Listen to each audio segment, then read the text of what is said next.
Hello? Hello, is this Mr. Wolfe's residence? Yes. Is this Mr. Wolfe? Yes, Mr. Wolfe speaking. Oh, I am in very much trouble. Could I see you, please, immediately? Well, now, yes. What kind of trouble, miss? Give me that phone, Archie. No. Hello? Sorry, I had to turn the radio down too loud, you know. Oh, may I see you right away? Well, I'll give you $1,000 as a retainer fee. Yes, indeed. I'll take the case. Come right over. The address is 601 West 35th Street. I cannot, Mr. Wolfe. I just cannot come there. Well, where do you live? I am staying at the Pole Hotel, room 304, and I... Hello? Boss, that was a shot. Hello? Hello?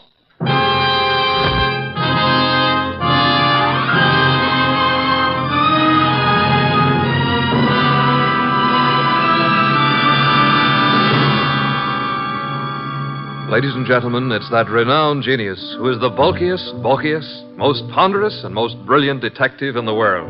Yes, none other than that chairborne mass of unpredictable intellect, Nero Wolfe, created by Rex Stout and brought to you in a new series of adventures over this NBC network in the person of Mr. Sidney Greenstreet.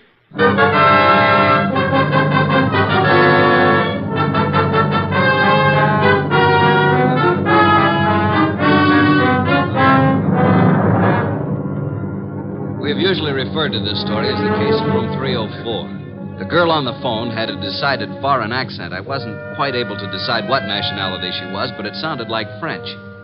Anyway, there was what sounded like a shot, and then dead silence for a second or two. Hello? Hello? Hello?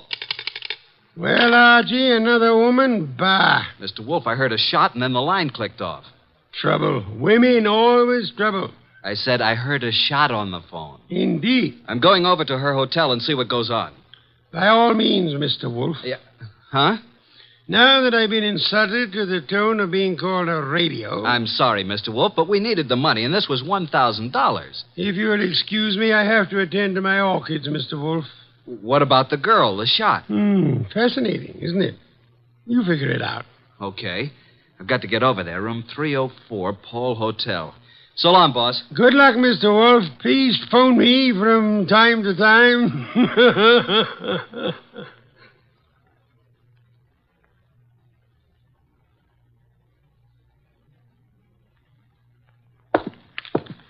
And 301, 302, 304. What do you know? The door's open. Oh, hello. Who are you? Archie Goodwin. Now it's your turn. I'm Jay Bream, pilot for Jan Airlines. You seen... Yeah, I guess you have. This girl's been shot. Oh, that's all? Yeah, dead. Real dead. What do you know about this? I don't know anything. Say, who are you? Looks like you're in a spot, pal. You better start digging, hadn't you? I got here a few seconds before you did. I knocked on the door. The door was partially open, so I pushed it wide. And... Go on. Well, there was no answer. I couldn't see anyone, so I came in, and there she was. You know her? Well, yes. Why do you think I came here? That's what I'm trying to find out. Look, what right have you got asking me all these questions? What's it to you? Did you ever hear of Nero Wolfe? Of course, who hasn't? Like I said before, I'm Archie Goodwin, Wolfe's assistant. Now, would you rather talk, or should I call the police? I've told you all I know. Who is she? Helen Rennie. French? I don't know. European, anyway. Why'd you come here tonight? I have a dinner date with her. You mean you did have? Yeah. Let's turn her over. There. Got an automatic in her hand. Yeah. I never saw it before. Hey, I wouldn't use the phone. Fingerprints. It's okay. I'll use this handkerchief. Who are you calling? My boss. Oh. Nero Wolfe speaking. Archie, boss. Archie, I thought you were Nero Wolfe. You sound very much like him. Please, boss, be serious. Oh, but I am? I'm here at the girl's apartment, the one who called me. She's dead. Beautiful? Yes, was very beautiful. She would be. How did it happen? Shot. Neat round hole in her right temple. She's married and looks like she shot herself. When I turned her over, I saw a wedding ring on her finger and a .32 automatic still in her hand. Are you alone? No, a fellow named Jay Bream, a pilot. He was here when I arrived. No one heard the shot? Apparently not. No one showed up yet. Very interesting.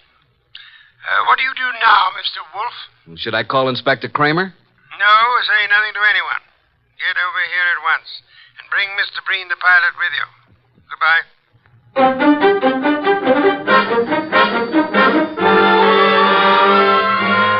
That's all you know about it, Mr. Breen? That's right, Mr. Wolfe. Just like I told Mr. Goodwin here. The whole thing sounds... Hey, I just thought of something. Pray tell, Archie. It can't be suicide. Oh, and why not? How can a dead woman hang up a phone? You finally arrived at that, Archie. Amazing. Of course she couldn't. She was murdered. Murdered? Yes, Mr. Bream. But I thought she committed suicide. Please, Mr. Bream, it'll be better if you don't think. Where do you stay? 321 West 19th, apartment 5. And your job? I've 10 days vacation. Started yesterday. One thing, Mr. Bream, I suggest you don't leave town. Furthermore, talk is not advisable. I strongly recommend that you adopt precautions. Yes, sir. Show Mr. Bream to the door, Archie. Yes, sir. Right this way. Good night, Mr. Wolfe. Good night. I didn't want to tell you in front of Mr. Breen, but I found this in her purse when I sent him for a sheet to cover the body. $1,000 check.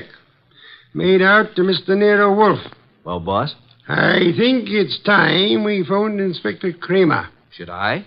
Who else, Archie? Who else? My apologies. I forgot how heavy that phone really is. Archie. Oh. Do you want me to talk to the inspector? I'll do the talking. Should I hold the phone for you? You can get me some beer. Inspector Kramer. One moment. Here you are. It's Nero Wolfe, Inspector. I think you had better go over to the Paul Hotel. Yeah, why? I believe you'll find a dead woman there. A dead woman? What is this, a gag, Wolf? I'm afraid not, Inspector. Well, how did you know about it? Have you been over there? Telepathy, Inspector. Mental Wolf, I'm too busy today to listen to nonsense. Telepathy. Don't give me that kind of stuff. If I find a body, I'll lock you and Goodwin up. You watch your blood pressure, Inspector. Never mind about my blood pressure. One thing, Inspector. Yeah? Would you hold off the press for the present? Why? What are you holding back, Wolf? Will you stop your idiotic jabbing to what I ask? Okay. By the way, Wolf, I suppose you know the girl's room number. Naturally, Inspector. It is room 304. So hurry. Oh. Dear Inspector Kramer, he's so fond of me. Archie. Yes, sir? I suggest you call the bank in the morning and find the person who is handling Miss Renee's account. Try to bring all her canceled checks over here. And what if they won't hand them over? Then Kramer will get an order issued to do so. Simple?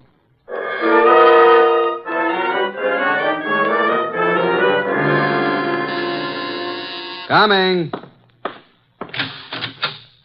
Well, where's Wolf? Where do you think he'd be? In his big chair. Good evening, Inspector. I expected you before this, Inspector. What kept you so long? If I told you I had a flat tire, would you believe me? Now start giving, Wolf. What did you know about the dead girl? Inspector Kramer, do sit down. Relax. Nervous tension is such a deadly thing. Now listen here, Wolf. Would you like some beer? Most soothing, you know. Come on, what's the dope on this case? Fill the inspector in on the details, Archie. I was here talking to the girl over the phone. There was a shot, and then I went over to her hotel and found her the same as you did, dead on the floor. And the phone was placed back on the hook. Come on, Wolf. There's more to this than that. Let's have it.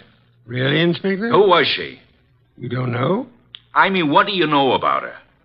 Now get this straight, Wolf. Please, Wolf. What's this all about? A girl's been shot. Her name is Helen Rennie. What's the dope? Did you have a ballistics report made on the gun? Well, not in this short time, but I will. How did you make out your report? Suicide, naturally. Archie was talking to the girl on the phone at the time she was shot.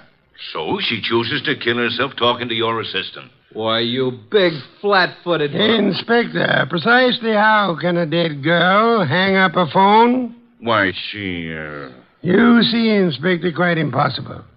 And now I suggest you make out your report murder. Murder? Wolf, tell me, why is it you're always mixed up in these cases? That, Inspector, would be as difficult to answer as it would be to convince Archie of the danger of the female of the species. Oh, what's the use? No one ever answers my questions. I give up. Oh, Inspector, I do hope you will bring the girls' canceled checks tomorrow if they don't turn them over to us. What? The inspector is just going, Archie. Please see him to the door. I'm not helpless. Good night, Inspector. Good night.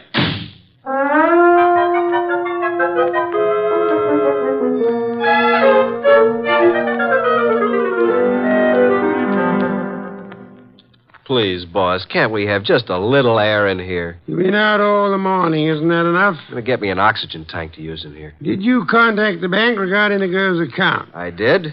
I finally talked to the head of the accounting department. He told me about our personal agent here, Mr. Renfrew. He was handling all our financial affairs. Went to see Renfrew. What did he have to say? Very little. But he seemed very upset when he learned of her death. I didn't tell him how she died.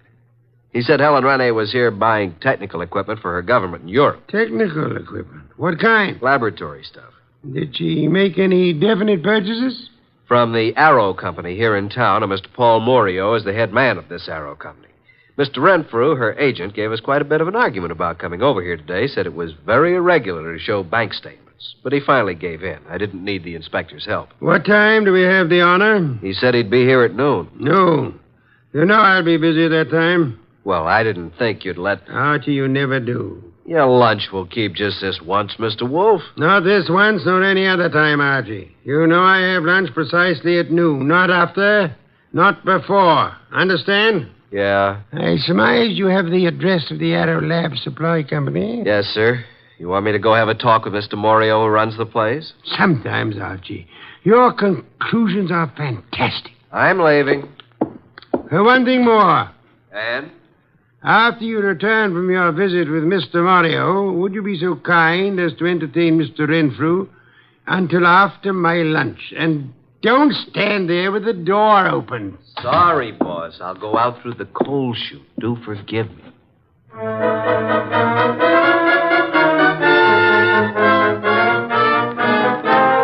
Nero Supply Company. Come in. Oh, Mr. Morio in? Yeah, I'm Morio. My name's Archie Goodwin. What can I do for you, Goodwin? I'm Nero Wolfe's assistant. You've heard of Nero Wolfe? I don't get around much. Tell me about him. How should I answer that? Any way you like. Nero Wolfe's a detective. Did you ever hear of a Miss Rene? Stop shadowboxing, Mr. Goodwin. What's on your mind? I understand you sold Miss Rene some laboratory equipment. Is it a jail term? Now, listen, Mr. Goodwin, I have a nice, respectable business here, so what do you want? Spill it. When'd you last see Miss Rene? 2 days ago. Talked to her since? Once on the phone. What time was that? Yesterday morning. You called her from your office here? No, from my hotel room. Now, look, let's quit playing cat and mouse. Why all the questions? Miss Rene is dead. Dead? Who did it? Now, wait a minute. You don't think I had anything to do with it? What makes you think anyone did it? It'd be the only reason cops would get into it. You know, Morio, I'm beginning to wonder just how long you've been in the lab supply business.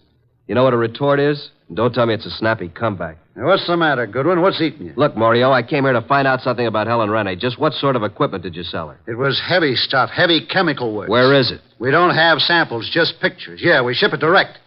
Oh, so the purchaser never sees what he's buying. That's right. Could I see what she purchased? I'm afraid not, Goodwin. Besides, what difference would it make?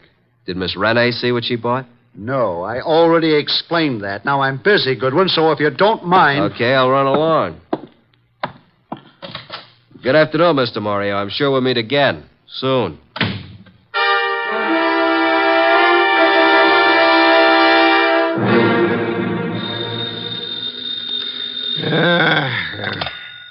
Nero Wolfe speaking. Archie, boss. Yes, Archie? Just left the Arrow Lab Supply Company, and as far as I'm concerned, something's rotten in Denmark. Indeed. This guy Morio, who runs the company, doesn't sound like a legitimate lab supply man. I think he's running some kind of a racket. What makes you believe that, Archie? Just not the type to be in a legit business. Things just don't jive.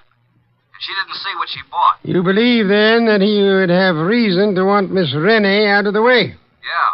Guy made me see red. I wanted to take a poke at him. Archie, you're an idiotic hothead. He said it was all heavy lab stuff she bought, and it was too late for me to see it. Forget it now. Get over here as soon as you can. Immediately? Immediately. Have you forgotten you have an appointment with Mr. Renfrew at noon? Goodbye.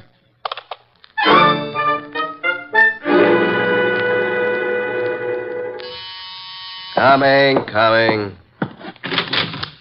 Hello, Mr. Goodwin. Mr. Renfrew. Well, who's this? My goodness, come in. Yes. Come in, my dear. Thank you. Mr. Goodwin, I brought my secretary along. I hope you don't mind. Mine? Why, Mr. Renfrew, how could anyone object Mr. Goodwin, Miss Bennett. Oh, Miss Bennett? First name? Jean, do you always use this approach, Mr. Goodwin? Only at noontime, and my name's Archie. Well, this is a happy surprise. Please sit down, Jean. Allow me. Thank you. Well. Wasn't it Mr. Renfrew you wanted to see? Yes. Mr. Wolfe will be down shortly, Mr. Renfrew. Please be seated. Thank you. Is something wrong, Mr. Goodwin? Not a thing, Miss Bennett. Not from where I sit. I don't believe a word he says, miss. His judgment concerning women is not to be trusted. Thank you, Mr. Wolfe. You're so kind. Mr. Wolfe, Miss Bennett. How do you do? Mr. Wolfe? Mr. Renfrew, I presume. Yes? Now we can get down to business at hand, Mr. Renfrew. Yes, by all means.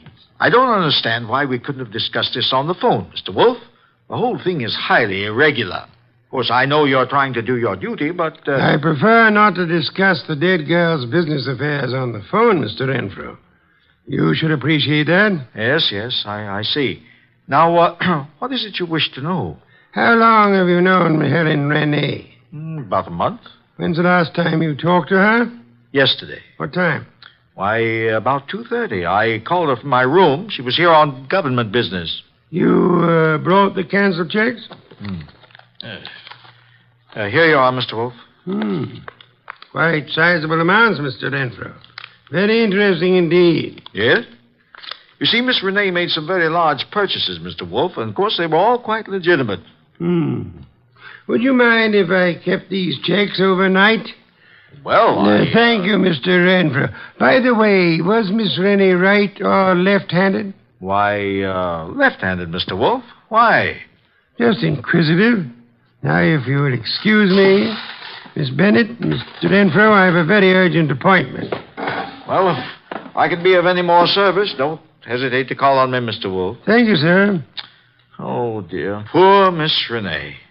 I hope the person who did this dreadful thing is dealt with properly. Indeed.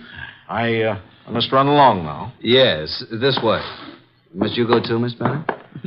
Good day, Mr. Wolfe. I must, and good day. See you soon, Miss Bennett. Well, boss, what do you think? Isn't she a beauty? I'm sure I'm not a fair judge, Archie.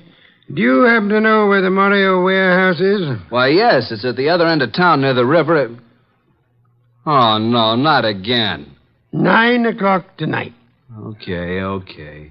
I suppose you want me to take a gander at what's in the warehouse, break in like a burglar? Archie, if your mind were free of women, I do believe you could reach phenomenal heights in this your chosen profession.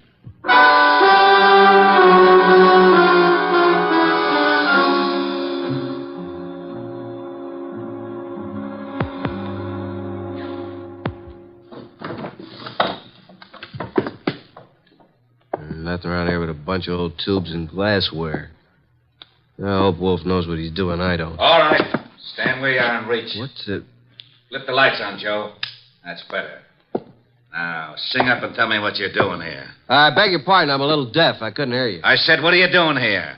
Oh, Ellen. I was supposed to meet her here. Make sense, will you? You think I can? What's the matter, Mac? Visitors? And this bird refuses to talk. Well, then knock it out of. You two talk it over. Don't bother telling me how it comes out. Hey, wait a minute, you. You ain't leaving. All right, you win. This night is just full of surprises. Ain't it? Let's see what you're talking. Hey, who do you think you're shoving around? Just full of questions, ain't you? You know, someday you're going to end up by getting into trouble. It's illegal to push people around. I guess you better understand. So... Hey, are you kidding? Get the point? Now, get up. Now, talk. Why, you still want to play, huh? He's out like a light, Mac. What are you going to do with him? You won't do any more snooping around here. You know something, Mac? You got an awful disposition. I'm actually scared of you. You're that mean. Yeah. Now, dump them outside.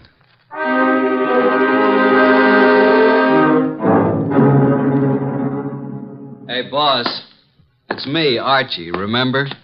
Archie, these interruptions are detestable. Can't you see I'm busy?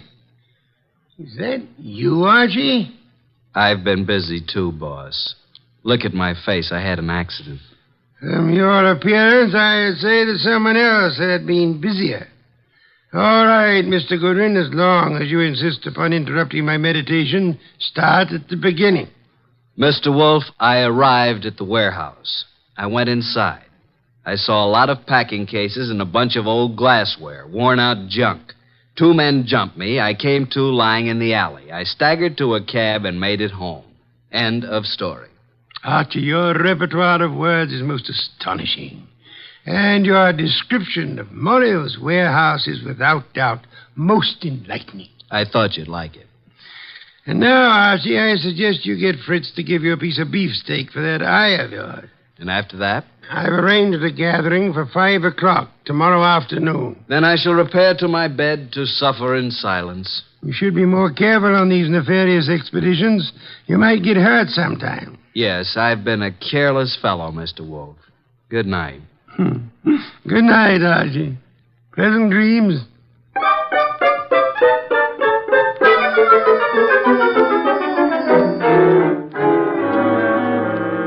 Mr. Wolfe, I'm glad you called me early. I was just about to leave town for a couple of days. What is this conference about? Not at this time, sir, if you please. I'm glad you could come along, Miss Bennett. I'll be happy to assist in any way I can, Mr. Goodwin. Archie? Right. Well, good evening, Mr. Morio. I knew we'd meet again. It's no fault of mine, Goodwin. Please come in. Come in, Mr. Morio. You don't want to keep the rest of the guests waiting. What do you want with me? Why, what? Nothing. Mr. Wolfe, this is Mr. Morio. Sit down, sir. Take the red leather chair. For special guests, Mr. Morio. Yeah? Now, gentlemen, you're probably wondering why I asked you here. Naturally, you know it has to do with the death of Helen Renee. Mr. Morio, I understand you and Miss Renee had some business transactions that involved quite a sum. That she purchased laboratory equipment. That's right. Archie told me that your warehouse contained nothing but second-hand junk. It was a shame, Mr. Morio, that this shipment was delayed by a shipping shortage. Otherwise, you might have gotten away with it. Is this why you called me over here? It is immaterial to the case at hand. Actually, I'm only interested in Helen Renee's murder. Hey, wait a minute. You don't think I did it? Didn't you? No. Mr. Wolfe, I admit everything you said about the equipment. But I've had no part in any murder. I see. Mr. Bree, you're to pilot a wallflower. If you had shot the girl and wanted it to look like suicide, in which hand would you put the gun? Why, her right hand. Indeed. Where did you first meet Miss Renee? Boarding the plane at Orly Field, Europe. Mm-hmm. Mr. Renfrew. Now, look here, Wolfe. This has gone too far. I won't be put through any third degree.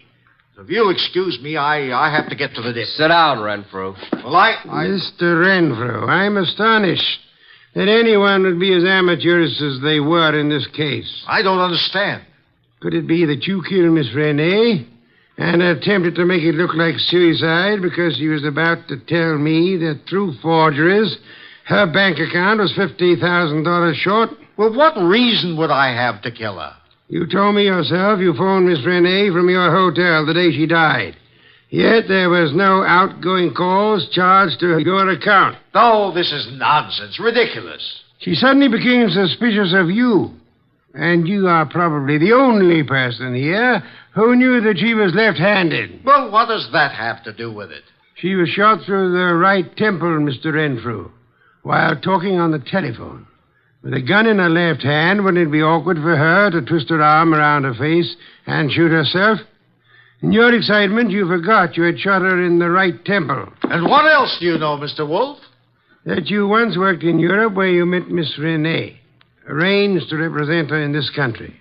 Only you would know how much she had in the account here. I've heard enough of this nonsense. Yesterday, you made a statement. Quote, I hope whoever did this dreadful thing is dealt with properly. Only the police, and Archie and I knew Miss Renee had not died naturally. How did you know that? Unless you are the murderer. Don't make a move, any of you. I was forced to eliminate her.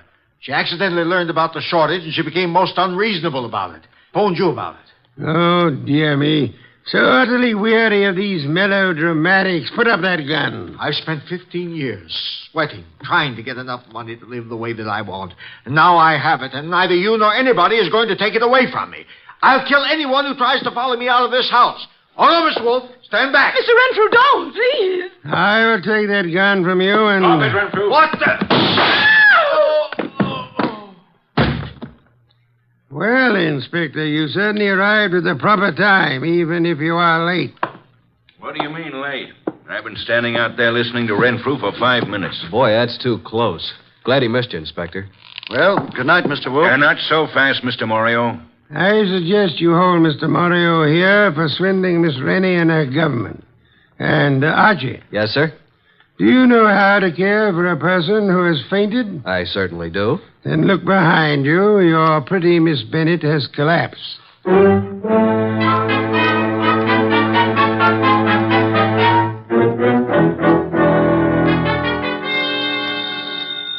I'll get it. Hello? Is this Miss Jean Bennett? Yes? Is Archie Goodwin there? Why, yes. Just a minute. It's for you, Archie. For me? Mm-hmm. No one knows I'm here. Hello? I thought I'd find you there, Archie. How'd you know I was here? I figured that by the skill you expressed on reviving a patient from a deep faint. Archie, on the way home, I want you to stop at the delicatessen and pick up the following things. Ham, beer, cheese, olives. My boss. Now, Archie, How do you know you were here? Pure deduction. That's why he's called the world's greatest detective. Really? Come here. Just gave me. Yes. Archie, you shouldn't have... Bananas, Ah, box of grapes. Archie. Archie, you listening to me? Oh, well, guess you didn't hear a word of it. Good night, Archie.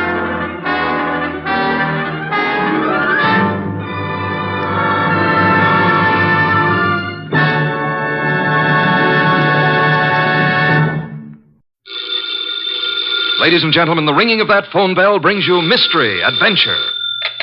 Nero Wolfe's office, Archie Goodwin speaking. Just a moment, please. Hey, boss, Mr. Tom Wilcox wants an appointment. How about 1 o'clock? Archie, no appointments today. I intend to pot some dendrobium offsets. 1 o'clock will be fine, Mr. Wilcox. See the Tom Wilcox who was acquitted yesterday of the murder of that singer, Keith Hansen? Mr. Wilcox, are you the Tom Wilcox who... Oh, you are. I see. What does he want with me? Mr. Wilcox, why do you seek Mr. Wolfe's services? I see. Well, our fee is $1,000 with a retainer of $500, okay? Oh, yes, Mr. Wolfe will see you. What's that? Hey, what was that? Hey, Mr. Wilcox. Archie, stop shouting, hey. He whispered someone was at the window. Then I heard a shot and he dropped the phone. Boss, I'm afraid we've just lost a client.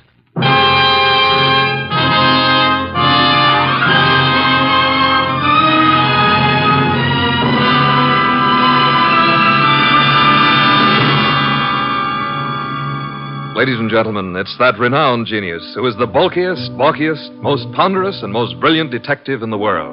Yes, none other than that chairborne mass of unpredictable intellect, Nero Wolfe, created by Rex Stout and brought to you in a new series of adventures over this NBC network in the person of Mr. Sidney Greenstreet.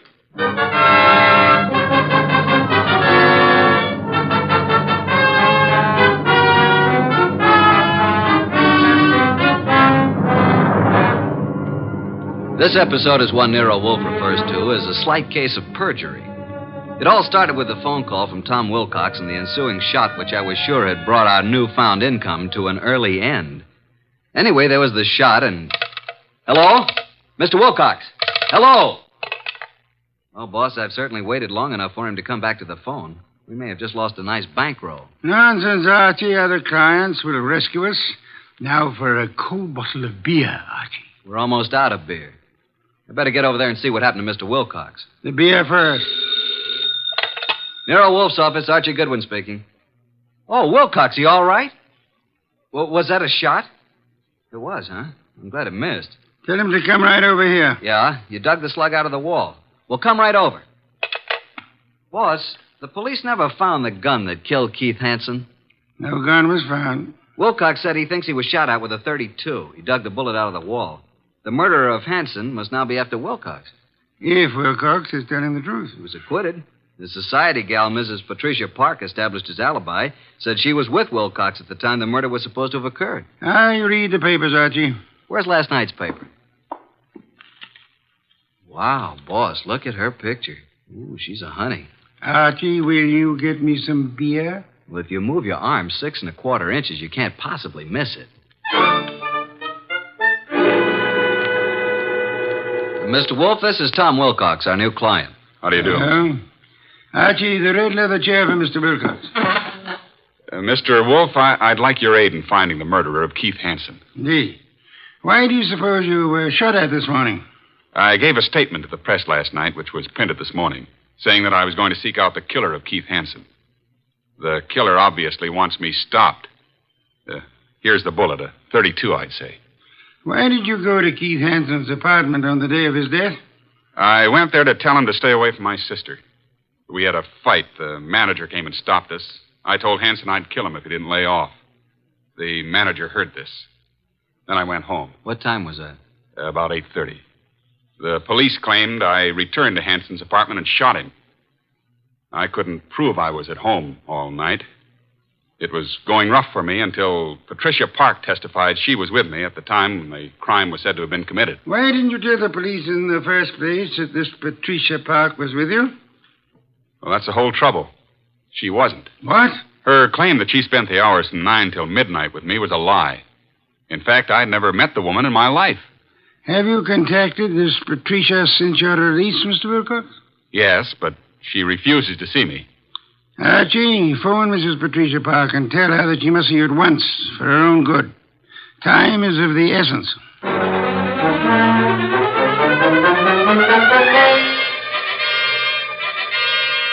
And what else can you tell me, Mrs. Park? Mr. Goodwin, I haven't anything more to say than I've already said. All I want is a simple answer as to why you lied about being with Tom Wilcox. Well, Tom Wilcox is a very fine man, but he isn't telling you the truth. Did you commit the murder and succeed in establishing your own alibi by swearing you and Tom Wilcox were together 10 miles from the scene of the crime? I did not. Do you own a gun? Don has one around. Who's Don? Don's my husband. Oh, is he here? I doubt it. He's never here. Spends most of his time at the bookies, throwing away every cent he can get his hands on. I've had to cut his allowance to practically nothing. Doesn't he work? No. He studied medicine, but gave it up. He was an illustrator for years, but gave that up when his eyes were burned in a plane crash. Mm-hmm. Where's the gun? It's in the desk. It used to be in here. What caliber? I don't know. Where were you at 10 o'clock this morning? Why, I think I was with the cook. Someone fired a shot at Tom Wilcox this morning through the window. No. Oh, no. Archie, please don't continue with this investigation, please. How well did you know Keith Hansen? Not very well, but enough to realize he was no good. Mr. Goodwin, if you'll drop this case, I'll give you $1,000 cash. Not interested. But I am interested in learning why you lied, why Tom was shot at this morning, and why you should try to bribe me. You must stop for your own sake. How will it benefit me to step out of it? The killer tried to stop Tom Wilcox. You might be next, and he may not miss this time. Go on. Why have you been protecting Wilcox? I believe Tom Wilcox was innocent. And I didn't want him to be sentenced to die, so I lied at the trial. He told us today he'd never seen you before. That's true. But he looked so innocent, so clean and good and decent. That's not very believable. If you don't think Wilcox killed Hansen, who do you think did it? Please believe me, Archie. I don't know. I tell you. Hi, sis. Hey, what's the matter? Are we intruding? Oh, hello, Marge. Brad, come in. This is Mr. Goodwin.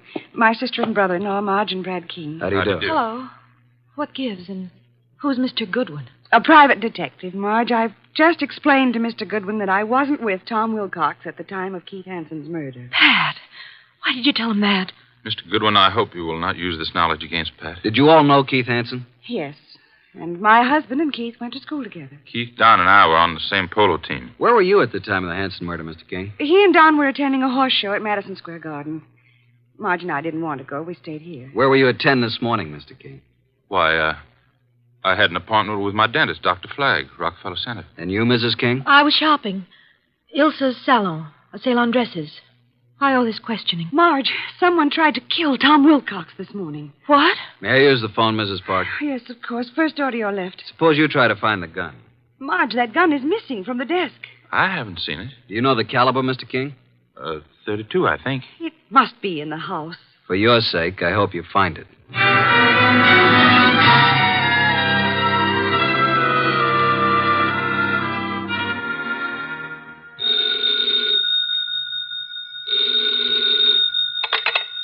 Nero Wolfe speaking. Archie, boss. You should have reported long ago. She must be very pretty.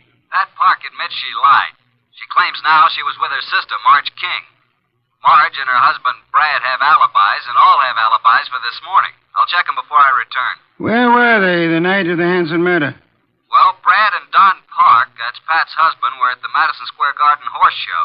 Pat and Marge were together here at the house. Impossible to verify the Madison Square alibi at this date. Check all the rest and come home for lunch. It's Oysters Rockefeller. Has Inspector Kramer arrived yet? He has, and left the police records on the Hanson murder. He has taken the bullet Wilcox brought to be checked at ballistics. Good. Pat had a .32 caliber gun in the desk in the library. It's now missing. Indeed. And, boss, Pat just offered me $1,000 to quit the case. When I refused, she said if I didn't lay off, something might happen to me. Oh, dear me. That would be most upsetting, eh?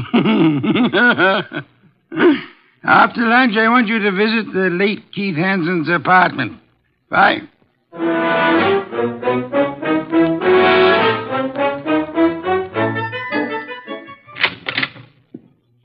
Before you join the others, Mr. Goodwin, I want to talk to you. All right. Close the door, Marge. Pat didn't mean anything when she offered you money, Archie. And she wasn't threatening you, honest. I'm convinced. Why the pressure? Well, why don't you sit down? Here, by me. Okay. What's on your mind, huh?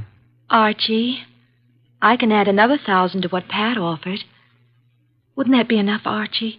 I can give it to you right now. Brad will write a check. Does Brad want me to stop, too? He said you couldn't be persuaded. Every one of you seems to have had a reason for killing Hanson. None of you apparently liked him. Now, be a good little girl, Marge, and stop trying to act like a Delilah. If you're innocent, you have nothing to worry about. You're stuffy. I hope you do get hurt. Thanks a million. Now let's join the others. Well, Pat, did you find the gun? I can't find it anywhere. Oh, Mr. Goodwin, this is Don Park, my husband. How do you do? How are you? Have you seen the gun, Mr. Park? Not for ages. You're a detective, eh? Yeah. May I ask where you were this morning about 10? Why? Well, frankly, I was at my bookie's. Where's that? I can't tell you, but I'll call him and you can check it. Were you and Brad together at all times during the horse show the night of Keith Hanson's murder? No. Brad wandered away a couple of times, and I saw some people I knew. You know how it is. We'd meet at intervals. Archie, you're wasting your time. None of us is guilty. I made a fool of myself, that's all. Tom Wilcox was such a decent man that I hated to see him have to pay for taking Keith Hanson's rotten life. If a man's guilty, why should you butt in? You never use your head. Pat is one person who thinks of others before herself. Marge, forget it. Now you've got private detectives snooping around. What are you after, Goodwin? Who are you working for?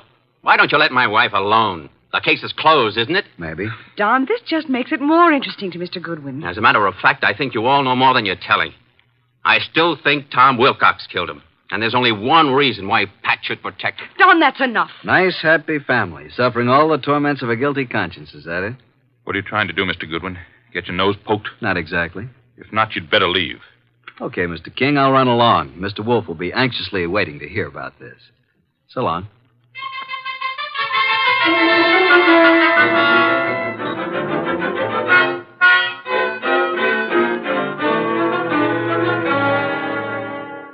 Pat Park's cook verified her alibi for 10 o'clock this morning, then. What about the other alibis? Well, Brad's dentist said that he didn't get to Brad until about 10:30. His appointments had run over. He wasn't sure if Brad was there at 10 or not. The nurse was out at that time. Marge's alibi is no good. And at mob at Ilsa's, the saleswomen wouldn't have known their own mothers. Don's alibi checks if we can take the word of the bookie. Don and Pat, then, are the only ones who have alibis that checked, huh? That's right. Are these the reports Inspector Kramer brought? Mm-hmm. Keith Hanson's body showed obvious signs of battery. Lips were swollen and lacerated, clothes disarranged. Knuckles of the right hand were skinned, nose fractured. Major contusion over the right eye. The eyes were closed. .32 caliber bullet was embedded in the left chest wall. Wow, what a battle. I am of the opinion that Hanson was battered by two different people. I think someone arrived after Wilcox was thrown out by the manager, and this someone gave Hanson another beating. Really, boss? Come, let's have dinner. Then you must get over to Hanson's apartment.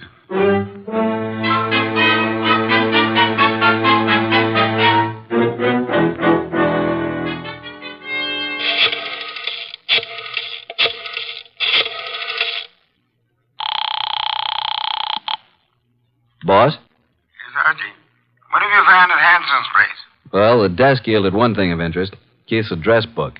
And Marge's name is in there. Apparently, he'd known her before she was married, when she was Marge Van Cott. I see. A married name King was added in a different colored ink.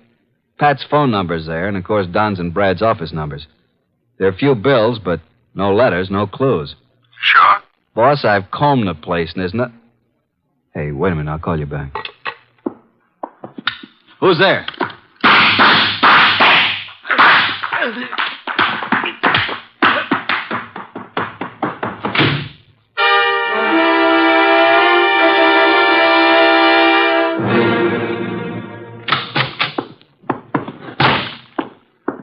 Archie, you know I dislike the banging of doors.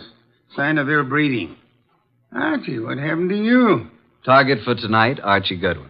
Your forehead's bleeding. You better have Fritz fix it. Well, my head can wait. Some guy certainly surprised me at Hanson's. Creased me on the forehead. Good thing I snapped off the lights. He emptied his gun at me.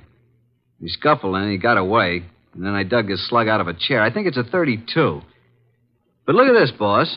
A little round piece of glass. Found it on the floor. It's very small, very smooth, and concavo-convex in shape. Half an inch diameter. Watch crystal? Don't think so. The edges are too smoothly ground. I'll examine it under a magnifying glass. I'll get it, boss.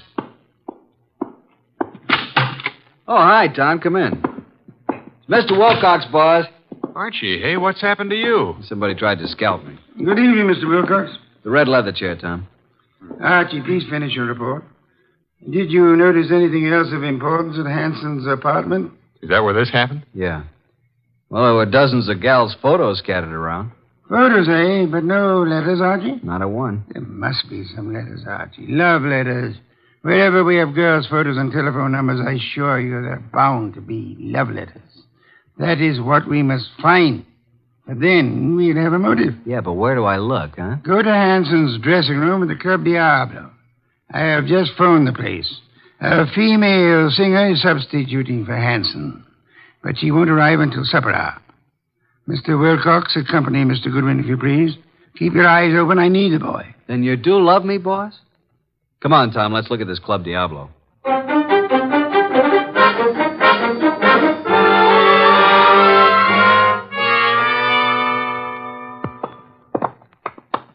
Well, I fixed it up with the stage doorman. Here, this is Hanson's dressing room. What a layout. This dressing room's fancier than most of the Met stars get. Hanson fixed it up himself. A bar, refrigerator, hot plate, television set. He could live here. Some of this stuff could be the new girl singers. I don't think so. Well, let's get to work, Tom. Take the drawers in his dressing table first. What are we looking for, Archie? Mr. Wolfe says the motive. He means letters. There's nothing here. Nothing in the desk. New singer must have cleaned it out for her things. Nothing in the books. Don't pass up that refrigerator. Nope, empty. Hey, there is something here. Back of the ice cube trays. Come here. Oh, well. Mr. Wolfe said there had to be letters, and so there are letters. Lots of them. Hey, here's one from Marge. And another. And look here. Really confidential letters from a dozen society gals. There's something else in the back. Bank book. What do you know? A singer like Keith didn't make this much. No, that kind of money didn't come from crooning. This guy Keith was really shaking these babes down. Archie, someone's coming. Listen. Quick, behind the door and grab him. Douse the lights. Run,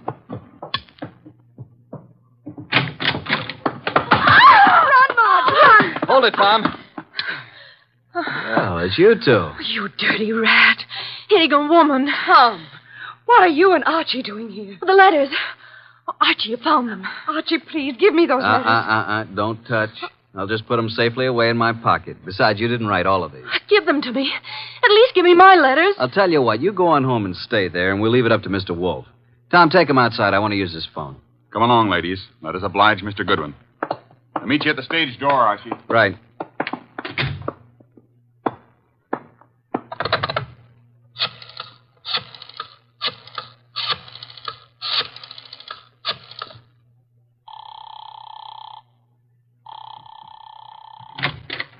Hey, the lights. Who's there? Put the phone up, Goodwin. Who are you?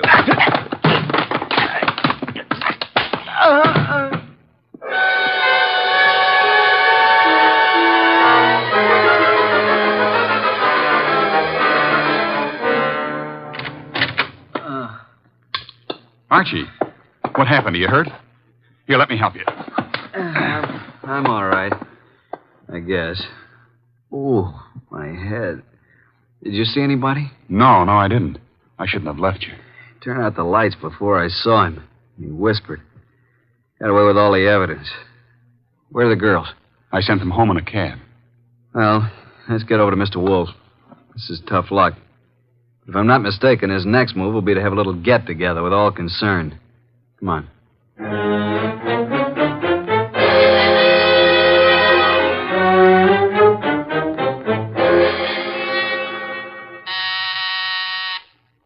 Archie, the door, our guests are arriving. Excuse me, Tom.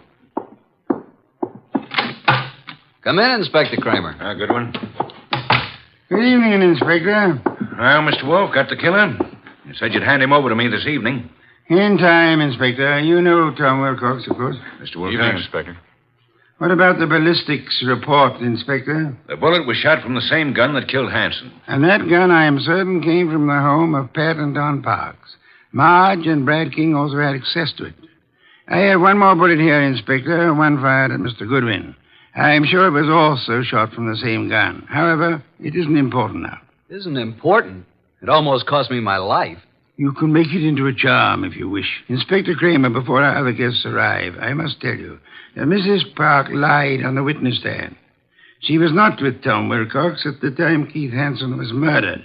In fact, they were absolute strangers. What? Sit down, Inspector. 4 other guests are due to arrive any moment. Well, who are the other guests? Patricia and Don Park, Marge and Brad King. One or all is involved in the Hanson murder. Archie, do any of these people wear spectacles? Nope, none of them. You know why this person killed Hanson, Mr. Wolfe? First of all, Hanson was a blackmailer. The girl Marge was the current victim. The letters Hanson held were the threat. I'll explain later. Well, then Pat must have thought that Marge killed Hanson to get the letters, and she lied on the stand to save Tom's life because she believed Tom was innocent. Where's this Marge King? I'll have her picked up. Sit down, Inspector. Archie, I believe our guests are arriving now. Come in, come in. How are you? Good evening. Archie, chairs. Inspector Kramer, Patricia and Don Park, Marge and Brad King, and this is Tom Wilcox. We met at the Club Diablo this afternoon. All right, Mr. Wolfe. Which one is it? Patience, Inspector. One of these 5 people is the murderer of Keith Hanson, a killer. What is this nonsense? Please sit down. Mr. Wolfe speaking. Go ahead, boss. Any one of you had sufficient motive to have committed the Hanson murder. Not one of you has established a bona fide alibi. You who are actually innocent must tell the truth, or you shall all suffer as accessories after the fact. Mr. Wolfe, you're wasting your time. Marge, several years ago, you were secretly married to Keith Hanson. It lasted but 1 week. You gave Keith the money to get a divorce from you at Mexico. He didn't, which made you a bigamist when you married Brad. Keith was all set to blackmail you. He knew your husband, Brad, was wealthy. Marge, is this true? Yes. Oh, please, Brad, I thought he got the divorce. If I'd known that, I would have killed Hanson myself. Maybe you did kill him. One moment, Inspector. Patricia, you lied on the stand to protect Tom Wilcox here because you believed your sister Marge was guilty of Hanson's murder. Why did you believe her guilty? Were you at the scene of the crime? Marge, it's time to tell the truth and clear all this up. You won't be satisfied until you're in jail. Will you shut up? Quiet, please. Go ahead, Marge. All right. Keith Hansen was shot from the bedroom while I stood talking to him in the living room. You went there to buy back your letters? Yes, Pat drove me to his apartment. There was no place to park, so she said she'd drive around the block until I came out. That's why she's never been sure whether I killed him or not. That's right. Because I feel I might have shot him if I'd been in your place. Because of what Hansen did. What was it he did? Keith Hansen demanded $10,000 in exchange for the letters. Pat loaned me the money, so Brad wouldn't know. What? Is that true, Pat? You loaned her $10,000? I got to Keith's apartment about 9:30. He looked awful. He obviously had been in a fight. The room was mussed up and his nose was bleeding. Yes, go on. He went to the bedroom to get the letters and came back saying they were gone. I didn't believe him. Keith said he knew who had taken them and he'd have them back by morning. He grabbed the money from me and put it in his pocket. He was just about to tell me who took the letters when there was a shot from the bedroom door. Keith Hansen fell to the floor, but I didn't see anyone. I wanted to get my money from his coat pocket, Pat's money, but I couldn't touch him. His staring, wide-open eyes were horrifying. I ran. Poor baby, why didn't you tell me? I think you're lying, young lady. You took the gun from your sister's desk, and when Keith Hansen didn't produce the letters, you deliberately shot him. You didn't even offer him any money. You kept it yourself. No, I didn't. Oh, Pat, don't believe him. Inspector Kramer, she's innocent. I know who did it. Oh, no, Brad, stop. Oh, Brad, what are you saying? All right. Break it up. Yeah, so do I know, Brad. That's why you left the horse show. I've thought you were guilty all along. All right, Inspector. Now you know. I don't get this, boss. Inspector, ladies and gentlemen, please. First, which of you had some medical training? Medical training? Oh, Keith Hansen and I both went to medical school. Why? That is most enlightening, Mr. Park. Marge and I were nurses' aides during the war. Then perhaps you can interpret this medical phraseology for me. These few lines from this little medical book. Archie, hand it to Dunpop. Will you read it, please? Top of page 75. It says the form of pernicious anemia commonly found in the human is... Now, Don, hold your hand over your right eye and read on. What? Also common to the many lower... Now, cover the left eye and read with the other. What is this? Go ahead. Well, many lower animals and this light isn't so good. Step close to me. Yes, thank you. Mr. Park, here is the contact lens for your right eye. I'm sure you've been tremendously handicapped without it all day. Inspector Don Park is your murderer. Don't move, Park. Keep away, I warn you. Drop that gun, Park.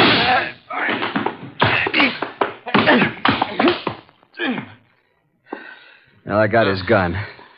There you are, Inspector. He's all yours now. Okay, come on. Okay, Goodwin. But I'll get out of this. You trapped yourself, Don, by your contact lens. It dropped from your eye during the scuffle with Archie in the Hansen apartment this afternoon. And the gun Archie just took from you is undoubtedly the murder weapon. And the gun that fired the bullets at Wilcox and Archie today. Hey, Tom, are you all right? There's blood on the side of your head. Just grazed my scalp. You and I must have hard heads. Well, that's that. Thanks so much, Inspector, for dropping in. Come again, won't you?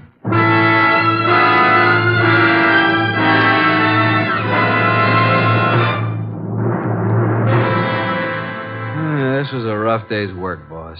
Some beer, Archie, please. Right. Hey, what was that business about the medical training? Marge said the body of Keith had staring, wide-open eyes, preventing her from touching the body. But the police found the eyelids closed. How did they get closed?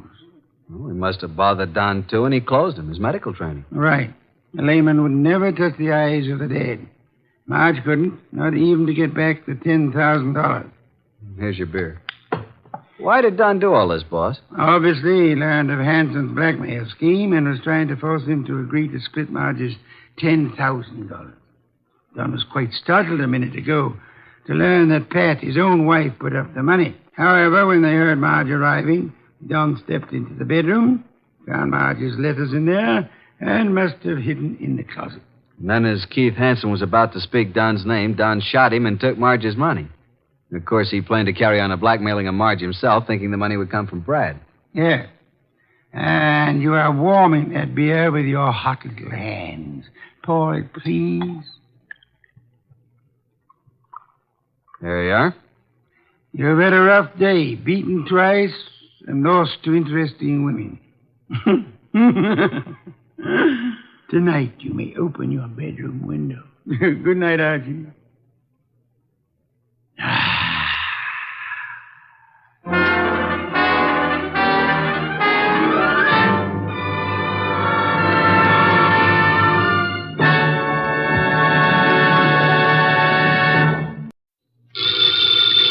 Ladies and gentlemen, the ringing of that phone bell brings you mystery, adventure.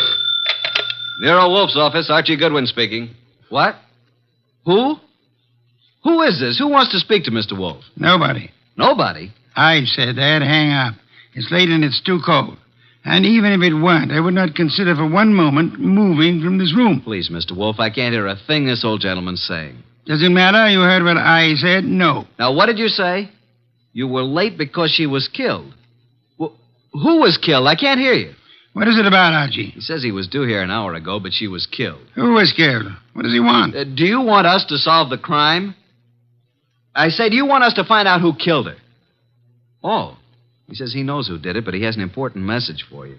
Well, then come right over. We'll be waiting, Mr. Jenkins. Archie, why do you insist on taking every silly little case? Because, boss, we need to recover for March 15th.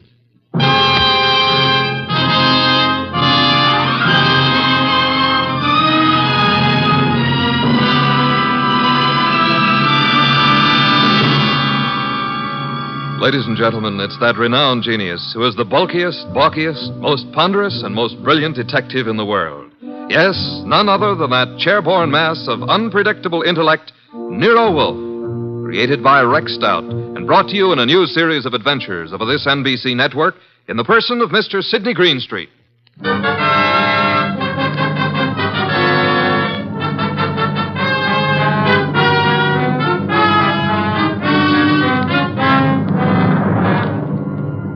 This case I like to refer to as the case of the Telltale Ribbon. Perhaps a better title would be Wolfe Goes A-Hunting.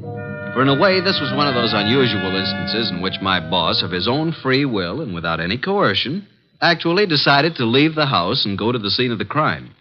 It started when the strange old gentleman who phoned us finally arrived. Well, there's our client, Mr. Wolfe. Evening. It's me. Who's me? Oh, I just phoned you. I'm Jenkins. I got a dispatch for Nero Wolfe. Oh, you're Jenkins. Well, come in. Mr. Wolfe, this is Mr. Jenkins. Says he has a dispatch for you. Yep. Yeah. Are you Wolfe? I am. Where is the dispatch from? Don't know. You don't know? How come? Oh, I know, but I'm supposed to say I don't. See? That's my job. What is? Just to say I don't know. What about the murder? Yeah, who was killed? Oh, my goodness. It was a terrible thing. We were just crossing the turnpike, and this fella come at us out of nowhere. The killer? Yeah. Must have been drunk, I guess. Well, how did it happen? Did he shoot her, stab her? Oh, no. He ran into her with his car. And she was only 9 years old. Your granddaughter? No, it was Bessie. But the police got him. I have to appear, I guess. Probably get 90 days, he will. For murder? Murder? Was somebody murdered? I must have missed something. Look, we're talking about Bessie, and what do you want us to do about it? Nothing.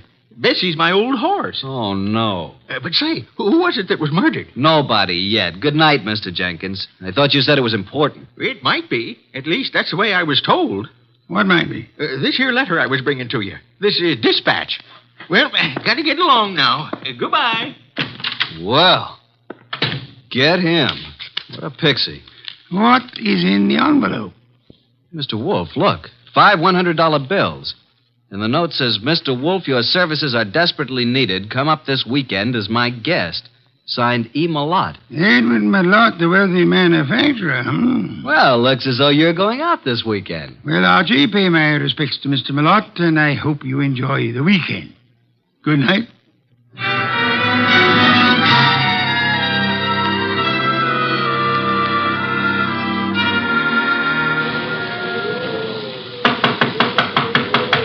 Something certainly phony about this. There's no party going on here tonight.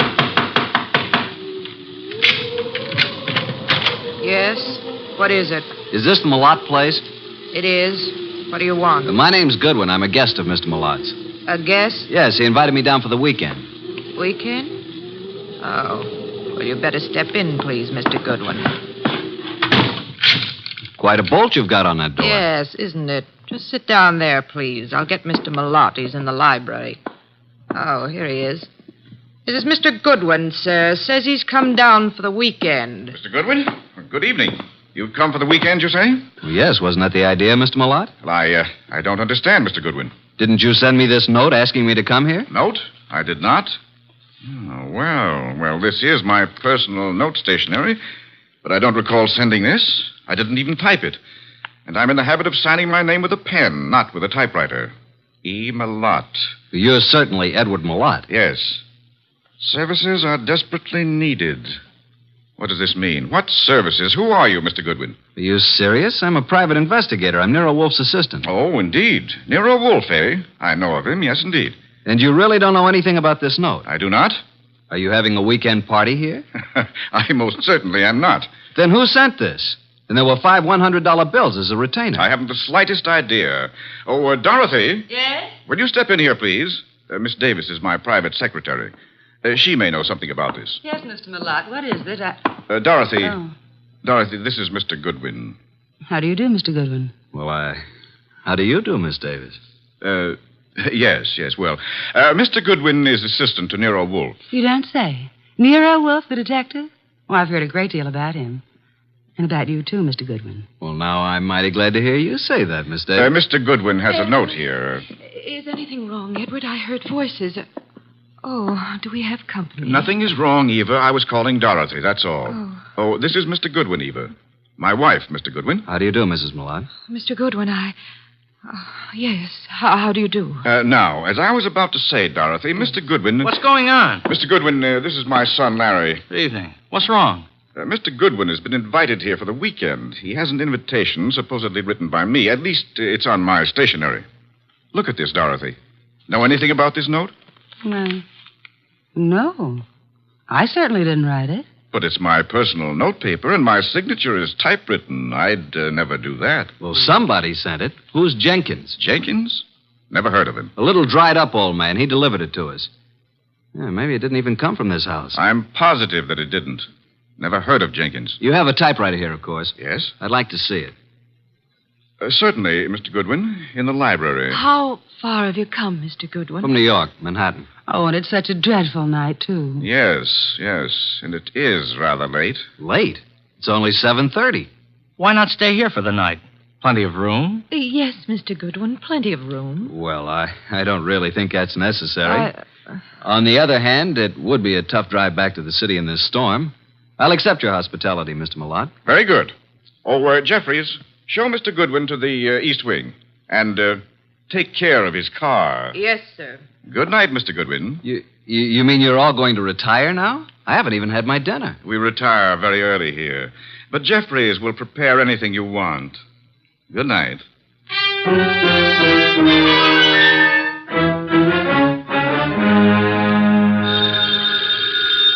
Oh, dear, who moved that phone? Hello, Wolf speaking. Archie, boss. Well, I'm here at Malotte's place, but there ain't no party. What happened? Are you in the right house? I'm afraid I am. They've all gone to bed. Weird bunch. His wife, who looks very sickly and I think wants to say something to me alone, and Larry the son, and Malotte's secretary, Dorothy Davis. She has me bothered a bit. How unusual, especially if she's pretty. A beauty. But she seems to know all about me. You'd better come home, Archie. I can see you're in no condition to handle this case properly. Give them the money back. Oh, I forgot to tell you. They don't want me here. Malotte didn't send the note. No one here knows anything about it, so we can keep the dough. Interesting indeed. The circumstances would indicate that you should stay there and wait for it to happen. For what to happen? For whatever it is the fates have conspired to have happen there while your shining little ego is in the midst of it. Bye.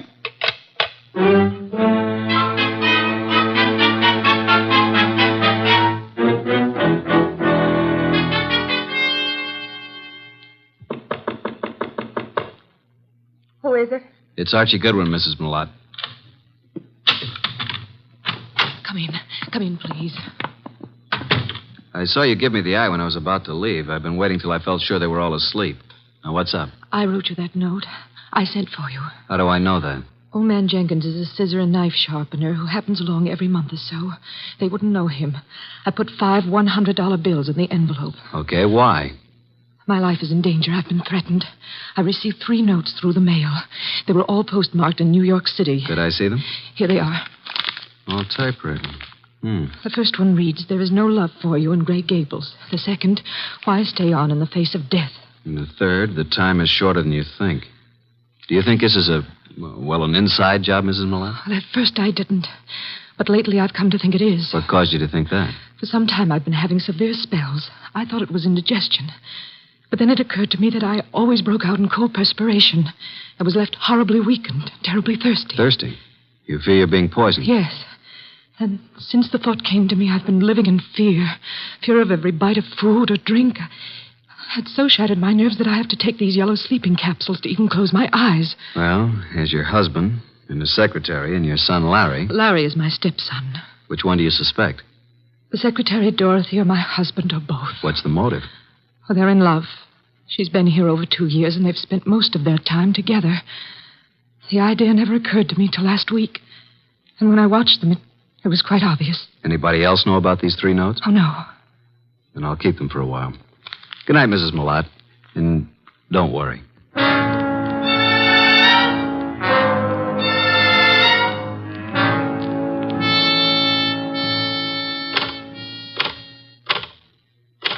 What are you doing, Mr. Goodwin, snooping around in Father's library? Well, Larry, I was just trying to find out if this Remington was the machine you used to type those notes. What? What notes? The notes you sent your stepmother. Why, I don't know anything about any notes. Then why were you so startled? I'm not startled. Why would I threaten her? So you do know about them. I didn't mention the contents of the notes. I just happened to see them on the table in her sitting room. You don't care too much about your stepmother, do you? Oh, she's all right. You don't care too much about Dorothy either, do you? I certainly don't. Why not? Well, I don't like her tactics, making a fool out of my father. If anybody here sent those notes, she did. You think Dorothy would have a motive? I certainly do. Of course you wouldn't have a motive, would you? No. Well, I'm inclined to think you would. Well, just what motive would I have? You don't seem to like any woman who's too close to your father. Maybe because you'd resent anyone sharing in the estate if your father died. If I were you, Mr. Goodwin, I'd leave. Tonight. And the sooner the better. Good night.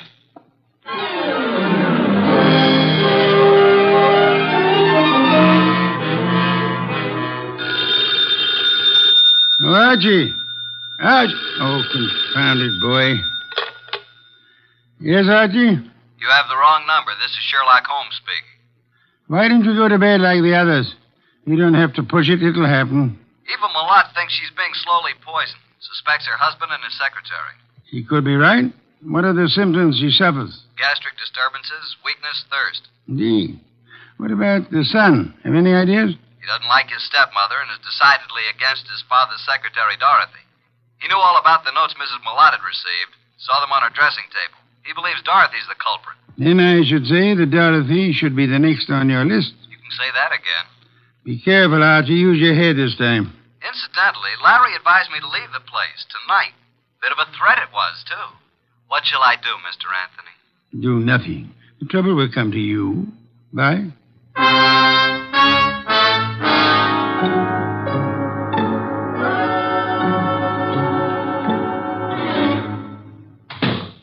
Oh. Hello there, Mr. Mallett. I thought you'd turned in for the night. It's quite obvious you thought so, Mr. Goodwin. What are you doing in the library? Why, just looking for something to read. You'll find the books all around the walls, not on my desk. Well, I was looking for a particular kind of book. I'm very much interested in poisons. Poisons? Yeah, a hobby of mine. You happen to have any books on toxicology? I do not. And what's that book on the 4th shelf right beside you? Why, toxico... Where did that come from? Never saw it before. Perhaps it was in that assorted collection I bought a couple of weeks ago. I hadn't noticed it. Larry probably put them on the shelves. Mr. Mallett, how long have you known Dorothy, your secretary? A little over 2 years. Did it ever occur to you that she might be, infatuated, in love with you? What? Well, of all the... Now, see here. I don't know what you're up to, and I don't know how you got hold of my stationery to write that fake note. It isn't a fake note, Mallett. I'm only trying to find out what's back of it. Mr. Goodwin, there is nothing going on here that requires the services of a detective, and Dorothy is not in love with me. I didn't say she was. I asked you if you thought she might be. Well, since this conversation seems to concern me, I suppose I am at liberty to come in. Oh, you're still up too, Miss Davis. Did you hear what this man said, Dorothy? Yes, I did, Mr. Malotte. And I'd like to have a few words alone with Mr. Goodwin, if you don't mind. Mr. Goodwin, would you mind coming with me for a few minutes? No, not at all. And, well, it's rather late, Mr. Malotte. Don't you think you should retire? It's a heavy day tomorrow. Well, yes. Yes, I suppose I should. And please, don't let this upset you. Mr. Goodwin has been misinformed. I'll straighten him out. Come on, Mr. Goodwin. The bar is right across the hall. I'll fix you a nice, soothing drink. That'll be nice. Well, now, what would you like, Mr. Goodwin? In the way of drinks? Oh, well, some 7-Up. Really? Well, just sit down over there. Okay, what do you want to talk about? Well, where did you get the idea that I was in love with Mr. Malotte? First, suppose you tell me if you are in love with him. Yes, I am. But until a few minutes ago, he wasn't even aware of it. I worship him and his work. I never wanted him to know because he's married. It would have caused trouble, and I'd have had to leave here. But now he knows it's true. Well, now that he knows, what will happen? I'm going to leave tonight. Now. I see. And since I don't own a car, Mr. Goodwin, I'm going to ask you to do me a very great favor. Would you run me into New York? I want to leave without a word. If I wait till morning, I'll have to explain to Mr. Malotte, and... well, that would be most embarrassing, Archie. Oh, now it's Archie. You don't really mind, do you? No, I guess I don't. I should, maybe, but... Don't you like your drink? What'd you put in this drink? What do you mean? What'd you dope it with? Archie, why would I do that? Might be several reasons. There's nothing in that drink. No? Then suppose you drink it. Why? Give it to me. I'll throw it out. If you want another drink, fix it yourself. I'll have my things ready in 5 minutes. Are you going to take me? Sure. Certainly I'm going to take you. But are you sure you have to go tonight? I must go tonight. Now. Wish I knew why. Mr. Wolfe's always so right. What? Just talking to myself. Dorothy! Larry! Jeffries!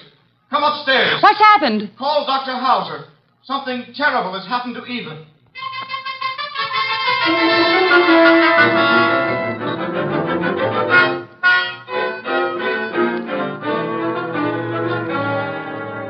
Well, Dr. Hauser? Ah, poor Mrs. Malotte. No, there's nothing to be done now. It's all over. Eva. You'd better lie down, Mr. Malotte. I'll phone and take care of everything. I'll be here if you need me. I have to make out the certificate. Yes, come along, Mr. Malotte. Just a minute. You too, Larry. I don't want to make this any more unpleasant for you, but, Doctor, just what are you going to put on the certificate as the cause of death? Acute gastritis. Is that what you've been treating her for? Well, she's had several attacks lately. I'd warned her to be cautious of her diet. And that was wise advice, too. Did you know about these attacks, Mr. Malotte? Yes, I did. And you, Dorothy? Yes, I knew. And you knew also, Larry? No, I knew she hadn't been feeling well. How long had Mrs. Malotte been suffering from insomnia? Oh, a year at least. I prescribed Nemitol. In yellow capsules? Of course. I wrote a prescription ever so often calling for 12 capsules. You all knew about that, of course. I thought so. And would this be the prescription, this little box of capsules here on... Well. What's the matter, Mr. Goodwin? That box was open on this nightstand when we stepped into this room. All right, let's have the box, Mr. Malotte. Thank you. Why'd you pick it up? Because I didn't want the stigma of suicide on Eva's name, nor mine. Suicide? Yes. Eva had this prescription filled yesterday morning. The dose is 1 at bedtime, 12 capsules. She took 1 last night. I glanced at the open box when I came into the room, and there were only 8 capsules left. I knew instantly what had happened. She'd taken an overdose. Doctor, do you think 3 capsules would be sufficient to cause her death? I doubt it very much. So do I. Mrs. Malotte didn't die from an overdose of sleeping capsules. She was poisoned. Poisoned? Are you crazy? By whom? By you, or Dorothy, or Larry. No, I didn't do it. I didn't write those notes. What notes? Mrs. Malotte had received 3 notes threatening her life if she didn't leave this house. Each of you had a motive, so I'm sending this body to the coroner for an immediate autopsy. I won't permit it. The police will see to it. You have no choice.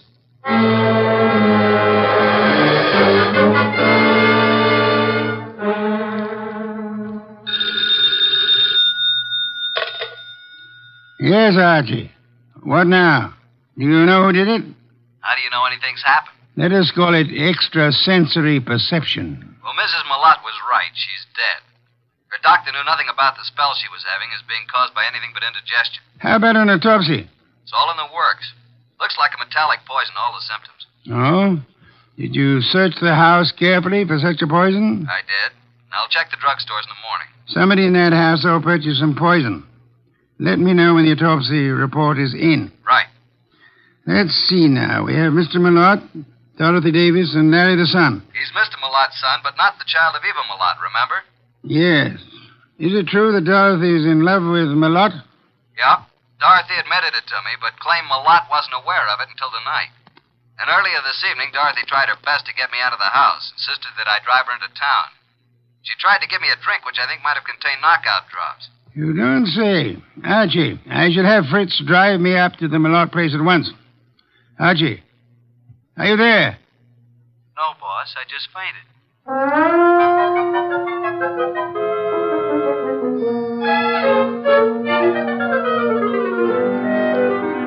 And that, Mr. Wolfe, is most of the story up to now. Very interesting. Yes, indeed. But it isn't true. I did not put anything in Mr. Goodwin's drink. Then did you ask him to take you into town? Yes. And I might have been found in a ditch. Oh, it's ridiculous.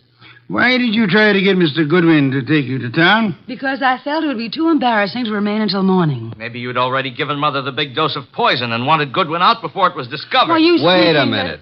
Now, Mr. Malotte, you claim that you knew nothing about Dorothy being in love with you. Should we believe that? You can believe it or not. Dorothy had a motive to get rid of Mrs. Malotte. It seems that Mr. Malotte had one, too. And so did Larry. What? You admitted to me that you didn't like your stepmother. And that you disliked Dorothy even more. I didn't say that. You said Dorothy was making a fool of your father. You resented the possibility of any woman sharing in the estate. You knew about the sleeping capsules, and you could have put poison in some of them. You could have written those threat notes. And by getting rid of your stepmother and placing the blame on Dorothy, you'd be getting rid of them both. But I didn't. I did not write those notes. You were the only one who knew about them. I was not the only one. I saw Dorothy coming out of Mother's room. It was this afternoon. Mother was out taking a sunbath. Dorothy did it. She's the one. I think you're the one. No, Dorothy wrote those notes. That's a lie. No, she probably slipped into Mother's room and wrote those notes on Mother's portable. What? Hey, just a minute. Archie, come here. I never heard of such No, lies. I didn't do it. You can't send me to jail. I'll kill you first. Larry, drop that gun. Don't come near me, any of you. You're such a fool, Larry. Give me that gun. I'll shoot. I'll shoot. Come on. There. Now, you better quiet down, kid. Or Inspector Kramer will take care of you when he arrives.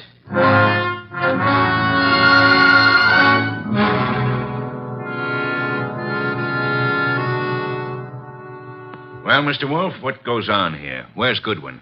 I sent him upstairs, Inspector Kramer, upstairs to Mrs. Malotte's room to check on something. Here he is. Yeah? What have you been doing, Goodwin? This, Inspector, is the pièce de résistance. This is what Mr. Wolfe has been waiting for. This little black box contains a typewriter, a portable noiseless Remington. Mrs. Malotte's typewriter. What? I didn't even know she had a typewriter. Larry knew she had one. And this is undoubtedly the very typewriter the threat notes were written on. All three of them. You were right, boss. Oh, I knew she had a typewriter, but I didn't write those notes. Oh, shut up. Archie, how do you know the notes were written on this typewriter? I've compared the type and the ribbon. They're both the same. These notes were written on this Remington. It was Dorothy. Larry, I don't believe a word you've been saying. Dorothy couldn't possibly be guilty of such a thing. If anyone is guilty, you yourself certainly have all the earmarks. Everybody's against me, even my own father. But I'm innocent, I tell you. Let me get it. I think I know who it is. Hello? Yeah, just a second. You better take it, boss. Wolf. Oh, yes, go ahead. Let's have it. Yes? He's here, but he won't mind. Yes? I see. Uh-huh. You just finished? Oh. Good. Right. Bye. Was it the coroner? The coroner, reporting that poison was found in the sleeping capsules. And the body. Did they find poison? They did. You're right again, boss. I'm going up to Mrs. Malotte's room for a while. I want you to come along with me.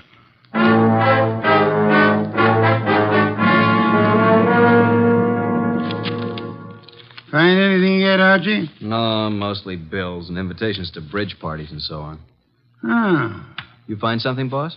Yes and no. This pocketbook detective story. What about it? I was just flipping through the pages, and I find this corner turned down.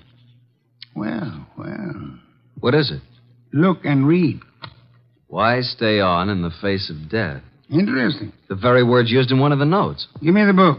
Of course, this doesn't prove a thing either, but it does confirm what I was... Oh. What now? This cinches it. Get them all up here, Archie. Tell Kramer to bring them all to the bedroom.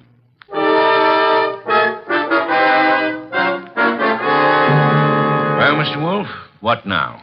As you all know, Mrs. Malotte was poisoned by someone who had an opportunity to put it in the sleeping capsule. Someone in this household. Yeah, but which one?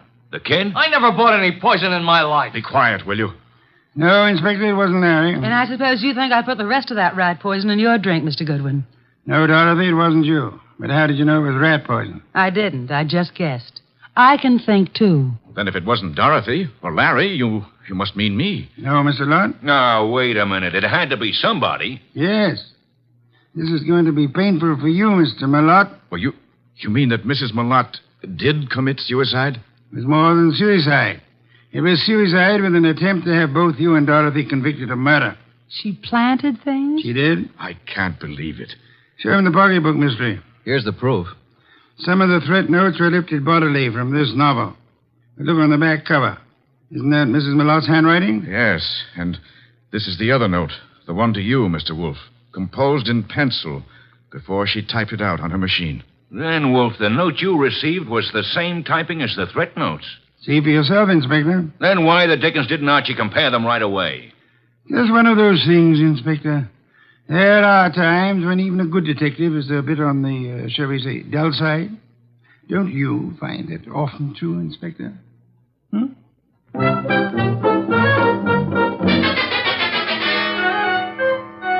Nice of you to go all the way out there, boss. I was a bit stuck.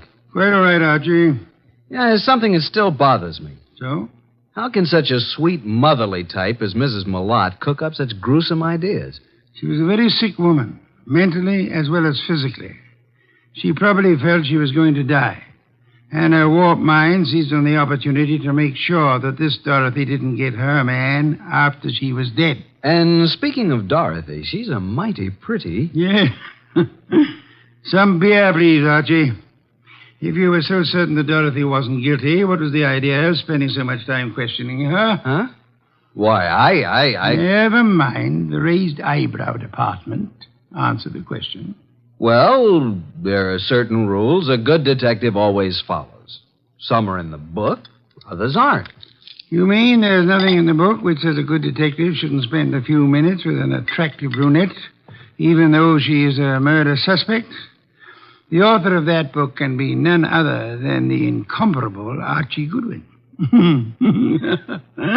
Good night, Archie.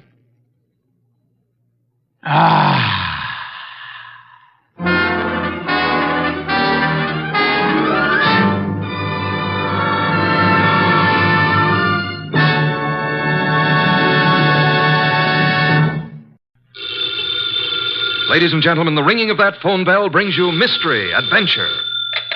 Nero Wolfe's office, Archie Goodwin speaking. What? Oh, Fritz. Yeah, I thought it was the outside line. Yeah? Yes, thanks. I'll be right down, Fritz. Boss, Mr. Wolfe, will you please hurry? You're well aware that it will avail you nothing to hurry me. Why, Mr. World, be in such a rush today? But the car, it's downstairs waiting. Fritz is all ready. Let him wait. Isn't it enough that I've agreed against my better judgment to leave the comforts of home to go rushing through the crashing traffic of the city? To a dinner? That should be an inducement.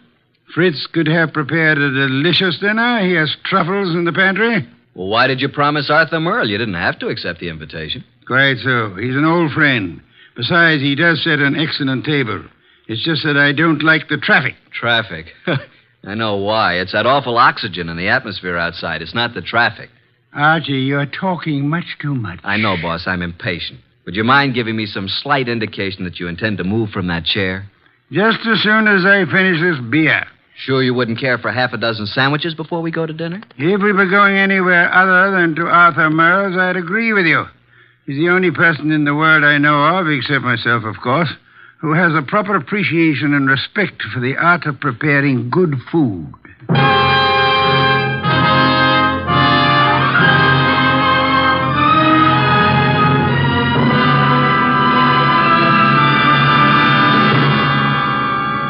Ladies and gentlemen, it's that renowned genius who is the bulkiest, balkiest, most ponderous, and most brilliant detective in the world. Yes, none other than that chair-borne mass of unpredictable intellect, Nero Wolfe, created by Rex Stout and brought to you in a new series of adventures over this NBC network in the person of Mr. Sidney Greenstreet.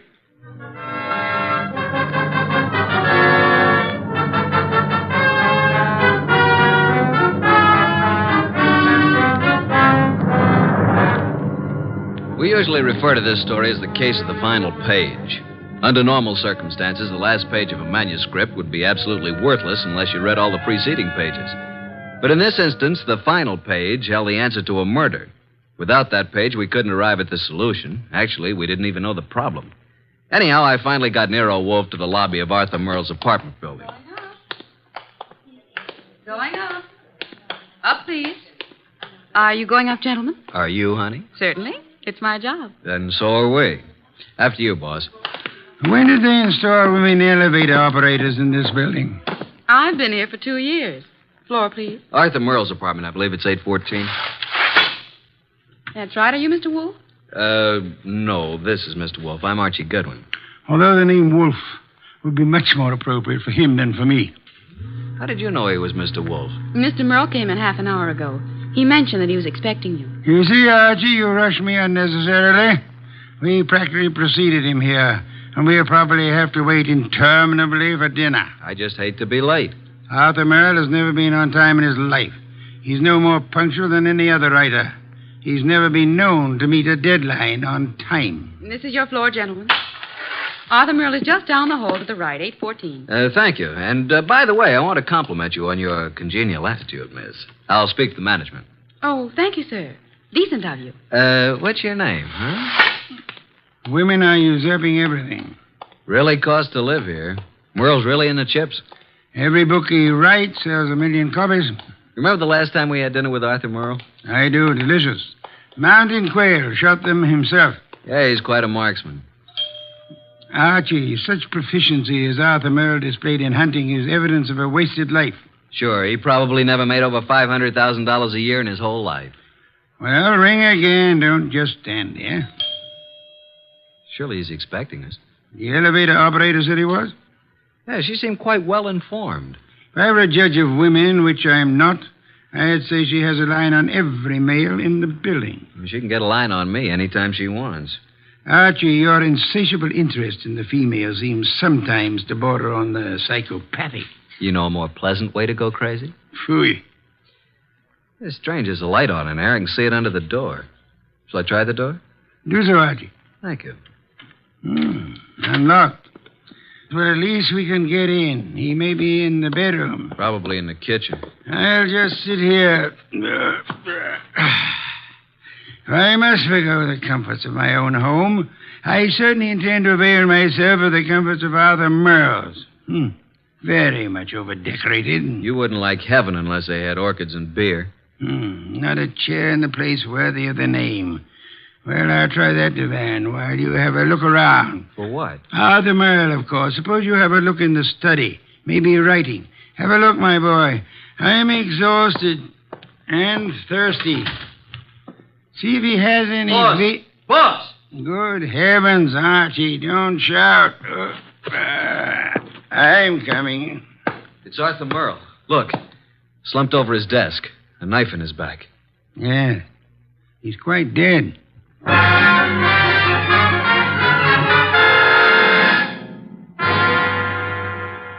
You haven't touched anything? Certainly not. I've been around long enough to know that.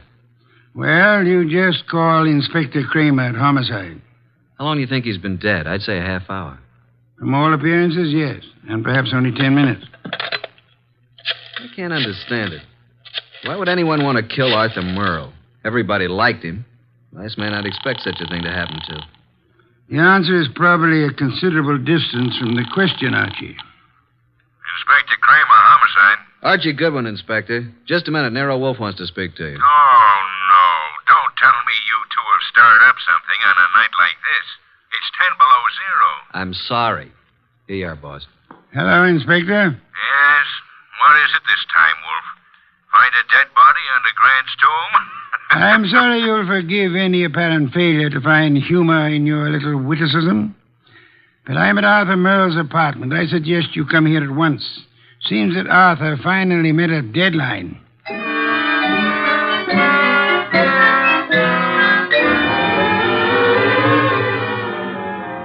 So you just walked in here and found Merle dead, huh? We were invited here for dinner. Anyone else around when you got here? No. You see anyone, Goodwin? Only the elevator operator who brought us up. Well, Mr. Wolfe, since you were in on the ground floor, maybe you've got some ideas. Sorry, Inspector. Had I been able to solve the crime so soon, I would have advised you, Inspector.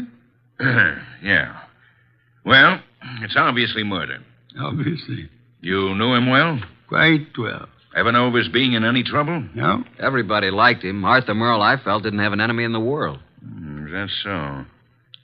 I don't think anybody pulled this as a little friendly gesture. Don't jump to conclusions, Inspector, that this murder was committed necessarily by an enemy of Merle's. Meaning? It could have been an absolute stranger. A woman? Or a burglar, or a madman, or a crank, or... As far as we know, it could have been anybody in the city, Inspector. Arthur's been dead nearly an hour.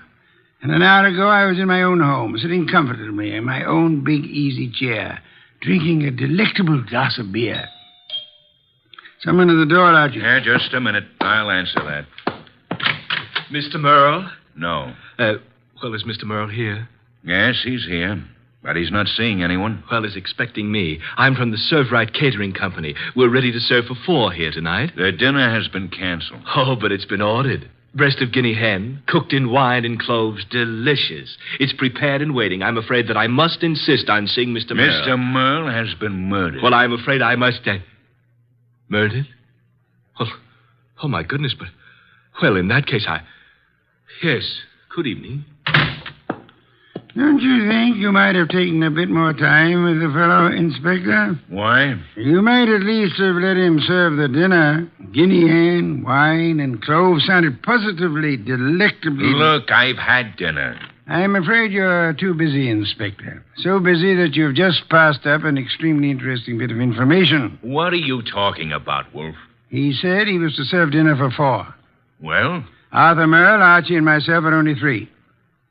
Well, who else was supposed to be here? A 4th guest who either hasn't arrived yet or who arrived earlier and left. Oh, I see what you mean, Wolf. Good. In that case, I'll leave you to pursue your deductions from that premise. Archie, will you please stay with the inspector and be of any help that you can? As for myself, I'm going back to my own home, which I should never have left in the first place.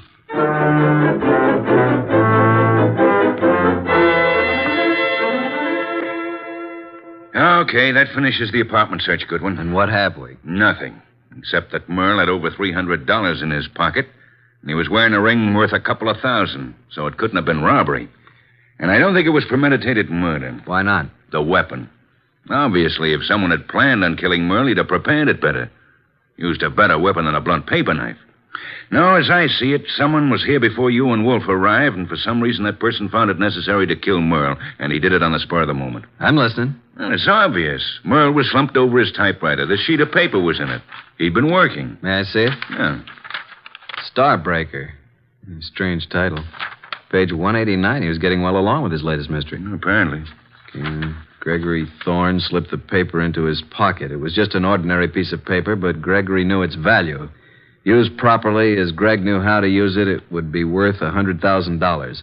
He walked away briskly, and as he... That's all. Yeah, that's all. Must have been writing. No, I'd like to read the rest of it. We didn't find any more of it. Any other ideas? No, at the moment we seem to be right where the murderer himself left off. Oh, what is this, open house? Sorry to be so... Oh. Oh, what? I expected to see Mr. Merle. Is he here? Well, who are you? Cynthia Roberts. He expecting you? Well, no. That is, Come on in, Miss Roberts. Thank you. Maybe the young lady is trying to say that he didn't have to expect her. Maybe she felt free to call without advance notice, Inspector. Inspector? What did you want to see Mr. Merle about? Well, I'm his fiancée. Oh. Had dinner yet, Miss Roberts? Why, yes, I had dinner earlier. When were you last here, Miss Roberts? Last night after the theater. Arthur and I were... What's the matter?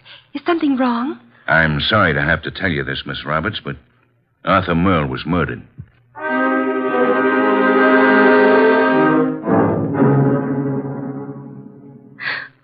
And you say you hadn't talked to Mr. Merle all evening. Is that right, Miss Roberts? Yes, that's right. You didn't have a date with him tonight? Oh, no. Then why did you come here? I told you we were engaged. I just came by, that's all. I see. Any more questions, Inspector? None for the present. How about you, Goodwin? Nope. But maybe Wolfe. Let me call him. Yes, I guess under the circumstances, we can't very well leave him out. Go ahead. Oh, Arthur, I just can't believe it. Why would anyone want to kill him? That, Miss Roberts, is a question we'd all like to know the answer to. Nero Wolfe speaking. Archie, boss, I'm still at Merle's. We haven't found out anything new except that Arthur's fiancée dropped in a few minutes ago. Did she know anything of interest? I don't think so. What does the inspector plan to do about her? Just a minute. He wants to know what you're going to do with her. Well, hold her, of course. He's going to hold her. Let me speak to him. Okay. He wants to talk to you, Inspector. All right. Hello. Inspector, I suggest you let the young lady go. Are you crazy? I haven't got enough suspects in this deal to be letting the hottest one go free. You can't consider her suspect simply because she knew Arthur. Now, see here, Wolf. If you go around arresting people at random, you'll suddenly be tipping your hand to the real murderer, admitting that you don't have a real clue to go on. And just what do you suggest? Find a motive, Inspector, find a motive. Then, if you stumble on a suspect, you'll have some basis for making an arrest.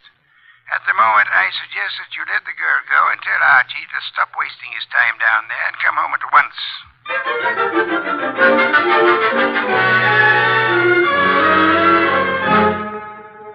So that's the story, boss. We went over that place with a fine-tooth comb. Nothing. There's not a single suspect. The last person to see Arthur alive was the elevator girl.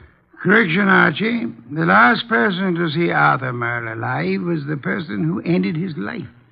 Well, I just can't imagine that pretty little elevator gal. You don't solve crimes by imagination, Archie. Then there's Cynthia Roberts, his fiancée. You suspect her? Not exactly, but just suppose she did have a motive. Maybe he threw her over. Wouldn't it have been very clever of her to come back to Arthur's apartment after the police arrived, allegedly looking for her? I thought you were the admirer of the fairer sex, Archie. So far, the best you can do is practically accuse the elevator girl and Arthur's fiancée of murder. Well, who else is there? Certainly the fellow who came with the food doesn't count. I repeat, who else is there? The entire population of the city, Archie. Thanks. Well, that's all I guess. Oh, there was something else. What? This. Page 189 of what appears to be Arthur's latest novel. It was in his typewriter. As you can see, just started the page. Starbreaker. Very interesting. What's the rest of it? That's all we found. What? And there was something missing. Archie. Yes, boss? First thing tomorrow morning, get the address of Mr. Morton, who publishes Arthur's books. Then get over to see him right away.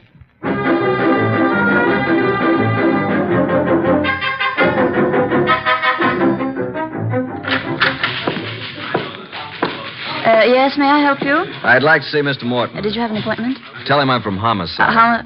Oh, yes, sir. Yes? Mr. Morton, I know you have someone with you, but this gentleman here from the Homicide Bureau, he wants to see you. Tell him I work for Nero Wolfe. My name's Goodwin. His name is Goodwin. Send him in. Yes, thank you. You may go right in, sir. The large door to your right. Thanks.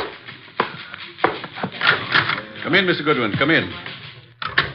I understand you're from Homicide. Not exactly. I'm Nero Wolfe's assistant. We're working with Inspector Kramer. And what can I do for you? You've heard about Arthur Merle. Yes, I received the word when I came in this morning. It was a great shock. Oh, excuse me, Mr. Goodwin. This gentleman is Henry Childs. How do you do, Mr. Childs? Glad to meet you, Mr. Goodwin. You're with Nero Wolfe? I'm his assistant, man Friday. Mr. Childs is a publicity agent. He handled all publicity for Arthur Merle. I've not only lost an excellent client, but a very good friend. Did you know Mr. Merle? Yes, I'd met him a number of times with Mr. Wolfe. Yes, indeed. Arthur Merle was a great writer and a fine citizen. He'll be missed by millions. Mr. Goodwin, when was the murder discovered? Last night, shortly before dinner. Well, what did the police... what do you think the motive was? Don't know as yet, Mr. Childs. A little early for that. Well, it's certainly a shame. I wanted to ask you a few questions, Mr. Morton, privately.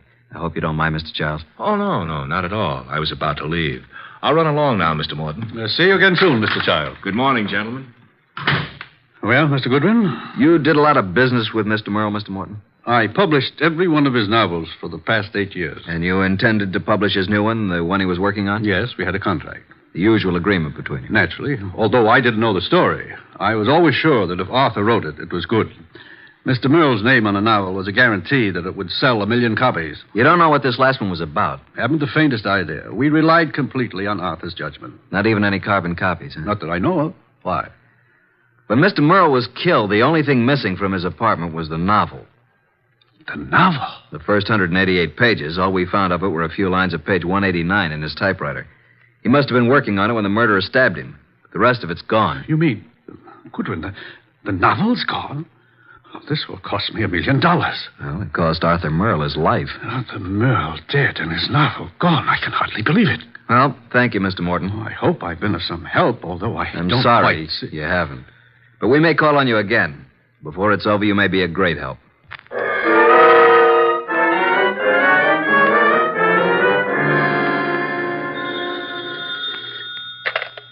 Nero Wolfe speaking. Archie, boss.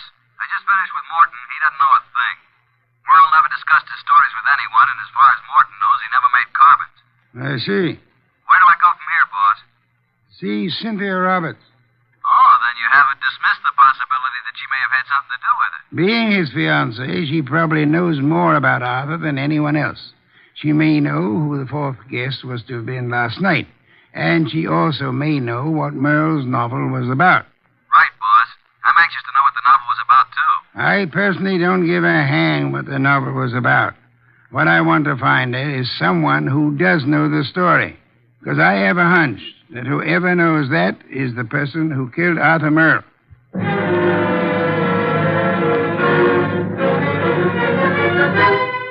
Miss Roberts, I know you want to help us find out who killed Arthur. Oh, yes, of course. I'll do anything. Nero Wolfe and I were invited to have dinner with Arthur Merle last night. Well, I knew he was having friends in for dinner, but I didn't know who they were. Oh, I'm sorry. I hoped you'd know whom he invited. No, he didn't tell me. Miss Roberts, we have reason to believe that there was to have been a fourth person there last night. A fourth? The caterer came to deliver dinner for 4. Now, the fourth party never did show up, or else came earlier and left after Arthur was killed. You mean someone Arthur invited to dinner might have killed him? Maybe. Oh, there's no one that I can think of who bore any ill will toward Arthur. We're convinced that this was done on the spur of the moment. Unpremeditated murder. Arthur Merle suddenly became a threat to someone. Now we've got to find out what the threat was and who was threatened. We'd hoped you could help. I'm sorry. Did he ever discuss his new novel with you? Oh, no, he never talked about his stories until he'd finished them. So his latest mystery contains the answer to an even greater mystery. Unless we find the first, they'll both go unanswered.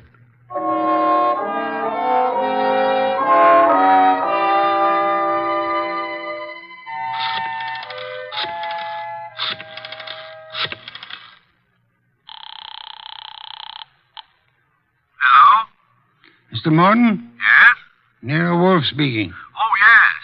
Your man Goodwin was here to see me. I presume you are interested in seeing Merle's murderer brought to justice? Certainly. Arthur was a close friend of mine. And his death cost you a bestseller, I know. Now, would you be willing to help a bit? Why, yes, if I prepared a statement for the papers. I want you to call the literary editors first thing in the morning. Here's what I want you to tell them. You got a pencil and paper? Yes. And take this down. Quote, Mr. Carlton Morton announced today that the last work of the late Arthur Merle will be published according to schedule. Fortunately, it was Mr. Merle's custom to furnish his publishers with carbon copies of each day's work. Consequently, with the major portion of his...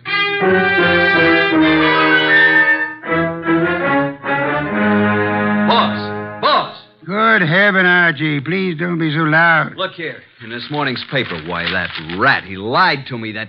What on earth are you talking about? That publisher, Morton, he said he didn't have copies of Merle's manuscript, that he didn't know what it was about. And listen to this. Mr. Carlton Morton announced today that the last work of the late Arthur Merle will be published according to schedule. Fortunately, it was Mr. Merle's custom to furnish his publisher with carbon copies of each day's work. Consequently, with a major portion of his latest work, Starbreaker, in the hands of his publisher, together with a complete synopsis, including the denouement, it will be possible for a ghostwriter to complete the novel. It will be published posthumously and proceeds with... Boss, did you hear that? I did, and it couldn't have been more to my liking if I'd written it myself. Now, excuse me. I want to make a telephone call. Who? Publisher Morton. Yeah, I'm beginning to see. He lied about the whole thing. I still don't see why he'd kill Merle, but on... Hello, Mr. Morton. This is Nero Wolfe. Yes, perfect. Now I'll call Kramer, and he and Archie will be waiting for you. Remember now, if anything comes of it, you are to say the manuscript is in the safe in your home, and you steer the party here. Say you've recently rented this place. I hope we'll be seeing you. Yes. Goodbye. Oh, and be careful. Remember what happened to Arthur. The manuscript is in my desk in the middle drawer. What the... You mean... Archie, look out of that window. Huh? Yeah? Out there is a city of some 5 million people. In that 5 million, there is one who murdered Arthur Merle. Now, we don't know who it is, so we can't go out and put a finger on him. But, Archie, since we can't go to him, we have only one other choice: make him come to us.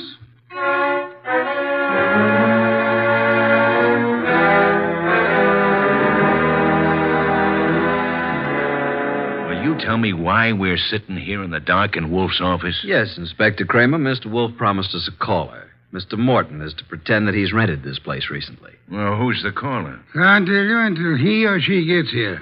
You seem certain he'll come. I'm quite certain. I'm just hopeful. You trying to tell me that Morton killed Merle? You're almost as dense as Archie was. No, Morton didn't do it. Unless Mr. Wolfe is very wrong, which is doubtful, before the night is over, Morton will know who did. And then it won't be long until we know, too. You should get on a quiz program. You're so good at guessing games. Shh. Listen. Huh? Someone's coming. A brilliant deduction, my dear Kramer. I hope there are two of them. Inspector, behind these drapes. Quick! I'll get behind the screen. All right, Mr. Morton. So far, you've been very cooperative. Just keep it up. I have no intention of doing otherwise. Your gun has me completely convinced, Mr. Childs. Get the manuscript. Yes, just a moment. It's in my desk. Wait a minute. I thought you said it was in the safe. A mistake, Mr. Childs. I don't have a safe. Shall I get the manuscript? Yes, but no tricks. You be careful. I'm being exceedingly careful, Mr. Childs.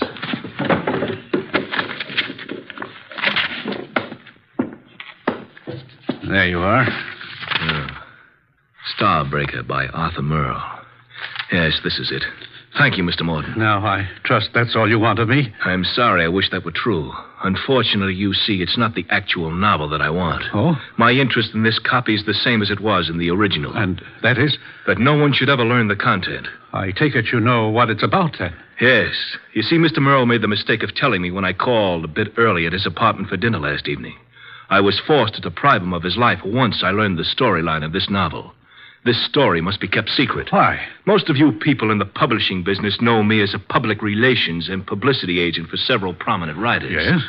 Actually, I've been as successful as I might in this business because a few years ago I stumbled onto a very neat and foolproof method of blackmail. Unfortunately, Arthur Merle thought of the same thing and based this story on it. If it got out, I'd be exposed and sent to prison. So you can see why I had to stop it, why I had to kill Arthur, and why... Now I'll have to kill you, too. Oh, child, for heaven's sake. The contents of these pages condemn me. You know what's in them. Further, I've confessed to murder to you. You don't think I could let you live after that, do you? Child, you're insane. I'm sorry that I must repay you for your trouble in such an ungrateful manner. I'm sorry to do this to you, Child, but I can't... Child, please, enough! Sorry, Mr. Childs. There wasn't time to ask you to drop the gun. All right, Mr. Childs, get your hands up and stay where you are. Nice going, Mr. Morton. Who are you? That took courage, Mr. Morton.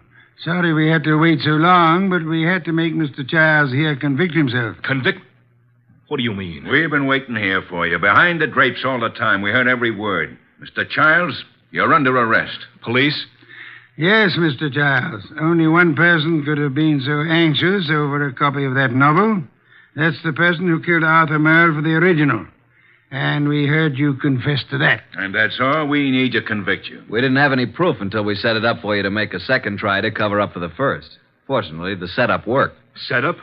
Take a look at the rest of the manuscript, Mr. Childs. What? Oh, the front page is there, all right, but look at the rest. Why, they're blank. They're just blank pages. You didn't have a copy at all. No, but we certainly got a murderer. Eh, Inspector? Childs! Stop, Childs! Stop! Well, that's one way to avoid standing trial.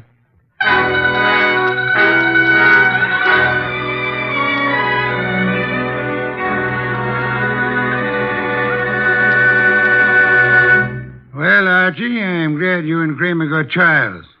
Some beer, please. That was a clever scheme, boss, making him think there was a copy. Yes. In a way, though, I wish it hadn't been just a scheme. Meaning? I wish there had been a copy of Arthur Merle's novel.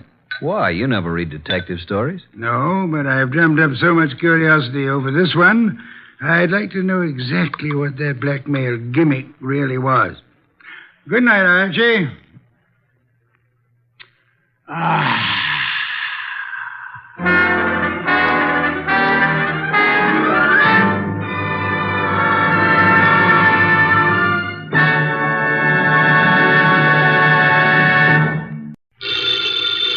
Ladies and gentlemen, the ringing of that phone bell brings you mystery, adventure. Nero Wolfe's office, Archie Goodwin speaking. Who? Oh, yeah. Hello, Doc. How are you? What? In trouble? You? More trouble. You attract trouble, Archie. Hang up. It's our dentist, Dr. Thrumming. Let him wait. We never can find him when we need him. Tell him it's after office hours. Doc, you're talking so fast I can't make head nor tails of it. Look, listen, Doc. Come on over here and we'll be able to hear you. It'll only take you a few minutes. Right. You consistently disobey me. I want to work on my paper about odontocosms. Doc Thrumming has a friend who's in some trouble, and he needs our advice. Besides, we owe Doc a fair-sized little bill, remember? Money again, Archie. Money is the curse of our times. Yeah, man. Bring on all the curses that is available.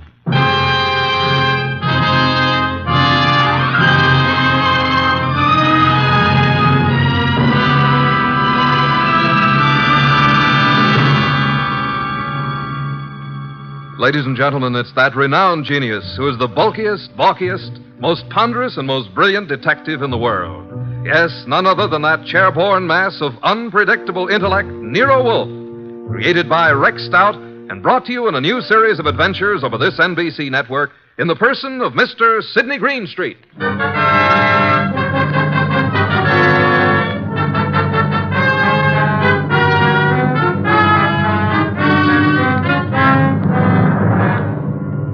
This story is one we refer to as the case of the Midnight Ride. Oh, yeah, there was a ride, all right. But it would never have happened if we hadn't received another phone call a few minutes after our Dr. Thrumming phone. It was late in the evening, and Nero Wolfe was studying his paper on orchids while I was absorbed in playing some phonograph records. Archie, not so loud. I can't possibly think when you play that infernal thing at such volume. What was that you said, boss? I said I can't understand why you can't get music from a phonograph without vibrating the top of the instrument. That's right. I can't understand why the neighbors haven't called the police. Do you hear that? Archie! All right, I'll answer. You're fired. Naturally. Hello? Hello. Is this Archie Goodwin? I know, Mr. Wolfe's... What? Me? Archie. Yeah, who is this? I need help, Archie, please. Come at once. Please. Oh, please. You and Nero. Who is this? This is Gloria, but... No, don't. Gloria who? Ronaldo West. Hello? Well, Did you hear that? Another female bar. What happened? Boss, who do you know named Gloria? Gloria? I know nothing about anyone named Gloria. She said her name was Gloria something. I couldn't quite get the last name. But she did say Ronaldo Road. Well, it's quite possible that she resides on Ronaldo Road. First, she asked if this was Archie Goodwin speaking, and before I had a chance to say anything, she asked me to come to her at once. She needed help. And for you to bring me along. For me to bring Nero along. You don't even know what you're talking about. Well, she said she was Gloria Bar or Mar or something like that, and then she said Ronaldo Road West, and then the scream, and that's all there was. The usual pattern of your experience with women. Sounded like a hand was slapped over her mouth, or she was grabbed by the throat. Bring Nero with you. I am taking no more assignments this week. Ronaldo Road West, where is it? I don't believe there is a Ronaldo Road West. If I remember correctly, Ronaldo Road runs north and south and is approximately 12 miles long. But she said west. What she probably tried to say when she was interrupted was Ronaldo Road Westchester. Westchester, of course. Asked Inspector Kramer to try to check on that phone call. I'll ask him to try. By the way, do you expect to find this Gloria alive, Archie? I certainly hope so. And are you aware that if someone strangled her, then they must have heard her speak your name? Yes, and yours, too. Shall I open it, boss? Why not? Let us face it, Archie, huh? It's me, Archie. Wait till I slide the night chain off, Dr. Thrummage. My nose. I forgot all about you, Doc. Where have you been? It's only been 3 or 4 minutes. I have never had such a disturbing night since I had my first patient. But at first I was afraid to leave the house. And why were you so afraid, Dr. Thrummage? There were 2 men sitting in front of my place in a car. Oh, good evening, Nero. Were they waiting for you, Doctor? Well, why not? It's very likely. Since she called me, I've been so completely unnerved. Here, Doc, here. Have some brandy. Oh, no. You know, I never... well, that is... a small one. I am upset. You understand, Archie. Well, that's better. Just who called you and upset you so? Oh, hello, Nero. Did someone call me? When? You phoned me frantically that a woman called you. I couldn't understand you on the phone. Oh, yes, poor Gloria. She was cut off. Oh, Gloria. Did you say Gloria? Well, didn't I? I thought I did. Oh, dear. What did you say? I said Gloria. Oh, my, isn't that strange? I thought that's what I said. No more, please. We just had a call from Gloria. Who is Gloria? Well, you remember. We all went to school together. That is... you do too remember. Gloria, you know, she was... Just what is Gloria's last name, Dr. Thrumming? Well, it was Gloria Barnsworth. I don't know what it is now. That's what she was trying to say to me, Barnsworth. Did she tell you where to find her? No, she didn't. Oh, dear me. She was just about to tell me when I said I'd call you and Archie and get your help. And then she was cut off. How do you know she's the Gloria Barnsworth you knew and I'm supposed to know? My. Could you open the windows? Why, yes. Archie. Oh, sorry, Doc. The air outside's contaminated. Oh, is that so? With what? Oxygen. These factories. Oh, well, I found her picture in an old class photo. Here it is. Oh, yeah, now I remember. But, Doc, you and this gal were several years ahead of me in school. I'm not in this picture, so she must be about 40 now. Well, gentlemen, you both seem to have the situation well in hand now. So, if you'll excuse me, I will retire to my room. Yes, but we don't have anything figured out yet. But you will. Let me know in the morning how successful you have been. Good night. Well, anyway, a woman called here, and just as she was about to tell me who she was and her address, she was cut off as though she was strangled. Yeah, Archie, did you say someone strangled her? I don't know, Doc. I hope not. Well, let's start our search along Ronaldo Road. Archie, don't answer it. They're after me. The men in the car, they saw me come in here. After you, nonsense. They found out Gloria phoned me. Don't let them in. Now, how could you know all that? Oh, dear me. Do you mind? A short one? I'm so weak tonight. Please, Archie, don't open it. I warn you. Now, just relax, Doc. I'll handle this. Good evening. Evening. Are you Archie Goodwin? No, he is. Yes. No, I'm not. He is. Put up your hands. Unhook the night chain. Now just turn off this light. Oh, I told you. Where's Wolfe? Oh, he's been in bed for hours. And who is this little man? Why, I'm... Don't you know? This is my brother Cuthbert. Yes, he's quite right. I'm a bit older than he is. Shut up, Cuthbert. All right, get your coats and hats off that rack. What for? We're all going for a little ride along the river, and it's a bit chilly. Oh, dear me. I feel faint. I'm getting dizzy. Get your hat. Yes. And put that bottle down. Yes, but it's so cold out Get tonight. along.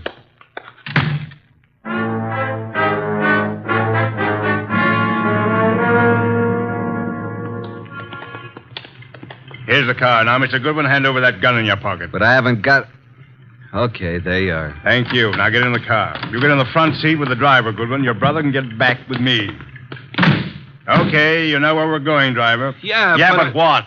Get going. But do you know who this guy is? I do. Why? Well, now, look, Well, this guy is Archie Goodwin. What if he is? Well, this won't work. I mean, I didn't know it was going to be Goodwin. He's with Nero Wolfe. What's your name, pal? I can't see you, but I seem to recognize your voice. Well, you see, it was like this. I was in on... Are you going to shut up deal... and start driving? Okay, I'm going.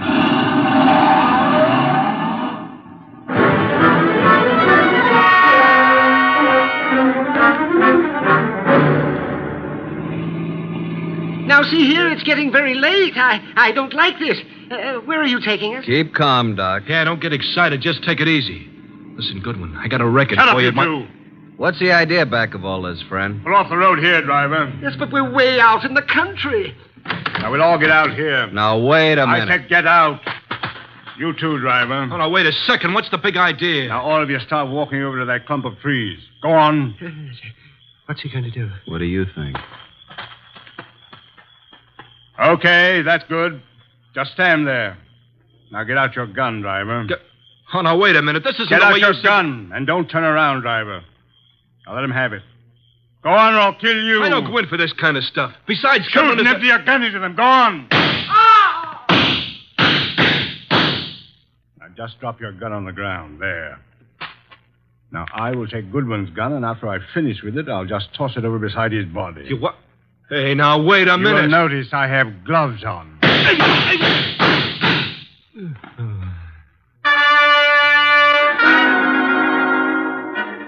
Hey, Doc.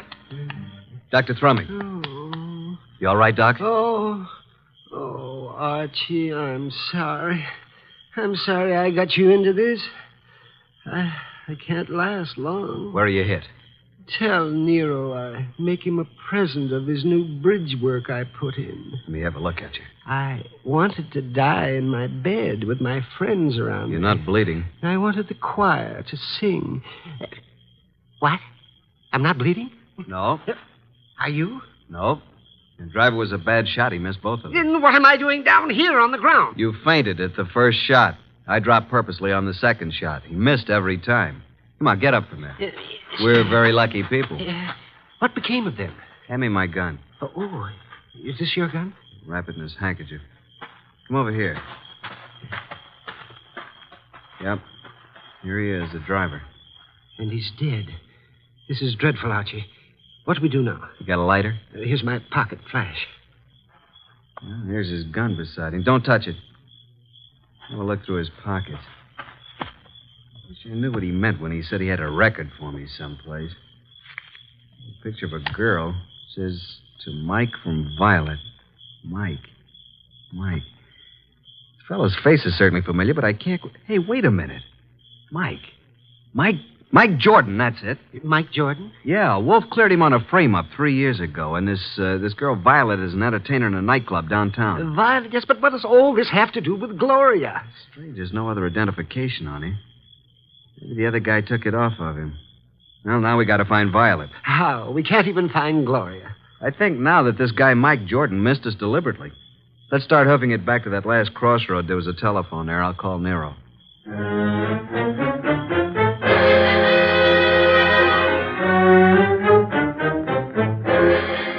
So that's the story so far, Mr. Wolfe. Sorry to wake you up, but we wanted you to know. Yes, we did. Oh, such a night. What was your reason for telling the man that Dr. Thrumming was your brother? Well, I didn't want him to know that it was Doc because Gloria had called Doc, and he must have known about it. And the driver turned out to be Mike Jordan. And what did Mike say to you in the car? Well, he didn't finish, but he said, I got a record for you, Goodwin. And then the man shot him up. And when you located Violet at her place, she was cataloging recordings, Bring it in here now, Archie. Sit down, Dr. Thrumming. Yes, I am a bit weary. Come in, Violet. Violet, this is... Hey, wait a minute. You're Nero Wolfe. Sit down, Miss Violet. Oh, what's the idea, Mr. Goodwin? Why'd you bring me here? Will you look at this photo? It says to Mike from Violet. Where'd you get this? I got it, Violet. What we want to know is, where's Mike now? What's he doing? Can you tell us where he lives? What's Mike done now? Can you tell us his address? Maybe. Do you know who he has been working for? Yeah. A guy with a big car and a lot of dough. You seen this man? Yeah, kind of a good-looking guy. I think his name is Durant or something like that. I understand you've been occupying yourself with cataloging some phonograph recordings. Yeah, that's what I was doing when Mr. Goodwin came in. Mike's got a home recorder over at his place. Do you have all the records that have been made on the machine so far? No, just what we made in the last week. Lots more at his place. Do you and Mike know of a woman named Gloria? No, at least I don't remember. It was on Rinaldo Road. Gloria Barnsworth was her maiden name. Where is this Rinaldo Road? I don't know. It's in Westchester, we think. I've never been there. What has Mike done, Mr. Wolfe? Is it bad? As a matter of fact, Mike is in the clear. Good. There is no charge against him, and there never will be. You haven't seen him for a couple of days? No. And I never go to his apartment unless him and some guests are there. Do you know where he is? Will you give me the address of his apartment? Okay. 324 East 35th Street. Thank you very much, young lady. What's all so mysterious? Oh, something's happened to Mike. I can tell by the way you talk. Very well, Archie. You have a special visit to make. Look for the machine, and it's quite late, so you had best hurry. Well, I'm going with you, Archie. Good night, Nero. Good morning. Oh, I don't even know what day it is. Come along, Violet. We'll drop you at your place first.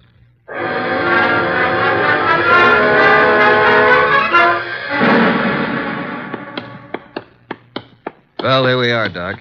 Yes, has his name right on it. Mike Jordan. You know, we're fairly certain that no one's in there. Hey, what do you know? It isn't locked. The lights are on. I know. Listen. Yes, a light humming noise.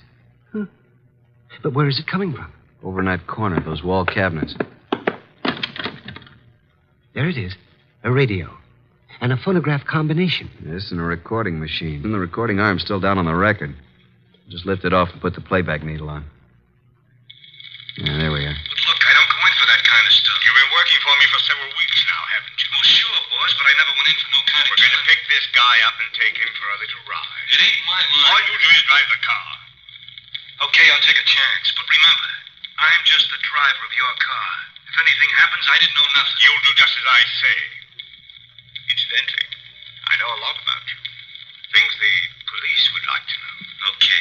Okay, I'm working for you. I came out to Rinaldo Road to make an honest living. But I see I'm right back where I started. And worse. The guy just ain't got a chance. Oh, remind me. I've got to phone the place.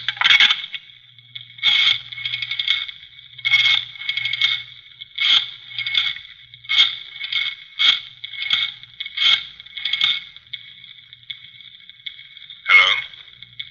How is it? I see. Yes, tonight. Yes, tonight, just as planned. Oh, yes, he's all right. All right, don't worry. Goodbye. Have you got a gun? Sure, but I never used it. You won't need it. But I want you to bring it along just in case I do. Now, you've got nothing to worry about. I'll take care of everything. And nothing will be traced to either of us. You got your money? Let's go, Mike. It's getting late. Well, Doc? He did say Rinaldo Road. That's where our Gloria called from, so they're all tied in together. Come along, Doc. We're going back to Mr. Wolfe again, and we'll just take this record with us.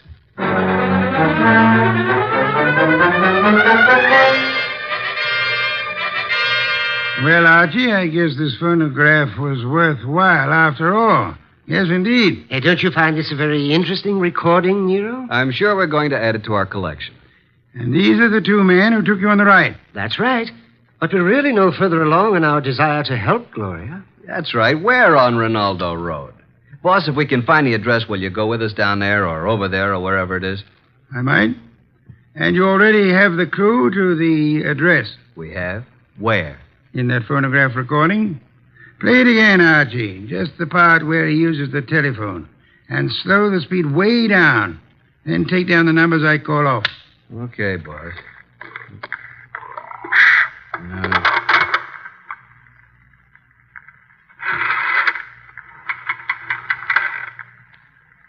Six,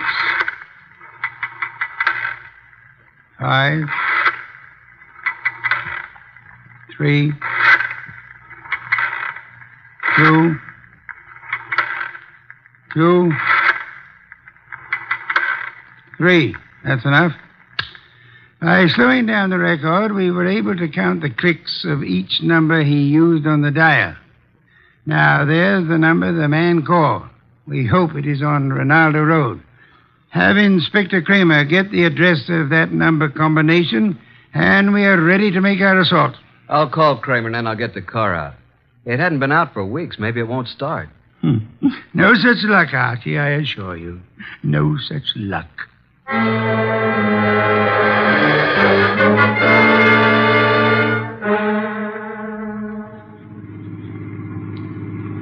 Oh, here it is. I think we must go through this big gate. Yes, there's the number. 23 Ronaldo. Slip up to the entrance as softly as possible. Turn out your headlamps. Well, here we are, boss. Easy now getting out. Don't pull, Doctor. Don't pull on. There we are. Now come along. Yeah, spooky sort of place, isn't it? All big houses are like that. Must be 20 rooms. Yeah. There's not a light in the place. Use the knocker, Archie.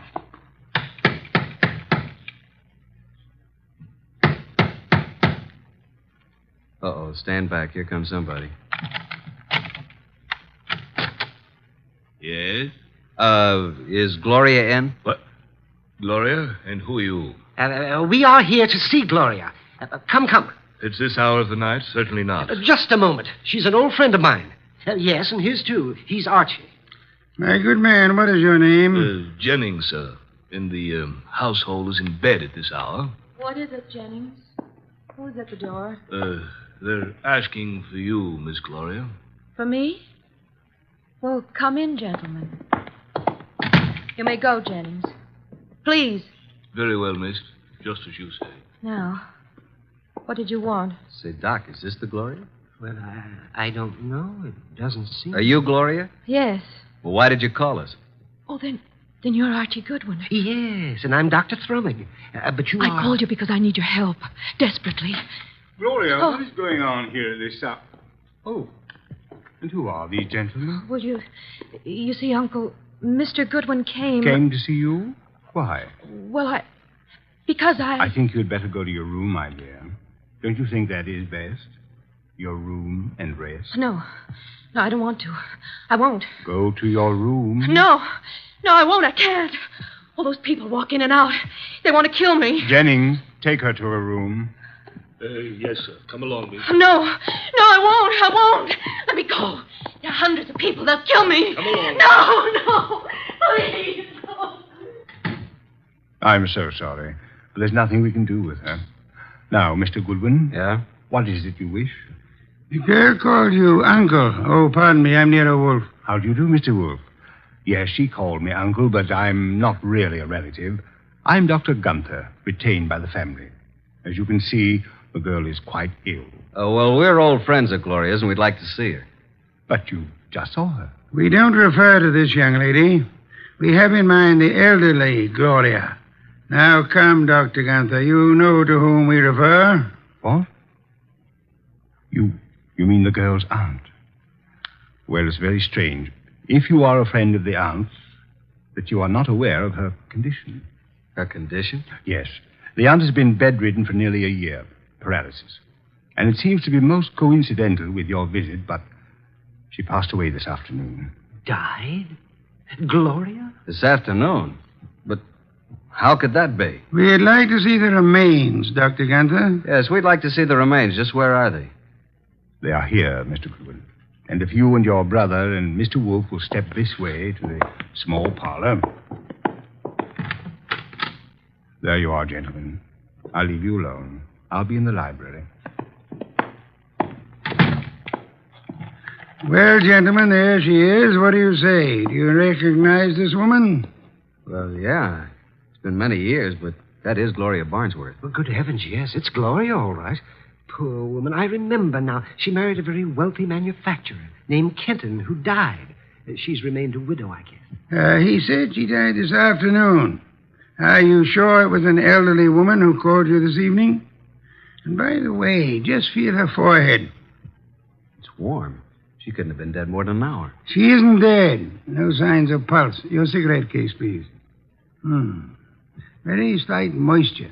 Respiration barely perceptible. She's under heavy narcosis. Been given a heavy dose lately. Let's get out of here. Wait. Do you recognize the uncle, Father Dr. Gunther? No, do you, Thrummy? No. Does he look like the man who took you for a ride? It was too dark, boss, and he was all bundled up in heavy clothes. Let's get out of here. The door was locked after we came in. He's right. Come on, Doc, let's put our shoulders to it. 1, 2... Go! Well, gentlemen, what on earth does this mean? Why'd you lock the door? Oh, I'm sorry. It's a spring lock. I had no intention of locking the door. And I suggest, Archie, that you have it repaired. And now, Archie, will you step to the door and let Inspector Kramer in? He followed us up the driveway.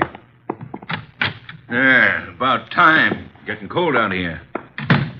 Inspector Kramer, this is Dr. Gunther. In that room is a woman he claims is dead. She is actually under the heavy influence of narcotics. Yeah? Well, who is she? Mrs. Gloria Kenton, widow of the wealthy shoe manufacturer. And this attractive young lady coming down the stairs is supposed to be mentally ill, which I do not believe. Her name is Gloria, too. A niece of the elder Gloria. But Archie and I both knew Gloria Barnsworth. Kenton. Yeah, I get it. And I suggest that this man is not a doctor, but is young Gloria's husband, and they're attempting to force the Aunt Gloria to change her will in their favor. This is utterly ridiculous. The aunt was able to phone Doc Thrummig and me tonight, but she was apparently caught in the act. And this man, who is posing as the uncle, hired Mike Jordan to drive his car while he picked up Archie with the intent of killing him. Well, this is the same man? The same. And if Mike Jordan hadn't recognized Archie, both of you would be quite dead. This man double-crossed Mike and killed him, believing that the whole thing would be blamed on Mike.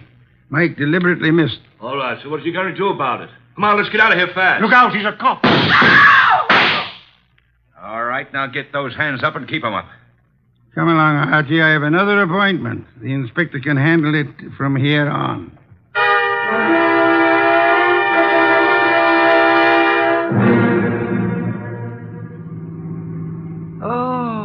Oh, dear me. What happened? Am I all right? Yeah, you just fainted again when the shooting started. It's really quite fortunate that Mike Jordan recorded that conversation. Fortunate indeed. How did you know this uncle was the same guy who took us for a ride? First, by his speech pattern, he is undoubtedly a Canadian. But you must have missed the most important slip-up. What was that?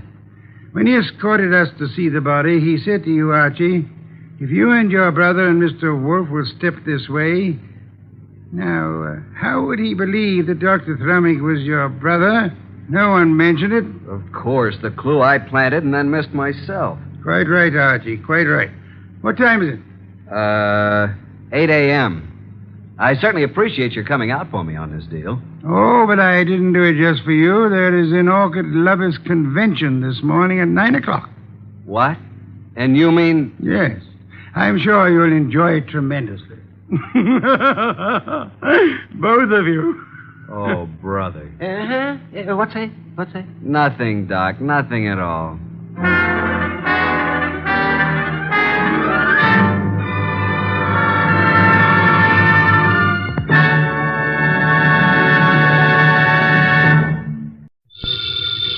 Ladies and gentlemen, the ringing of that phone bell brings you mystery, adventure. Nero Wolfe's office, Archie Goodwin speaking. Willie Inch, did you say?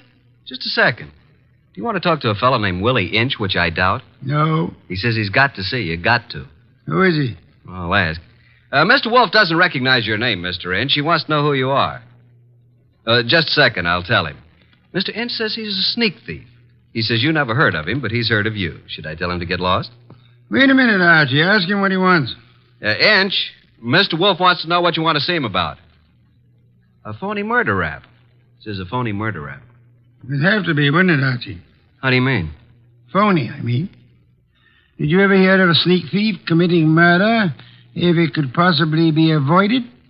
Yes, Archie. Tell Mr. Inch. I'll listen to his story.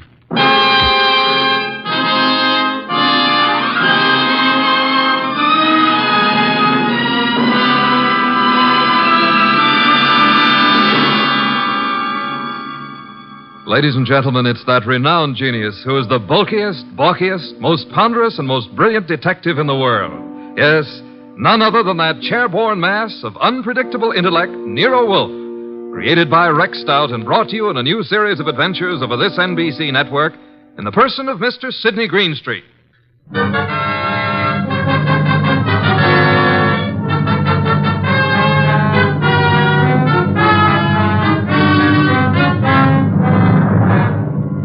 When Mr. Wolfe and I talk about this little difficulty, he calls it the case of Archie Goodwin and how he got hooked. However, I call it the case of the disappearing diamonds. I prefer my title. He prefers his. Anyhow, it started with an improbable character named Willie Inch. That'll be our sneak thief, Archie. Let him in. Okay, boss. Okay? Inch? Yeah. Come in. In there. I'll follow you. Mr. Wolfe, this is your client. Mr. Inch? Yeah. Tall fellow. Must be over 6'6". Sit down. Where? Archie? Here, Mr. Inch. This ought to be comfortable. Well, Mr. Inch? Look, Mr. Wolfe, they're going to claim that I killed a woman I never even touched. And I'm going to fry for something I never even done. All right, Mr. Inch. How did you kill her? I didn't. I never killed nobody in my life. Mr. Inch, you say you're a thief. Can you prove it? I got a record. Why? I was wondering about that bulge in your pocket. Oh, here?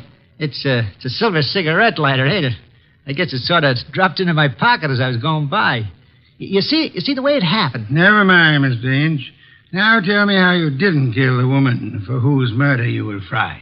Well, Mr. Wolfe, sir, it was like this. There was a window half open, you see, and I happened to crawl inside the house. But hey, now. Well, Mr. Inch? This is just between us, ain't it? Possibly. How do you mean? Explain, Archie. Mr. Wolfe said possibly. Oh. Well, okay. So I happen to find myself in the bedroom, see? So I happen to sort of roam around, and I hear there's like a party going on. You know, people and music. So I lock the door. So go on. Let him tell it his own way, Archie. Well, Mr. Inch? So that's the mistake I make. Mistake? Maybe I leave my fingerprints on the door. So? So later, a dame gets herself knocked off in the same room, and they look for fingerprints, and they find mine. I'm it. That's all. I got a record. So the chair. I see. Pitiful case, isn't it, Archie? Very, very mournful. Inch. Yes, sir? I presume you came away with some souvenirs? Oh, nothing. It wasn't worth the trouble. You know, just odds and ends, junk. Have you got the junk with you? Yeah. Let me see. Here. Cigarette case, platinum. Lighter, gold. Vanity case, gold. That's all? Positively. Junk, the man says. I promise nothing, Mr. Inch, but it might be better if you told the truth. Me? You. Oh, well. One square-cut emerald ring. I just happened to find it. Here's something more. A pewter ashtray. Look, the room is dark. I can't see. Piles of coats on the beds and hats and handbags. I take what I find. Why didn't you turn on the lights? One of these big standing lamps. You know what I mean. Go on. I bump into it, and it scares the living... it scares me. So? I turn the switch. It don't work. Archie. That sounds like the law, boss. The law. Stay right where you are, Willie. I suggest that there is a way to find out, Archie. Okay. We don't want any. Good morning, Goodwin. You remember me, your old friend, Inspector Kramer? 2 gentlemen with me are also with the department, Pearlie and Ostrakovich. May we come in? What do you want? We want a murderer, and we want some rocks worth $250,000. Does that answer your question? What makes you think you'll find all those goodies here? Come in, men.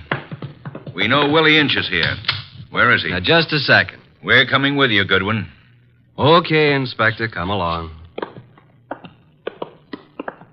Well, Archie? The law. That's Willie Inch. Frisk him. No weapons? Okay, just put the cuffs on him. Inspector Kramer. Oh, yes. Hello, Wolf. I want to tell you something about this man whom you and your men have so bravely captured in my office. You don't need to tell me about him, Wolf.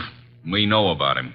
Do you indeed? Yes. We know he killed Mrs. Florence Avery March and stripped $250,000 worth of diamonds off her. That's all we need to know. I didn't do no such a thing. Where's the ice, Willie? I never even seen none, honest. Take him away, boys. I'll make the charge when I get back to my office. Wait. Mr. Wolf, sir. Take him. Look, I ain't done nothing, I tell you. Inspector Kramer. Yeah.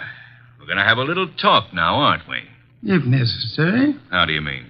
Explain, Archie. Mr. Wolf means you're going to have a little talk, if necessary. Very funny. I will now draw up a chair and show you why it's necessary. In the first place, $250,000 worth of diamonds makes it necessary. Archie, if you please, a bottle of beer. Okay. Will the inspector name his poison? You know I never drink on duty. And just for me, Archie, please. On my way.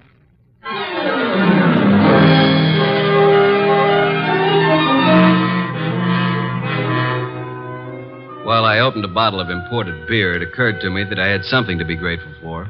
At least I wasn't in Willie Inch's enormous shoes.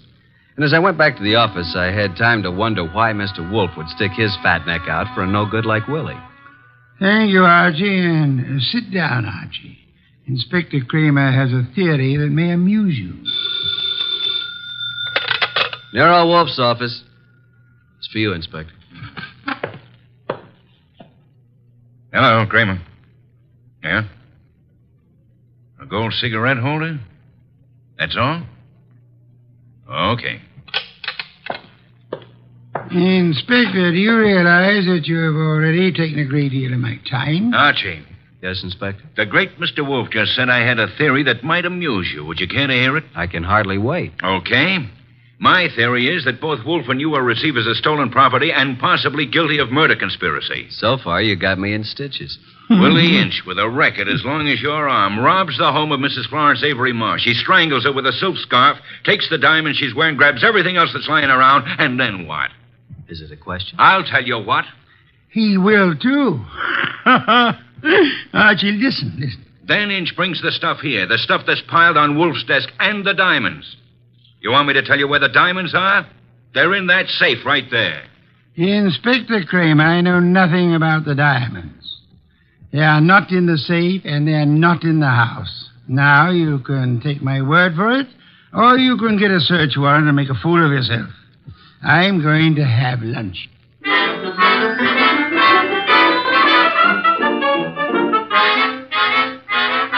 By 2 o'clock, the newspapers were full of the murder of Mrs. Florence Avery March. The suspect was already in custody, caught at the home of Nero Wolfe, well-known private investigator.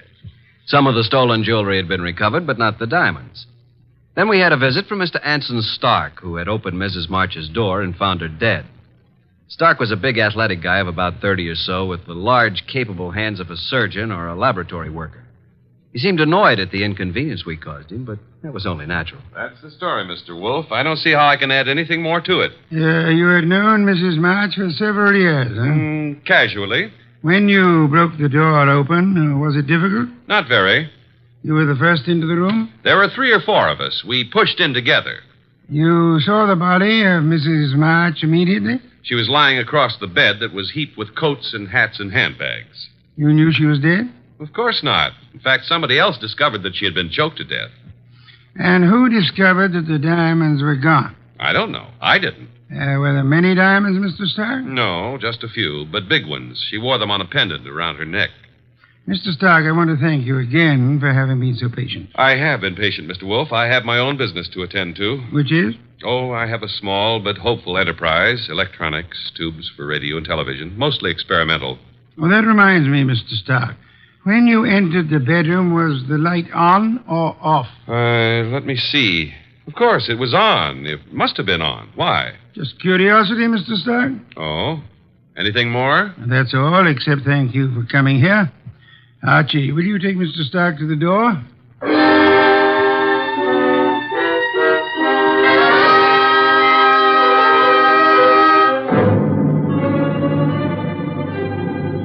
Mr. Stark departed like a man who'd been delayed by a petty annoyance. A few minutes later, the door buzzed, and I went expecting anything.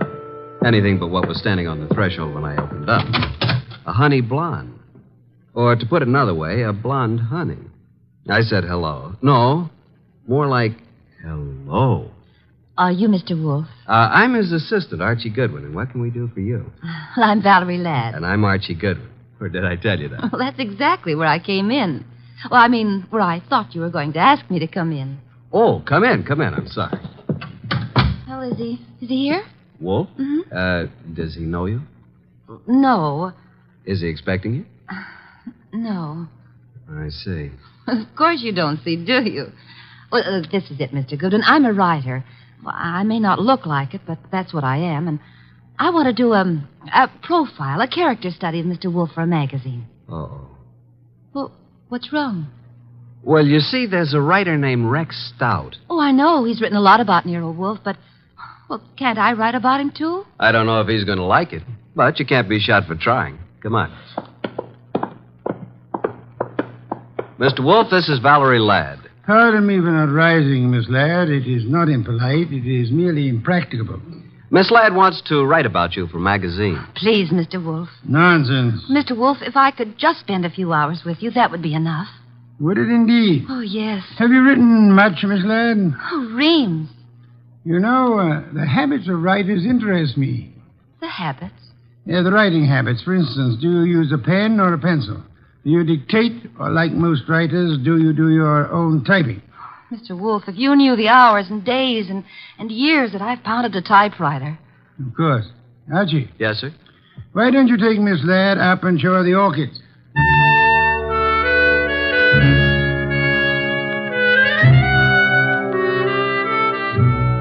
You never know about Nero Wolfe.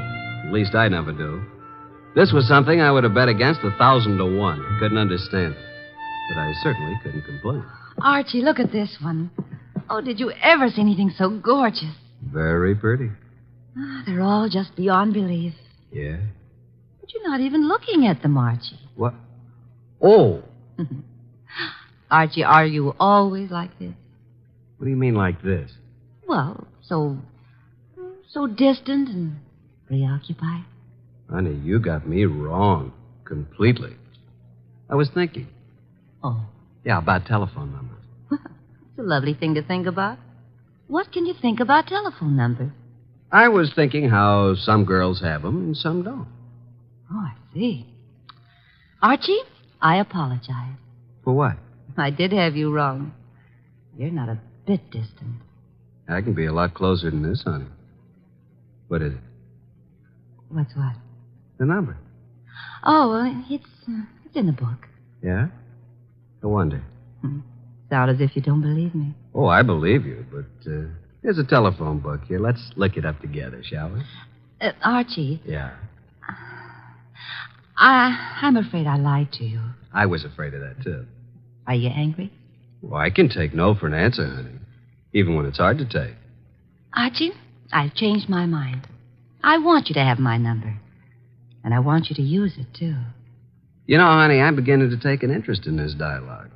Let's have it. Okay. Olympia 93659. And a very, very pretty number it is. Valerie Ladd. 2 D's? Mm-hmm. Olympia 93659. Honey blonde. Gorgeous. Oh. Spelled gorgeous. There. What are we doing tonight, Olympia 9? And I said that you were distant and preoccupied. We were talking about tonight. All right, Archie. Yes, I'd love it. Oh, these orchids, they're really beyond belief. And you won't even look at them. True. I'm too busy looking at you. Well, how do I look, Archie? Beyond belief, honey. Beyond belief. Well, there goes the Goodwin luck again. It's a house phone, partner. Mm-hmm. Yes, sir. Okay. He wants us to come down. Archie, Yes, dear. even if he says no, we still have a date? Honey, though the heavens fall.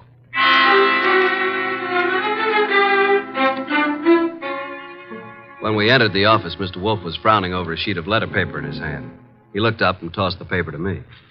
That is a peculiar thing, Archie. The sheet of letter paper just arrived. Since Miss Ladd is interested in detection, show it to her. Thank you. Well, some sort of code, isn't it? QWERTYUIOP.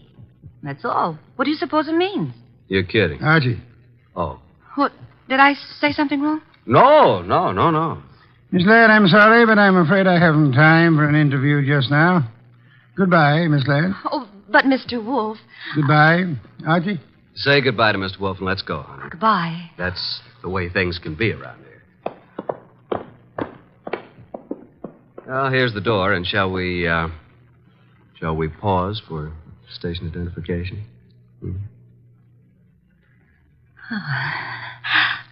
I'll wipe it off, Archie. There. Thanks. Well, what happened, Archie? Yes, indeed. Yeah, Mr. Wolfe, I mean. Oh. Why did he suddenly want me to go? Well, I'll tell you, though I don't know whether I should. That code message he showed you? Yes. QWERTY up.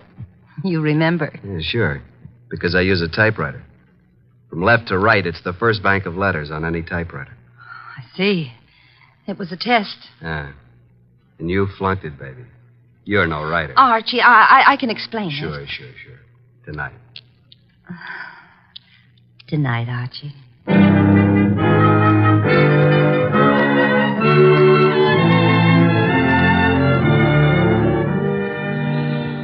You do believe me, don't you, Archie? Oh, of course, baby, of course. Well, it's just that I was there at the party, when poor Florence was murdered. Then I read in the paper about, how they caught the man at Nero Wolfe's. And I always wanted to be a writer, so I thought if I could get an exclusive interview that would be a good way to start my career, wouldn't it? Yes, it would. Pardon me a second, will you, Valerie? I got to make a phone call. There's a booth. It'll only take a minute or two.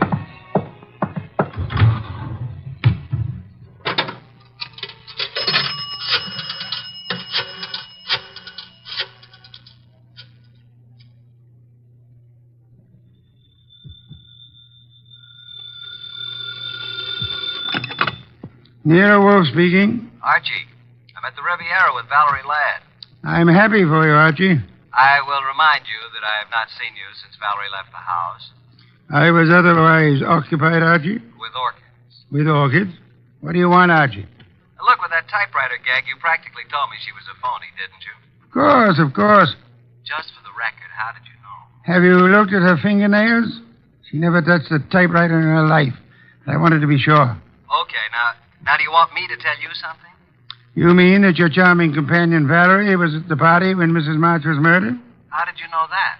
Simple, Archie. I got a list of the guests from Inspector Kramer. Among them was the name of Valerie Ladway.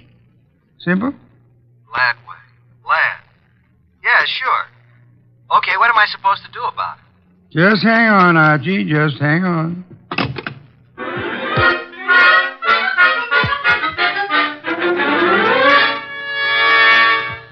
I went back to the honey blonde, the beautiful phony Valerie Ladway. I went back to the table where she should have been, but she wasn't there. I sat down and waited. Looked at my watch, 11:24. 11:32, no Miss Ladway. 11:45, I finally realized that not only Valerie, but her coat and bag were also absent. I called the waiter. Yes, sir? What happened to my friend? The young lady left some time ago, sir. Okay, give me the bill. She paid it, sir. She did? Yes, sir. In fact, she said you gave her the money for it. Yeah? Wait a minute. Well, I didn't know it, but she is certainly right.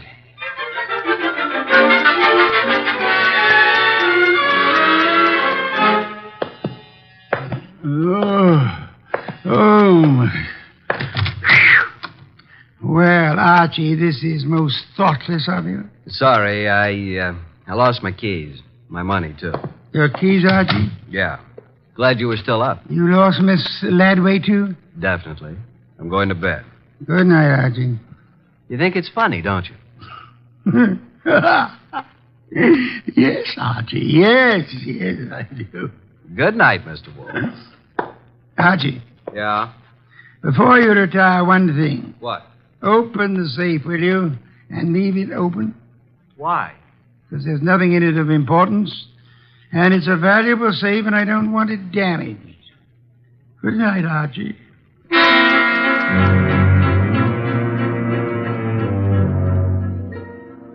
At about 2 o'clock in the morning, I thought I heard a noise. I got up, put on the rest of my pajamas, picked up my gun, and went down to the office. The man had his head in the safe, and everything was scattered all over. I stepped inside the door. Put your hands behind your back and stand up. Huh? Okay. Now, just what are you after, Bud?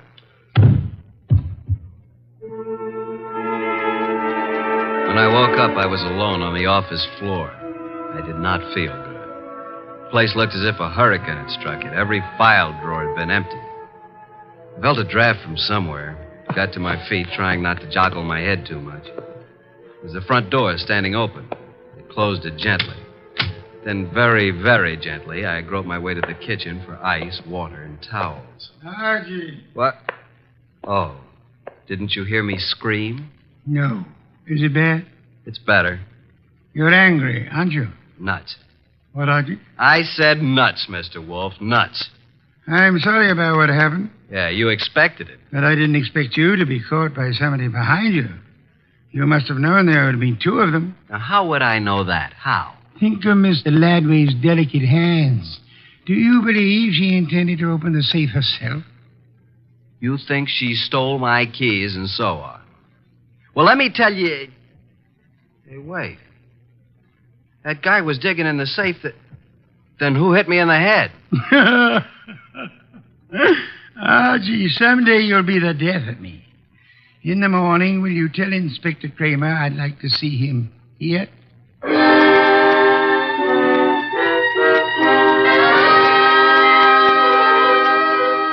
Fuming and protesting, Kramer arrived about 1:30. When I let him into the office, Mr. Wolfe was gazing thoughtfully at the ground floor plan of the house of the late Mrs. Florence Avery March.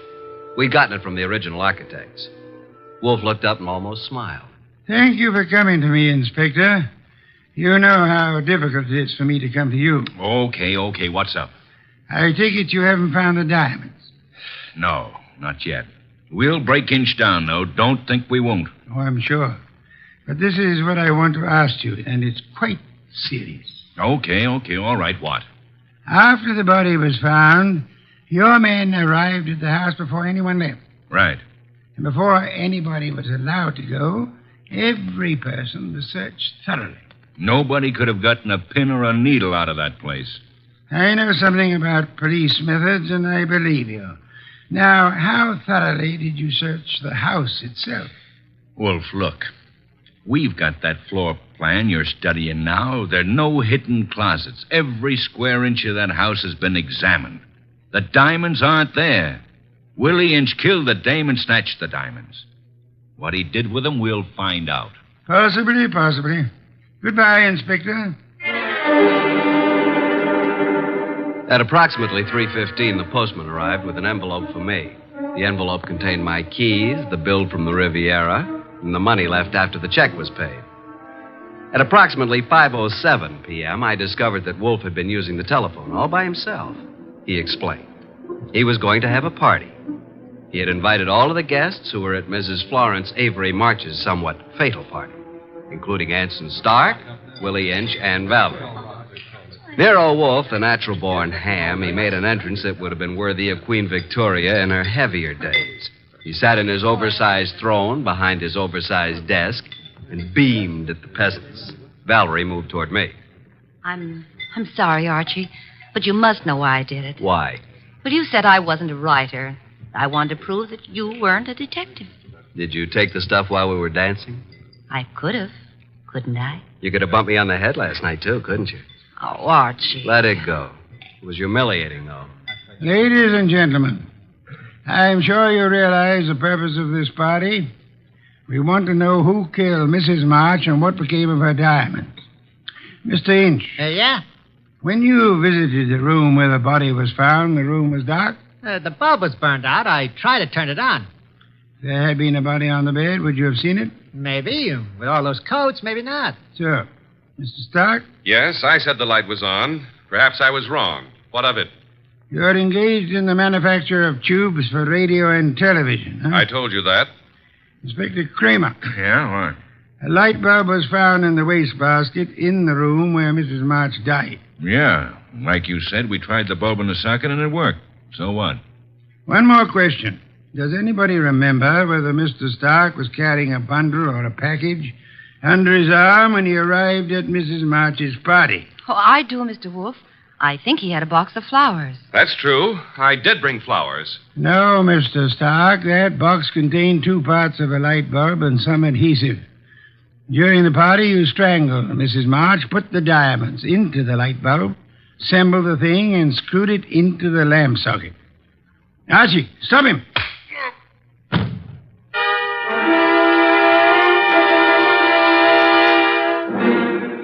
Really, Archie, it was quite simple. Light bulbs are only a stem glass bowl and a brass sheet. Yet nobody, including the police, would think of looking inside one. Mr. Stark could come back and collect his treasure any time after the excitement had died down. What's the matter, Archie? I got a headache. Valerie Ladway. Poor girl. She and whoever the man was with her must have thought the diamonds were here. That bump on your head will be better in the morning. A bottle of beer, please, Archie. I'm going to bed. Yes. Why must you place such confidence in women? Remember what happened to Mark Antony and Samson and Archie Goodwin. Good night, Archie.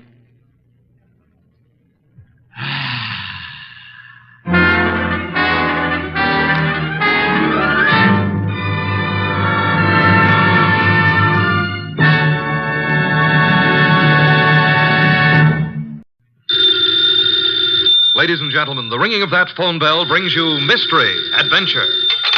Nero Wolfe's office, Archie Goodwin speaking. Yes, who's calling? Mr. John Blake? Well, is this a matter of business? That's fine, Mr. Blake. I'll just call him. Archie, I'm not here. Tell him I'm up in the plant room with the orchids. I was going to call him to the phone, but he's up in the plant room with his orchids. What sort of a case is this, sir? Really? Really, is that so? Is it a man or a woman? Oh, I understand perfectly. It's a man. Well, at least that's something different. Yes, sir. Very urgent. I understand. And I assure you, Mr. Wolfe will be here waiting for you. The fee? Shall we say about, 1,000? I will not see any client until after dinner. Fritz is having mountain quail on toast. Yes, Mr. Blake. Come at once. What were you saying, boss? Confound you, Archie. Nothing but business. All the time. What's the problem? I don't know. And at $1,000, considering our bank balance, I'll help him poison his great-grandmother.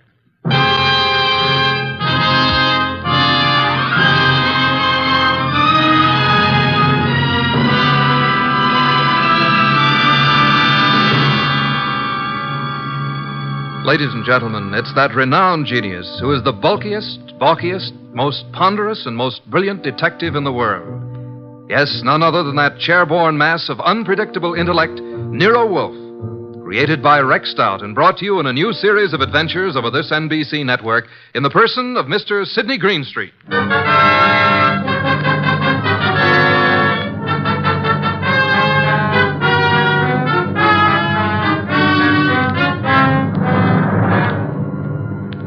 What we chose to refer to as the case of the Hasty will began, of course, with an urgent phone call from the mysterious John Blake. At the moment, Nero Wolfe was seated in his chair, which was specially built for his 300 pounds, and I was giving him a lecture on the importance of money. Archie, that will do. I'm not interested. You will be when you learn you can make no more purchases of beer and Skittles. You've passed up 2 cinch cases now. Each would have meant a healthy fee. Let us hope this Mr. Blake has a nice, fat problem that will take us days to solve. Archie. Yes, sir? Answer the door. Good evening. I'm John Blake. Oh, yes. Come in, Mr. Blake. You have no idea how welcome you are. Archie, show Mr. Blake in and close the door. That draft is unbearable. This way, sir. Mr. Wolfe doesn't care for anything resembling air. Oh, I'm Archie Goodwin. Good evening, Mr. Blake. Mr. Wolfe, I have a little business for you. Now, before you say anything, I know you're not a lawyer. I'm not a member of the bar, let us say, Mr. Blake. Of course. What kind of business, Mr. Blake? I have here a short will, which I have typewritten myself. I haven't signed it yet. Also, I have here a sealed envelope containing a letter which I want you to be prepared to deliver to the addressee. A will and a letter. Very well. Yes. Do you know who I am? Seems that I've certainly seen you before. Same here. I just can't place you. Well, I'm John Blake, president of the Plymouth Building and Loan. Oh, of course. I've seen your picture many times. You have a staff of the best attorneys in the city, Mr. Blake, and this is most assuredly the business of attorney. Perhaps. But in this particular instance, I wanted an individual who had no interest in me, nor previous knowledge of my affairs. I see. Also, I wanted a person who was, shall we say, not too well fixed. Well, you certainly couldn't Archie. Imagine Mr. Wolfe being in need of money. Just why can't your attorneys handle this? You'll know in a moment. But when I leave here, I want you to forget the whole thing, for the time being. Indeed. You have said it. Here's the will. You may read it. Archie. January 25, 1951. To my daughter, Anita Blake, I do hereby bequeath all my property, personal and real, including the portrait painting of her mother, my dear deceased wife, Marcia Blake. This will supersedes any and all instruments previously drawn. So, simple enough, isn't it? That's all. Now, the pen, please, and I'll sign it. Now then, you sign as witness, Mr. Goodwin. You retain the will, Mr. Wolfe, and the envelope here, which is addressed to Hilary Blake, my brother, who is now living in this city. Your brother? He's just recently returned from 25 years in Australia. Though Hilary has written me several times, I have not favored him. We've been estranged these many years over, a certain unpleasant situation which this enclosed letter will clear up. Are you in fear of your life, Mr. Blake? Murder? No, Mr. Wolfe. There was a time, yes, but, not now. You will know what to do with the will and the letter, though, when the time arrives. Now, as to your fee, you said, 1,000? Well, we usually receive... 1,000 will do. Well, here's a check, all made out. If you're thinking of suicide, Mr. Blake, we must warn you. If you don't care to go through with this, please say so. I'm not planning on suicide, I assure you. We have taken the job, Mr. Blake. And good evening, gentlemen, and thank you for your kind indulgence. Well, that's the simplest little 1,000 we ever made. I believe, Mr. Goodwin, you're going to be quite surprised. I want you to get acquainted with John Blake's secretary. You will more than earn this 1,000, young man.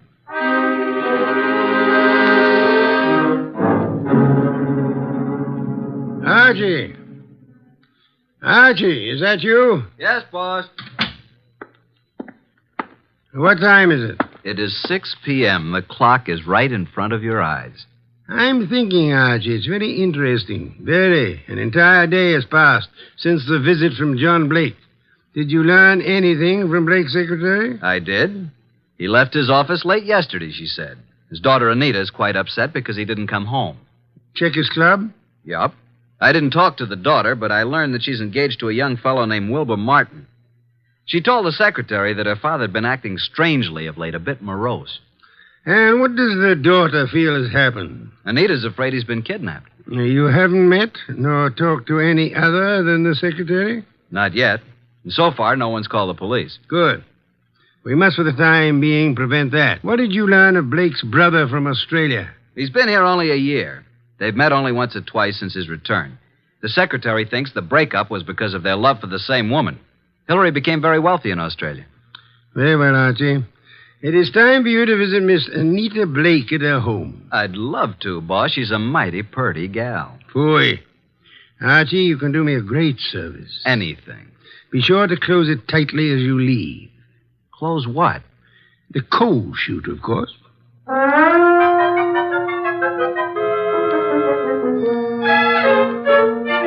I'm awfully glad you could come, Uncle Hillary. Wilbur seemed to think you might know something about Father's disappearance. No, I don't know, Wilbur. I'm just as nonplussed as you are. When did you see your brother last? Oh, it's been 4 or 5 months. Why? Oh, I just wanted to know. What do you two think has become of him? Surely you know his recent actions better than I. Well, at first I thought he'd been kidnapped. Now I'm afraid it's suicide. Oh, I say, really now. Have you been putting such ideas into our head, young man? On the other hand, could have been murder. Indeed. Well, I suggest that the police be called. Hospitals, the morgue, every place. Have you thought of doing that, young man? I was going to. Oh, really? Then what are you stalling about? I'll just step into the library and do it myself. Oh, it can't be, Wilbur. It just can't be. Miss Blake, there's a Mr. Goodwin to see your father. Oh, I'll see him. Thank you, Miss Blake. I'm Archie Goodwin. This is my fiancé, Mr. Wilbur Martin. Mr. Martin? How do you do? What is it you want, Mr. Goodwin? Is your father here, Miss Blake? Why, no. No, he isn't. What is your business, Mr. Goodwin? Why do you want to see Mr. Blake? As a matter of fact, I don't really want to see Mr. Blake because I don't think he's here. I came to see Miss Blake. Just who are you? I'm a detective. Police? Private investigator with Nero Wolfe. John Blake has disappeared. I know you're trying to keep it out of the press because you think he's been kidnapped. We have called the police. Oh, what do you think has happened to my father? I think he's dead. Oh, dear. Why do you think that? Yes. Just what do you know, Mr. Goodwin? Oh, Anita, I want to ask you a few questions. I think it's advisable Mr. Blake. to... Yes? I thought you were done for. That is... I don't think I... This chap is a detective. I'm sorry about this, Mr. Blake, but curiosity got the better of me. I hope I haven't wrecked things. What are you talking about? You remember the agreement. What agreement? Mr. Goodwin, do you know who you're talking to? Why, yes, John Blake. Oh, no, Mr. Goodwin. This is my Uncle Hillary, my father's brother. Hillary? Hillary Blake? Yes, my father's twin brother. John and Hillary were twins. Of course. That's news to me. I didn't know that. What did you know about him? Well, now that I look at him, now that I can recall his speech, there is a difference. And now, why do you think John Blake is dead? I've just come from police headquarters. You mean he's been murdered? No. From all indications, he's committed suicide. Suicide? Are you sure? Poor father. Oh, I was afraid of this. This morning, a hat and an overcoat were found on the East River docks near Pier 9. In the coat was a typewritten copy of a will made yesterday. The hat bears the initials J.B. There was a will? Yes. Could you identify the hat and coat, Miss Blake? Well, yes, of course. Very well. Come in, Sergeant. This is Sergeant Hanlon. Miss Blake, do you recognize this coat and hat? Yes. Oh, yes, I do. They were father's. Oh, Wilbur. Suicide? I can't understand it. But the hat and coat are not conclusive evidence. What about the will found in the pocket? Show them the will, Sergeant. Read it, miss. You read it, Wilbur? To my daughter, Anita Blake, I do hereby bequeath all my property, personal and real, including the portrait painting of her mother, my dear deceased wife, Marcia Blake. This will supersedes any and all instruments previously drawn. But no signature. I have the original. Here you are. Where did you get this? Notice the signature of the witness? Archie Goodwin. You witnessed his signature? In Nero Wolfe's office. But Mr. Blake had his own attorneys. Nevertheless, he came to Mr. Wolfe to take care of the will. If we hadn't recognized him from his photos in the papers, I wouldn't have witnessed the signature. Anita, is this your father's handwriting? Yes. Yes, it's his, all right. But this still isn't proof that he's dead, nor that he committed suicide. No corpus delicti. And the body may not be found for days. But this evidence we have here certainly indicates that a body will be found eventually. Maybe not, Mr. Goodwin. It's possible they could have... What were you going to say? Nothing. Miss Blake, in a way, I blame myself for your father's death. How do you mean? I had a sort of premonition. It's obvious now why he came to Nero Wolfe. Is it? He wanted someone who didn't know him personally. His own attorneys would have been able to see through his plan and prevent his carrying it out. But he made a will. Why did he draw this new one? Yes, that's what I don't understand. Well, I still am not convinced that he committed suicide. Mr. Blake, here is a letter he asked to be delivered to you. Oh, well, now. Perhaps it will shed some light on the problem. What does it say, Uncle? Jove. It says, Hillary, for 25 years now, jealousy and bitterness have kept us apart. I know why you stayed in Australia all these years. I know you loved Marcia. She was rightfully yours. But I loved her, too, and I couldn't go on without her. I know you've despised us both, and I've pretended to despise you. I had to pretend, because I lied to Marcia. I told her you were engaged to marry a woman in Sydney. Marcia was innocent. I was to blame. When Marcia died last year, and you wrote that you were coming back, I knew then that your resentment had faded, but I didn't answer you, and I've kept away from you because I couldn't face you. I've told you all this because things have happened which you will learn soon enough that have decided me to close my book and write fini. I have made a new will, leaving everything I possess to Anita. Anita is young, Hillary, and I beg you to watch after her as though she were your own, which, but for my selfishness, she might well have been. Forgive me, Hillary. Well, this certainly indicates suicide. But what does he mean by things have happened? That, Miss Blake, is the motive, for which we'll just have to wait. Yes, for that and the body.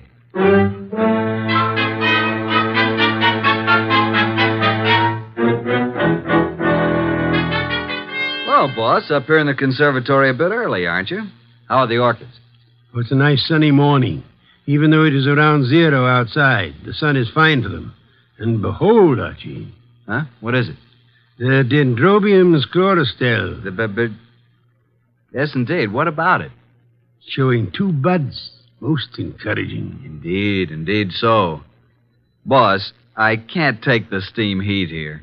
Tell me, this painting of Marcia Blake, is it large? It hangs over the Blake mantle, about 3 by 4 feet. I find it most intriguing that John Blake should mention the painting in so short a will. And Hillary, does he seem to offer any suggestion on this problem? He has very little to say.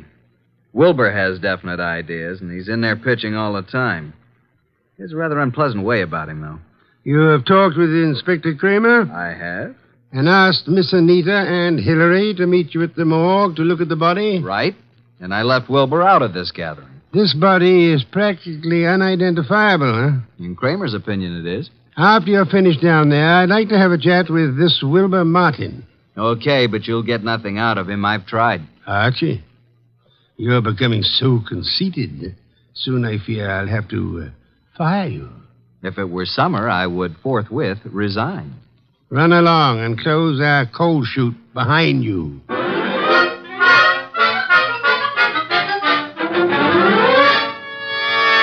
Morning, Inspector Kramer. Up early. Yeah, Goodwin.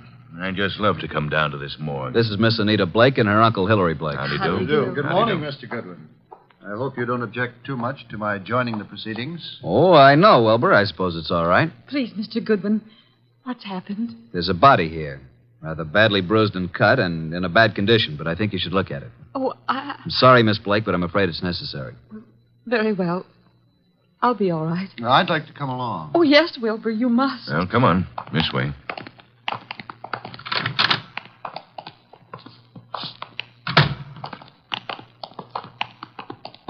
Well, here we are. Wilbur. What do you say, Miss Blake? Now get hold of yourself, Anita. Please, you must. Yes. Yes, that's Father. And you, Mr. Blake? It's certainly hard to say. It looks as though it might be John. Was there no means of identification on the body? No jewelry or... Father never wore any jewelry. There was nothing but this suit here. Nothing in the pockets. That's Father's suit, all right. I know. Oh, why? Why did he do it? Come along now. That's all for today.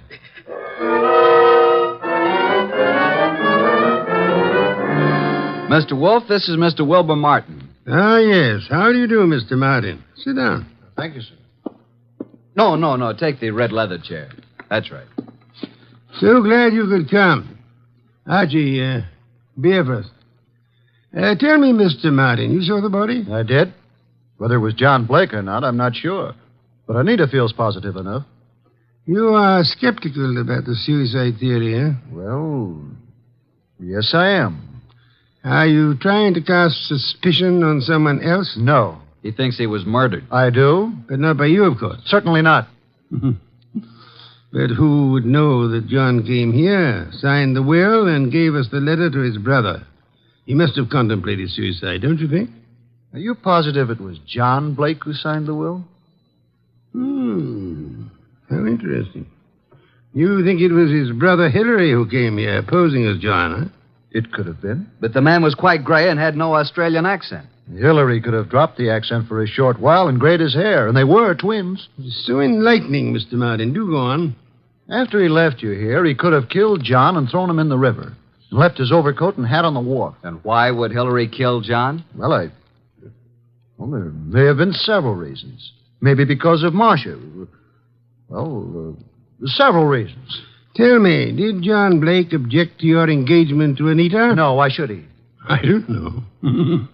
I merely asked. Anita Blake identified her father's handwriting. She identified the body. You still believe it's murder? Maybe she only thought it was his handwriting. You had best be careful, Wilbur. In trying to make a murder out of this, you might place yourself in a most unhappy position. I checked the letter and the will with papers at John's office, and the handwriting is identical, in my opinion. Maybe Hillary is clever at forgery. Maybe.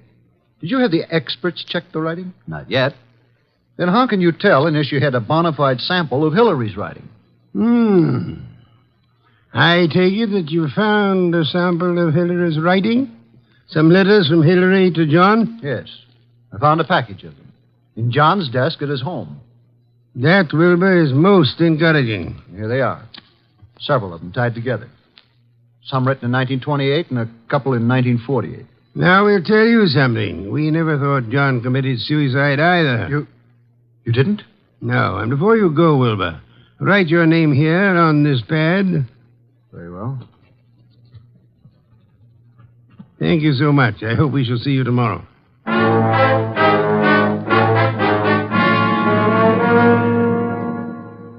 Well, I'm surprised, Inspector Kramer, to see you out in such inclement weather. I like the cold spells. Sit in the red leather chair. Yeah, thanks. Good. Have your experts finished checking the will and the letter? Yep, but not all through with the package of Hillary's old letters that Wilbur found. What's the verdict? If this is forgery, it's the cleverest bit of forgery we've ever come across. My men say the will and the letter you received appear identical with the specimens from John's office. Indeed. The will and the letter then do seem to have been written by John Blake. Yes. But on the other hand, and this is unusual, by comparing this letter from John with a letter Hillary wrote from Australia in 1948, we found characteristics in both men's letters which were definitely similar. Then, Inspector, you feel that Hillary might have written the letter and signed the will. That is, it was Hillary who came to my office? It's a tough thing to prove, but I think that's being on the right track. Inspector, what about the rest of the package of letters I got from Wilbur Martin? They're still working on those down at headquarters. What about young Wilbur? So far, can't see much in him to worry about, but it's a bit early. Archie, phone out to the Blake mansion and tell Wilbur Martin that we've uncovered the whole thing. And if Wilbur's in on it, he'll be gone before you get there. We can pick him up later. Okay. I'll let you know about the rest of Hillary's letters. Good. We won't phone out there until you're finished. And I'll call you as soon as possible. Archie, I want you to look into the affairs of the Plymouth Building and Loan Company. See what you can learn about the actual stability of the company. Okay. Boss, please put on your muffler and overcoat and open a window. A candle couldn't burn in this place. Yeah. I'm on my way.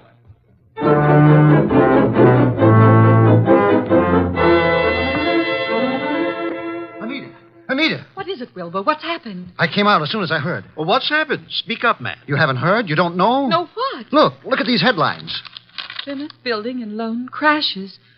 Wilbur, what does this mean? It means your father embezzled the funds of the company and he has gone to the wall. What? Yes, close the doors. Oh, no, Wilbur, no, I can't believe such a thing. I'm sorry, Anita, but there it is in black and white. Then this is the motive for John's suicide. Why? Why? Because he knew he was caught. What else? He could have put the money back, couldn't he? Yes, but maybe he lost it by trying to make more to cover up the shortage. I don't think he lost it. You don't? No. Oh, nonsense. He must have. Else why would he kill himself? Maybe he didn't kill himself. Oh, this is awful. Oh, please, Anita, you mustn't worry. I know this is very embarrassing for you, but it isn't your fault. Now, let me take you away for a while. We can run down to Mexico until this blows over. You won't take her to Mexico. You won't take her anyplace. Just what do you mean? What's wrong with you, Wilbur? You're acting stupid. Your father may have fleeced the company, but I don't believe he lost the money. Wilbur. He hid the money, and your Uncle Hillary found the hiding place. And he set up the suicide to cover your father's murder. Hillary killed him. Oh, you're crazy. You're out of your mind. Why, this doesn't make sense. I have all the money I need. Yes, you have now. Pack your things, Anita. I'll phone the airport for reservations. You can't leave at a time like this. You won't leave this room. Do you know what can be done to you for threatening people with firearms? I'll call the police. You don't need to call the police. I've just talked to that detective, Mr. Goodwin. He's on his way here. The police have uncovered everything. I know you killed John, and you have the money. Wilbur, you're out of your mind. I know what I'm talking about. Get out of here. Get out. I won't leave. No one will leave till Goodwin comes.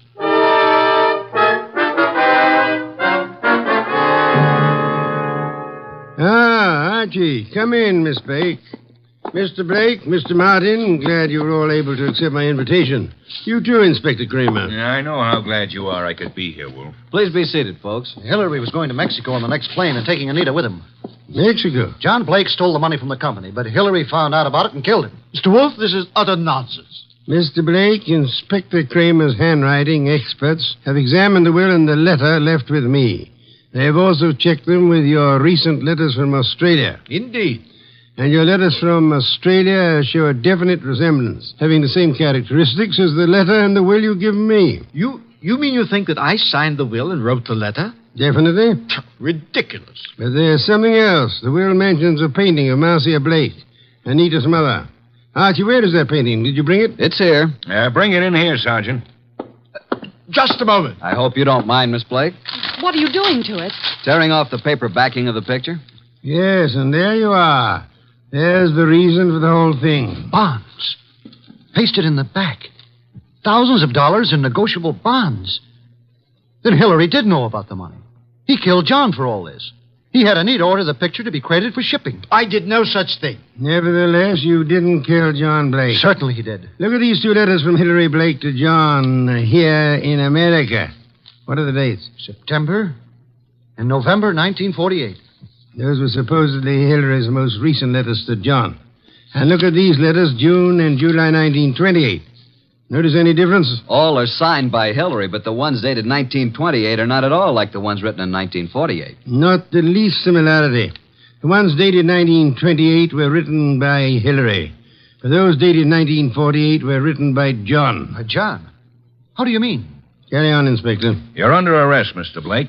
Not for murder, because there's been no murder. You're under arrest on a charge of embezzlement. Embezzlement? Oh, but how can And you, Miss Blake, are under arrest as an accomplice. What? I don't understand. Mr. Wolfe. Wilbur, you yourself unearthed the old 1928 letters, really written by Hillary from Australia. The recent letters are not in the same handwriting. They were poorly forged by John in 1948. Furthermore, we checked with Australia and learned that Hillary Blake died in Sydney 10 years ago. And this man here is really John Blake, posing as Hillary to escape the penalty for looting the company. Anita. It just doesn't seem possible. Anita knew all about it, and they might have gotten away with it if they hadn't come to us, Archie. What a fantastic plan. I'm giving you back your $1,000, Mr. Blake, but I'm afraid it won't do either of you much good now. Thank you so much, Inspector Kramer, for dropping in.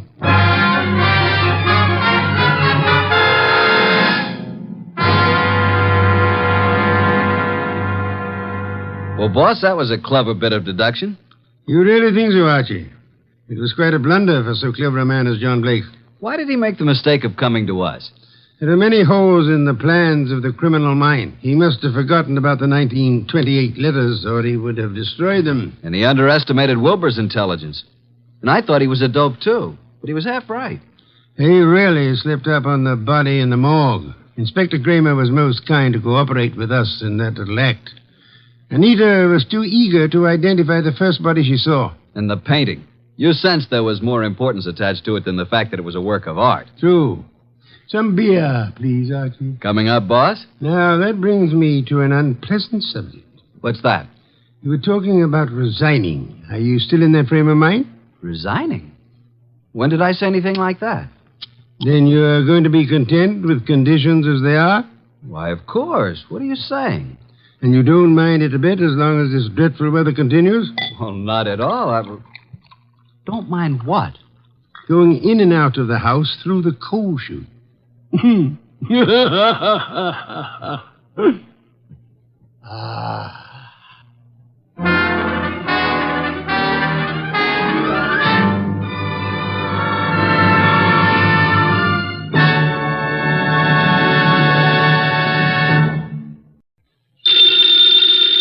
Ladies and gentlemen, the ringing of that phone bell brings you mystery, adventure.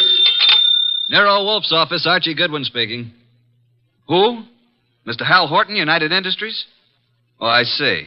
Well, I must warn you, Mr. Horton, Mr. Wolfe doesn't take kindly to big industrialists. Says their great wealth upsets his digestion. Why do you want to see him?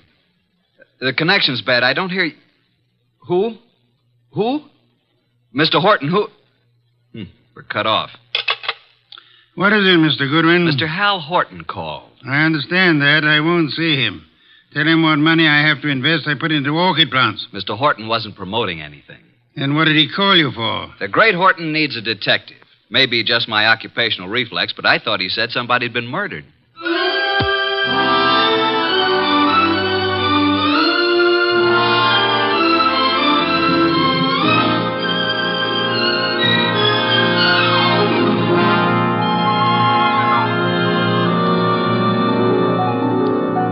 Ladies and gentlemen, it's that genius who is the bulkiest, balkiest, most ponderous, and most brilliant detective in the world. Yes, none other than that chair-borne mass of unpredictable intellect, Nero Wolfe, created by Rex Stout and brought to you in a new series of adventures over this NBC network in the person of Mr. Sidney Greenstreet.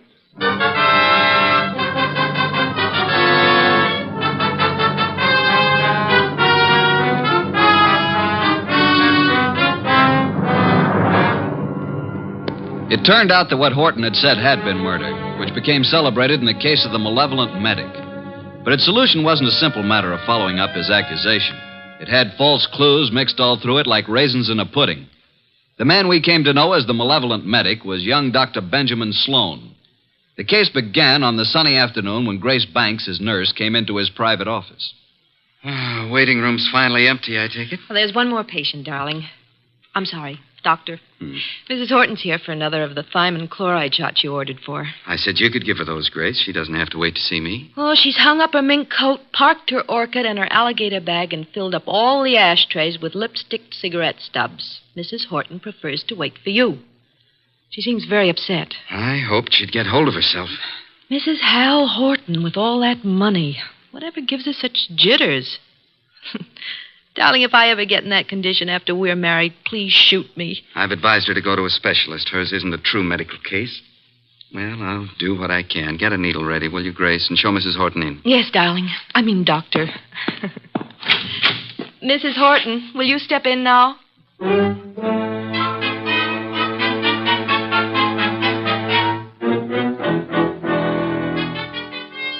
Been in that waiting room for hours.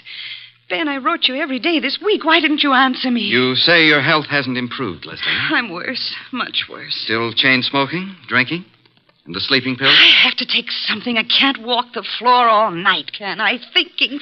Why are you so unhappy, Leslie? You have what you always said you wanted. Money, clothes, excitement. You have the right to say that. But don't. Please don't. I'm only pointing out facts you should face. I told you from the beginning you need a nerve specialist. I need you. Nobody else can help me at all. Leslie, you went over this the last time you were here, and in all those letters you've been sending. Now, let's cross it off for good, shall we? Don't talk like that. You don't mean it. I'm no longer a lovesick dope, and you're the wife of one of the biggest industrialists in the country. Yes, Hal Horton. I despise him. He thinks his money makes him God. He thinks he can buy anything that he bought me. He made me think I was getting the world with a fence around it. Everything I want is on the other side of that fence. You don't know what you do want. I want us the way we used to be, happy in love together. Leslie, please be quiet. Why?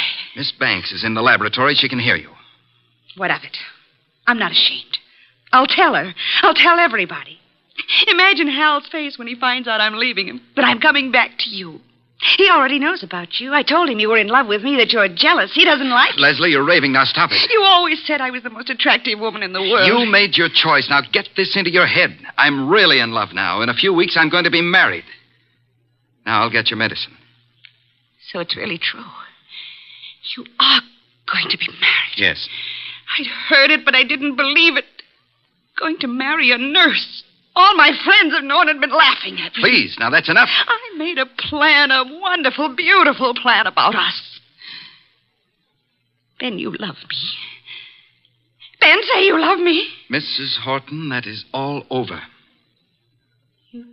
Don't love me. No longer. You're here as my patient, and that's all. After this treatment, I must ask you to get another doctor. A wonderful, beautiful plan for us. And now she threatens to step in and spoil it.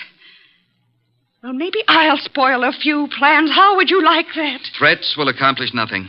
I can ruin things for you, Ben. All those fancy ideas of yours about having a fine practice, being a great doctor. Do you want to give those up? I can arrange it so that maybe there won't be any wonderful future for you.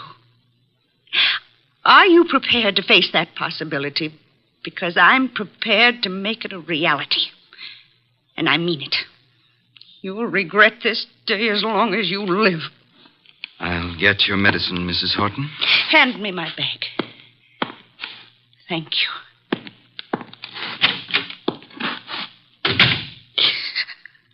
Oh, I hate you, Ben. I hate you both.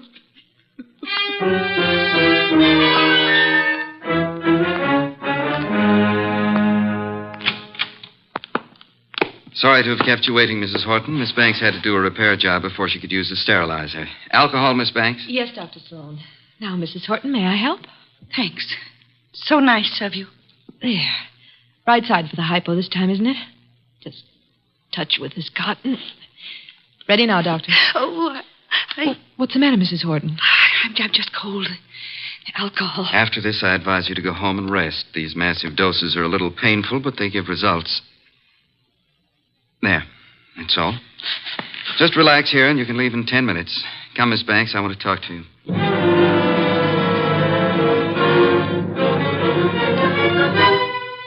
Doctor! I feel sick. I feel very sick. You might as well stop acting. I can't get up. My feet. Ben, look at her. Something's happened. Hysteria. No, her face. Oh, and she's falling. Mrs. Horton, hold on to me. I've got you. Hold her up. Leslie, what is it? Pain. Terrible pain. Where? What from? Sick everywhere. Pain, everything's pain. Pain in my head, pain in my feet.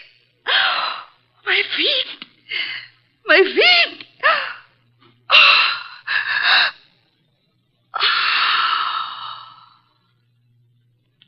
Doctor, she's dead. Yes, Grace. Get a card from the files. I want to study it. From the first day Mrs. Horton came here. What was it, Ben? What happened to her? Symptoms are of a heart condition from which it seems the patient has just expired. Then you must call her husband. Grace, did you hear me? Yes, Dr. Sloan.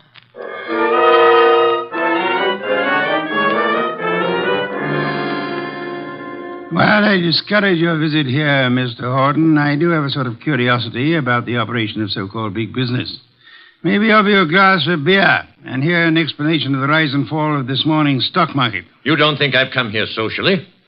I wish to engage your services for... Not available. You're a detective, aren't you? Specializing in cases that interest me. Sherry, Mr. Horton? I don't need it, thank you. Well, Mr. Wolfe says he specializes in cases that I've interest... just got here. I haven't told my story. I don't believe you even know who I am. Oh, yes, we do. We do indeed. A millionaire. Did I offend you by speaking of a fee? No, on the contrary.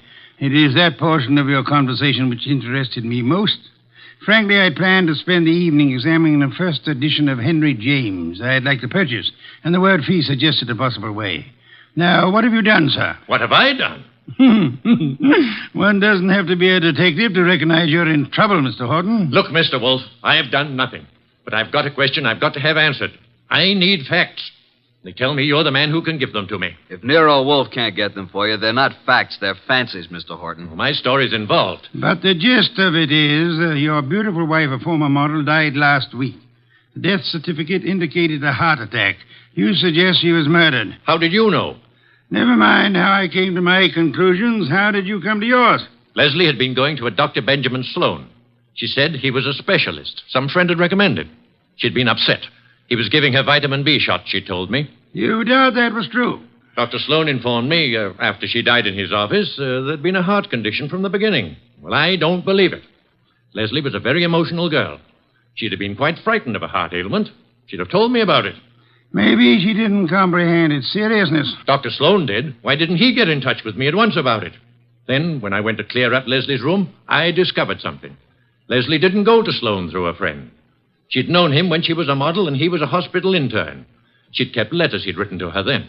Love letters. Indeed. Well, doesn't that give you an idea, Mr. Wolfe?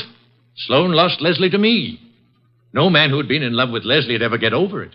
Would a man be jealous enough, kill a woman he loved, rather than have her belong to another man? An interesting theory, Mr. Horton, one frequently advanced in fiction. Shall we investigate and see how it works out in fact? You'll take the case, then. The intricacies of the feminine nature are challenging if you do not have to come in contact with the creatures. The practical research in such matters I leave to Mr. Goodwin here. It is a field in which he specializes. But it's you I want. Our method of operation is not under your control, Mr. Horton.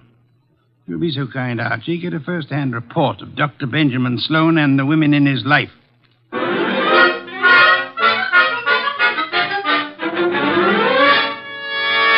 Just came to ask a few routine questions, Dr. Sloan. I don't understand your interest in the Horton case, Mr. Goodwin, is it? That's right.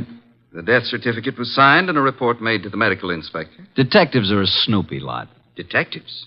Are you from the police department? No, I'm employed to note some details before we close up the Leslie Horton estate. Sudden deaths have to be double-checked. I'm afraid I can't add a thing to what I've already reported. Well, thanks for seeing me anyhow. Been a pleasant visit. Ever have a patient die in your office before, Dr. Sloan? No, but I've seen similar cases in the hospital, of course. Was Mrs. Horton warned about her heart condition, Dr. Sloan? I discussed her case with her fully and frankly. And her husband, wasn't Mr. Horton alarmed? He didn't know. Mrs. Horton's ailment was, well, not to bore a layman with medical details, was not a fatal one necessarily. She might have gone on for years. Just played in bad luck, huh? The worst. Mm-hmm. When'd you first meet her? Several weeks ago. And you saw her how many times? It's all on the record. She was nervous. I prescribed thiamine chloride. Her medical report card shows that. You read it for yourself. Well, I guess that's all, Dr. Sloan. Won't bother you further. Miss Banks will show you out. Yes, Dr. Sloan? Sort of a modern Aladdin arrangement, isn't it? Wish I could press a buzzer and have a beautiful girl like you up here. Mr. Goodwin is leaving. Oh, this way, Mr. Goodwin. You can use the side door. The waiting room's full of patients. So long, Doctor. This way through the lab. There's a door from it into the corridor. Cozy place, all those bottles. I suppose there's enough stuff in here to kill an army. To cure one. Miss Banks, may I say that you're the kind of a nurse that patients dream about? Make it a pleasure to go to a hospital. Blonde hair, blue eyes, winkers an inch long. Are they real? If you'll excuse me. What do I have to come down with to persuade you to take care of me? Huh? I don't take cases. I'm a technician. Good day, Mr. So you work just for Dr. Sloan? That's too bad the way he's involved in this Horton case. It looks serious. Mrs. Horton simply died of a heart attack in Dr. Sloan's office. If you wanted to help your boss, Miss Banks, you'd stop rushing around and answer a few questions. I'm sure Dr. Sloan gave you the necessary information. Guess he doesn't realize the trouble he's in. If you can supply any details that'll change the picture, you'll be doing him a great favor. He's a nice guy. I want to help. What is there to say? The report... Let's get it in your own words. Just what really happened here that day. Well, Dr. Sloan gave Mrs. Horton the vitamin B shot. That was routine. Mm-hmm. But she didn't get up afterward. She said she was sick.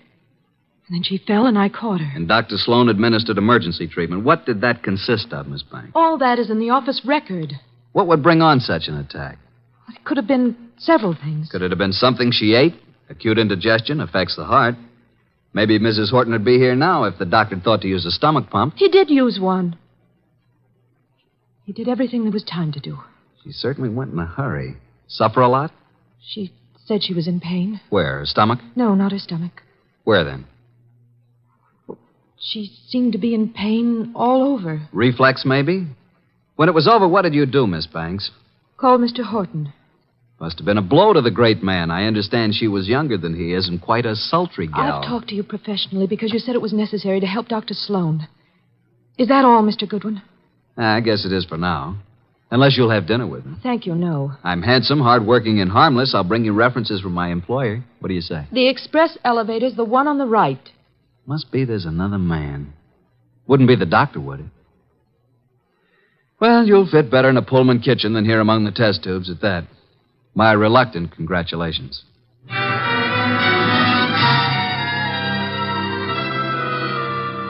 The verdict, Archie? Innocent as lambs, both Sloan and the nurse. Evidence to prove it? My unfailing sensibilities, not the murderer type. Nice couple, doctor and the nurse. I suspect they're engaged. She's so much in love with him, I could have been you, and she wouldn't have known the difference. Very flattering. Records? The usual medical record, Mrs. Horton's first visits, symptoms, subsequent visits. Here are the notes on it.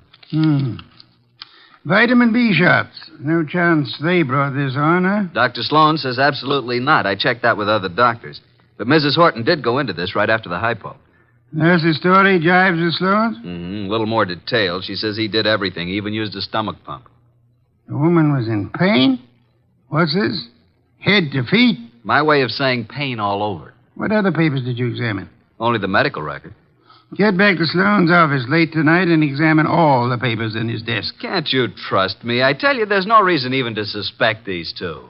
When you have one of your adolescent infatuations on, blood dripping from a dagger in a girl's hand would look to you like crushed rose petals. With this Grace Banks out of the way, maybe you can recognize evidence. Sounds like a long, bleak evening.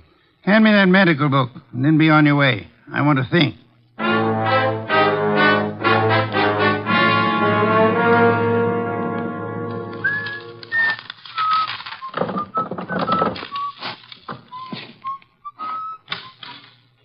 Well, good evening, Mr. Goodwin. Oh, good evening, Dr. Sloan.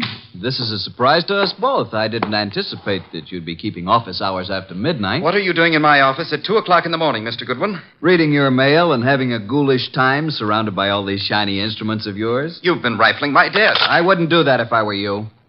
I've put things back very neatly, even the letters from this little secret compartment, which isn't secret at all to anybody who knows about desks. I've kept only Give one. me that Easy. It's the my darling mine first shan't ever give you up one way or another one. You remember it? I'll bet that nice little nurse you're engaged to never wrote that, did she? What do you intend to do with it? Mark it Exhibit A in the Horton murder case. Maybe you'd like to come with me and explain it to Nero Wolfe. Very moving, very flattering, very interesting if you like women, but also very incriminating, Dr. Sloan. What does it prove? A silly woman with a nervous breakdown imagined she was infatuated with me. A woman who is now dead, you must remember, under, shall we say, unusual circumstances. You signed a death certificate which stated Mrs. Horton died of a heart attack. As you signed it, Dr. Sloan, did you remember she had threatened you and heave a sigh of relief that fate had done you such a good turn? I didn't bear Leslie any ill will. I was sorry for her. You felt adequate to the situation. You called no other doctor, though there are several in your building. My first thought, of course, was that it was some extraordinary allergic reaction to the vitamin dose. It was not until an hour or two after she was dead you decided she expired from a heart attack. Yes. How did you explain the pain?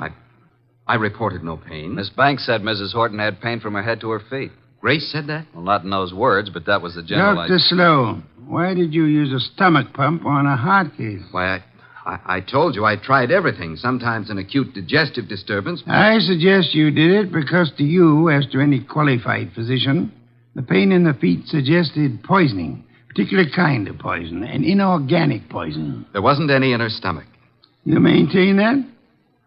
Archie, get the medical examiner on the phone. Tell him the body of Miss Hal Horton must be examined for any evidence of poisoning. I know you think Mrs. Horton was murdered, but it's impossible. There'd been no one near her. Miss Banks? Miss Banks couldn't have done it. She was working with me constantly.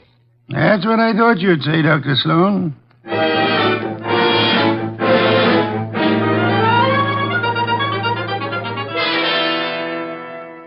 Mr. Wolfe, I had to see you. This is the most dreadful thing I've ever heard of. Trying to accuse Dr. Sloan of murdering a patient. It appears he had a reason to want Mrs. Horton dead, Miss Banks. She was that thing the poets write about, a woman scorned. She had sent him this hysterical letter threatening scandal if he rejected her. He couldn't control her. She kept coming back to his office making scenes. He gave her nothing but thiamine chloride. I know. I fixed the shop myself. Don't start covering for it. I'm not. I tell you, I filled the needle. And I didn't put anything but thiamine chloride in it. You haven't any reason to think anybody did, except for that letter you stole. If it wasn't for that letter, give it to me. Give it to me. Stop it, Archie, quick. Now, drop it, baby. Come away from that fireplace. Why, you little tiger kitten. I didn't think you had it in you. Come on, let go of it. Let go. Give it to Papa. Now, look what you did. You almost got Nero Wolfe out of his chair. Destroying evidence is a serious offense, young woman. She kept coming to the office, writing and pestering him. I heard her from the laboratory. You read her letters, too, didn't you? You knew if something didn't stop her, Dr. Benjamin Sloan was a ruined man. But he didn't kill her. I know he didn't. I don't believe he did. You don't? Well, then who? You've just provided an excellent motive for having done it yourself, Miss Banks.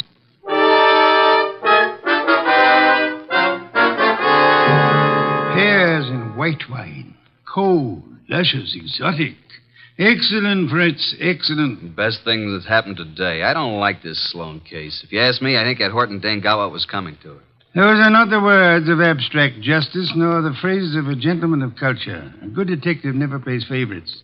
Good night's rest, and you will find your attitude more normal by morning. You expect to have this case solved by morning?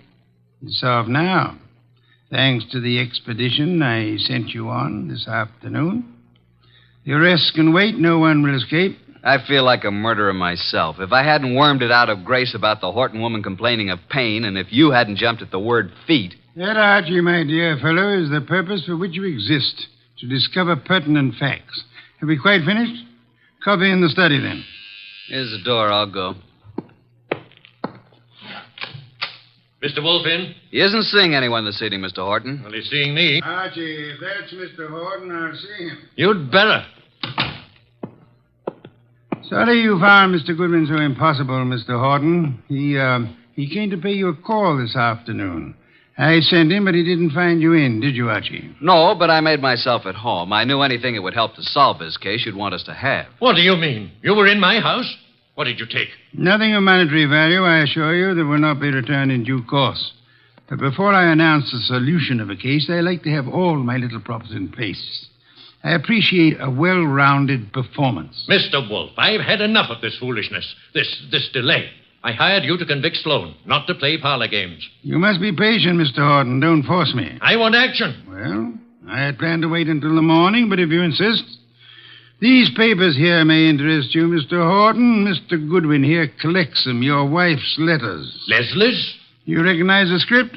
These are addressed to Dr. Sloan. Do they prove anything against him? The lady's correspondence should be kept private. This other letter, however, was sent to you. To me? Leslie's? What? Give it to me. Easy, Horton, easy. Don't grab. Oh, but that letter's mine. You stole it from my desk. There is a point in a case, Mr. Horton, where letters cease to be personal property and become evidence. What evidence can that letter provide? It seems you had reason for wanting to kill your wife, Mr. Horton. A man can get annoyed by a note saying his wife never loved him, that all his money isn't enough, and that she's going to another man. You accusing me of murder? It could have been the perfect crime. Poison in one of those pills she was forever taking, or on the tip of the cigarette she chain-smoked, in a doctor's office to die in. If you hadn't been fool enough to try to pin it on Sloan, you might have gotten away with it. If I had known while she was alive what Leslie was, I might have done anything. But that letter you stole from me was one she left under my pillow. I didn't find it until after she was dead. I didn't kill her. Sloan did. You hired me to prove that, Mr. Horton. Suppose you let me go about my business? Nero Wolfe's office. Yeah? Oh, you did? Good boy. We'll expect you. I'll tell Mr. Wolfe at once. Medical examiner's officer. Just as you thought, they found poison in the body. Listen to me. Inspector Kramer's picking up Dr. Sloan and Grace. They'll be here any minute. Kramer's set to make an arrest. I told you. The police know it's Sloan. Put the letters in Mrs. Horton's bag on my desk, Archie. Leslie's alligator bag? You stole that from my house this afternoon, too. Those things are mine. Inspector Kramer will want to take them with him. But do you think I wanted made public what Leslie did to me? Kramer can't have them. Maybe the inspector will want to take you, too, Mr. Horton. Let them in, Archie. Come in, Inspector Kramer. Dr. Sloan, Miss Banks. Wolfe asked me to bring them here first before I locked anybody up. Mrs. Horton was murdered, all right. I'm sending a man for Horton, too. You won't have to. Mr. Horton's waiting here to join the party. Come into Mr. Wolfe's office. Good evening, Inspector. Good evening, Wolfe. Will you all please range yourselves around the room as I indicate? Miss Banks here. Dr. Sloan, Mr. Horton. Archie, you stand between the two men, if you please. Mr. Wolfe, this is a dreadful mistake. I swear the doctor didn't... Stop thinking about the doctor. What about you? If you're accusing Miss Banks, I might as well tell Hold you it, now. Dr. Sloan. From here on, anything you say will be held against you. That's what I want. Let Grace go home and I'll... For heaven's sake, why don't you arrest the man? Isn't it obvious he's guilty? You and your trumped-up charges against me. I'll do the talking now, Mr. Horton. Mrs. Horton died from a certain inorganic poisoning. Poison administered in your office, Dr. Sloan, with a hypo syringe. Let's get it over with. I gave her the hypo. But I filled the needle. There you are. They're both guilty. Which would solve the case if they weren't lying. Miss Banks believes Dr. Sloan killed Leslie for her sake. Dr. Sloan thinks Miss Banks put poison in the hypo to save him from professional ruin. They're trying to protect each other. The fact is, the hypo they gave was perfectly harmless. It did not kill Mrs. Horton. Then what did? Mrs. Horton came to your office in desperation, Dr. Sloan. But she came prepared for the worst. You see this handbag? Can any of you identify it? Yes. It's hers. Is it Mr. Horton? It's Leslie's. The bag she carried to the office the day she died. Open it, Archie. You will see it contains her change purse, billfold, cigarette case, matches, her handkerchief, nothing more. That is, not unless you look closely. Then you will observe this lining has a double fold. A secret compartment. Exactly. We open it this way, and there we find it. A hypodermic needle with which the unhappy woman committed suicide. Miss Banks, Dr. Sloan, you can stop protecting one another. Mr. Horton, the world need never know you were a betrayed husband. Mrs. Horton killed herself while in a confused state following a mental breakdown. The case of the malevolent medic is closed.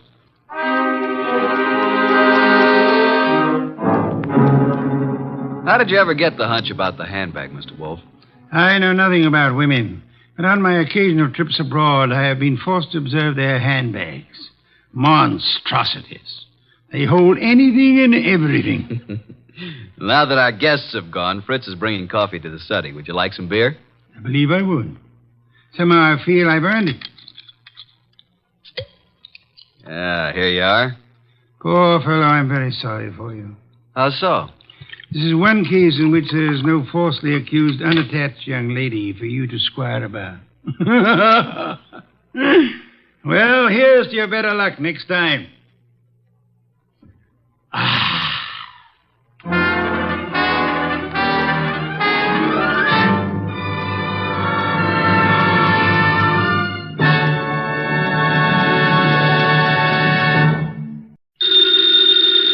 Ladies and gentlemen, the ringing of that phone bell brings you mystery, adventure.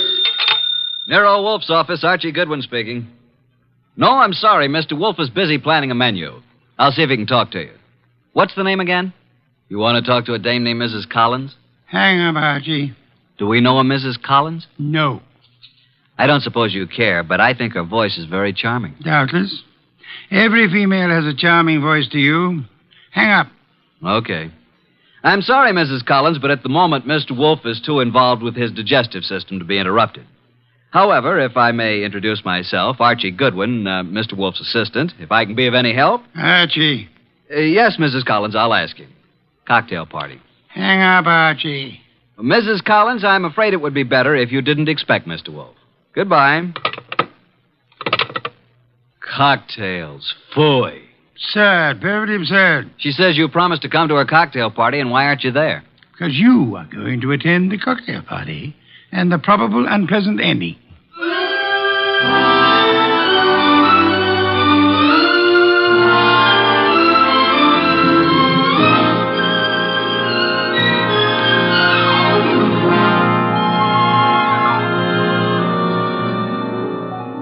Ladies and gentlemen, it's that genius who is the bulkiest, balkiest, the most ponderous, and most brilliant detective in the world.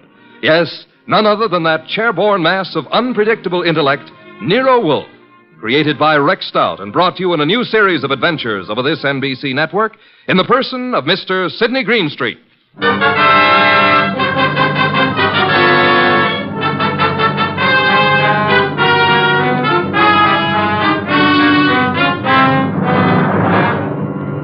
Mr. Wolfe and I refer to this as the case of the party for death.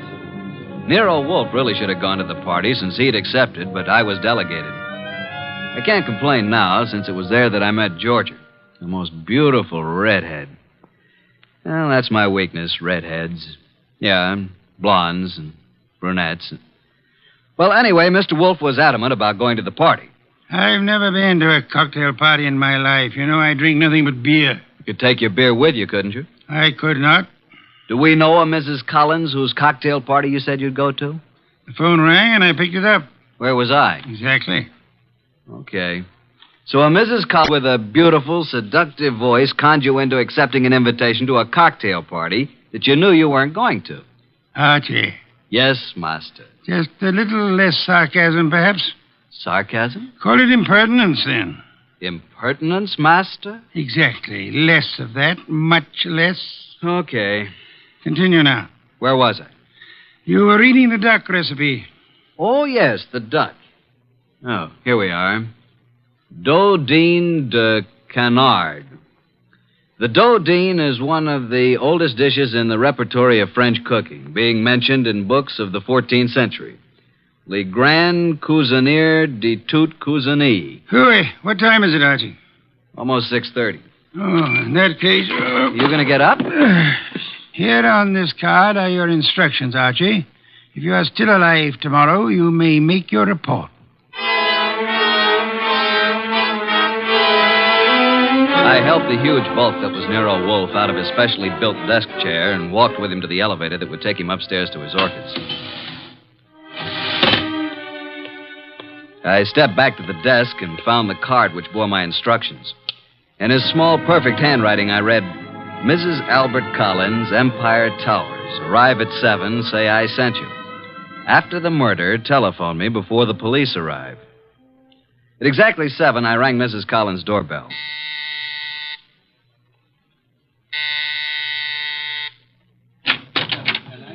Mrs. Collins? I'm Mrs. Collins. I'm Archie Goodwin. We talked on the phone a little while ago. Oh, yes. Well, come in, Mr. Goodwin. Mr. Wolfe begs to be excused. At the last moment, he was unable to attend. Well, I'm glad you could come. You're not disappointed? No, I don't think so. I'm rather upset. I'm afraid, Mr. Goodwin, for my life. That's why I called Mr. Wolfe. Oh, just drop your hat and coat there, Mr. Goodwin. May I tell you something, Mrs. Collins? Well, of course, Mr. Goodwin. Archie will do. Archie? When I spoke to you on the phone, I thought I knew what you'd look like. And? You do. Well, is that good? It's not bad, Mrs. Collins. Janie will do. Janie will do. Archie, I think it would be best if I say you're an old beau of mine. From where? In Hollywood. When I went to Hollywood High School and you went to USC. Okay, but don't expect me to remember much about it. I'll be flattered if you remember anything about it. I want you to keep your eyes and ears open. Observe everything tonight. Well, now shall we join the party? Oh, Albert, this is Archie Goodwin. Archie, this is my husband, Albert. How do you do? Hello. And this is Joe Boyce, my husband's partner. How do you do? Boyce? I've told you about Archie, Albert, but well, I guess you probably don't remember, do you? No, I don't. When I was in high school and he went to USC. Oh, yeah, sure. What'll you have, Goodwin? I'd like a plain lime and soda. Oh, now, really? A teetotaler now? Yes, I used to overdo it, remember? So you knew my wife in Hollywood? Quite a while ago, though. Uh-huh. Been here long? Oh, a while. Did you and my wife run into each other again just lately? Yeah. A few days ago? About. Joe Boyce here is my partner, chemical business.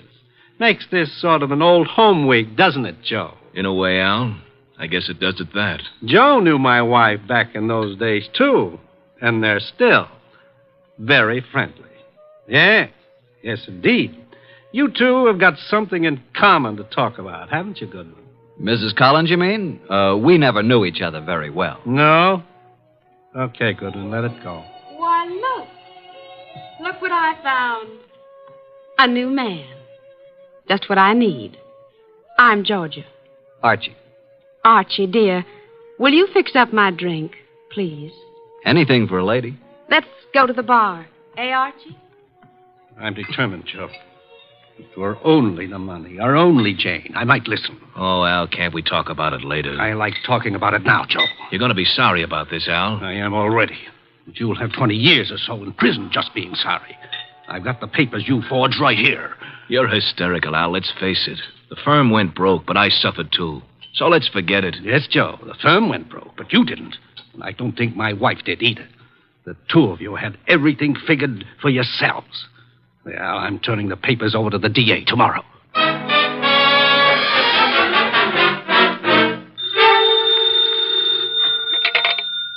Nero Wolfe speaking. Archie, what do you know about this expected murder, if anything? Has it happened yet? No, but who's supposed to get killed? I haven't the faintest idea, Archie. Then why don't you stop it? That is impossible. I don't even know who's there. You want me to tell you? Not in the least. How am I supposed to prevent it if I don't know what I'm looking for? You're not supposed to prevent it, Archie. I don't think you could. I don't think anybody could. You want to hear what I found out already? No? I'll tell you anyway. Collins thinks his wife and his partner Boyce have been stealing his dough, and he's threatening to send Boyce to the clink. Archie. Yeah? You're wasting our time. Go back to the party. There is nothing you can do to prevent the murder. But I want you to be there when it happens.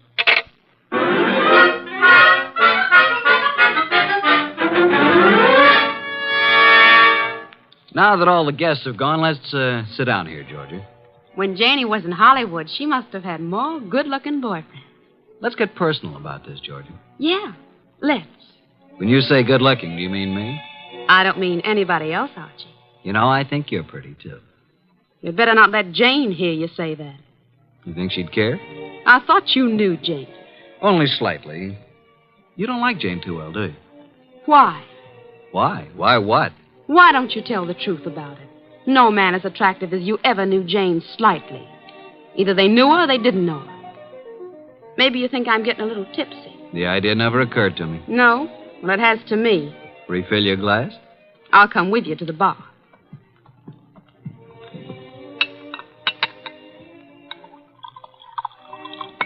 Here's your drink, Georgia. Oh, I find there's no ice left in the ice bucket. Janie? Hey, Janie, no ice. Oh, well, I'll get some. Here, give me the bucket. Mrs. Collins, Janie, I mean. Yes, Archie. May I use the phone in the bedroom again? Oh, of course. Will you excuse me for a minute, Georgia? I'm coming with you. Why don't you just stay here until Jane brings the ice? Well, why don't you go talk to Joe Boyce? I don't want to talk to Joe Boyce. I don't want to talk to Joe Boyce ever. Now, look, Georgia. I'm coming with you, Archie. Is that clear? Okay, come on. Here's where the phone is. I could have found it myself. You don't want me with you, do you? Just sit down here on the edge of the bed and listen, if that's what you want to do. Nero Wolfe speaking. Archie, boss. Well, Archie, what? Just a bit of a report. Go on. At this moment, I am sitting on the edge of one of two twin beds in the apartment of Mr. and Mrs. Albert Collins. Sitting next to me is a gorgeous redhead named Georgia. Georgia what, dear? Boyce. You mean you're the wife of Joe Boyce? Of course. Didn't you know? I am sitting next to the gorgeous redheaded wife of Albert Collins' partner, Joe Boyce. Archie, you annoy me. From what I just learned, I can see there's another friction going on. You mean Georgia and Jane? Yep, fireworks between them. This one no like other one. Have you anything more to say? When I called, I was going to ask if there's any reason why I shouldn't come home now. I wrote your instructions for you, Archie. After the murder, call you. Yeah, that's perfectly clear, isn't it? But what if there isn't any? Don't call me. Simple, isn't it? Hello. He hung up. Archie. What? That was a strange conversation. Do you want me to explain it to you, honey? What was that business about murder? Shall we join the party? Murder. Archie, wouldn't you be surprised if there was one? Yeah? Who's going to do what and to whom? I don't know. Maybe I will. Elucidate, honey. Do you intend to figure as the killer or the corpse? I don't intend to figure as anything. But you never know. Archie, do you think Jane Collins is better looking than me? Nope. Honestly? Honestly. Then what's the matter with me? Nothing. Nothing at all. Oh, yes, there is. Look, do you want to kiss me? Well, I'll tell you. When I graduated from Sunday school, I took a vow. That's what I mean. But if I were Jane, you'd want to kiss me, wouldn't you? No, frankly, no. Why not? Well, when I graduated from Sunday school, Okay, Archie. Let's go back. You boys have such happy faces. Where's Jane? In the kitchen getting some ice. Where have you been? With Archie. Is he an old school chum of yours, too? Do you care, Joe? No. Mr. Boyce. What? How much do you weigh? 187. Why? Then I'll be giving you 5 pounds. Shall we step outside? This I have got to see. Shut up. Mr. Goodwin, you seem angry. Just terribly, terribly hurt. Would it do any good if I apologized? Today I'm a little upset. If I said anything to offend you, I do apologize. Now, if you still want me to give you a boxing lesson, I'm at your service. Let's forget it. I'm sorry, too. Jane Collins came in from the kitchen with a bucket of ice cubes, a tray of fresh glasses, and the strapless gown she'd been wearing. There. I never thought I'd make it. Now I'm going to mix my own drink, and you can take care of yourselves. Ice first. Huh? Whiskey. And soda. It's a simple recipe, isn't it, Archie? All it needs is the ingredients. Well, I drink to the ingredients. Nice. Janie, darling. What, dear?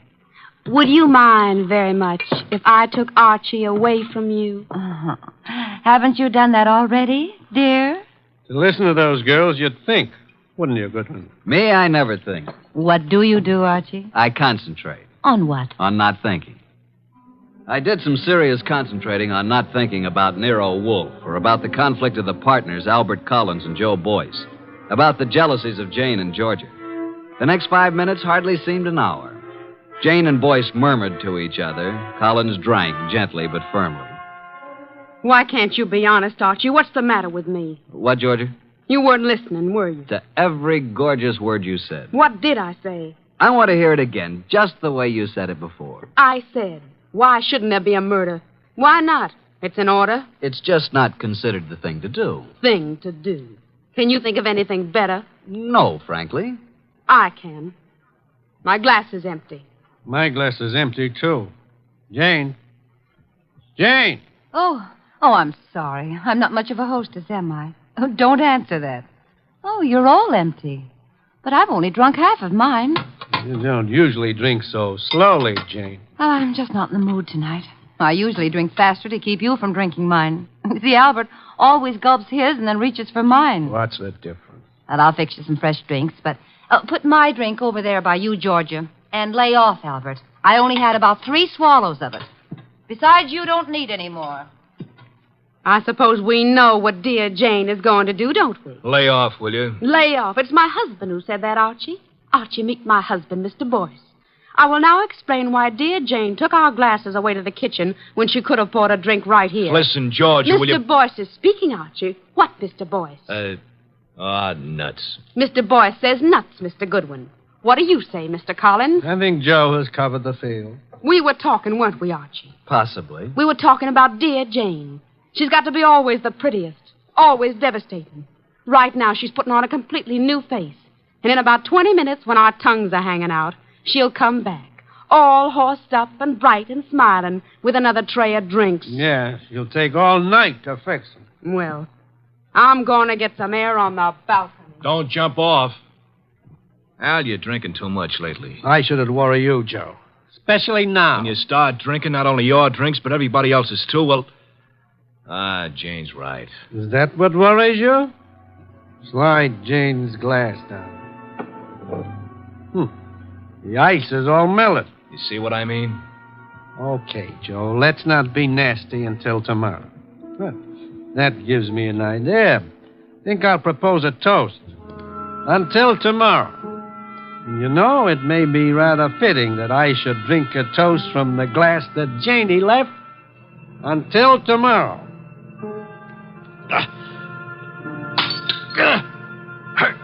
Go!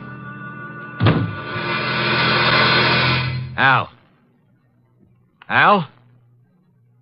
Jane? Janie! Albert! Oh, Albert.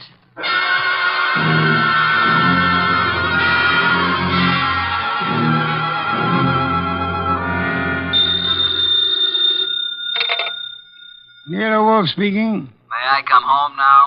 Oh, hello, Archie. I said, may I come home now? Have you sent for the police, Inspector Kramer? Of course. Who was killed, Archie? Albert Collins. How, Archie? I don't know. You were right, though, weren't you? Naturally. About what? Murder. Oh, that. We can talk about it tomorrow. Good night, Archie. Come home when you can. What do you mean, come home when I can? You'll be held as a witness, won't you? Try not to wake me with the elevator when you come in. Well, Inspector Kramer, you've had me here at headquarters for a long while. For quite a long while. Haven't you asked me enough questions? Goodwin, you say you never saw these people before, Collins or Boyce or their wives. Yet when all the other guests had gone, you were still there. I guess I just don't know how to say goodbye. You didn't know they were partners in a chemical company. You didn't know that Boyce had forged a lot of papers with Collins' name. All I know is what you tell me. Goodwin. Yes, sir? I'm trying to be nice. Yes, sir. Now, I know, of course, that you went to that party because Nero Wolfe told you to. Do you? My question is, how did Wolfe know it was going to happen? Why don't you ask him? I already have. He told you? He says he never heard of Collins or Boyce. Did he say he'd ever heard of me? He says he isn't responsible for you or your shady friends. Maybe he knows I found a poison pellet in George's bag. Inspector, may I make an important call? Go ahead.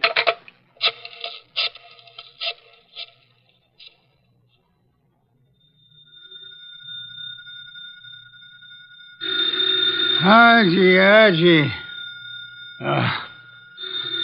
Confounded light. Hello? What time is it, Master? Confounded, Archie. I'll tell you what time it is. It's a little after 4 a.m. I'm at Central Headquarters, and Inspector Kramer has been chatting with me about my shady friends. Kramer is a jackass. Just a second. Pick up the other phone, will you, Inspector? Sorry, Mr. Wolfe. What was that you were saying about Inspector Kramer? I said Kramer is a jackass. Thank you. Wait a minute. Wolfe! Oh? Eavesdropping, Inspector. I was just talking about bringing you down here for a little questioning, Wolfe. Phooey. What's that? Phooey.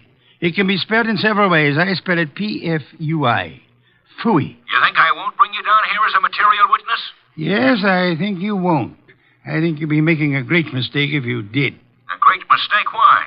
Because I might not tell you who killed Collins. Then you wouldn't know which one of these people to prefer charges against.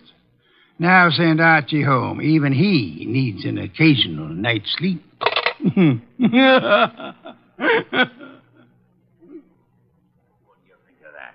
He hung up. So it seems.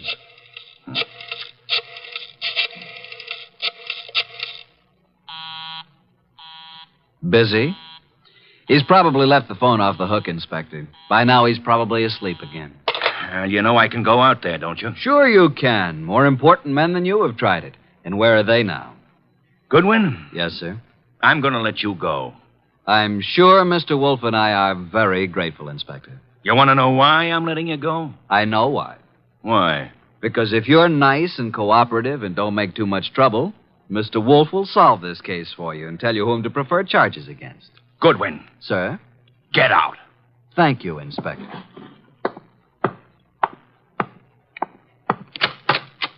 Good morning, Inspector.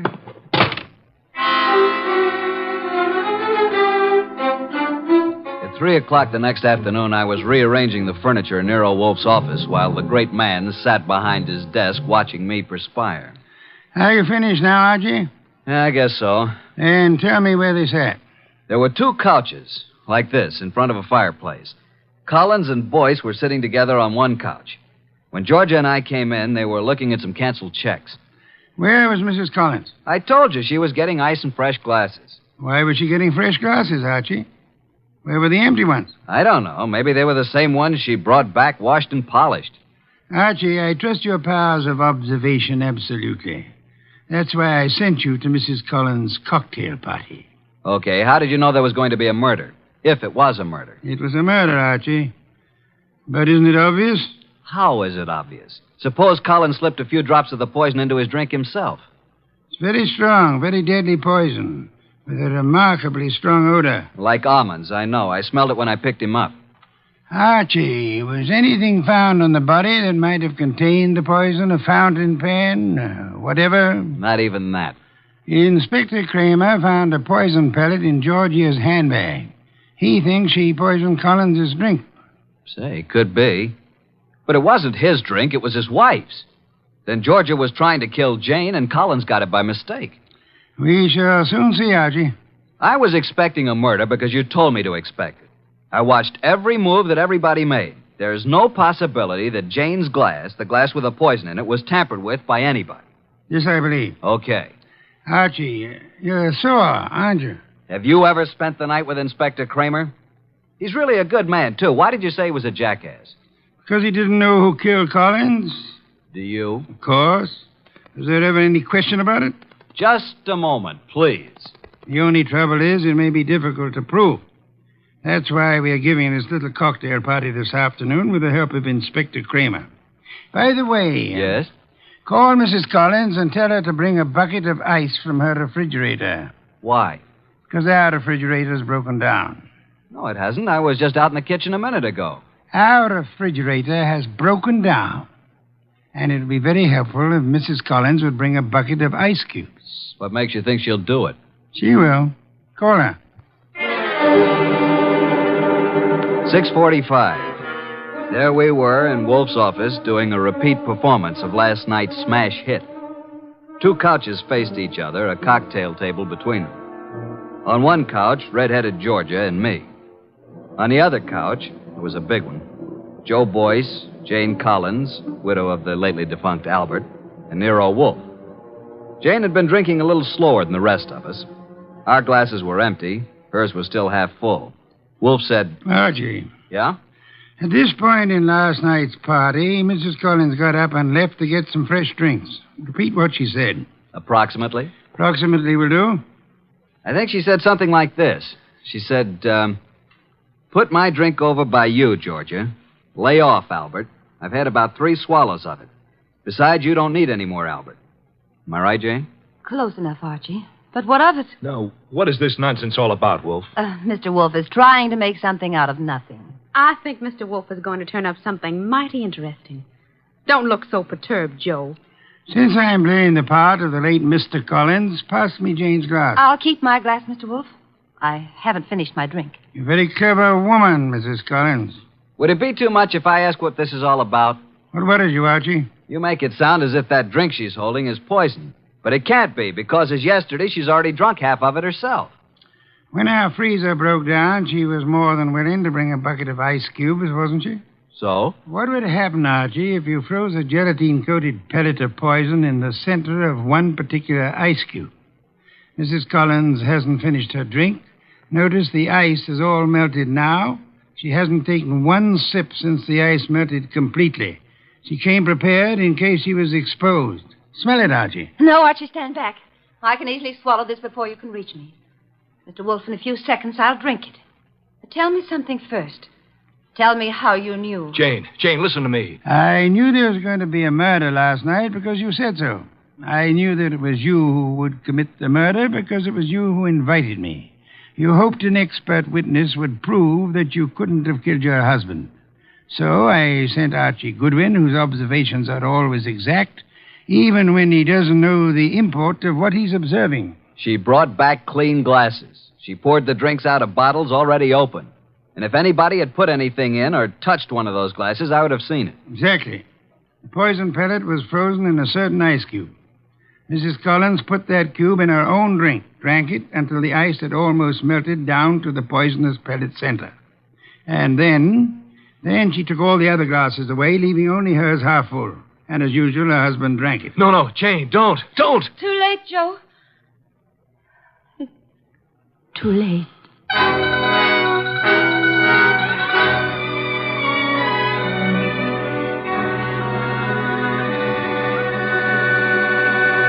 Well, boss, Jane didn't get away with a suicide try. That was clever thinking you did. I prepared a cube of ice in which I had frozen a gelatine capsule containing nothing more than a vitamin compound.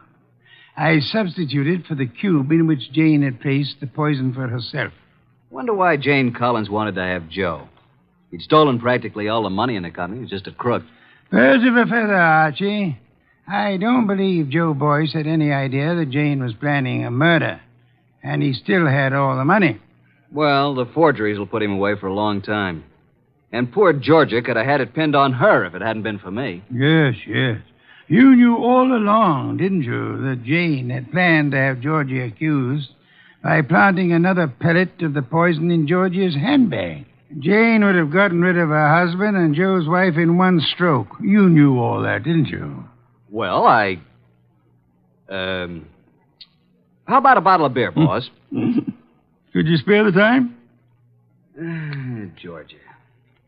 Beautiful redhead. Wonder where she is tonight. I'm sure I haven't the slightest idea, but in case you do... well, just be quiet with the elevator door when you come in.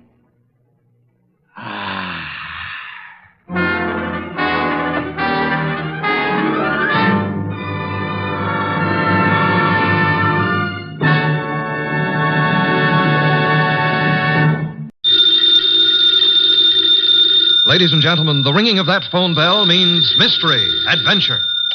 Nero Wolfe's office, Archie Goodwin speaking. Mr. Wolfe? No, he isn't. Huh? Oh, well. For you, maybe he is. I'm not here. Oh, yes. He's always here. I've gone out. No. He seldom ever goes out. I won't start on anything tonight. Oh, sure, he'd love to start on a case tonight. What's your name? Oh, that's a beautiful name. Address? Archie, it's another woman hang-up. No, honest. I'm not Mr. Wolfe, but I'm his agent. Yeah, I'll be right over, miss. Goodbye. What's her trouble? Where are you going? Well, she said she's received some threatening notes and she's afraid to leave her hotel. So long, boss.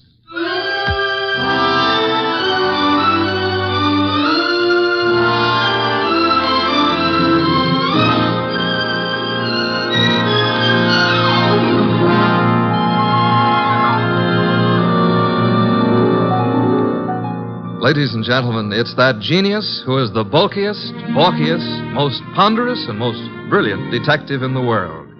Yes, none other than that chair-borne mass of unpredictable intellect, Nero Wolfe. Created by Rex Stout and brought to you in a new series of adventures over this NBC network in the person of Mr. Sidney Greenstreet.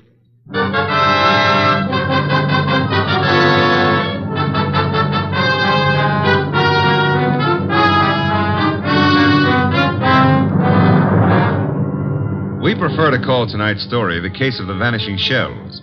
It didn't seem to be difficult at first, but, well, I'm not a stupid individual, but so often I allow myself to become mesmerized by beautiful women. Heaven bless them. Doris Murray was such a woman. She phoned us first late one afternoon about 5 o'clock, then again at 5:30. Very well, Mr. Goodwin, but I would prefer to see Mr. Wolfe. Well, I said I'd be there at 6, Miss Murray. I don't want to talk any longer on the phone. Please hurry. There's someone at the door. I'll see you in the cocktail lounge at your hotel. At 6 o'clock. That's half an hour. Don't fail. Who is it? Emil Stoner. Oh, come in, Emil. You got my call, darling. Here, let me take your briefcase. I'll just put it here on the piano, Doris. I'm terribly upset about those threatening notes, darling. I know it's upset you, too, but I'm determined to find out who it is. I'm not going to let them bluff me out of my first chance to play the star part in one of your shows. But look, Doris, there's that other part. Is that all I mean to you? Well, what can they divulge that'll harm us? What? Several things. And I can't afford... I mean, at this time... You're frightened, Emil. Doris, I'm going to give the star part to Paula. Paula? You've been divorced for 4 years. Why? Because I feel she can play it better. Is that what you're going to say? Well, I can act rings around her. Now, look, Doris. I know it's a big disappointment to you, but that's the way it is. Get out. Get out. Go on across the hall to Paula. Give her the part. Louse up your show. She and that playwright of hers. Get out, Emil. But, Doris... You frightened little... Get out!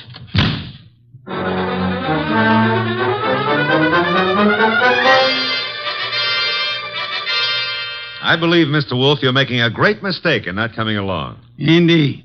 I'm sure that what attracts you could not possibly be of interest to me. The gal needs help. Money is money. Girls, money, phooey. Yeah, well, we could have dinner out for a change. They have one of the finest chefs in town at that hotel. You're most impolite. I'm trying to read this book. Poetry. Archie. Yes, sir? Shut up. Well, we need money. That filthy green cabbage is necessary to our existence. This may be a tough case, you know. You're sufficiently intelligent. Sometimes. If I sat around like you do, I'd weigh 500 pounds, too. Archie, leave the room. Besides, it's only 300. What a way to run a business. Orchids, beer, books. Don't keep the charming client waiting. Okay, I'm going. And always remember there is a telephone.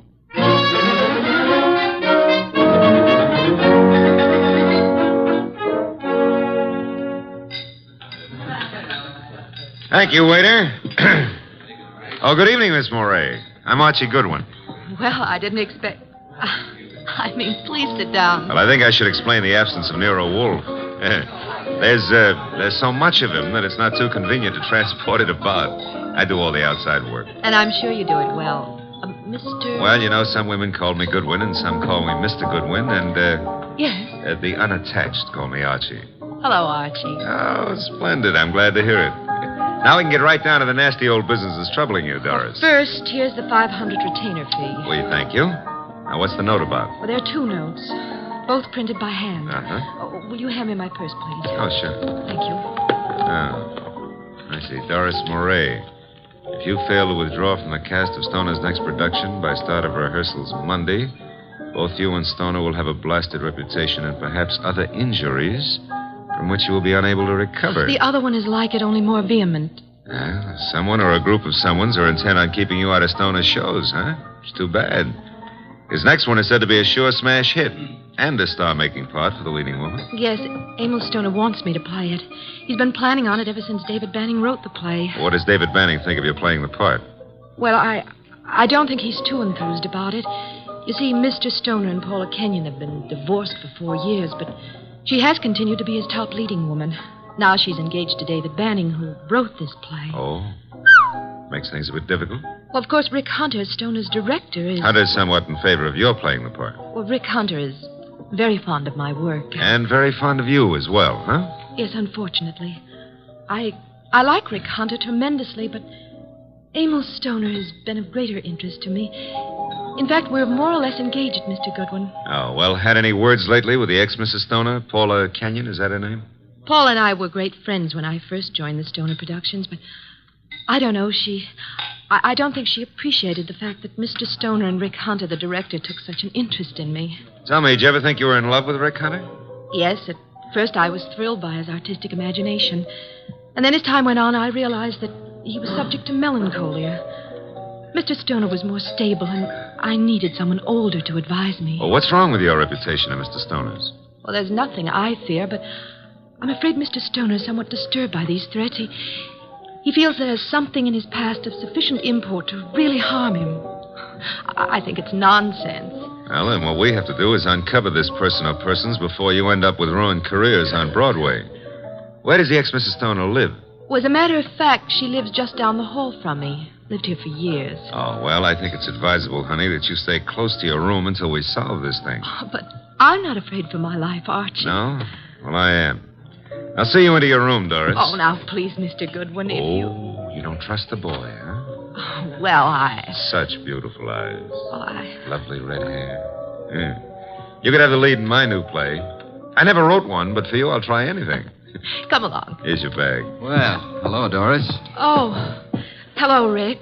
Mr. Goodwin, this is Rick Hunter. Hiya, Hunter. Nice shows you've been putting on. I've just been admiring your work, Goodwin. Oh, well, that's nice. I'm glad. Nothing like encouragement for a beginner, Mr. Hunter. You're ready for the big time from what I saw. Heard from Emil Stoner today, Doris? I talked to him once this morning. Have you been sitting in the cocktail lounge all afternoon? Yeah. That I have, honey. I want to see you play that lead, baby. And I think I just about got it all settled. Dreaming about it won't settle it. Liquor never accomplished anything in itself, Rick. Come on, Mr. Goodwin. He's a very jealous man, Doris. In fact, right now, I can feel his thoughts piercing me between the shoulder blades. Oh, excuse me. Here's a phone book.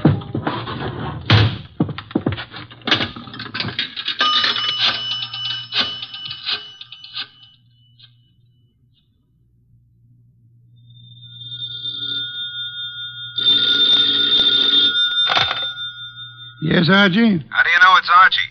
I felt the time was exactly right for you to call. I wish you felt it was time to earn some money. Is this a worthwhile case? Well, she's a beautiful redhead, and, That, of course, makes it very worthwhile. Yeah, well, I got 500 as a retainer. Phooey, a pittance, and probably all you'll ever get. What do you mean by that? She's probably guilty. Now, look, boss, she's the victim. Received notes threatening her reputation and her health if she plays the star part in Emil Stoner's new production. Also, they threatened Emil Stoner likewise. The playwright, Dave Banning, is engaged to Paula Kenyon. Incidentally, she lives here at the hotel, too, just down the hall from Doris. I remember her. And the playwright wants Paula Kenyon to play the part. Well, Archie, you have only the beginning. It is probably too late to prevent whatever is going to happen. Like what, for instance? Have you found a body yet? Call me after you find the body. What body? There's no body. But there will be, Archie. There's always a body where you are concerned. Either a body beautiful or a dead one. Right?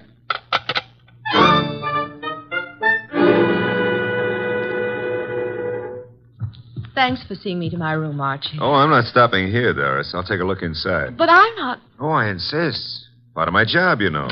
If I fail to take every precaution, Mr. Wolfe would never... Oh, look in that chair. Emil. Emil? Emil Stoner? Oh, 3 red dots on his shirt front. Doris, hold on. I'm all right.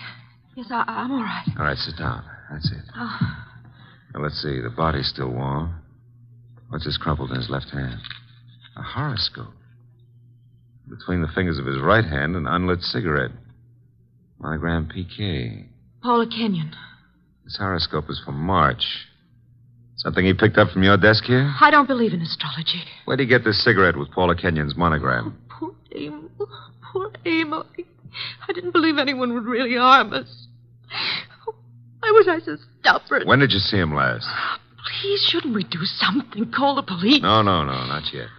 When did you see him? Why, I saw him this morning. I'm so shocked I can hardly think clearly. Doris. Yes? There's a briefcase here on the piano with a newspaper on top of it. What? Oh, it is. Yes, it's Emil's. He must have left it here this morning. That's strange. Emil Stoner was bald, but... But what? Well, I'm sure he's a man who always wore a hat, but I see no hat. He must have come up the elevator as I went down to meet you. Who would know he'd come up here? Your director, Rick Hunter, he said he'd been in the bar all afternoon. What else was it he said? Thought he had everything just about settled. Oh, no, Rick couldn't. He just... Oh, Mr. Goodwin, I couldn't believe that. I can believe anything about anybody. I learned that the hard way. In my book, everybody's guilty until proved otherwise. Even you, baby. What? Even you. Yeah. A Herald Tribune newspaper. Are you sure you haven't seen him since this morning, Doris? What are you doing? Absolutely nothing. Someone came in here and shot him. Call the police. I insist. Maybe... What? Maybe I did leave my door unlocked. Why did I do that? Well, he couldn't have opened the door otherwise, could he? No. Give me the check room, please. Oh, hello. Do you know Mr. Emil Stoner, the producer? You do? Well, tell me, did he check his hat with you this afternoon or this evening? He didn't, huh? All right, thanks. He must have carried it up here to this floor. Doris, do you have a gun? I own a gun. A small .25 automatic. But it's not here. Where is it? I had the handle repaired, and it's been in my dressing room for a week or two. I hate to do this, Doris, but I'm going to move the body away from the back of that chair. There. Yeah, 3 wounds.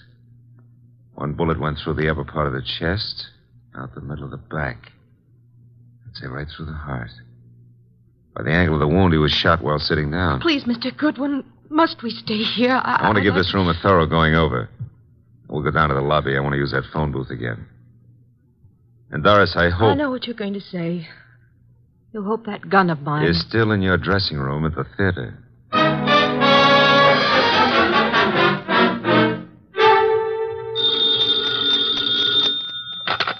Nero Wolfe speaking. Oh, Mr. Wolfe, may I have your autograph? I'm taking a correspondence course on how to be a detective, and I think you're a wizard. It's so kind of you to say so. I would be just thrilled to have your autograph on the bottom of a paycheck. Why are you calling from a phone booth? What? Who said I was? It's obvious. There's no room tone reverberation. Well, you shouldn't have to ask. You know everything before it happens. You found the body then. Happened just before you got there. Oh, now, look, I took the girl up to her room to be sure it was safe for her to go in, and... Okay. And there, sitting in a big leather chair, was Emil Stoner. Shot 3 times with a small caliber gun, dead about an hour. 1 shot went through the body from the upper part of the chest to the middle of back. Therefore, he was shot while sitting down. The killer was standing, huh? I'm listening. Oh. Well, his left hand was clutching a horoscope folder, and between the index and second finger of the right hand was an unlit cigarette with a monogram on it, PK. Emil Stoner is bald, but there was no hat in the room. However, on the piano was his briefcase, and on top of it, a 4:00 afternoon edition of the Herald Tribune. Better look in the briefcase, Archie. No weapon? No weapon. But Doris Murray says she owns a .25 caliber automatic, and it's in her dressing room at the theater. Also, she claims she hadn't seen Stoner since this morning. You found no empty shells about the floor? None. What did you do with the bullet? What bullet? The one which passed through his chest and lodged in the back of the leather chair. Are you there? Boss, I'm a very stupid fella. Stop bragging. The bullet. Boss, there ain't no hole in the back of that chair. I just realized it. Maybe he was standing up. Then the killer must have been on stilts. Archie, let us pretend, only pretend, that you're very observant. Now proceed to Paula Kenyon's apartment, just down the hall, you said, and see what she knows without divulging the fact that Stoner is dead, and look sharp. My gears must be slipping. Archie, do you know what great event will be celebrated tomorrow? Yeah, my birthday. What'd you get me? Cuthbert's correspondence detective course in 4 easy lessons. Bye.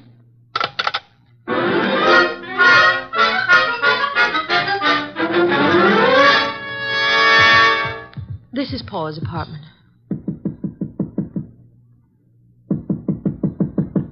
No answer. Let's see if it's open. Oh, there's no one inside. Come on in. Now, look, if anyone walks in on us, we found the door open and we just came in to wait, huh? Which is the truth, isn't it? Yeah, that's right. Oh. Here on the desk we have a stack of horoscopes, Doris. And a box of Paula's monogrammed cigarettes. Mr. Goodwin. Huh? This is Emil's gray fedora hat. Then he was in this apartment this afternoon. What are you staring at? Oh, small pearl-handled automatic. Yes. .25 caliber. Yeah, it's been fired very recently. We won't touch it now. Does it look like yours? Archie, it is mine. Your initials? I found old Jenkins, the stage doorman at the theater, to look in my dressing room, and... well, my gun isn't there.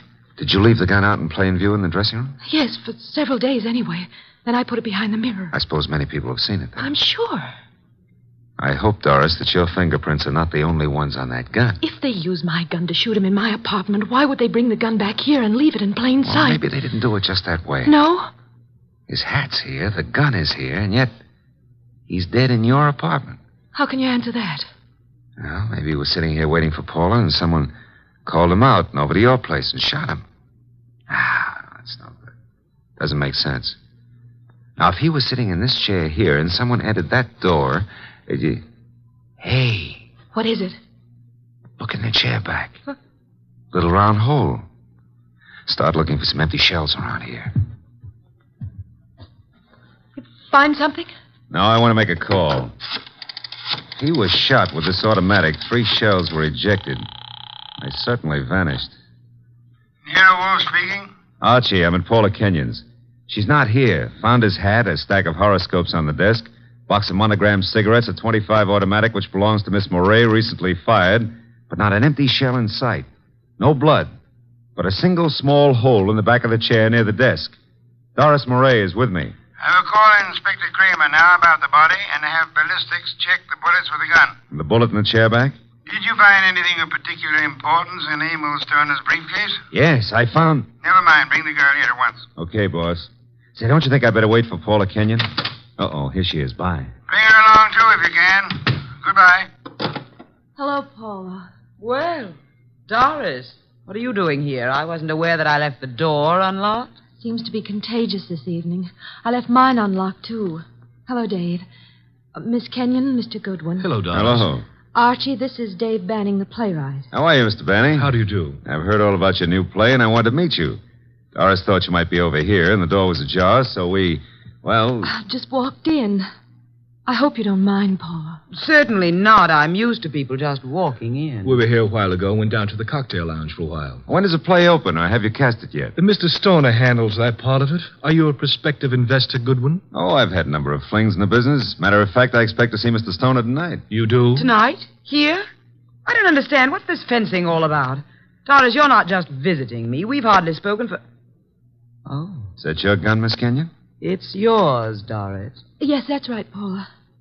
It was in my dressing room. When did you see Mr. Stoner last? But I haven't seen him today. I had lunch with him. Why? What hat did he wear at lunchtime, Mr. Banning? Why, the gray fedora. How did it get here? That's Amy's.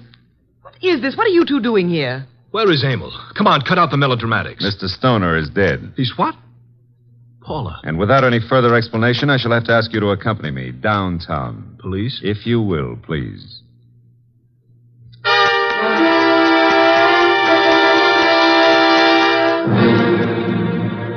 They're still in the front room, boss. I'll bring them into your office when you're ready. Yes, Archie. I'm sure they're all anxious to talk. They've been sitting there for an hour now. Maybe we ought to make some sort of explanation to them, huh? Why? This sort of technique should work very well in this particular instance. Yeah, but I don't know about that director, Rick Hunter. He may be difficult. Does anyone know that you found the completed and signed contract in the briefcase? No one. Mm-hmm. Good. Now we have the threat notes, the contract, the afternoon newspaper, the briefcase, the fedora hat, the gun, no ejected shells, the horoscope, the cigarette, and the two chairs. One with a small hole in it. Come in. Ah, Inspector Kramer at last. What have you? Well, we covered every inch of that place and didn't find a single empty shell. There were 2 bullets in the body and the one that passed through him into the chair back in Paula Kenyon's place. They were all 3 fired from Doris Moray's little automatic. Any fingerprints on the gun? None but Doris Moray's. Not unexpected, to say the least. The bullet that was lodged in the chair in Paula's place went through his heart. Now, he was apparently shot in her room, but... But how did he get into Doris Moray's place? I'll be able to explain that when we locate those 3 empty shells, Inspector. Bring our guest in, Archie. Come in, please. Ladies and gentlemen, Mr. Nero Wolfe. Miss Paula Kenyon. Hello. Miss Doris Moray. Hello, Mr. Rick Hunter, the director. How do you do? David Banning, the playwright. How do you do? Won't you be seated, please? May I present Inspector Kramer of Homicide? How do you do, Inspector? Mr. Wolfe has asked you here to give such details as you recall, which might be of assistance to him in the solution of the murder of Emil Stoner. Mr. Hunter, as the director, whom did you favor as the star of your next production? Why, Doris Moray. You have been deeply interested in Miss Moray? Hasn't done me much good. But you do love her? I do. And you are deeply interested in the progress of her career? I am, most assuredly. Did you know that Mr. Stoner had made out and signed a contract for a certain woman to play the lead in the new show? No. You knew that Doris Moray had a gun in her dressing room? Yes. You were in the hotel cocktail lounge all afternoon until you met Doris and Mr. Goodwin? Yes. And you could have seen Emil Stoner into the lobby and go to the elevator? I could. Could you prove that you never left the cocktail lounge until you met Doris and Archie? Maybe not. Did you see Mr. Stoner go into the elevator? I did. Mr. Banning, you wrote the new play. Were you in favor of Miss Moray playing the part? Why, no, I felt Paula Kenyon was better suited for it. You and Miss Kenyon are engaged to be married. Yes. If anything happened to Mr. Stoner, you, as next in line, could assign the role as you saw fit. That's correct. Did you know that Mr. Stoner had made a final decision on the part? I did not. He didn't tell you anything about it at lunch today? No, I made a strong plea for Paula.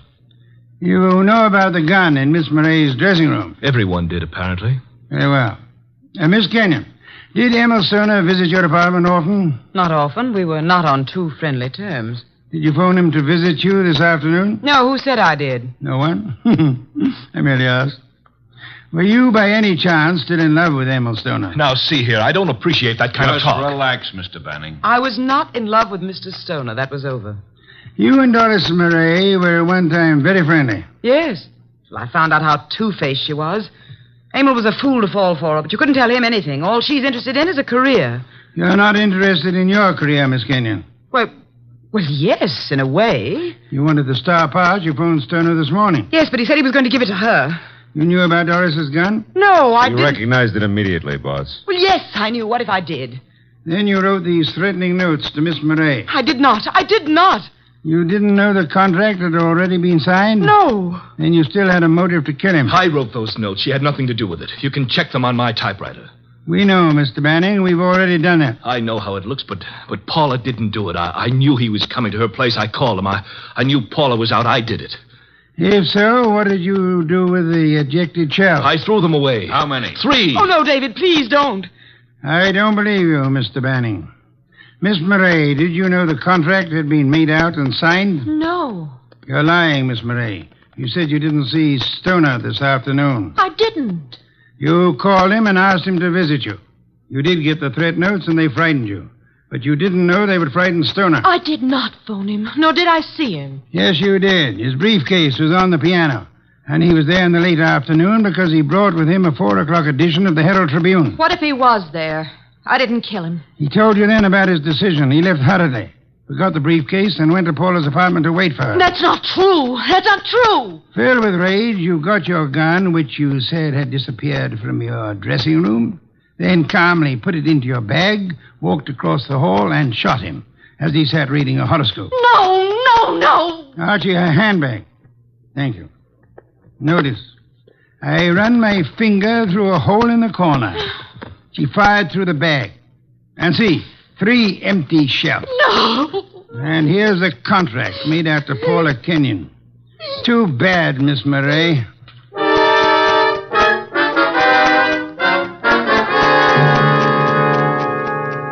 Well, that's a good day's work, boss. Some beer, Archie. Right. Say, tell me, how did Stoner, if he was shot in Paula's room, get back to Doris's room? She couldn't carry him. Oh, now, Archie, that's not too difficult. He walked. Shot through the heart? Impossible. That's a fallacy, Archie. Official medical records show that people have walked a block in such instances. No wonder Doris was so shocked when she saw him back in her room. The shooting took place after she called us, and it seemed unbelievable that anyone would leave the gun and not the ejected shells. Ergo, the gun must have been concealed when fired. Yeah. Paula would have no reason to do that, because she was in her own apartment. And these men are not the type who would have fired through their coats. And Doris, before she started down the hole, would naturally conceal the gun, huh? In her handbag. Where else? Boss, midnight. It's another day. I'm a year older. Yes. Cuthbert's correspondence detective course in 4 easy lessons. Happy birthday, Archie.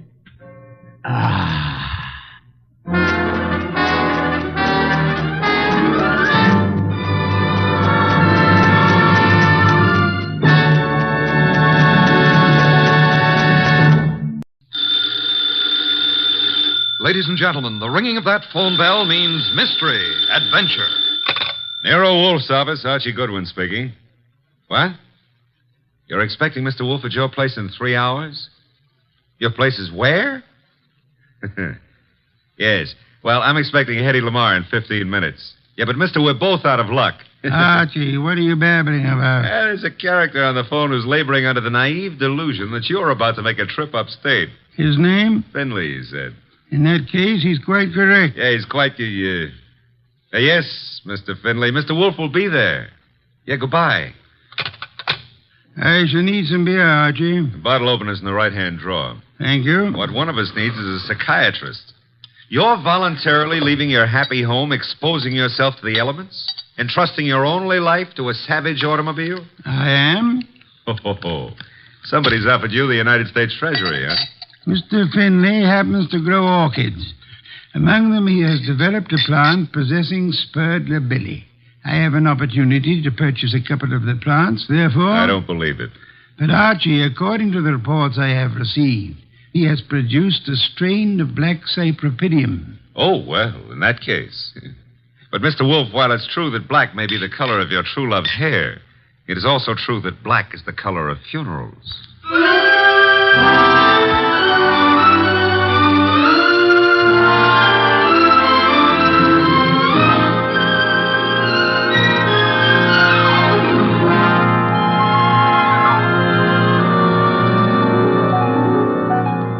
Ladies and gentlemen, it's the detective genius who rates the knife and fork the greatest tools ever invented by man.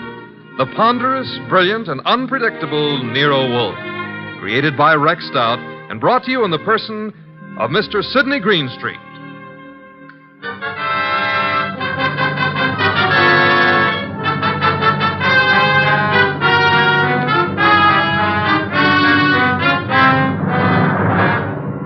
The beginning of the case of the Phantom Fingers actually had nothing to do with black orchids. The first act was played in an old house at the end of an old dirt road. It was short and simple. As short as life. And as simple as murder.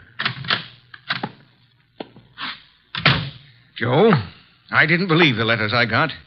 Didn't believe them until now. I've been a lonely man. No wife, children. Joe, it was all coming to you after I died. There was no need for you to steal from me. All you had to do was wait. Joe, that gun. Put it down. No.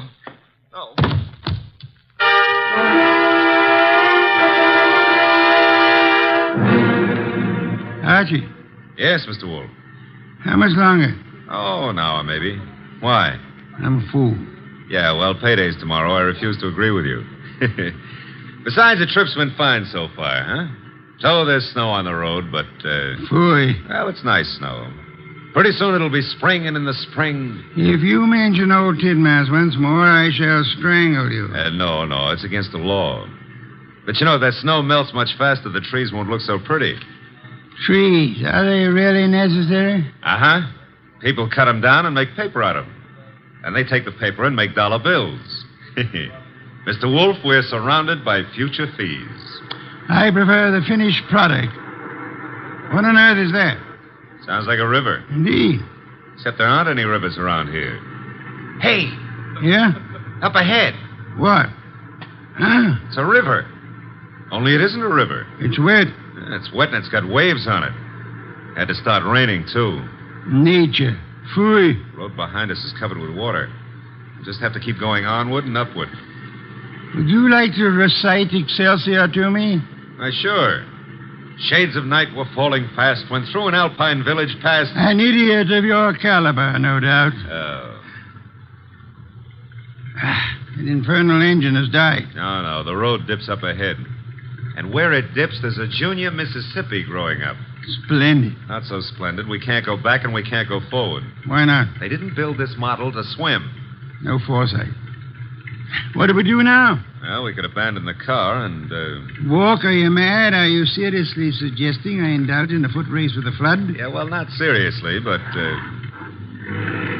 Oh, you've decided to give the car a swimming lesson? No. There's what looks like a cow path leading off the highway. To your right. Maybe it's a road. We progress. We now follow the footstep of the cow. Ah, it is a road. An old dirt road. Not only that, it goes up. Is that good? Theoretically. We might get above the water that way. And if the theory fails? Mr. Wolfe, how are you on the Australian crawl? Hey, there's been another car on this road before us. You can see the tire tracks in the mud. Interesting. An indication that there are other maniacs about. I myself would not have chosen this particular spot to picnic in. Well, it's not that. There's somebody lying on the road. People have peculiar habits. Ignore him and drive on. Hold on a moment.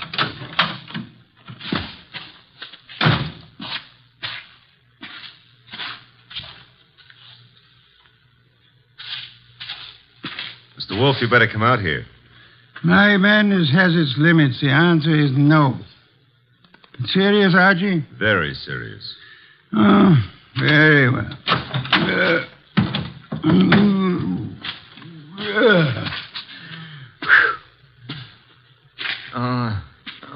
Good heavens. Yeah, still alive, but... The man's been shot. He's mumbling. Joe. He's yelling for Joe. Be still. Don't forgive stealing. Don't. So much for that. Pick him up, Archie. Put him in the car. Might be bad for him to be moved. No. There is nothing that can be bad for him. He's dead.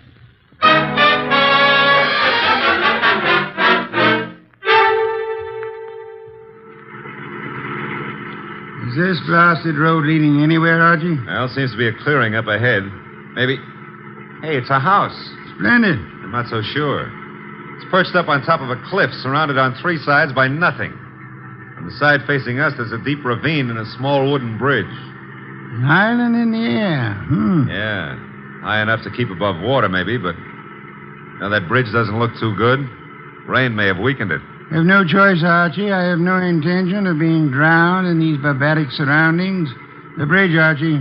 Okay, hold on. No, the thing's collapsing under us. How momentum, sir? Well, if it doesn't, 37 blondes are going to be wearing black. Correction, 38. I forgot the one in Gimbel's bargain basement.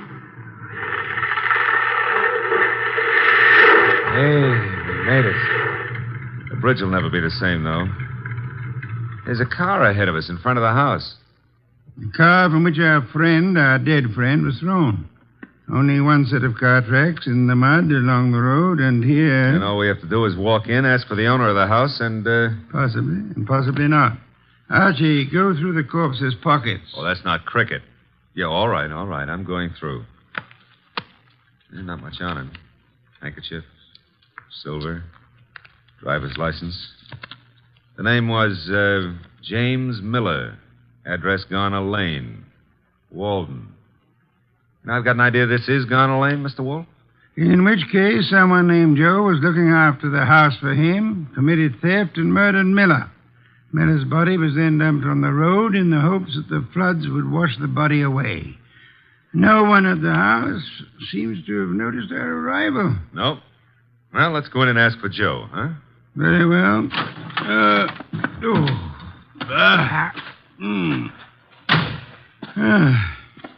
Hard. With the bridge down, there's absolutely no way of getting on or off this place. Except for a mountain goat. I don't know any mountain goats. I used to know a plain goat once, though.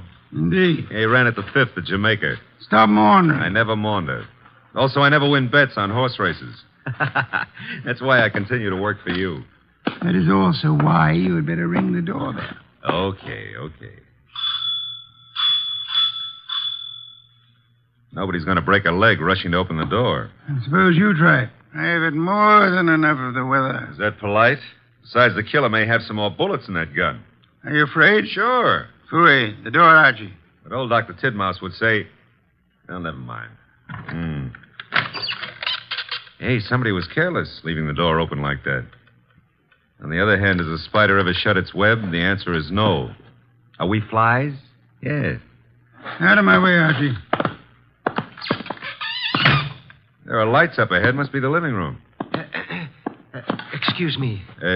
Sure. You're excused. Do you live here, sir? Do we... No, don't you? Of course not. This is very strange. I came out to see the people who live here, or the person. I found the door open and no one about. I've been sitting in this corner now for a long time. Well, it's a pity no one offered you a plum pie. Then you could have stuck in your thumb. You saw no one enter, sir? No one at all. I didn't want to go any further. It would have seemed like prying. Perhaps you had better come along with us. Well, all right. You know, this place it has an evil atmosphere. Certainly has. What it needs is fresh air. Phooey. This would be the living room door. Ajar bit. It is. Looks as pretty as a picture. Oh. Hello. Well, just think of it. 5 minutes ago, you know, I didn't know you existed. And you didn't know I existed. And now... Archie, your existence would have a sudden end unless you keep quiet. Excuse us for intruding, Miss... Intruding? Oh, but I really should ask you to excuse me. You do not live here? I wish I did, but... You see, I've been out walking. I live maybe a mile from here, and then when the flood began, I thought I'd come in here and stay for a while. And you found? An empty house. That's not what I found. As old Dr. Tidmouse has often said... Go through the rest of the house, Archie. Go through the rest... Yeah, well, never mind. I'll, That sound? Somebody's walking. Coming downstairs. I'll go and see. Hey, you! Come on into the living room. Meet your guests in one or several pieces, as you prefer. What? Oh. Hiya, folks. Ah, a host at last. That's very funny. I think I'll laugh. May I ask why? Because this here ain't my dump. I was just casing the joint. I was just taking a stroll. Through the house? I'm eccentric. Oh, clever. However, I think you'd better stay. Why? Because you may turn out to be the owner of this house after all. I rather think introductions are in order. Well, I'm Peg Shirley. My name is Wagner. Joseph Wagner? Lewis. How about you, Stroller? Cregan. Sam Cregan. Peg, Louis, Sam.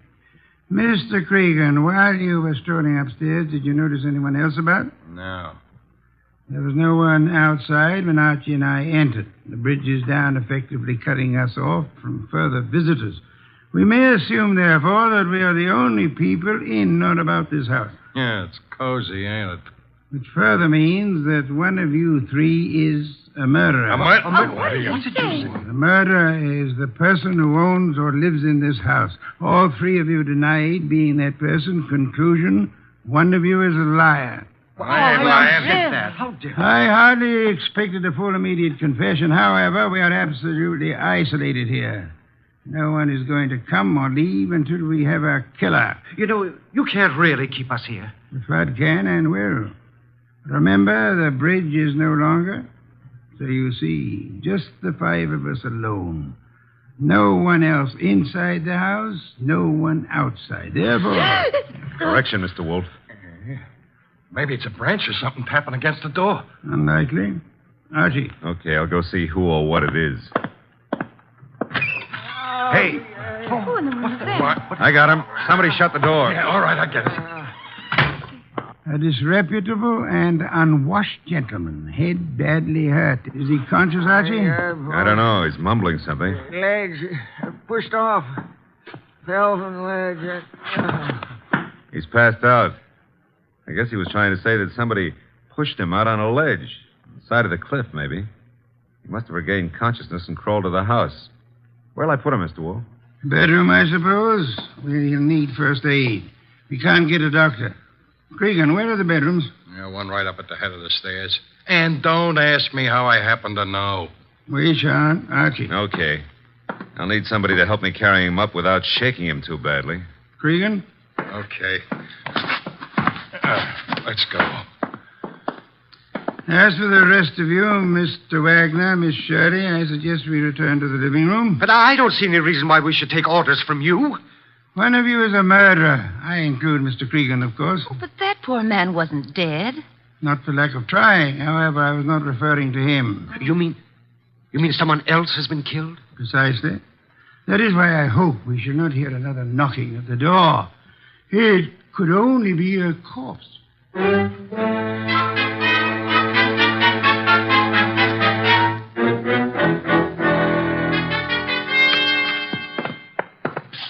Archie. And Cregan. Yeah. The injured man? Still out. Probably got a concussion. Did he say anything further? Well, he babbled a bit. I don't know if... we should assume we're among friends, Archie. Exactly what did he say? Well, he was pushed over the edge of the cliff because he saw Miller killed. Did he also see who? No. Passed out before he had a chance. He's an old tramp, Mr. Wolfe. He was bumming his way through the country when he saw the murder. He must have decided on a touch of blackmail and receiving a concussion instead, which may last for hours or for days. Somebody's playing with the lights. Some fool. The switch was over this way. Lights are on again. Whose idea was that? I had nothing to do with this. Me neither. Miss Shirley, why did you scream? Well, someone brushed against me in the darkness. You were standing? Near the table, this table. Archie? No, nothing on the table except a bunch of keys on a ring. Something screwy. Why should a guy put the lights out just to deposit a bunch of keys on the table? Obvious. Without doubt, those are the keys of this house. Possession of them would have disclosed which of you lives here and which of you therefore killed Miller. It's late. I shall sleep down here, lacking an elevator to transport me upstairs. The elevator's lacking. Yes, the rest of you should be able to find bedrooms upstairs. Good night. Archie. Yeah? Follow them upstairs. Spend the night awake. Okay. Good heavens, Archie. On my way. What's cooking up here? Somebody's playing with the lights up Strike here, a match. You don't have to. I got a flashlight. Oh, here it is. Light switch. You know, this putting out of lights is getting to be somebody's bad habit. Well, all three of you seem to be okay. Stay here. Where are you going? Tramp's room, right here at the head of the stairs. Think of all your good deeds while I'm gone. All right, downstairs again. What, again? Oh, dear. What happened? Well, there was more than a bunch of keys this time. Oh, that knife.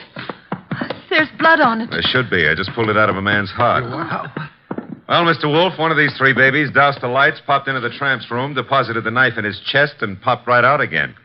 The knife you're holding? Yeah. Intelligent of you to wrap a handkerchief around the handle. Well, whoever killed the tramp didn't have time to fool around with gloves, so... There should be prints on the knife handle.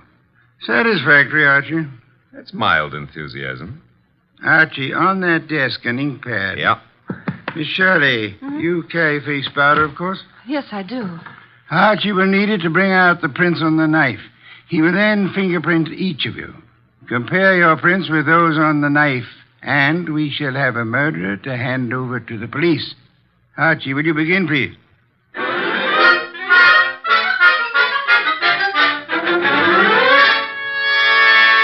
Here they are, Mr. Wolfe.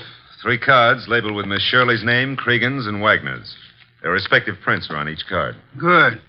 I have the knife here. Several quite distinct prints on it. It should be child's play to, Archie. Yeah? Take your own prints and mine. What? Do as I say quickly. Yes, sir. All right, give me your thumb. Thank you. That's it. Now mine. Thank me. That's it. There's something wrong. Something wrong and deadly loose in this house tonight. Well, there's a card with your prints and mine. Thank you. Now you got 5 cards altogether. So I have. Archie. What now? Take the ink pad and a fresh card with you. Where am I going with them? Upstairs? But, Mr. Wolfe, there's nobody upstairs except the corpse. Precisely. It is his prints I want.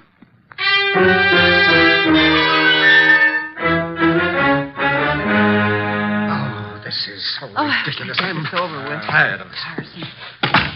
Archie? Yeah, I got the dead man's prints. Will all of you please sit? All right, but it's... Good heavens, young woman. Be careful. We want no accidents. Sorry, I caught my high heels in the rug. Archie, the card with the corpse's prints on it. Here you are, sir. Thank you. You know, I've had quite enough of this nonsense. Have you, Mr. Wagner? Yeah, and so have I, Mr. Wolfe. Also, I don't think you know what you're doing. Perhaps not. However, I have something rather interesting to tell all of you. There is no one in this house besides yourselves, except, of course, for the dead man upstairs. There is no one on the rock on which this house stands, except for another dead man in our car.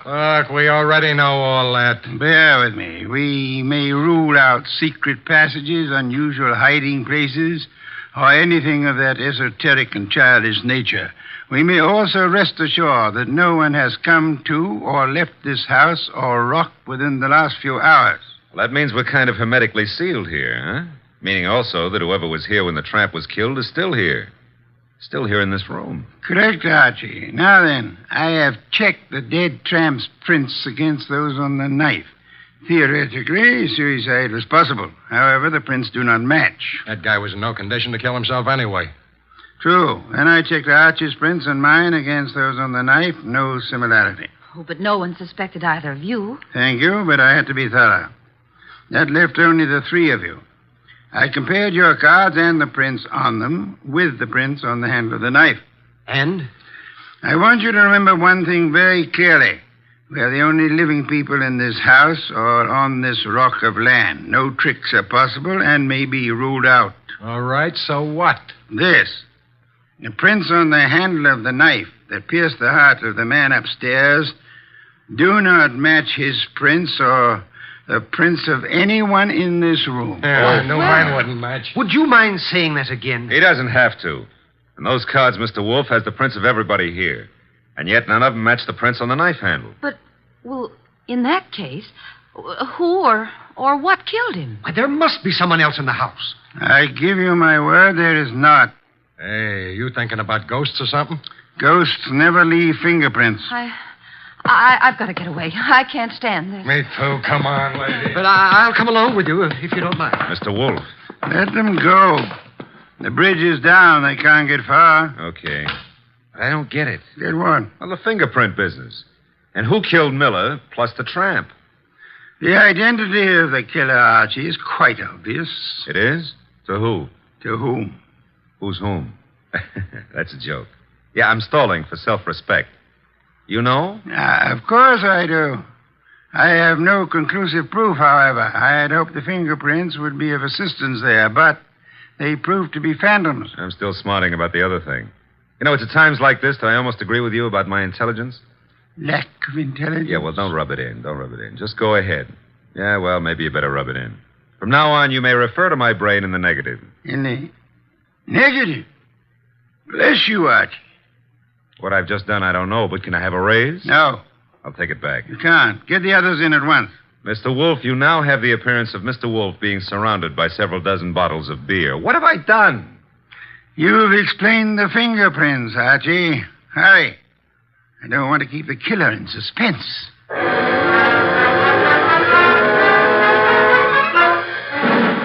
I don't care. No, I'm very nervous. I don't like this. Archie. They're all here. Yes, but they're all making a noise. Stop them. Miss Shirley, Mr. Cregan, Mr. Wagner, will you please shut...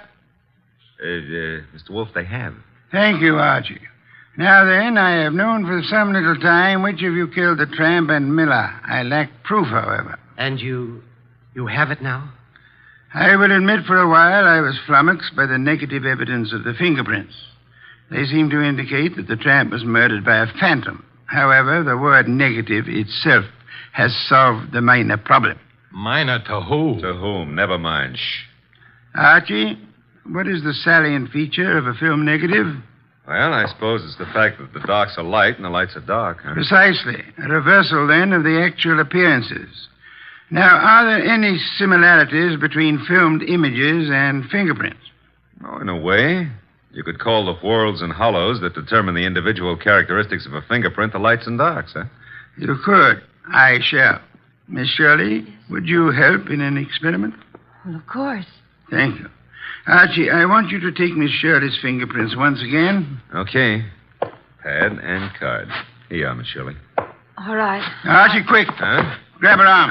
I got it. Well, usually I don't have to be coached, but... Let go of me. What are you trying to do? Miss Shirley, you already had pressed your fingers on the ink pad once. Why were you about to do it a second time?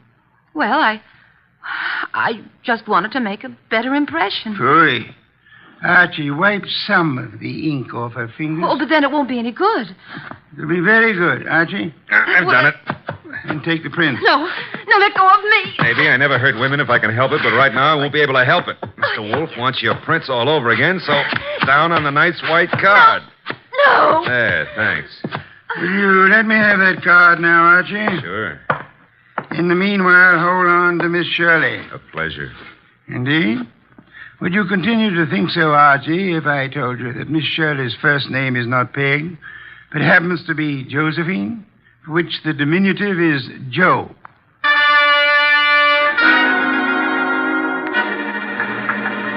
Glad they're fixing the bridge. I was beginning to think we'd be here forever. Boy, we have been. You know, if those black orchids have been holding their breath waiting for you, they're going to be red in the face.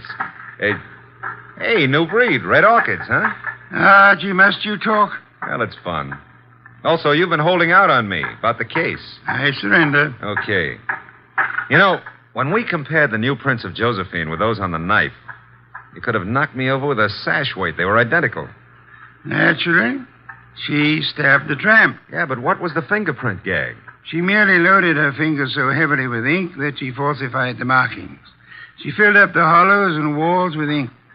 The result was that ridges became hollows and vice versa, in the same fashion that a photographic negative falsifies lights and darks. You got that when I mentioned the word negative. It works, huh? Try it sometime. Yeah, the very next bank I robbed. But you said you knew who killed Miller and the tramp even before you exposed the fingerprint gimmick. How? We knew Miller's murderer lived in this house.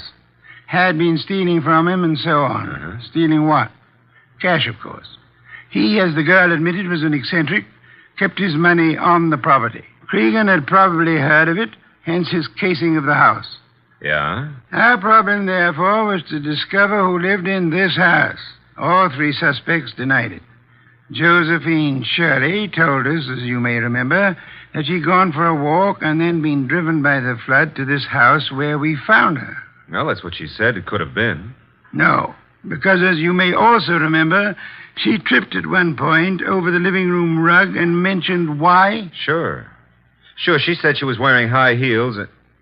Uh-oh, because out in the country there are no pavements, so girls don't go for a walk in high-heel shoes. Therefore, she hadn't gone for a walk. Therefore, she was lying. Therefore, she killed Miller, and... I should have noticed those heels myself. You should have, Archie. Your trouble, I suspect, was that you didn't notice the feet for the legs.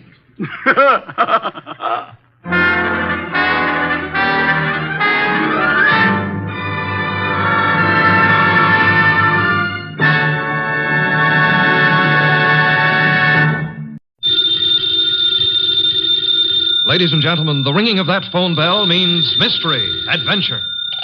Nero Wolfe's office, Archie Goodwin speaking. Mr. Wolfe? Yeah, he's right here. Who's this? Archie, hang up. Don't ask questions. You have a what? Archie, it's past your bedtime. Well, I'm afraid, Mr. Wolfe, it's past his bedtime. Your bedtime. It's a client, boss. That's what I was afraid of. Foolish. Hello? Hello? Well, why do you look so bewildered? He's coming right over. He says he's got a date with murder.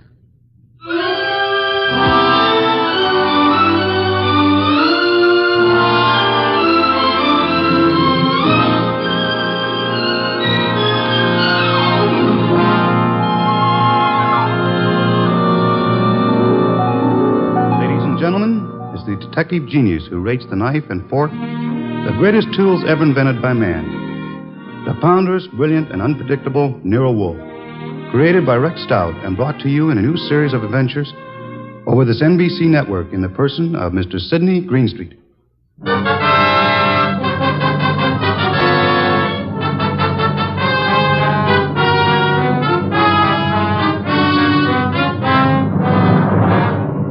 Tonight's story, The Case of the Calculated Risk, was as strange and baffling as any Nero Wolfe had to deal with.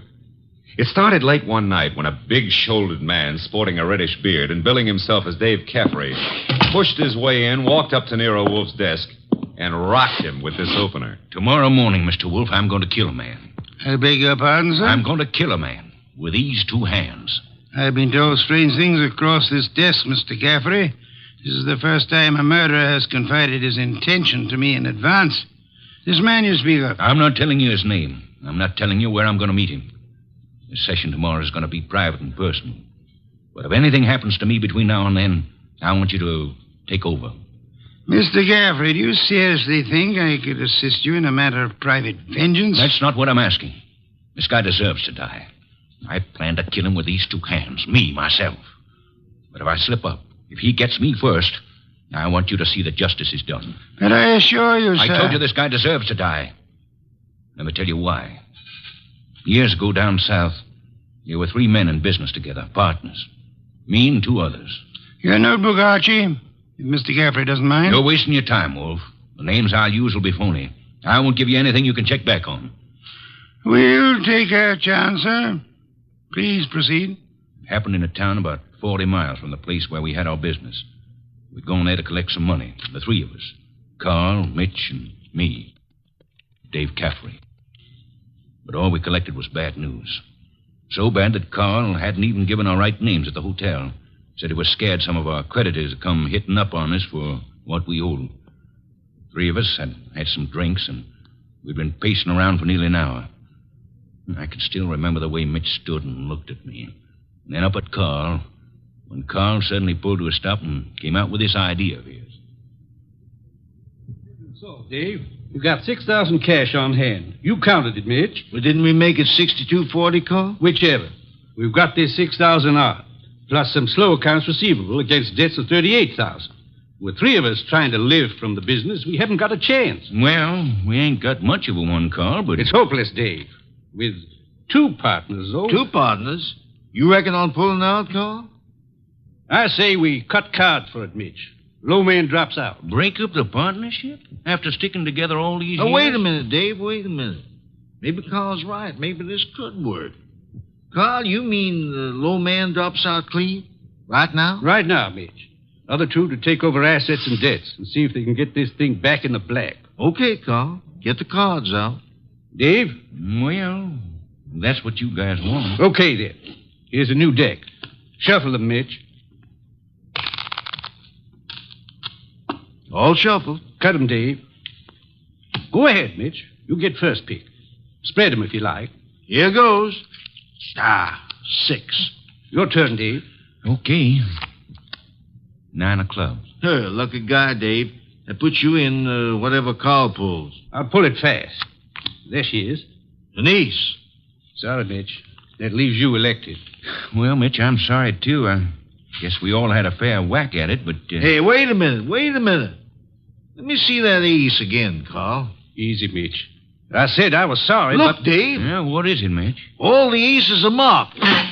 Carl, I'm going to cram this deck right down your crooked throat. Look out, Mitch. He's got a knife. Oh. Carl, you... All right. I've cut him for keeps. What do we do now? What do we do? Look, Carl, I didn't mark those cards. I didn't kill Mitch. And what's more... Shut up, Dave. We're both in and out now. Come on. Let's get out of here.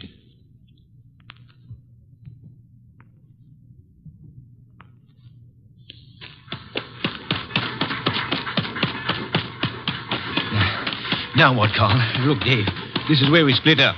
Two men together, easy to trace. You head one way, I go the other. Yeah, but the dough, I got no money. Here, I'll split up the 6,000. This is your half.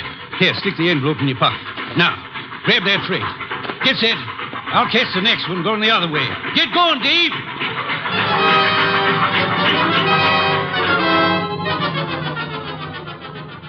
That's how it was, Mr. Wolfe. It all happened so fast that I... This man you call Carl, he would seem to be one of the world's choice creatures, Mr. Gaffrey. When I thought to look in that envelope he gave me, I found $40 and a few folds of wrapping paper in it. I was mad enough to... Well, I got off the freight and intended to go back, but... Then I picked up a paper. And read all about the murder of your friend Mitch with the statement that Carl had accused you of the crime and that the police believed him in view of your escape. That's it. Classical, but not at all original. Well, I was young then and stupid.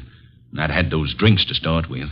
And you spent the intervening years hunting down the man Carl, am I correct? Yeah. I tramped the country from east to west, from north to south. Tramped it for years, searching for him. And yesterday I located him. He's a big wheel these days up on that 37th floor of his. But tomorrow when I get... Yes, Mr. Gaffrey, the 37th floor of... Never mind what building. Now, wait a minute, Caffrey. If you expect Mr. Wolfe to help you... I don't want him to help me. I'll help myself. But if I slip up, I know Wolfe's reputation well enough to know that he'll never rest till this rotten, chiseling murderer is sitting in the chair. That's why I've come here. Just to provide a backstop in case my dear friend of long ago manages to get the best of me. How will we know? You see this envelope? Read what it says. Nero Wolfe, 601 West 35th Street, New York. Delivered to him in case of my death. That's right. And this envelope was $500. Nearly all I've got in the world. Along with it, the full details on that knifing. Real names, dates. The proof you'll need in case I don't finish it up. Go on. Tonight, Mr. Wolfe, I'm going to give this envelope to the manager of the hotel where I'm stopping. I'm calling on, well, Carl. Tomorrow at noon, right after his secretary goes to lunch. If I'm not back in my hotel at 1 o'clock tomorrow afternoon, the hotel manager will deliver this envelope to you. Is that clear? Perfectly. But you don't think I'm going to allow you to go through with this wire plan, do you? You can't stop me. And don't have Goodwin follow me. I'd lose him in 2 blocks. Good night. Shall I try to tail him, boss? It's no use, Archie. Get Inspector Kramer on the phone at once. I want the police to help us head off this murder.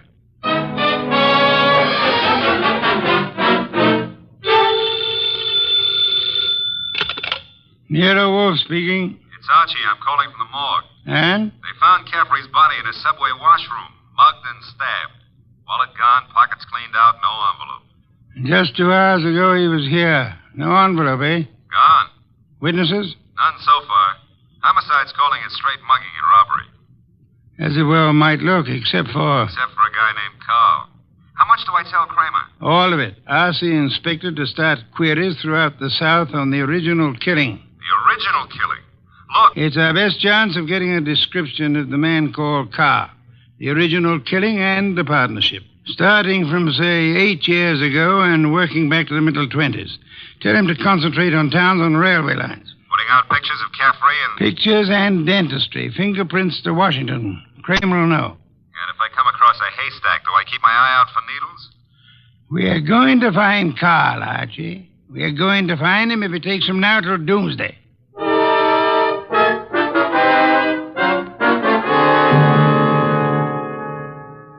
Mr. Wolfe, let's face it, we're licked.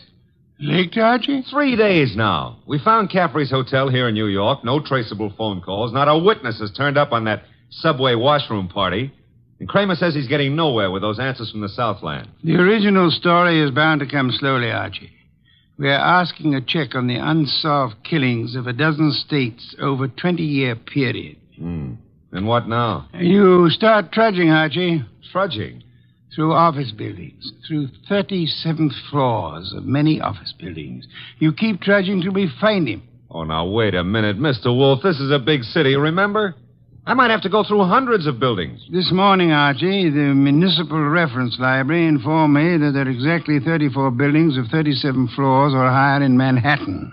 Now, when you rule out the United Nations building, hotels, Okay. Maybe not so many 37th floors, but lots of offices per floor. Maybe 40 or 50. Call it 30 times 40, and you've still got 1,200 to start with. And you don't know what kind of business. You don't know what Carl's real name is. You don't even know what he looks like. There could be 4,000 men like him. 4,000 affluent men, Archie? Yeah, well, all right. Caffrey said he was in the chips, though. You know, for a guy who'd been bumming around, that could mean anything from 10 grand a year up. Hey, wait a minute. That cuts your field to 1,000. 1,000 tall men? Tall? I've been over those notes. Caffrey didn't say he was tall. As plainly as you could ask. Caffrey was almost your height, but he said Mitch stood and looked at me. And then he looked up at Carl. Up, Archie. That makes Carl your height or taller. Yeah. Well, maybe Caffrey and Mitch were sitting down, and Carl was, Caffrey told us the three were standing at the time. Check your notes. I've studied them. Okay. Maybe that does cut it down some. Yeah, it's still a lot of citizens that start checking for a southern accent. Don't rely on accent, Archie. Carl has had many years to lose any accent he might have had. Yeah, that's true. And so we narrow it, Archie. A man almost surely tall. A man not using the name he was born with. A man with an unexplained gap in his past. I ought to be able to reach right out and tap him. You go skeptical again, Archie. Well, it's still a pretty big haystack. Let's see if we can't trim it some more. On these building lists I've been going over, I've ruled out for now the members of professions requiring lengthy formal training. Medical men, lawyers, scientists of most kinds. Yeah, that's chopping it down, I'll admit that. I'll have further eliminations as we get into it. And I'm putting Saul Pans on a second list this afternoon. Some of the credit references I'll handle by phone. So I start trudging, huh? You start trudging. And remember, Archie, since you'll probably be operating through secretaries, you're looking for a murderer named Carl, not for a new set of telephone numbers to brighten your winter.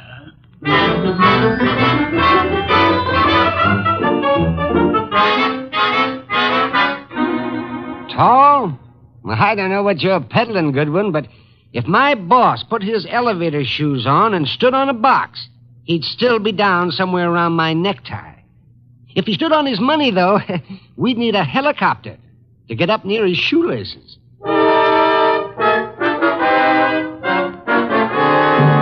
Oh, Miss Tunis, do you mind if I sit down? Why, of course not, Mr. Goodwin. Oh, thanks. You know, I've been in 12 offices on this floor, and you're the first girl who's seen the importance of this survey first crack out of the box. Well, I'm sort of new here, and I try to pay attention. Oh, you're not just beautiful. You've got a head on you. Is Mr. McLean in? Well, he's at lunch right now. Lunch? Oh, that reminds me. Know any good restaurants up this way? Well, I was just going to the downstairs drugstore myself, but I wouldn't say Well, that... come on. Put your bonnet on and let's skip the drugstore. This meal is on the Executive Resources Survey.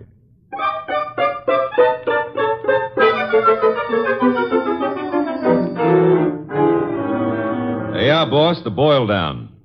Tinsley, McLean, Fernandez, Tesreau, and Kaplan. All 5 of them tall, all 5 a little misty in the background. You and Saul have done well, Archie. Very well. But I'm crossing off Fernandez and Kaplan. Why? The Credit Bureau report clears Fernandez, and Kaplan was on a special war job. The FBI x-rayed his record twice. Leaving J.P. Tinsley, Carson McLean, and Philip Tesreau, huh? I'd like to see all 3 here, Archie. Get them here one way or another.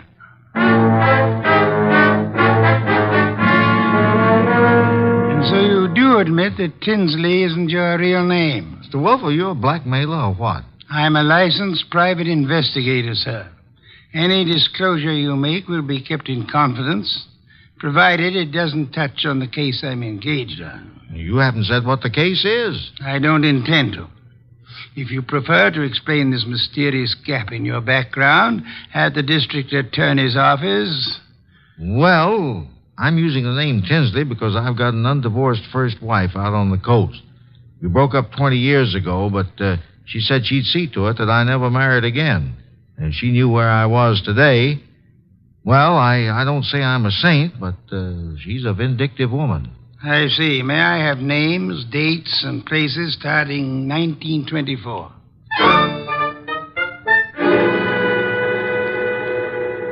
I can't quite understand your interest, Mr. Wolfe. It's rather complicated, to put it briefly, Mr. McLean. I'm working in the interest of a client. Our people have found this puzzling gap in your background, and I'd appreciate such clarification as you may be able to supply. But I told you, Mr. Goodwin, I was raised and educated in the Orient. Until 32, I was in business with my father in China. Where you say your father died? Died. With the Depression, I returned to New York, started this importing business in a small way, weathered through the early 30s, and I think my bankers can assure you of my standing today. They've done so. Carson, McLean and Company has an excellent credit rating. Thank you, Mr. Wolfe.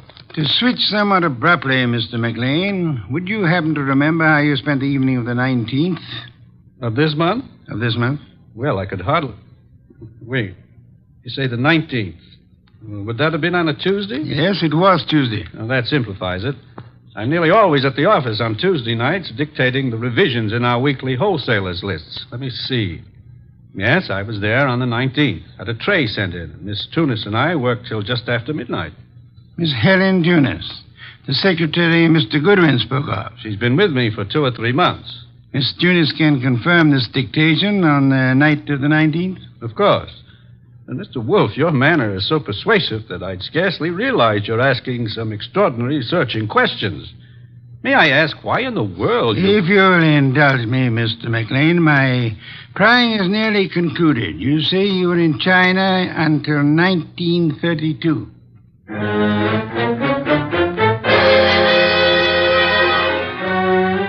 Mr. Tesreau, I'll be brutally frank. We know that your name's not Tesreau. And we know that you served a prison term from 34 to 38 for arson. I'd like some straight answers. I didn't say I wouldn't answer your questions.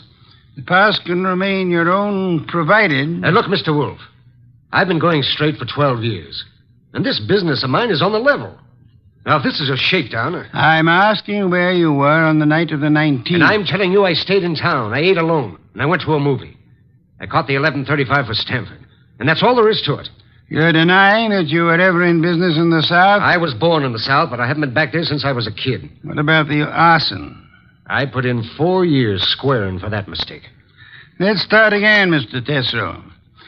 You say you were in Cincinnati in 1931.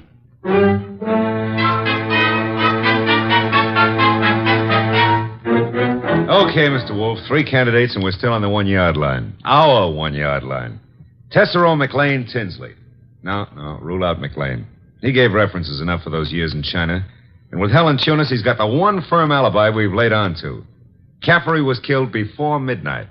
With conditions as they are in the Far East, Archie, it'll be weeks before cables came back on McLean's claims. Claims? You figure the whole Chinese background's a fake?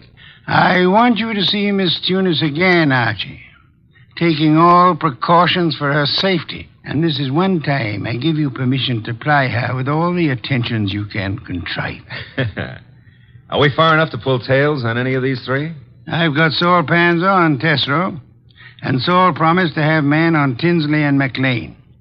Pictures of the 3 have gone to Kramer for circulation in the South. Oh. No answer yet from the coast on Tinsley, huh? Not yet. For the moment, Archie, you'll concentrate on Helen Tunis.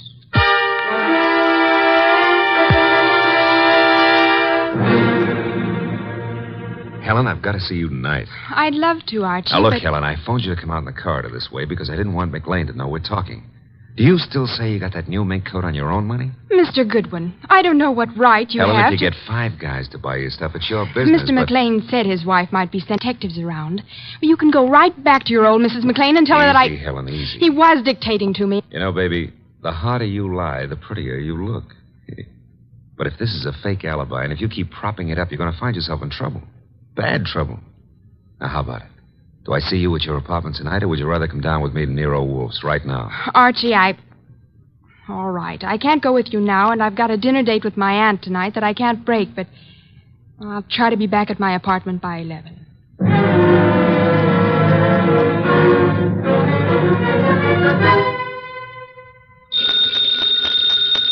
Archie!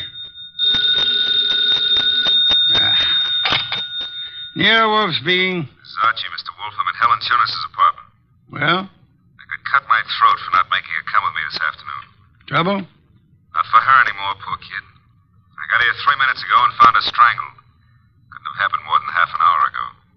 McLean. Didn't Saul Panzer say he was getting a tail on him? He was a new man, and he lost him. I should have left you on McLean, Archie. No, we were both wrong. What do you want me to do? Phone the police immediately. Well, this is 32nd Street. I'm only 3 blocks in a job from the office. What if I come back and call from there? Come back, then. I'll phone Kramer myself. Mr. Wolfe, I'm still kicking myself for that. Look out, Archie. Too late, Mr. Wolfe. Keep coming right in, Goodwin, with your hands up. No, I wouldn't try that. McLean. And keep your hand out of that desk drawer, Wolfe. This time you're too late, McLean. My hand's in the drawer, and I think I'll leave it there. You don't think I'd shoot? I'm sure you would. But you've got 2 of us to cover now. No, Archie, don't try to draw yet. How'd you get in here, McLean? He surprised me after making his way in through the area way below, and of course it had to be Fritz's night out. I caught your fat friend just 2 seconds before he could get in his call to the police, Goodwin. I overheard his talk with you from the hallway here. My apologies for not crying out sooner, Archie. Get your hand out of that drawer. Pull it out without the gun, Wolfe, or I'll let you have it now. I refuse to, McLean. Seems obvious that you mean to kill us in any case. I'm afraid that's true, Wolfe. But when you called me here and Goodwin started making dates with Helen Tunis... Poor kid, I told her not to talk to you. She didn't, Goodwin. I've been scared of you and Wolfe since I followed Colby here that first night. Colby? You knew him as Caffrey. I caught up with him afterward in that subway washroom. No, keep that hand up. And watch that gun of yours, Wolfe. When I found that envelope on him and read the letter to you contained in it, I knew he hadn't spilled the whole South Carolina story to you. South Carolina? Would the original knifing have been taking place anywhere near Hampton or Jasper counties? Hampton County. But our business is over the line in Georgia. Doesn't matter now. Pity, Archie. We learned this afternoon that we were growing warm on South Carolina. Mr. McLean, may I ask what you hope to achieve by this insane project of disposing of Mr. Goodwin and myself? I'm buying time, Wolf. I've 90,000 in small bills in that bag there, plus a plane ticket to Buenos Aires. I've got a silencer on this gun. If you two aren't found till tomorrow morning, I'll be out of the country before they start looking for me. You don't think the police will put out an alarm for you when they find the body of Helen Tunis? Goodwin left it to you to report that, remember? Let's remind ourselves to be prompter on reporting deaths, Archie. Starting with our own, Mr. Wolfe? Glad you can take it that way, Goodwin. You actually think you can knock the two of us off? I'm about to find out, Goodwin. One moment, McLean. You've never been a real gambler. You know that. With marked cards, of course. But you're not the man to face a sure loss now. A sure loss? The loss of your life. Within seconds after you try to pull that trigger. I told you I had a silencer. You think anyone will hear the shots? There'll be more shots than you count on. My hand's on a pistol now in this drawer, and Mr. Goodwin has a .38 in his shoulder holster. You can't shoot through the desk, and Goodwin won't get a chance to draw. You're an intelligent man, McLean. Vicious, but intelligent. May I describe the certainty of your immediate death if you don't throw that pistol on the desk and give yourself up? There are two of you, I know that, but... McLean, you must be aware that in the actual fact, exceedingly few men are killed instantly by a single shot, even from a pistol of heavy caliber. The one you hold is a .32. And it's a .45 in that drawer, McLean. I assure you, McLean, that neither of us will surrender the weapons we have. Should you start shooting, we'll both do our best to draw and keep firing till you're dead. You're stalling, Wolf. What have I got to lose by trying for you both now? Your life? I'll correct that. The loss of some 6 or 8 weeks of your life, possibly months.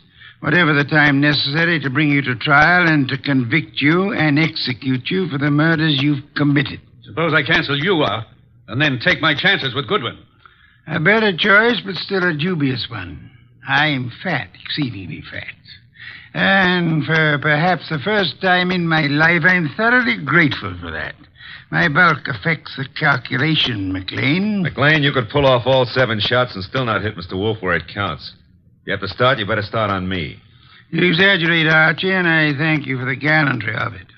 No, it's quite likely that with 2 or 3 shots, McLean might well dispose of me, but not with your first shot, McLean, and we'll not permit you many more than your first. Look, if I promise to do no more than tie you two up to give me my head start, will you toss in your guns? Of course not. Do I speak for us both, Archie? Check. I say let's start it now. Wolf, if I give you half of what's in that bag, would you forget these admissions I've made and help on my defense? I've told you I refuse to bargain. I think that I shall count 5. If your weapon hasn't been tossed on the desk by then, I'll do my best to get my pistol into action. Are you in accord, Archie? Start counting. Wait a minute, Mr. Wolf. 1. If I trade half that bag for no shooting and 1 hour's start, no tying up, just your promise that... 2. All the bag for a half-hour start, 90,000. 3. Are you ready, Archie? All set, sir. Except if you're the one who walks out of this, call up every number in my little red book, huh?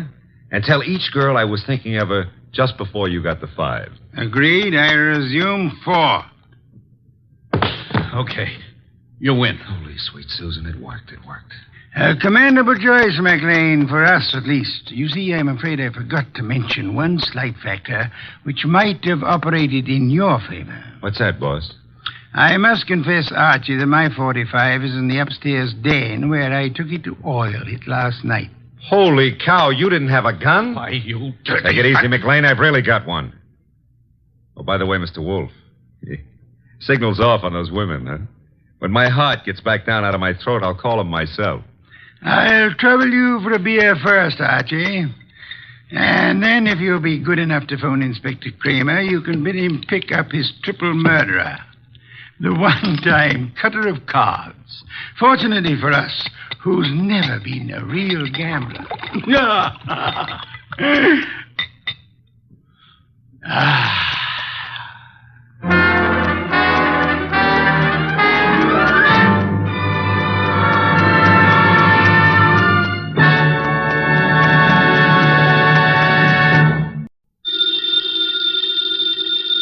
Ladies and gentlemen, the ringing of that phone bell means mystery, adventure.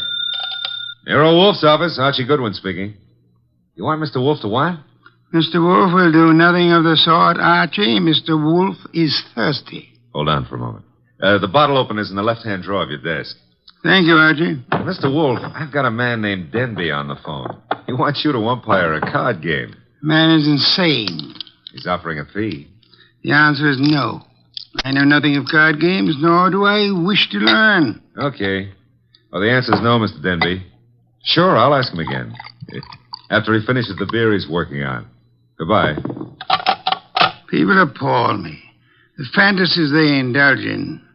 Bah, what on earth made that maniac think I might consent to preside at a card game? Well, seems he expects one of the players to be death.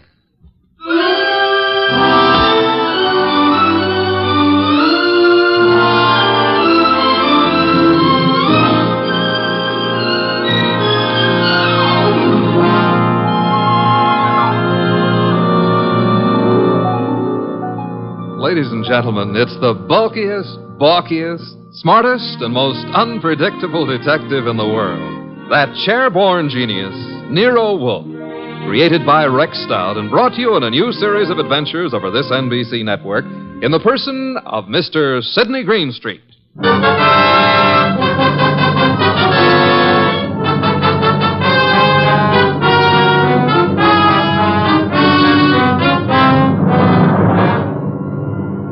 Mr. Wolfe would not attend, but the card game went on anyway. At the home of a Mr. Stephen Denby. Jean? Yes? LaCosta? Mr. Piper?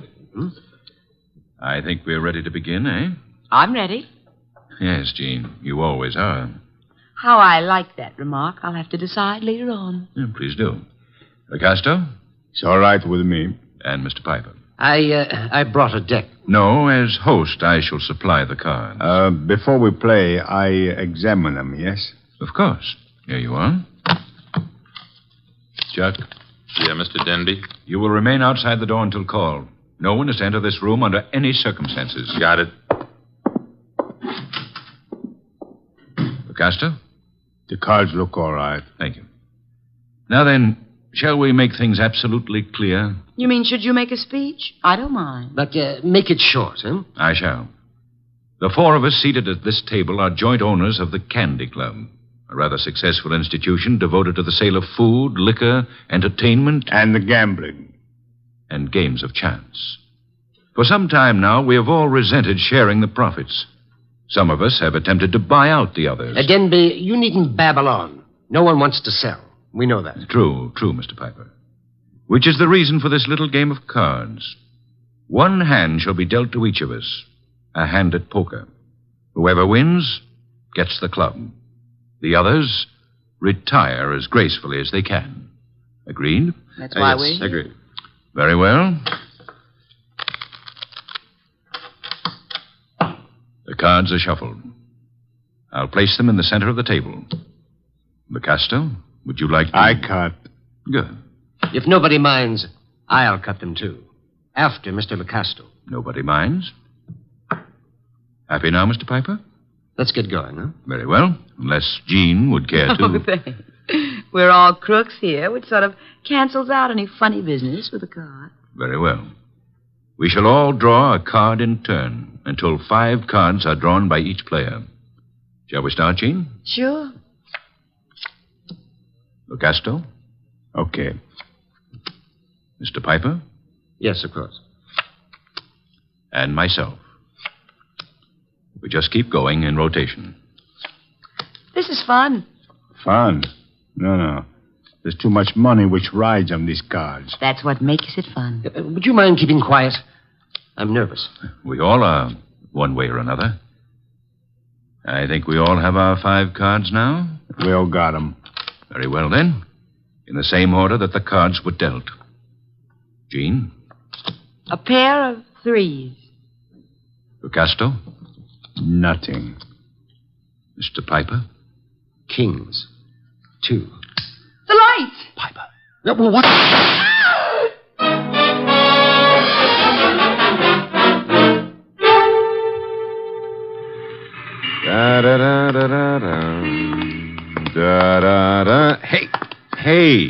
Hey, I don't like to seem stuffy, mister, but will you take your elbow out of my back? I'd be delighted to, Mr. Goodwin, but it's not my elbow. I don't care if it's your tibia maximus. Just take it away. Chuck wouldn't like that. Well, we have company. Mind if I look around? Keep right on walking, pal. Well, that would be Chuck behind me, huh? And you are... My name is Denby. You may remember it. Oh, yeah. You phoned me a couple of hours ago about a card game. Now, look, just what is your boy poking in my back? I think it's a 38. You're not sure? It might be a 45. Chuck, is it loaded? Make a funny move, pal, and you'll find out the hard way. Yo, wait a minute. It's just a passing curiosity. Where are we going? My car. Get in. If you insist. I guess you do. Okay. I'll drive, Chuck. The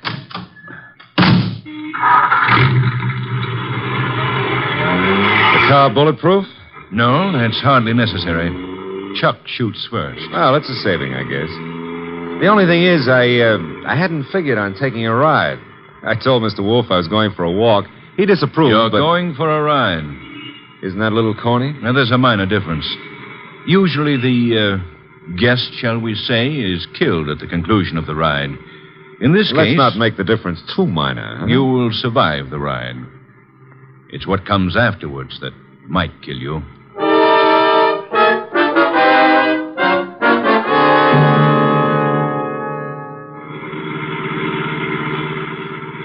You see, Mr. Goodwin, my friends and I have a little mystery to solve. You want me to solve it? No.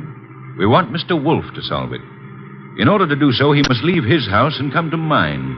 He has to in order to find the solution quickly. Why? Neither my friends nor myself have any desire to improve our acquaintance with the police. Therefore, we want the mystery solved before the police are even called in. Hence our need for Mr. Wolfe. Hence our detaining you. Detaining is a pretty word in the circumstances. Now, this is my home, Mr. Goodwin. Oh, well, I don't like the architecture. I think I'll stay out. Get going, pal. On second thought, Mr. Denby, what makes you think Mr. Wolfe is going to leave his house and come here? You. Unless he does so, he will lose you. Forever. The door, Chuck. Okay.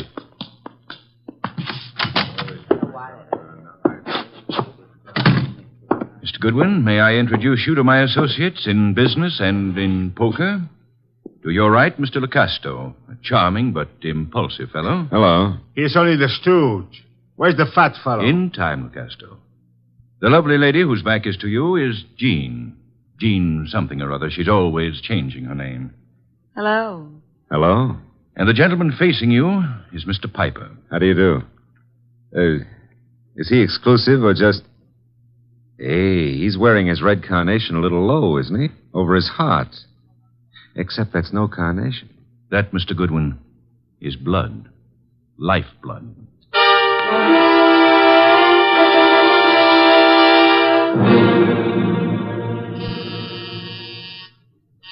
Archie. Oh, Pa, he's always taking walks. Come in. The door's unlocked. Are you... Yeah, you're Wolfe. Having made a magnificent discovery, suppose you remove your hat? No, come on. I beg your pardon? Mr. Denby wants to see you. Mr. Danby can see me here. Here ain't where he wants to see you. Here, at the risk of minor monotony, is where he'll have to see me. Don't you want your boy Goodwin to keep on living? No one has ever been able to discourage him. Mr. Denby will. Archie's in custody? No, in Mr. Denby's house under a gun. I don't have to believe that. Take a look at this. A wallet. Archie's wallet. I shall accompany you. And permit me to warn you that if Mr. Goodwin has been harmed, nothing short of murder will satisfy me.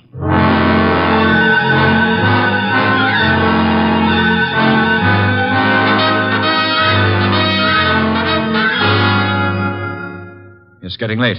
Wolfe isn't here yet. Maybe he doesn't worry about you, Goodwin. Well, he could have been delayed. Maybe an orchid needed a pollen transfusion or something. Besides, only the good die young. Then you must be very, very good, Archie. That remark I didn't care for. We sit here and wait for the fat one, but in the meanwhile, the police... The police will come when we notify them. But they will not like the delay we make to notify them. I say we waste time. I say the fat one will not risk coming. You say entirely too much. Is that so? Maybe I kill you myself. Picasso, put that gun away. Yes, darling Archie should have a chance to live. Not long if Wolfe doesn't come. Stop looking so pleased. Are you afraid to die, Archie? Yeah, well, I'm not looking forward to it. It's so final. Besides, I didn't eat a hearty dinner, and oh, the Marines have landed. Who is it? Chuck, with Nero Wolfe. Let him in. Shut the door, Chuck. Stay outside. Archie? Hello, Mr. Wolfe. Oh, am I glad to see you. I regret I cannot say the same thing. But I asked you, why couldn't you stay at home instead of taking those confounded walks? I warned you it'd be dangerous. Yeah, but Mr. Wolfe, it wasn't the fresh air that got me. It was Denby. Mr. Wolfe, I knew you wouldn't come here without some sort of pressure. I thought the method I used would be most effective. Would you really have killed Archie if I hadn't come? I would have had no choice. I would have been stuck with a witness to an unsolved murder. Suppose I cannot solve it. I should be forced to apply the same logic to two witnesses. Mm-hmm. Mr. Wolfe, you really came here to save my life, huh? Nonsense. I came here for a fee, Mr. Denby. I have a check for $1,000 already made out. Clear it up. You forget. I left my home. I traveled unprotected through the streets of this city, exposed to motor accidents, to fresh air, too. You offer me $1,000. Will $2,500 do? Barely. Archie, will you take the check? Now, I presume you want me to find who killed the gentleman at the table, the one facing me, huh? His name is Mr. Piper. The name is no importance. Will you all sit at the table in the same position you were at the time of the shooting? Of course. Jean? Picasso? Good. Now for a look at the wound.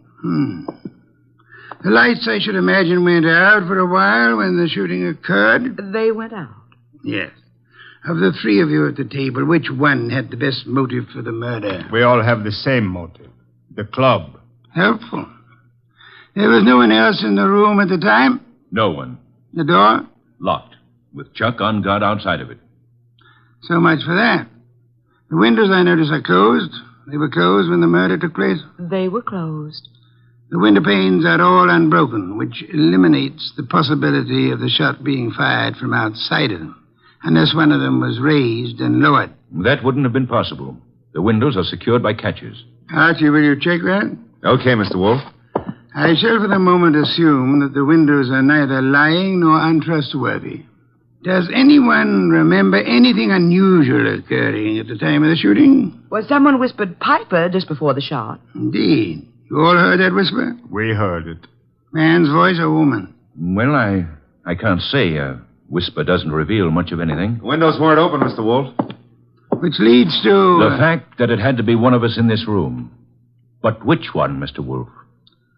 The murder weapon. Ah, yes. Has it been moved? Nobody touched it. It's laying on the floor where it was dropped. Interesting. If you look closely, you would observe two oil spots staining the rug between the revolver and the lady's chair, indicating... who sat at the right of Mr. Piper? I did. Why? Mr. Denby. Yes? If I were you, I would turn Mr. Lecasto over to the police. You are a liar. I warned you about that gun, Lecasto. Was it necessary to shoot Mr. Lecasto? In the arm, yes. He was reaching for a gun. He'll live, however, till the police take him away. What do I tell them? You could point out the angle of the wound. As you notice, Mr. Denby, the bullet entered Mr. Piper's heart from the right. Yes, so it did. Therefore, whoever sat to his right, well, that was Lecasto. Archie, you have the check? I have it. We may as well leave. Mr. Wolfe, you're sure Lecasto shot Piper? I have indicated the evidence. The rest will be up to the jury. Come, Archie. Jean, Yes, Archie? now that my life expectancy has increased, what are you doing tomorrow night? Archie? I got to scram. Lancaster 7583. I'll be ringing your bell. Oh, Mr. Denby, you better do something about Lucasto's arm or he won't live to be executed. You see, the executioner likes them warm before he chills them.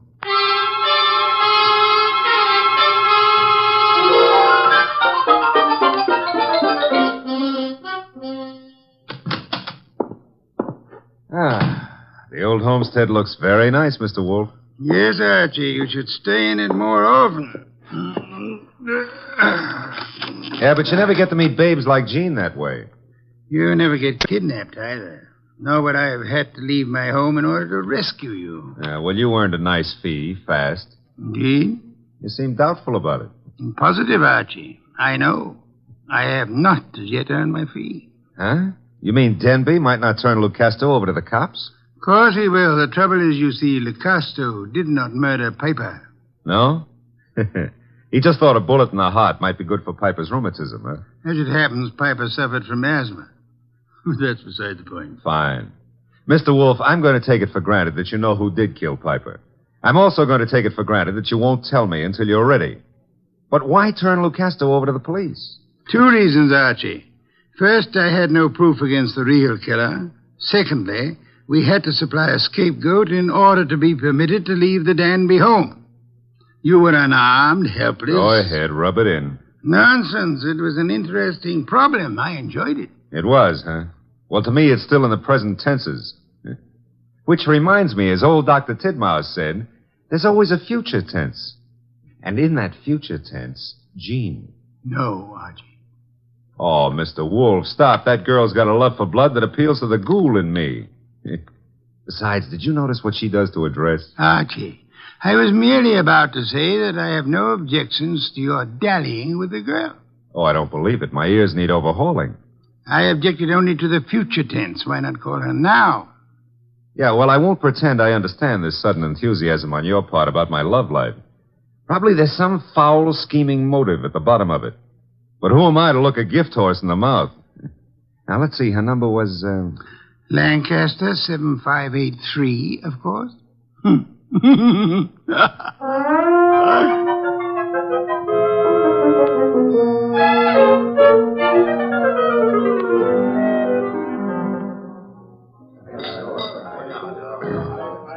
This is the most beautiful bar and grill I've ever seen, Archie. Drank, you mean? What? Never mind. All right. Archie, did anybody tell you you were beautiful, too? Well, a girl here and there has mentioned it. Oh, were they liars? Tell me, Jean, how did you ever get into the gambling den racket? Because I'm a crook? Well, I suspected that, but, I want another drink. you've had enough. I want another drink, and when Jean wants another drink, no gentleman who is a gentleman... Jean, get down. Oh, let me go. I don't want to climb under the table. You'll stay under here until the barrage stops. I guess the war's over. All right, Jean, get up. No, now I'm here. I like it. I'm going to stay here for months and months. Jean, do you realize that somebody just tried to kill you? And I thought you had such a nice, honest face. No, not me. Somebody out in the street. I don't know why, but Mr. Wolfe will. Come on, pull yourself together and let's go see him. The nice fat man? All right, I like him. You do? Why? Because he'd make such a big corpse.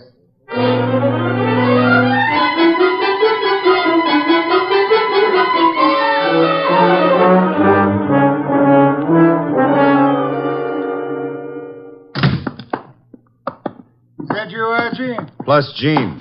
What made you think I wanted her here? She's one of your fans. She thinks you'd make a lovely corpse. What was the reason for bringing her here? She was shot at. Did you expect her to be? I expected her to be killed. That's why I sent you to her. It didn't occur to you I might be killed, too? It did. I was willing to take the chance. You were willing? Oh, Mr. Wolfe, Jean's a little under the weather. Splendid. In vino veritas. Watch your language. I mean, the people in their cups often tell the truth. A proverb of some antiquity. Who shot at you tonight, Jean? Well, I don't know. I didn't see. Has it occurred to you that you might just as easily have murdered Piper as not? But Lucasto killed Piper. You said so yourself. I lied. Furthermore, why the attack on you if Lucasto was the murderer? Well, I don't know. Did you also not know that Lucasto escaped from jail earlier this evening? You're making that up. Why should I? Mr. Denby turned him over to the police, but Lucasto managed to get away before being jailed. That's not cricket. Incidentally, Mr. Denby will be joining us at any moment. I expected you to bring Jean, Archie.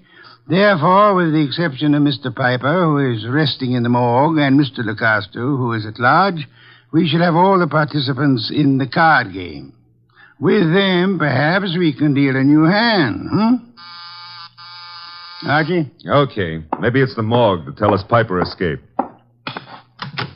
Oh, wrong again. Come in, Mr. Denby. Mr. Wolfe, I'm upset. I heard over the radio about Lucasto's escape. He'll try to kill us all. Why? Well, because we can testify that he murdered Piper. Truly. I beg your pardon? Lucasto did not kill Piper. But you said that he did. The only evidence against Lucasto was the angle of the entrance of the bullet that lodged in his heart. May I remind you of the whisper you all heard in the darkness preceding Piper's death? The whisper that said Piper? Precisely. We must assume, then, that Piper turned his body in the direction of the whisper. Therefore, the angle of the wound would be wrong for Lucasto, but the correct one for... Whoever sat opposite Piper. I sat opposite him. But that doesn't mean I killed him. Wait, you must have. Once he turned, the bullet must have come from opposite him. Only possible way. That means Eugene. No. No, it's a frame. May I interrupt for a moment? Mr. Denby, if our present analysis is correct, it must have been you who whispered to Piper. Did you? I hadn't thought about it before, but... Denby, you're lying. No, he's not lying. Continue, Mr. Denby. Well, when the lights went out, I wanted to tell Piper something. He turned to me, and that's when he was shot. Archie, you've taken all this down. In my prettiest shorthand, Mr. Wolfe. Good. I don't know why you're doing this, Denby. Maybe you think if I take the rap, you'll get the club. But remember, Lucasto's still free. He's gunning for all of us. But it'll be you. Especially you he'll want. Maybe you can talk a jury into sending me up for something I didn't do, but you won't live to gloat about it. Oh, shut up, Jean. You killed Piper and... Who's that? This is, of course, the murderer of Mr. Piper. No comments? Archie, the door, if you please. But you said I was the one who... What kind of idiocy is this? Archie, I said the door. Okay, but shall I ask him in or sock him? You will act as the situation demands. Yes, sir. But for once, I'd like to know what the situation is. Raise him, Goodwin, and keep him that way. Now back up into the living room. I don't back up good. My gears... You want it here? Never mind. I'll strip a gear. Archie, what are you doing? Just what the situation demands, backing up. In case your knowledge of armaments has failed you, our little friend Chuck here is pointing a .38 revolver at me. Won't save him from the chair. Maybe not. But it could give me quite a pain in the stomach. Chuck, what do you think you're doing? You double-crossing louse. Gentlemen, if you So please. you thought you'd run to the fat dick and pin it all on me, huh, Denby? You don't know what you're talking about. We haven't even mentioned you. You sure of that, huh? Then why did Wolf phone me and tell me you were about to sing? Wolf phoned you? Yeah. Said you were getting ready to feed me to the electrician up the river. Oh, he was making a stab in the dark, Chuck. Trying to start something. That's so, Wolf? Archie, will you read Chuck your notes about Mr. Denby's statement regarding the whisper? Well, that doesn't mean... It could be misunderstood. Read me the notes, Goodwin. Here it is, I quote. When the lights went out, I wanted to tell Piper something. He turned to me That's and... all I need to hear. Chuck. You were selling me out after hiring me to knock off Piper. You dumb gunman. Now you've given Wolf what he wants, a confession. I was trying to pin it on Jean. That's what you say now. It's kind of late, though. Too late for you. No. Goodbye, Mr. Denby. Nice shooting, Chuck. Stay put, Goodwin. The rest of you, I'm leaving. Police wouldn't approve. But let me have your gun. Huh? Wise guy. You know something? I've been thinking. Can you think? If I was to knock off you and Goodwin, me and Jean could split the club between us and nobody'd ever know who killed Piper. Very whimsical, Chuck, but if you don't mind... Archie, don't be an idiot. Well, if I have to get shot, I prefer it to happen when I'm moving forward. Archie. Okay, come and get it, Goodwin. March right up nice and easy and take it. I'm coming. Would somebody mind telling me why I don't fall down? Phooey. I've been shot. Well, that's not the way to talk to a man who's just been...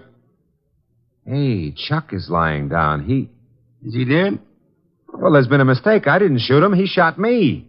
Archie, stop blabbering. Neither of you shot the other. As a matter of fact... I shot the chap. Lucasto.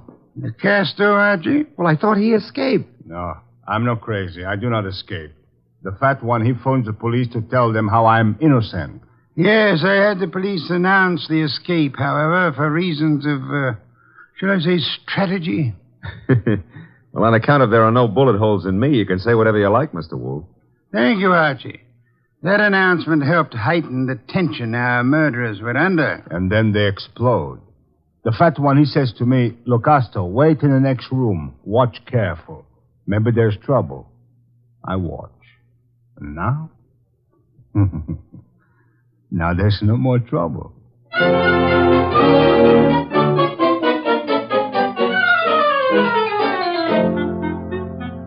Well, place looks a lot tidier now with all those bodies removed, huh? Indeed. Archie, I'll get you the bottle of beer. But first, make with an explanation. The case was crystal clear, Archie. Maybe, but I'm no crystal gazer. Sure, I know. Denby had things arranged in advance with Chuck in case anybody held a better hand than his own. Piper did. So Denby whispered to Piper after kicking the light switch and set him up for a shot by Chuck from the doorway. The angle would provide evidence against Lucasto. True. However, we had only Denby's word for it and Chuck's that the door was locked. All right. We know, but you knew before Denby and Chuck blew up. How? The oil spots on the rug, Archie? Well, they only showed the gun had bounced when the murderer threw it away. Spattered oil, very well-kept gun.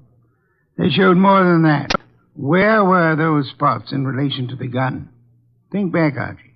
Spots in relation... Oh, sure. They were between the gun and the door. Therefore, the gun must have been thrown from the door. Bounced twice, staining the rug before reaching its final destination. Ah, I get it now. That told you who'd fired the gun. But there wasn't proof enough, so you set up a nice atmosphere of suspicion and had the boys give each other away. All right, Mr. Wolfe, you're a genius, and you may have your beer. Thank you, Archie. As for me, I'm not a genius, but I remember a phone number. So if you'll excuse me, Mr. Wolfe. You're excused, Archie. Thanks. But before you call that number, may I remind you that Jean is a girl of macabre tastes who appeals to the ghoul in you. Sure you may, but why bother? In order to be able to warn you that a ghoul and his money are soon parted. Good night, Archie.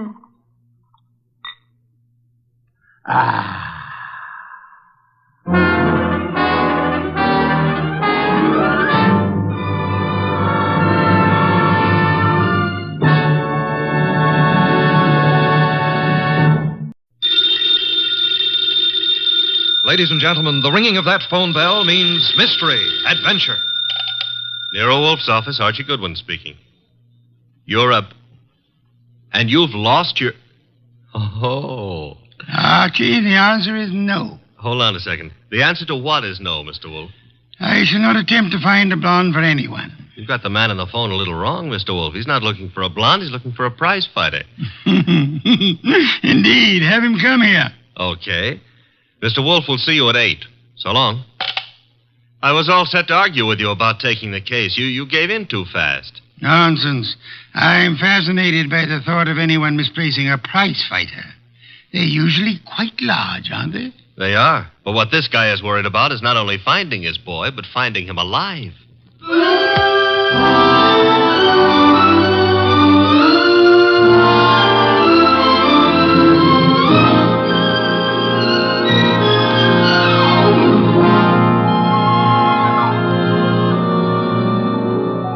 Ladies and gentlemen, it's the bulkiest, balkiest, smartest, and most unpredictable detective in the world. That chair-born genius, Nero Wolfe, created by Rex Stout and brought to you in a new series of adventures over this NBC network in the person of Mr. Sidney Greenstreet.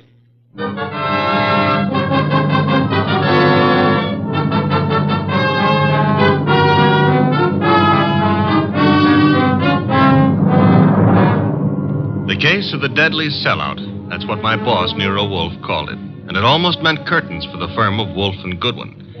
But let me give it to you straight right from the beginning. Although you ought to know that it wasn't until it was all over that I knew the very beginning of it myself. It all started in the New York flat of one Brock Rainey.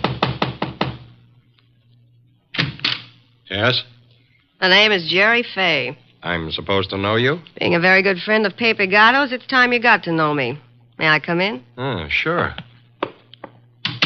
You've got a problem, Miss Fay? Pepe took a fall at the garden last night against a coffee and bum named Eubanks. right? As far as I know, Sister Gatto met his match. Please, Mr. Rainey, do me a favor. Skip the sausage meat. It happens I saw the $1,200 you counted out to him to take a quick dive in the first. You did? How else would I know? Okay, then here's my wrist. Slap it, Miss Fay. I'm a bad bull. Now, look, who's kidding who? I don't care if Peppy makes himself a few deals on the side. I should worry whether he gives those meat eaters on the benches a run for the ducats. What's it to me? If you're not worried, Sugar Plum, then neither am I. Also, I'm a very busy man. Not too busy to pay off, I hope. Pay off? To who? To me? For what? For keeping it to myself that you collected $5,000 from the Eubanks crowd for getting Peppy to take that dive. Certain people might not like to hear it. Miss Fay. Yeah? Drop dead. I don't think we understand each other. Which is just as well. Now get out of here. There's something Blow, else. bimbo.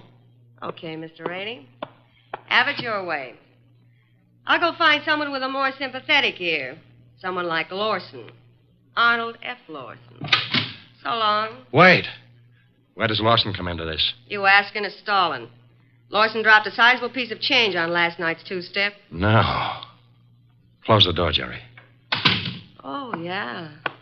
$25,000 to be exact. That's a lot of corn to lose because a cheap fight manager arranges a frame. At least Arnold Lawson might think so. Sit down. Who's tired? Look, Mr. Rainey, it goes very simply in only one way. Lawson at yet knows from nothing except that your boy Gatto lost the fight. He may suspect, but he don't know. And he really don't have to know. Glad to hear you say that. And I'll be glad to see the shade of 3,000 long green banknotes. How much? You heard me, $3,000. Get out. Okay, I'm going. To the next phone and call Lawson. Look, Jerry, give me time, huh? I haven't got that kind of dough right now. Tell it to Lawson. When he gets through with you, you won't need any kind of dough. You know, I've got Gatto set for a go with Mellish, the title contender. Gatto can take him. Please believe me, he's going to take him. So? So after what happened in the Eubanks fight, the odds on Gatto will be like a war debt. We can clean up. Listen, we can make Heel, I wouldn't trust you from 11:59 to midnight. Get it up. Now. I'll give you 6 hours. After that, Lawson. So long.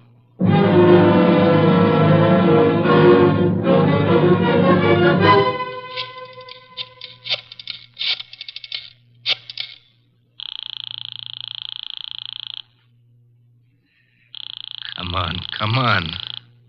Hello? Hello, Rainey, this is Gatto. Hiya, baby. Look, the boys dropped in on me at the office at Mindy's. Lawson wants to see me. What? Lost? Look, Bum, I'm the one with the cauliflower ears. You heard me. What do I do? Nothing. But... Don't go near him. Stay home. Let me take care of it. How? What do you do? I don't know yet, Paper, but I'll find a way. How did he find out? Your girlfriend. What? She wouldn't do that. She hates the guy. Hate him or love him, she told him. I can't believe it. I suggest you call our little doll Jerry and give her your regards for the double cross. Meanwhile, stay put in your apartment. Don't move. But, Rainey... Hello?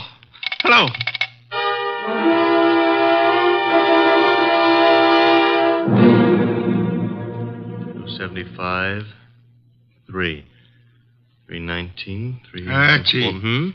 What on earth are you mumbling about? The high cost of blonde. Indeed. Oh, you can say that again. I have no intention of doing so. Okay, be smug. But there must have been a time even in your life when knickknacks from Tiffany figured on the budget. Phooey. Not to mention steak dinners and champagne. Or what did you feed your girls? Peppermint lozenges? Nonsense. Nonsense? They preferred lime. Oh, I'm dying, and he laughs. Mr. Wolfe? Yes? I have decided that you are giving me a raise. Archie, this is not a period in which unilateral decisions are wise. So I'll be a dope and get a raise, huh?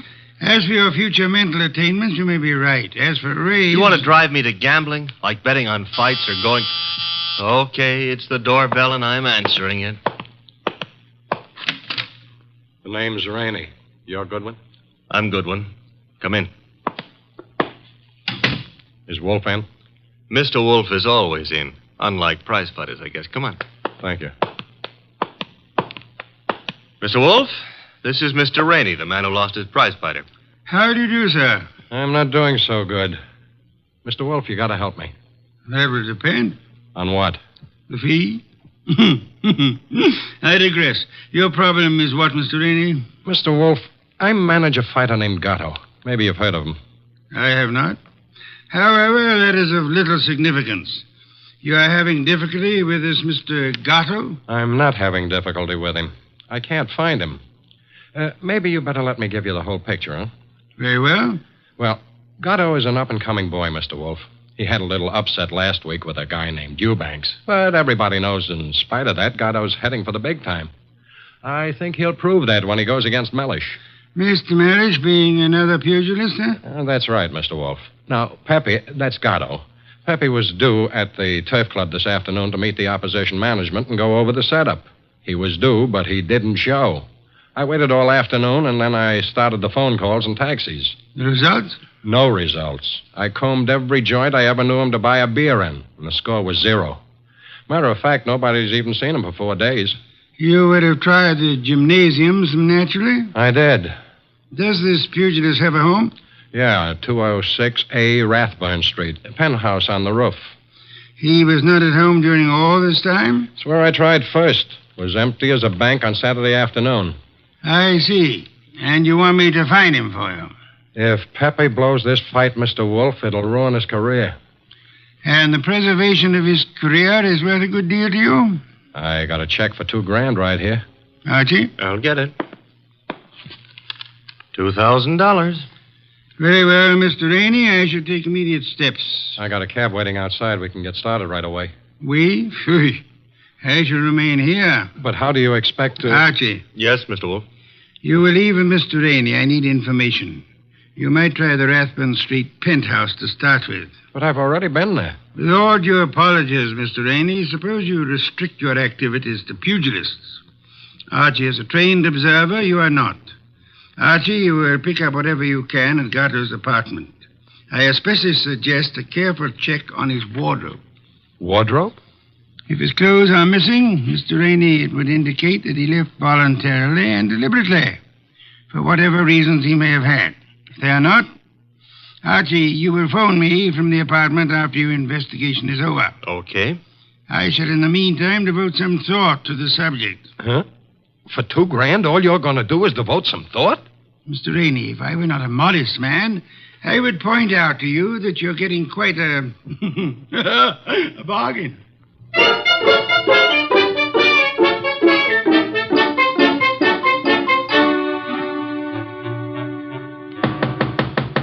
Gatto? Gatto? He's not here. I told you that. I was up here before. He left the door unlocked? I had a key. Guess I forgot to lock up after I left. Now, let's look around. Bathroom? Yeah. Empty. It's a nice penthouse. Got a closet? Yeah. What do you think? He's playing hide and seek? Try it. Okay. Anything in there? Nothing I'm looking for. What's that you found? A hat. Well, let's see.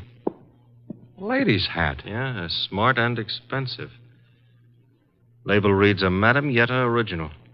That bunch of lace and feathers cost somebody a fast $50. Yeah, probably one of his girls left it behind. And maybe she'll call for it. Come on, we'll take a gander out on the roof. I took a gander out there. It's bare as a bone. What have we got over there with the chimney? Where? Over there. Just an old awning. Got blown down in the storm last month. Be right with you. What are you doing? Looking under it. Oh, brother. You found him? Yeah, we found him, chum. A little late. 2 holes in his dorsal development and dead as a clay pigeon. Yeah. Well, what have you got to say? Well, now at least the bookies will cancel all bets. We both save our dough. Yeah. I got to phone Mr. Wolfe.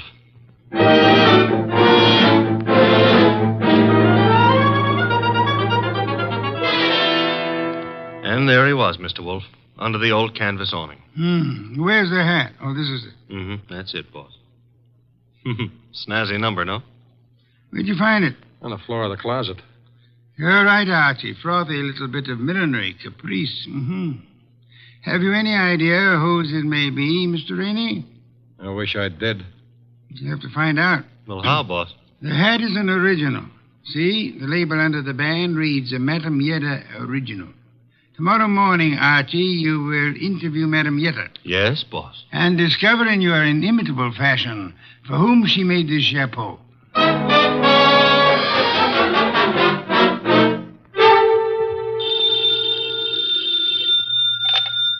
Hello? Archie again, Mr. Wolfe. Per your instructions, I have just talked to Madame Yetta. What did you learn? Madame Yetta tells me she made that hat for a Mrs. Lawson. Who is Mrs. Lawson? Wife of an ex-beer hustler who's in the chips and puts on airs. Lives in a penthouse of the Bradford Arms. I was just about to hop a cab and go up there, boss. Good. Keep this up, Archie. And through sheer practice, you may yet develop a full-blown intelligence. Well, I'm trying, Mr. Wolfe. And after the Lawsons, I do what? Return here immediately and hurry. How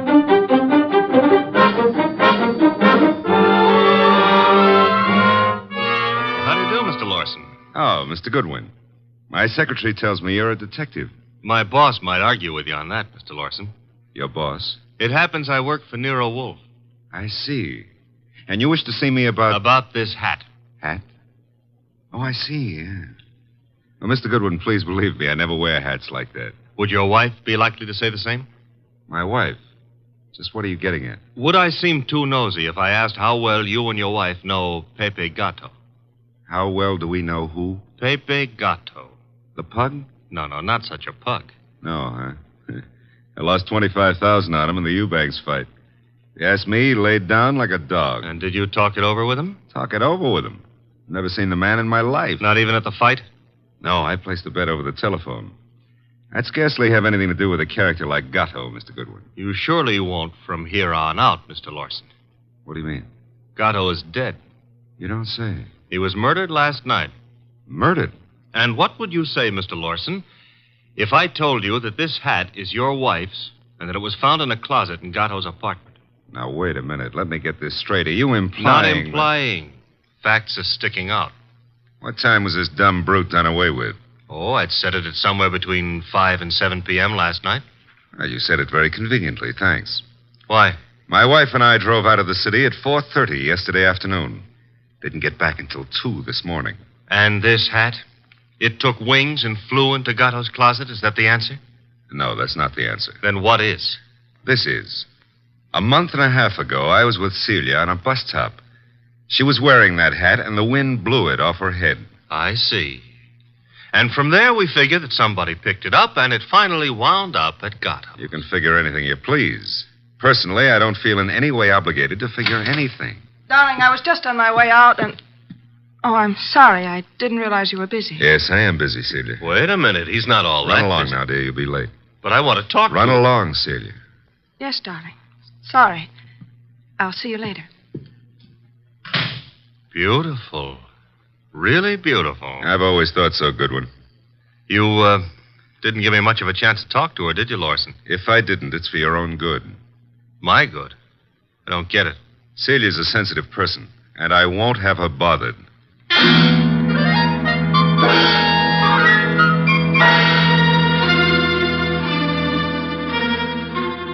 And do you mean to tell me you let him scare you? Let him scare me? Say, will you stop being so fearless with my life? The guy said don't bother my wife, so I didn't bother his wife. It was that simple. Apparently his wife is not blonde. Answer the phone, Archie. No, you answer it. Now you've hurt my feelings.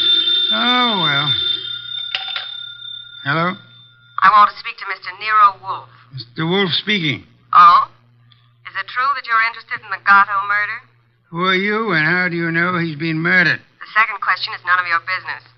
And as for the first, call me Jerry. Jerry.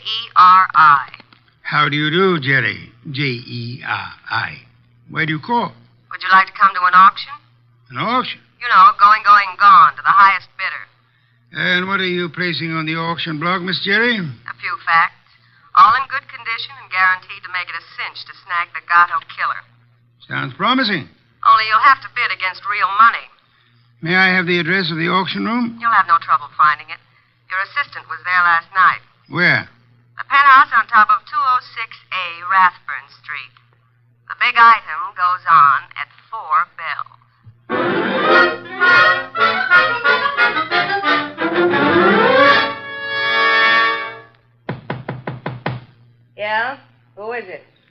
named Wolfe sent me.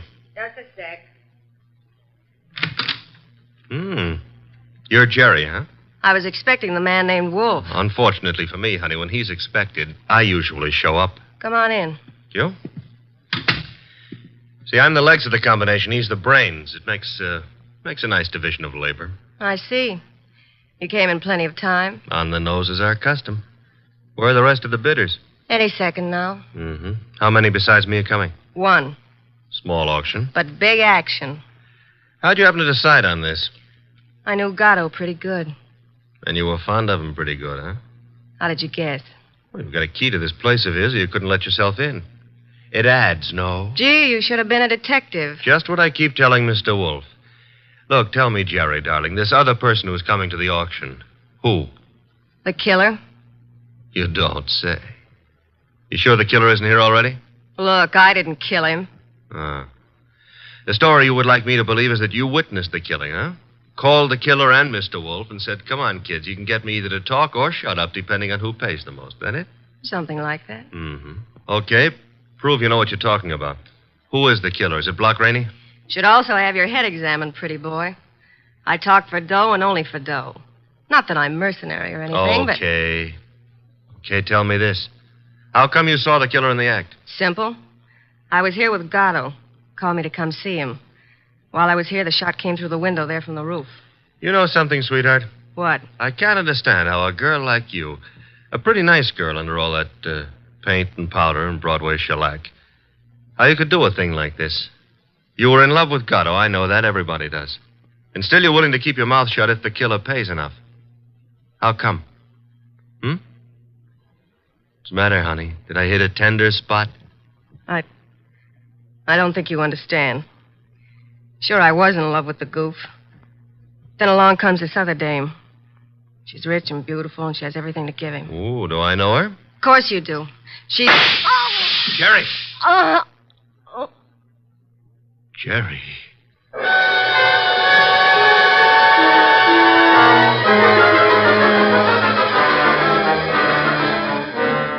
She was just about to tell me, and then the shot came through the window from the roof, boss. It's a flat roof outside. You didn't, I suppose, see the murderer? No. I caught Jerry in my arms. By the time I laid her down on the couch and got out on the roof, the killer was gone. Get right over here and bring our client with you, if you can find him. Rainey? That's right. He has a right to be in on the kill. Okay, boss. But keep away from that beer till I get there. Don't be impertinent. I shall be busy phoning Mr. and Mrs. Lawson. Meanwhile, I want them here, too. Besides, one bottle won't do any harm.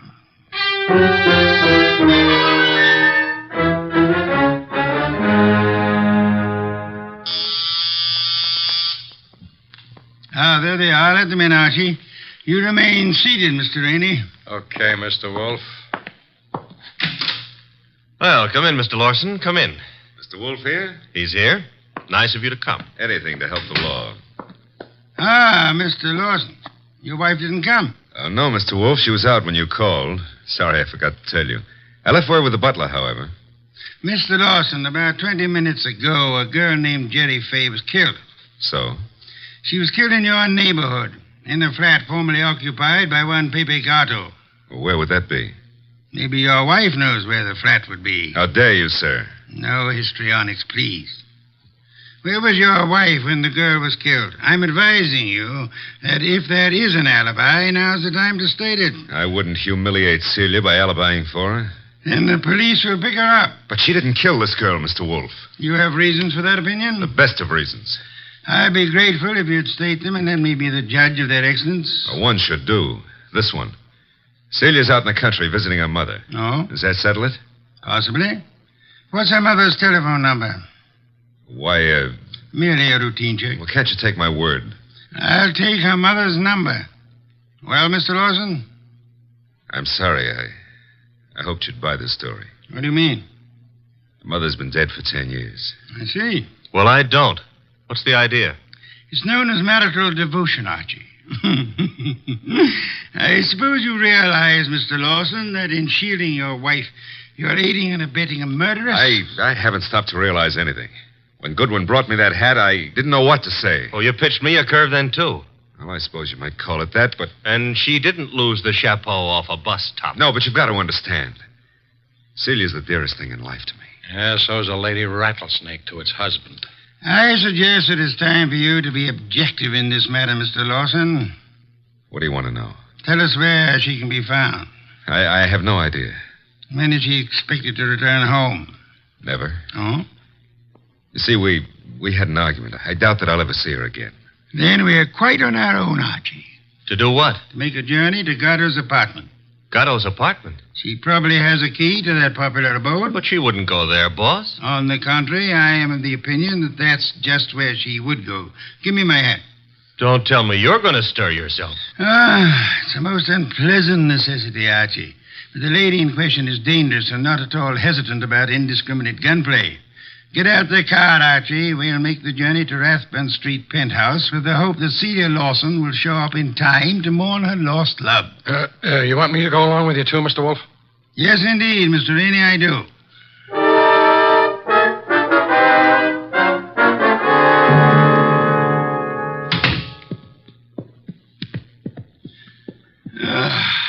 I trust this chair will hold me. Should. Biggest chair in the house. Mr. Wolfe. Yes, Mr. Rainey? Mr. Wolfe, am I to understand that the way you have it figured is that Mrs. Lawson killed Gatto, and then to keep the girl from pinning the crime on her, she killed her too? What's the matter, Mr. Rainey? Don't you think the theory holds water? Well, yes. I mean, of course it does. Thank you. On the other hand, there is room for doubt. I'm glad to hear you say that, Mr. Wolfe. Would you mind explaining? I'll explain, Mr. Lawson. Mr. Goodwin was in this room when Jerry Fay was killed. Right, Archie? Right, boss. He ran as quickly as he could out onto the roof, but your wife was nowhere in evidence. What difference does that make? A good deal, I'd say. Wouldn't you, Archie? Yes, a detail like that would give a jury room for doubt. Oh, don't be a fool. How so, Rainey? Well, I was about to agree with Rainey. I mean on sheer logic. I'm afraid I miss your point, Mr. Lawson. Well, what if Goodwin didn't see her? That proves nothing. She fired the shots, and then she ran down the fire escape. What fire escape? The one a few feet beyond the chimney. Mr. Lawson. Yes? Who told you there was a fire escape there? Why, Yeah, who did? You can't see it from here, Lawson. Well, I just imagined there might be. Sensationally accurate imagination, Mr. Lawson. Allow me to congratulate you. I don't know what you have in mind. You have in mind to see your wife convicted of the murder of Pepe Gatto. And so punish them both for having dared to fall in love. I love Celia. I worship her. Yes, that's what you expected me to believe. Hoping, meanwhile, that a hat would convict her. You worshipped her until she became fascinated by a young savage animal known as Pepe Gatto. No. At that point, the worship shifted into reverse, and you went green with hate. Hate that drove you to climb that fire escape that you know so much about and shoot him in the back. You're dreaming. Jerry Fay saw you in the act. And when she was about to divulge your identity to Archie, you killed her too, meaning to hang her murder on your wife along with the other killing. That's a lie. Mr. Lawson, I didn't bring you here to apprehend your wife. There's really no reason why she should come here. I suggested this visit in the belief that you'd betray some guilty knowledge of the place and circumstances, as you have so obligingly just done. You're clever, aren't you? Monumentally. But a little hasty. So, why? This gun in my hand, haven't you noticed?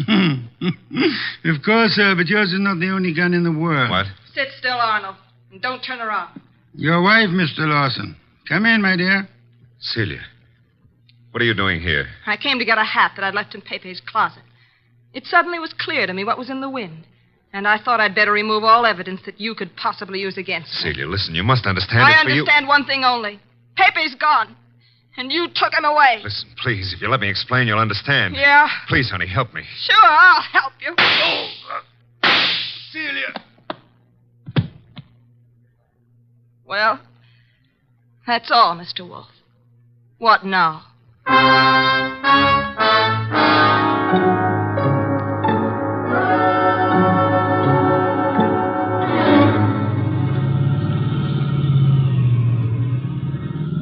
Archie, why is it when you drive it always gets so crowded outside? Will it go tough on her, boss? Why not? She killed a man in cold blood. Though she actually saved our lives while doing so. I hope that helps her at the trial. I hope so, Archie. After all, if she hadn't done what she did, what would have happened to the lobster bisque? What lobster bisque? the lobster beast that Fritz is making for dinner. Hurry, Archie. It really can't be appreciated unless it's eaten hot.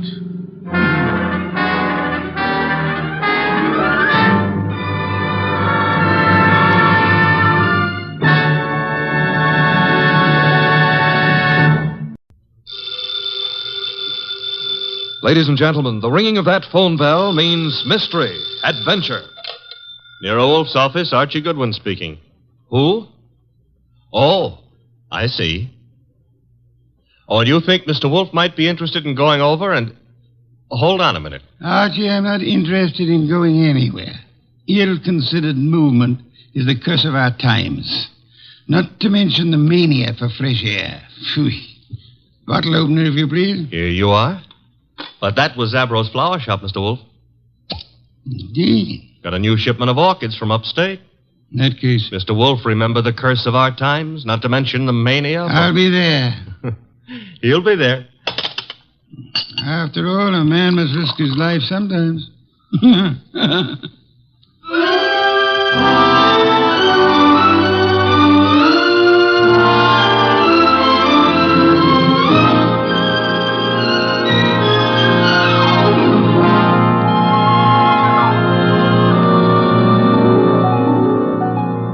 Ladies and gentlemen, it's the bulkiest, balkiest, smartest, and most unpredictable detective in the world. That chairborne genius, Nero Wolfe.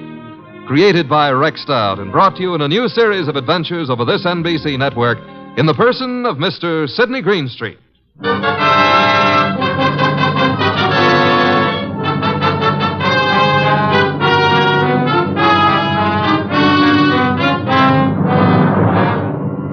Orchids don't grow up overnight. They have to be carefully planted, tended, watered, and watched. And the same thing goes for murder. Take Zabro's flower shop minutes after we got that phone call. Zabro! Oh, Mr. Hansen, I did not notice you are here. I'm here, and what's more... You like the way I display your orchids, hmm? I don't like the way you've been avoiding meeting your obligation. Please, it is better not to shout. It'd be still better if you paid me what you owe me. Mr. Hansen, business has not been so good. I will pay. You'd better. I intend to... My lawyers aren't going to be satisfied by intentions. Your lawyers? I've no particular desire to own a flower shop, but it looks as if I'm going to, unless you raise some money. Mr. Hansen, I have worked years. I have given of my blood to make a success of this establishment. You cannot take him from me. You are a rich man. I intend to stay rich, too. You've got 24 hours, Zabro. A man can accomplish a lot in 24 hours. Yes, Mr. Hansen. Even maybe murder.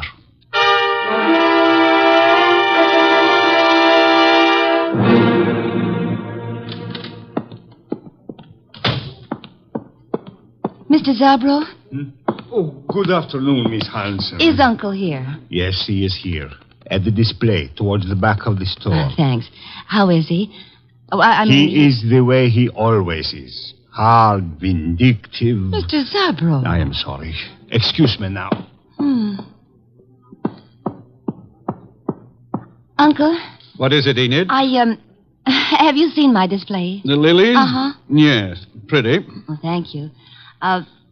He's not here. Well, I didn't say... You didn't have to. John Arndt is not here. Why he is not here, I don't know. His job was to look after my display.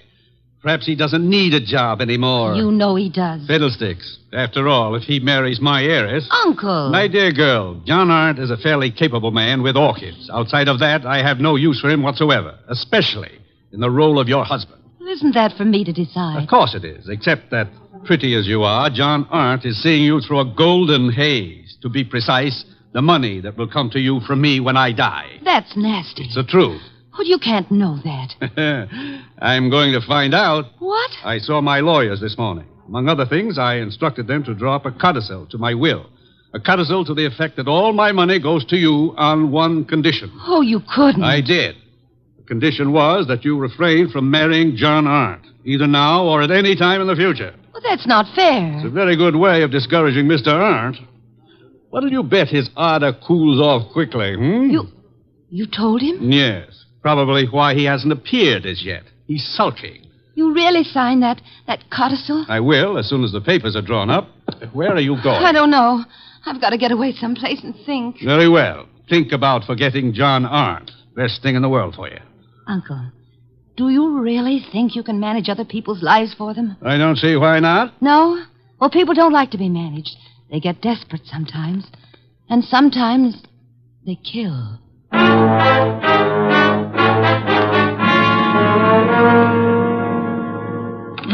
Mr. Wolfe, what are you doing? Getting up.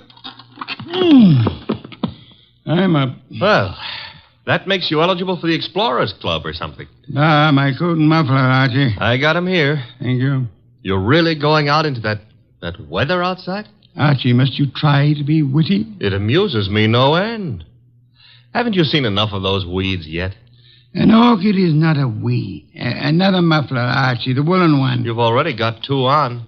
Please, fresh air clogs the lungs, Archie. Sure, everybody knows that, but they won't admit it. Of course not. A conspiracy of silence. Archie, I'm ready. You sure? I can see a square inch of skin showing. Come, you're driving me to Zabras. Mm-hmm. All right, careful, and take a deep breath. I'm going to open the door. You ready? Yeah, very well. Open it. Be brave, Mr. Wolfe. We'll keep the car window shut, and maybe you'll make it. Careful. The risks one takes. In you go.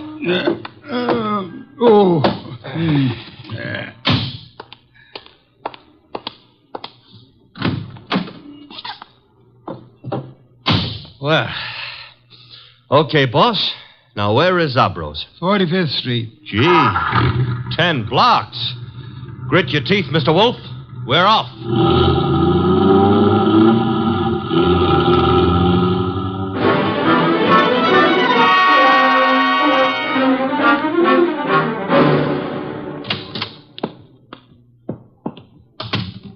Oh, Mr. Wolfe, I'm glad you are here. Those orchids you wrote me about had better be worth a trip. The trip? But I think you live only a little way from here. Don't forget it had to be made in the open air, Mr. Zabro. Where are the orchids? Towards the back. They are from Hansen's place. He is a fine grower. I have made an exhibit. Good. Oh, excuse me. Others are here. You go look for yourself, no? Very well. Archie. Oh, I was just noticing the Did a girl just enter the store? A girl, a goddess, tall, graceful, Venus de Milo with arms. Arms that were made... Never mind, let's go look at orchids. Thank you. Very fine. The exhibit is laid out like nature, huh? Reminds me of a spot in Central Park that I spent some of my happiest moments in. Then you do like flowers? I don't go to Central Park to look at flowers. I went there to, forget it. Gladly. Now go away and annoy someone else. Venus? I want to concentrate on these orchids. Goodbye. Okay. I'll leave you alone with your loved ones. Let's see, maybe I can arrange to be left alone with something I could very easily learn to love.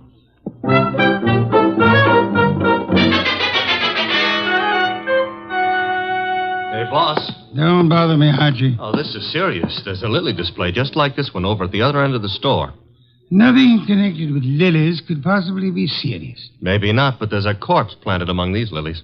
Indeed? A lot of ferns were banked up in back of the display. I saw a foot sticking out, so I slipped back, lifted a few ferns, and found a body. Fresh? Very. The wound was still bleeding. Knife wound. Sad, very.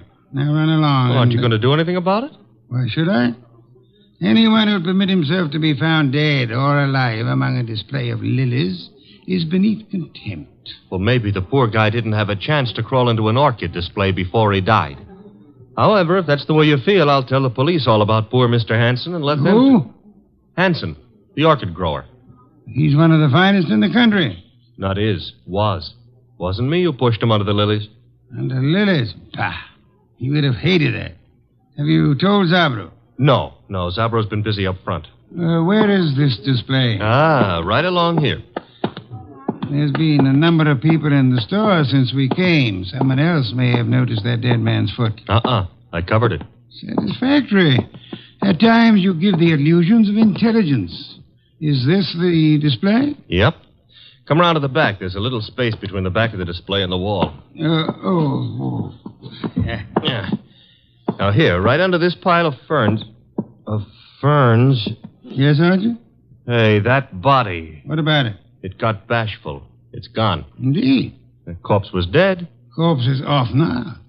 Confound you, Archie. Have you been drinking too much milk again? Now, look, boss, I saw him there. The blood's still coming out of his back, and I tell you that... Let me understand you. Are you suggesting the corpse rose and walked away? No, but somebody could have dragged it away. Somebody who put it here in the first place. Pictures, no doubt. Come along, Archie. If this is some half-witted trick to distract me from the orchid... Oh, no. I never come between a man and his love. Hey, wait a minute, Mr. Wolfe. Yes? Do ferns bleed? Let me see. Oh. Indeed. Yes, there is blood. Fresh arterial blood on these ferns. Bright red color. Which means there was a wounded person among these lilies recently. Thanks for the late vote of confidence. Whoever killed Hanson apparently found a better place for him. Mm-hmm. Took him home to put him over the mantelpiece. Unlikely. Hanson wasn't very decorative. Okay. Now shall I look for the police? You have nothing to show them except a fern leaf covered with blood? No. Don't tell me you smell a fee among all these flowers. Hanson was a man I admired. Good heavens, Archie. The number of first-rate orchid growers is small enough without one of us being murdered. Mm-hmm. Unsportsmanlike, huh? Okay, we won't stand for it. What next? The body was removed from the building. How? Well, I wouldn't swear to it, but there's a window here that leads out to an alleyway. Could the alleyway be seen from the street? I don't think so. There's a bend in it. Wide enough for a car? Yep. Bring Zabro to me. Oh, don't bother. He's coming himself. Well, Mr. Wolfe, what do you think of the... Mr. Wolfe, I do not believe this. What don't you believe? You are looking at lilies. Not exactly. Whose flowers are these? Mr. Hanson's niece grows lilies. I see. Zabro, did you get all your orchids from Hanson? Oh, yes. He is an artist. Practically an old master at the moment. How much money did you owe him? Who tell you I owe him? You do, don't you? Well, yes. Business has not been so good. But did he speak to you? No, I guess you owed him money. But I do not understand. Was Hanson in the store today? Yes, he came. You hear us quarrel, eh? Where is he now? I do not know. He leave, maybe. I rather think he did. Zabro, who else was in the store within the last half hour who might have known Hanson? Oh, Miss Hanson was here, and John Arnold. He is Mr. Hanson's assistant, and how you say, sweet on Miss Hanson. Was she the tall girl came in shortly after we did, Mr. Zabro? Tall? Yes, I think so. Are either of them still here? No. They go. Together? Miss Hanson go first. Very well. Come along, Archie. Okay, Mr. Wolfe. You will not tell Mr. Hanson you know of my debts. No, Mr. Zabro, I won't tell him. As a matter of fact, even if I wanted to, I don't think he would listen.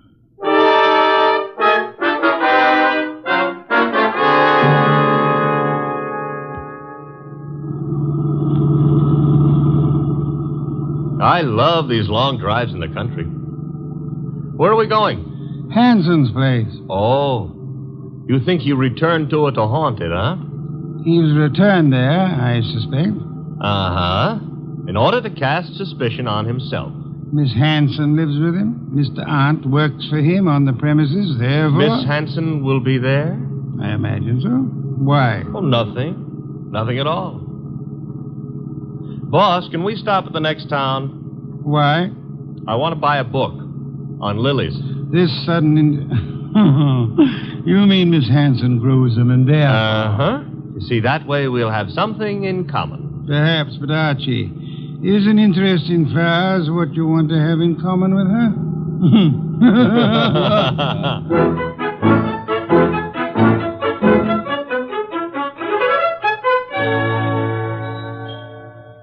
So this is the house that Orchids built, huh? Snazzy. Very handsome country home. The streamlined zombies. Hello. I take that back. Miss Hanson? Yes. I'm Nero Wolfe. The person ogling you is my assistant, Mr. Goodwin. Oh. Well, Uncle's spoken of you, Mr. Wolfe. Oh, come in, please. Thank you. I was not ogling. I was merely tracing a resemblance Oh, between Uncle and me? between you and my heart's desire. Archie, stop being poetic. It doesn't become you. In here, please. My uncle isn't at home yet, but... Oh, John, this is Mr. Wolfe, Mr. Goodwin. John is Uncle's assistant. How do you do? How do you do? Mr. Hanson hasn't returned from town yet, Mr. Wolfe. Are you quite sure? Why, yes. Unless Enid saw him. No, I didn't, John. Indeed. In that case, if you don't mind, we'll wait for him. Well, of course, we'd be delighted. Sure. Excuse me, won't you? I've got some work to do. On orchids or lilies? The orchids. Well, then go right ahead. See you later. Oh, can I get you something to drink? Beer will do, thank you. I'd better help you bring the bottle in, Miss... Archie. On the other hand, maybe you can manage alone. Well, of course I can. I'm a big girl, Mr. Goodwin. I noticed. I mean, why not call me Archie? Takes less time. I'd like to, Archie. Swell. Remember what old Dr. Tidmouse said? I want a bottle of beer. Said, I want a bottle... Oh. No. Never mind, Enid. You'd better go gather some beer for Mr. Wolfe. All right. I'll be back in a minute. So much of her and all so nice. Archie, are you forgetting why we're here? I don't care why you're here. Me, We're waiting for Uncle. Uh-huh.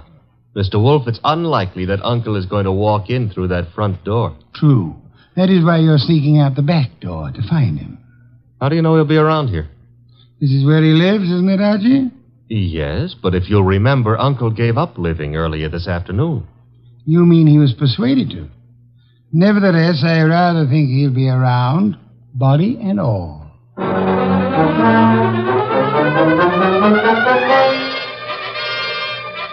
He wasn't in the house, so I tried the conservatory, hothouse, what have you. It was hot in that steam-heated orchid paradise. Also, it was full of orchids. Unfortunately, it wasn't full of Miss Hanson. I wandered hither and yon for a moment, dreaming of her, until I noticed a foot. Same foot I'd seen back at Zabro's, and peculiarly enough, the same corpse was attached to it.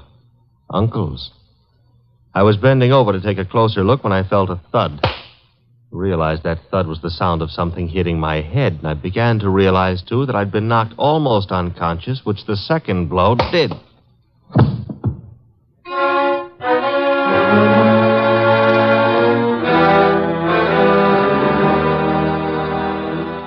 I can't understand where my uncle is, Mr. Wolfe. His staying away so late is unusual, then. Of course it is. Which reminds me, Archie's been gone for several hours. Yeah, where did he go, Mr. Wolfe? To look about? Were you in the hothouse, Mr. Hunt? No, I was packing some plants. You, Miss Hanson? Well, after I brought your beer, I went upstairs and rested for a while. Why? Because if either of you harmed Archie, I shall personally murder you. Oh, Mr. Wolfe. Come on, we got to find the boy. Why should either of us want to harm him? Because he probably found your uncle's body. His body? What are you... I don't understand. Mr. Hanson has been murdered. Oh no. Enid. Oh, stop that, Miss Hanson. You're a perfectly healthy young woman. There's no reason for you to swoon. Now, look here, you. Besides, I rather suspect she lost no love for him. Am I right, Miss Hanson? He was my uncle. You're aware of the fact? He opposed your marriage to Miss Aunt here, huh? That's none of your business. Which means he did oppose it. Mr. Aunt, Mr. Hanson was a friend of mine. I intend to find the murderer after I find his body. It shows a lack of proper respect to transport a corpse about the countryside. Come, both of you, we must find Archie.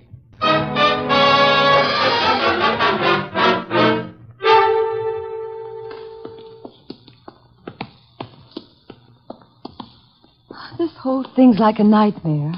If you can't wake up from it, let's go on with the search. Oh, look, there on the ground.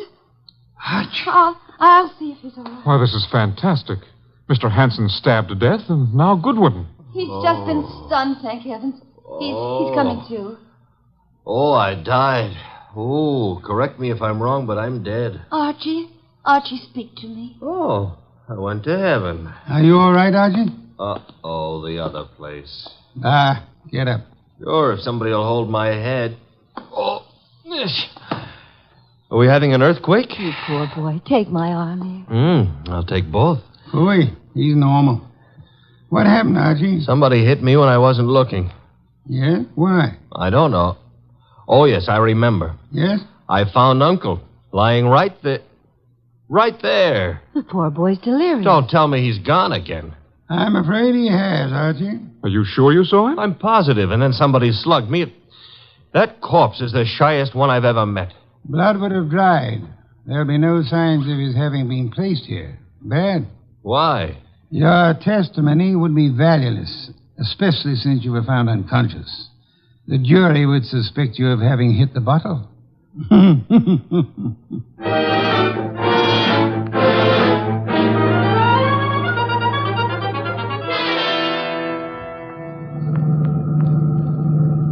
Why didn't we stay the night? I'm a sick man. Enid would have nursed me. Ah, you're not sick. And I won't have you taking advantage of that girl. In my condition, I couldn't have. But maybe she would have taken advantage of me. Phooey. Is that what they called it in your day? We're Zabros. Stop the car. Okay.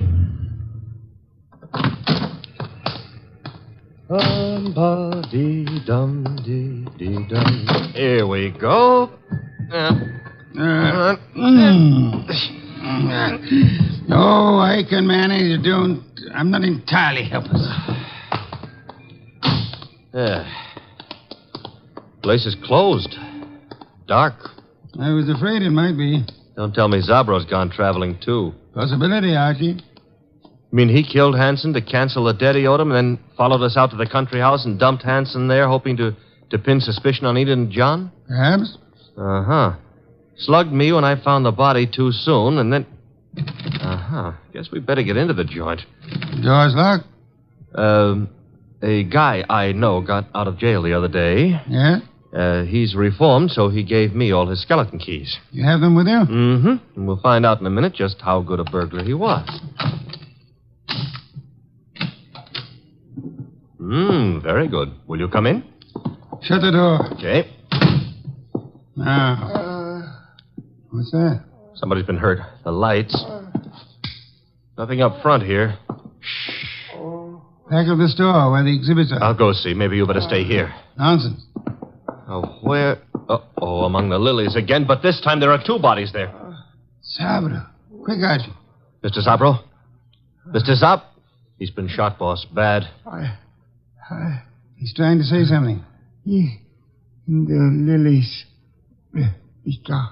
Hanson. Yes, we know about him. Who shot you? From the window.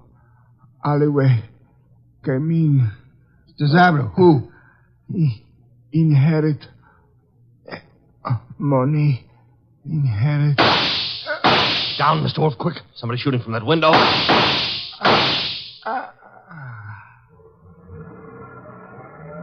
Archie. All in one piece. Are you all right? Yes, that car. It's gone. Brought the body here and... Zabro. He couldn't duck. He's dead. Yes. Police, boss, this time we've got more than a fern leaf smeared with blood to show them. Not yet, Archie. I'd prefer handing the murderer over to them along with the victims. I'm going home. Archie, get Miss Hanson and Mr. Arndt there as soon as you can. Well, suppose they don't want to come. Knock them unconscious and drag them there. Not Enid, boss. Enid's... Hey, what Zabro said about inheriting. Don't anticipate, Archie. When you get them to my office, we'll identify the murderer then.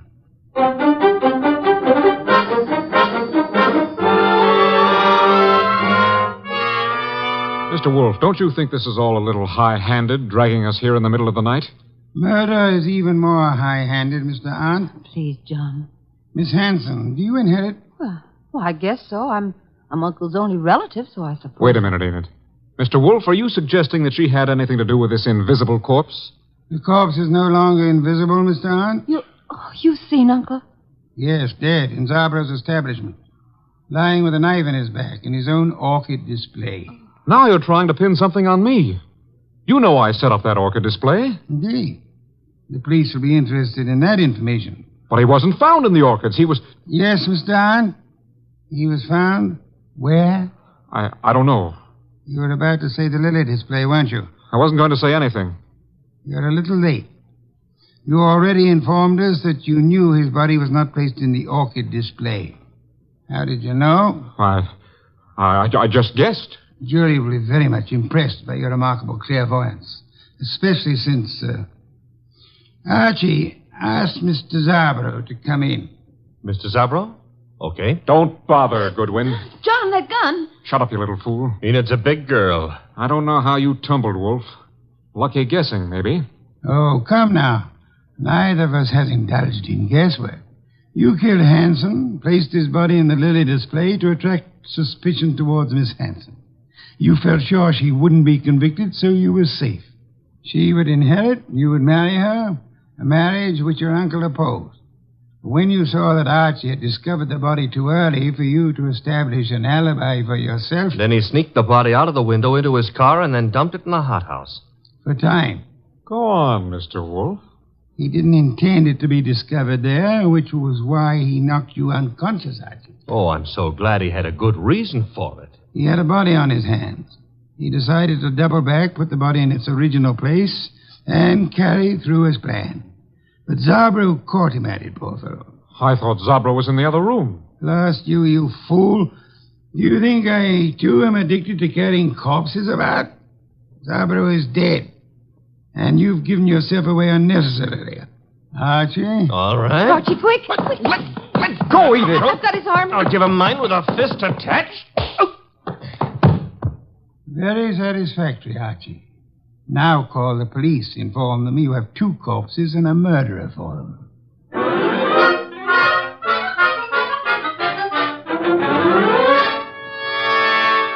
You should have heard Mr. Arndt's language, boss, when the police took him away. Oh, I don't think he loves you. I don't think it matters anymore. It used to me.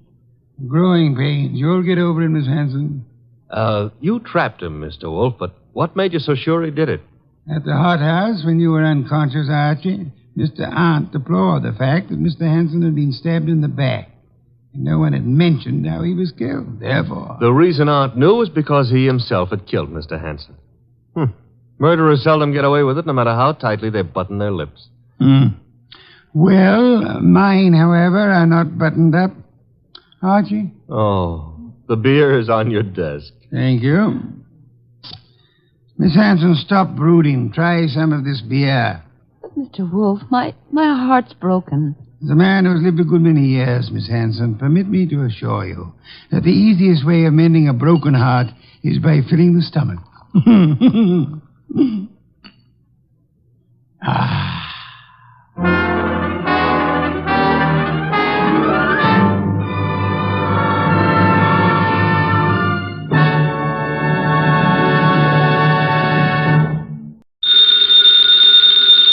Ladies and gentlemen, the ringing of that phone bell means mystery, adventure. Nero Wolfe's office, Archie Goodwin speaking. Yes? Yes, I know that in 48 hours it's going to be Christmas, but who is this? Who? Look, I'm a big boy now, so... Okay. Tonight at 8. Goodbye. What the devil was that? This may come as a shock to you, Mr. Wolfe, but that was Santa Claus. You've been drinking? Uh-huh, the usual, milk. He's coming to see you at 8. He's got a problem. Indeed. It seems that some low, not to mention murderous character is going around slaughtering Santa Clauses.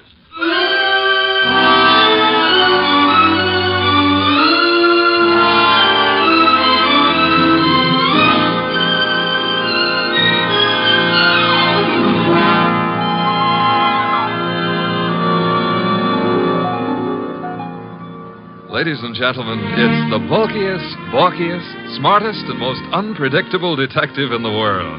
That chair-born genius, Nero Wolfe. Created by Rex Stott and brought to you in a new series of adventures over this NBC network in the person of Mr. Sidney Greenstreet.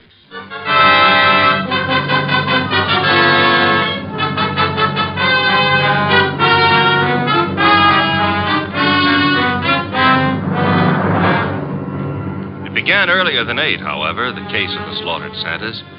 It began, to be precise, on the corner of 34th Street and Carlisle.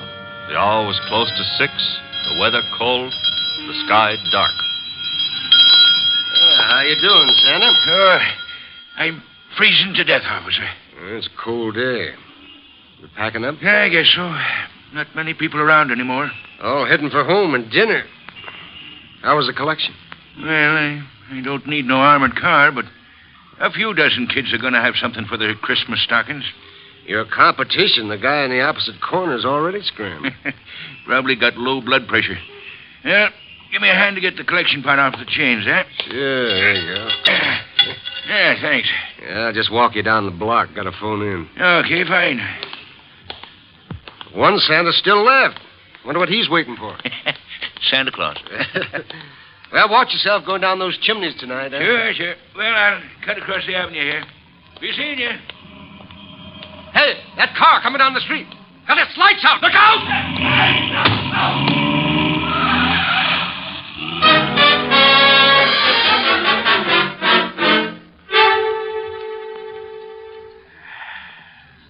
Hey, Peg. Huh?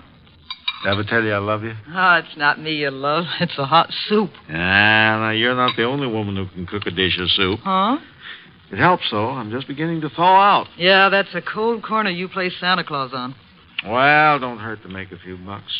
I ain't done so good this past year. Well, maybe the next year will be... Oh, well. Besides, I kind of like it, you know. Kids asking questions all day long. Yeah. You know, I wonder how they figure the other two Santas at the intersection. Our kids think of only one thing at a time. More soup? Sure, Peg. You know, one of them other Santas got hit by a car tonight. Oh? Yeah, packed up a few minutes before I did, started crossing the avenue, and bang! Hit-and-run driver. Oh, gosh, that's too bad. Was he hurt? Yes, he was killed. Here's your soup.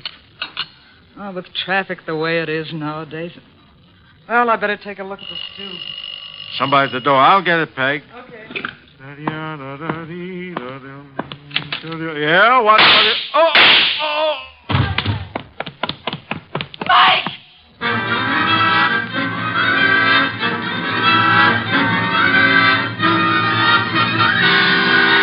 Mr. Wolfe? Yes, Archie? I've been thinking. Good heavens. Oh, I admit it won't bring about a national emergency, but Mr. Wolfe, Christmas is only a couple of days away. If you're hinting about your present... No. I was just imagining you behind a team of reindeer. Your imagination is morbid. You'd make a wonderful Santa Claus. Phooey. You got the perfect build for it. Of course, as for character... Archie. Yeah? Can you picture me scrambling down a chimney? Well, they might have to build bigger chimneys, but... Bah. There's that, too. However... That is the front door. True. I was thinking... You might see who it is. Well, if nobody's been lying to me on the phone, that'll be Santa Claus. Let him in. But I haven't decided what I want for Christmas yet, Mr. Wolfe. For example, should she be blonde or brunette, tall or short? Archie. On my way. Good evening. I dislike dawdling on anyone's doorstep. Well, stop dawdling. Come in, please. Mr. Wolfe has been warned of my arrival? He has. Through here. Mr. Wolfe, this is Santa Claus? My name is Barton, John Barton. How do you do, sir? I have no time for the social graces, Mr. Wolfe. I'm about to be murdered. Howdy, in my house, I have objections. I'm a frightened man, Mr. Wolfe. Indeed. This costume you see me in is responsible for it all. Why are you in it? I had a notion it might be, well, entertaining to play Santa Claus in public. I'm a wealthy man, sir. I can afford to have whims. Therefore, I have assumed this masquerade. However, it apparently is going to be the death of me. Mr. Barton, you have adequately conveyed an atmosphere and an emotion. I suggest you concentrate on facts now. Very well. I have been acting as Santa Claus for the Tuberculosis Fund. My station is the corner of 34th Street and Carlisle Avenue. I might add the northeast corner. Why? Because at that intersection there have been two other Santa Clauses. One on the southeast corner and one on the southwest corner. 3 Santa Clauses, then, on 3 corners. Yes. Now then, earlier tonight, the man on the southwest corner started home. He was crossing the avenue when he was run down and killed by an automobile. A regrettable accident. The car was running without lights. It deliberately ran the fellow down and then vanished. Not an accident, Mr. Wolfe. You saw this yourself? I did. One Santa Claus dead. The man on the southeast corner got home all right. According to the radio news flash, that's where he was killed by bullets. Coincidence? Possibly, but I wouldn't want to risk my life on the chance. This is Friday night. In the nature of things, you would have made 2 more appearances. Very well, Mr. Barton. I'll write you a check as a retainer, then hurry along home. I'm late now. No. I beg your pardon. You will neither hurry home nor notify anyone at your home of your whereabouts. But you will remain here until such time as I think it's safe for you to leave. The house is well guarded. I can't do that. In which case, I cannot accept you as a client. I fail to understand. Mr. Barton, it is very easy to murder someone. Avoiding the consequences of such an action is something else again. However, I'm assuming that you're not primarily interested in what happens to your murderer after you're dead. Of course not. Therefore, you will remain here. Archie? Yep. First, the corner of 34th and Carlisle, a complete report. But that's nonsense. The corner will be deserted now. Mr. Barton, you're hiring my intelligence. You will therefore permit me to use it as I see fit. A complete report, Archie. Right, sir. You will then visit Inspector Crane at headquarters. You will, in whatever manner you find effective, collect all the police information about the 2 already murdered Santas. Fine. The manner, I think, will be applying a blowtorch to the inspector's toes. Your levity is ill-timed. The inspector is likely to throw me out of my ear. Your problem. My ear? And on your way home, you might stop in at Mr. Barton's place. I don't see any purpose in that. Mr. Barton, there is a basic problem to which we must find an answer. Whether those 2 men were murdered because they were Santa Clauses or because their deaths were merely preliminaries to yours. Archie, I suggest haste. Yes, sir. And avoid blondes. Hmm? I would like you to be home in time for Christmas.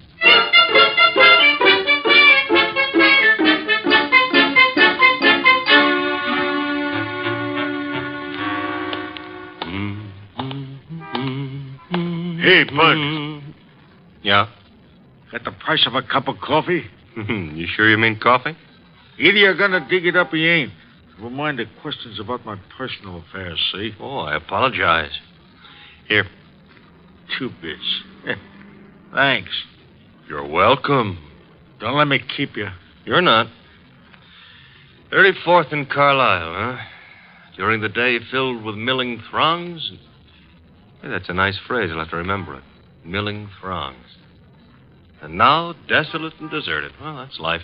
Is that a fact? That's philosophy. Yeah? Well, for 2 bits, I don't have to listen to no philosophy, see? Good night, Bud.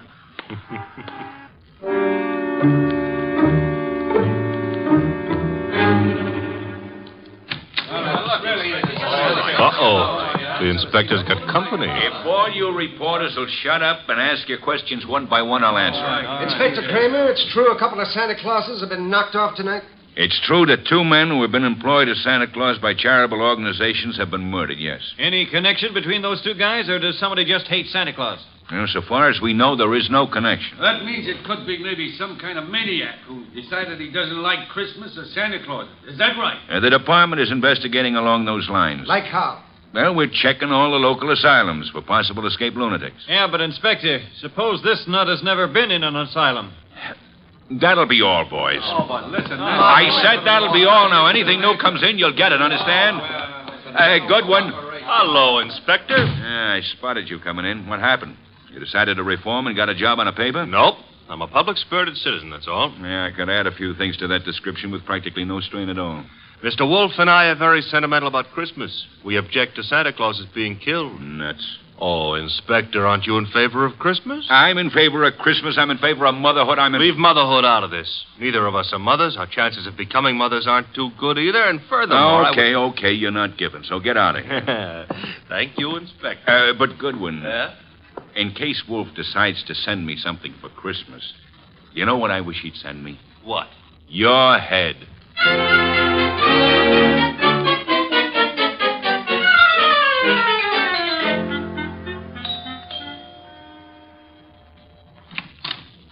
Well, now I know what I want for Christmas.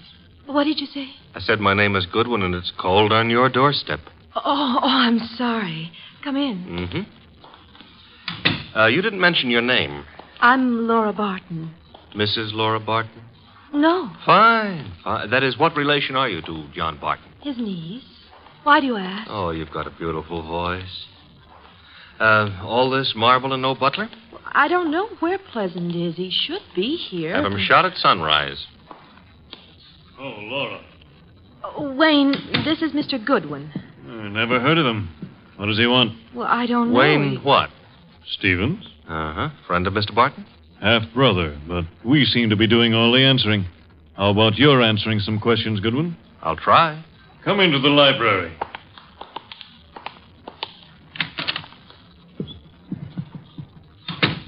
What do you want? For Christmas? Erase that. I would like to see Mr. Barton. He's not home. Where is he? Don't you know? I wouldn't have come here asking for him if I did, would I? I suppose that's true. What did you want with him? Conversation. About? Anything. You see, I like to talk to rich men. Are you rich? I can't play the piano either. You could always learn. But being rich is harder, I found it. Mr. Goodwin, you must have some reason for coming here, some reason concerning Uncle. Laura, you're being imaginative. Well, Uncle is late. He's probably still on that street corner playing Santa Claus. He enjoys it. Why bother about what... I don't know, except... He's never been as late as this? Well, no. Not since he started that masquerade of his. Would you happen to know where the butler is? Out getting drunk, I suspect. He was in the kitchen a little while ago. Disappeared. Pleasant likes to look on the wine when it's red. Or even when it's rye. No, I take that back. Oh, you do? He prefers Irish whiskey. We don't stock it. Therefore... Oh, too bad. I better run along. Good night, Mr. Stevens. Miss Barton. Good night. I'll see you out.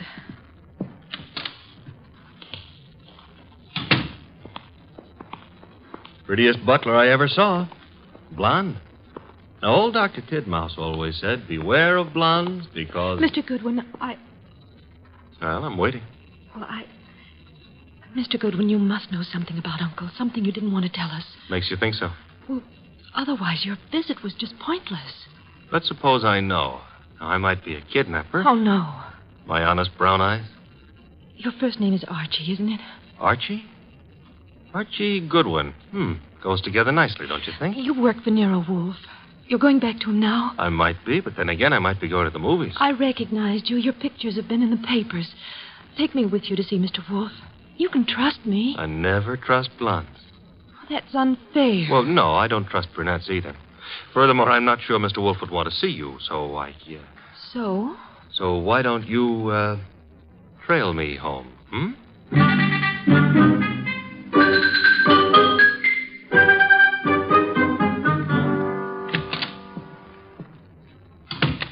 That you, Archie? Archie? Where's Santa Claus? Guest room. He was tired. What, I've been trailed home. Indeed? By a blonde. Phooey. All right, I admit I didn't make any strenuous effort to shake her off, but she trailed... Where is she? Outside. Good. Your report. Oh, but she might freeze to death out there. That's her problem. Your report, Archie. It's short and simple. It would be simple. I haven't got time to resent that. A blonde is dying. As for the report, corner of 34th and Carlisle is a very quiet spot at night. No one was around but a bum who got into me for a quarter. For coffee, he said. You will not put that quarter on the expense account. Stop worrying. That was a private gesture. There were 4 corners. Corner number 1 had a dress shop on it. Corner number 2, a drugstore with a beautiful redhead in the window making with a hair rinse. The ad said her name was Noreen, but it didn't give her phone number. Archie. 3rd corner was devoted to a shoe store, and the 4th corner had a bank on it. A bank? Uh-huh. Kind of thought we'd have a pause at that point. Mean something? Inspector Kramer's information consisted of... Oh, you're being coy. Kramer furnished the information the police could find no connection between the 2 murdered Santas. Except for the fact that they were both playing Santa Claus. Isn't that a little on the obvious side? This is an obvious case. The Barton home, Archie. Marble and old lace. The butler, his name is Pleasant, was among those missing. Among those present, Laura Barton, the old man's niece, and Wayne Stevens, his half-brother. Ah. Yeah, only for Laura. Stevens was not at all pretty. It was Laura Barton who followed you here. It was Laura. Archie, go upstairs and... Oh, now, wait a minute. The girl, the weather, common humanity demands that you have... Louis, you speak for yourself, not humanity. I'm human.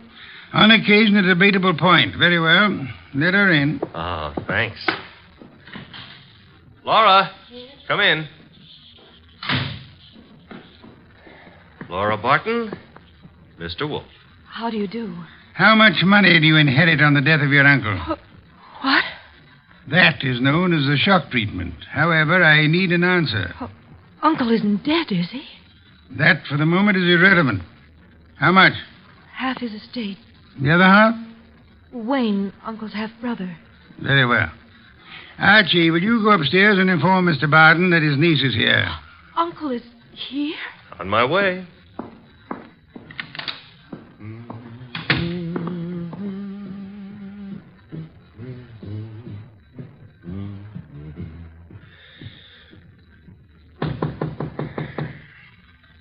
Yes? Archie, Mr. Barton. Come in. Mr. Wolfe would like you to come downstairs. I suppose he has a reason. Mm-hmm. A blonde reason, your niece. My niece? That's right. Hey, where'd you get that? A man of my wealth finds it safer to carry a revolver.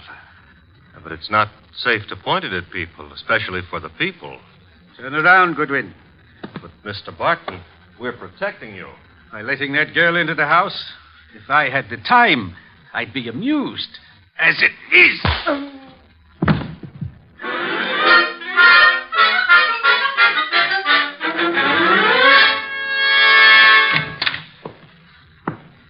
Archie, you been drunk? Good heaven. Uh-huh. Santa Claus came early. Your head. Which one are you referring to, my own or the one Santa gave me? You had better sit. No, I had enough trouble getting up a little while ago. I'm staying out of any positions in which I might have to do that again. Mr. Barton is among the missing. Indeed. Mm-hmm. Hit me on the head and used the back exit. I checked with Fritz in the kitchen on the way here. He offered a reason for his peculiar behavior? Laura Barton. So? I don't understand. Uncle wouldn't do... Uncle apparently has. He also, would appear, fancies himself in costume. Well, he used to be very much interested in the stage. He acted for a while a long time ago till the family objected.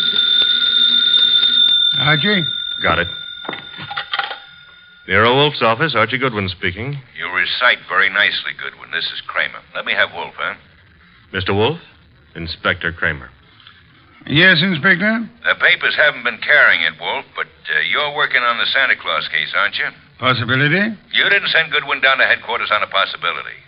Never mind. We're working on a line down here, Wolfe. Now, look, if it doesn't strain your professional ethics, you might be able to help. How? There's a bank on the corner of 34th Street and Carlisle. We got the thought that suppose a gang was preparing to take that bank tomorrow morning. Those Santa Clauses have been on the corner for nearly a week now. They might have noticed something about the bank's routine, guards or what have you, that could interfere with the gang's plan. A mighty ingenious and imaginative thought, Inspector. Hey, you didn't say yes or no. I have at the moment no opinion. That's all you're going to give us? At the moment. However, Inspector, in a very little while I shall give you, the murderer. Archie, Miss Barton will remain here. As for you... Yeah? You return to 34th Street and find our coffee-loving friend. You will persuade him in whatever manner you think best to return here with you. Huh? Yes. You know, I think it possible you may be able to put that quarter on the expense account after all.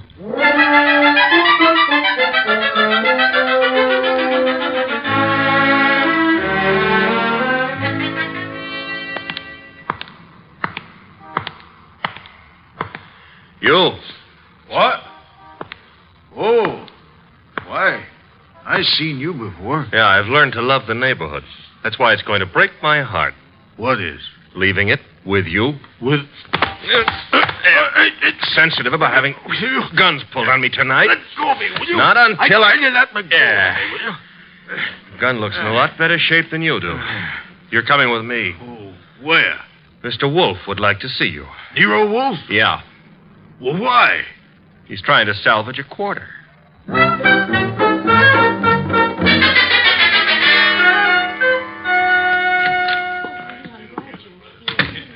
Archie. Uh-huh.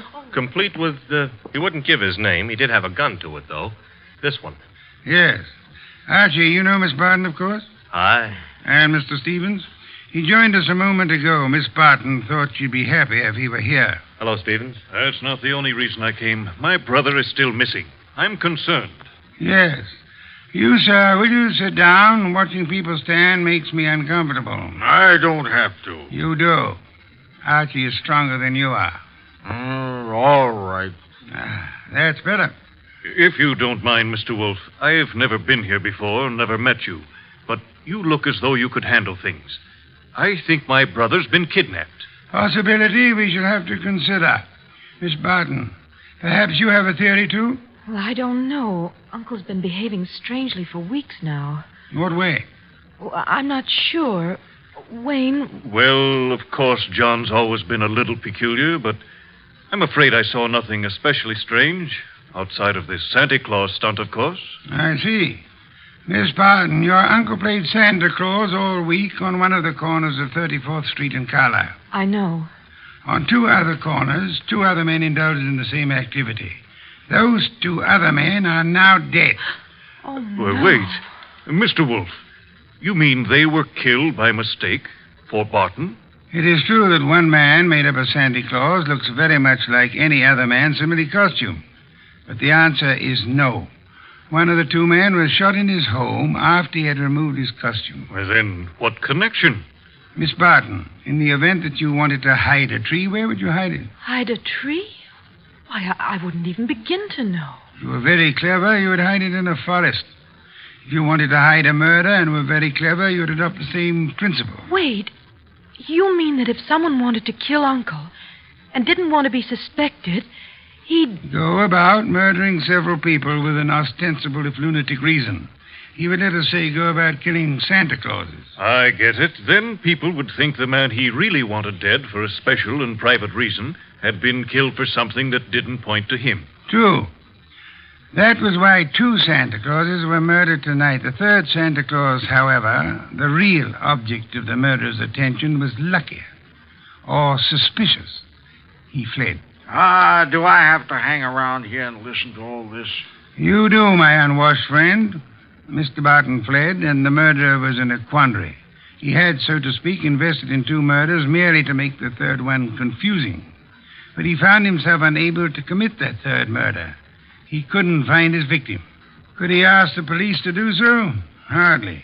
But he might try to inveigle a private detective such as myself into the job. That makes sense, Mr. Wolfe, but why would my brother have deliberately fled from your house? I mean, he was protected here, so... But do I make myself clear?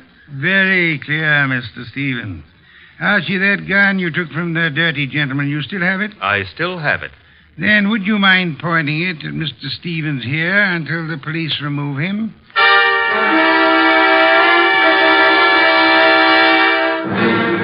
All right, come along, Stevens. Well, that's the end of Mr. Stevens. Inspector Kramer will take good care of him from now on. But now, Mr. Wolfe, Laura and me and the refugee from a washcloth over here would still like to know how and why and who was involved. I knew two people had a motive for John Barton's death. Laura Barton and Wayne Stevens. One of them proceeded to kill Santa Clauses in the hope that the police would assume those killings to be the work of a lunatic.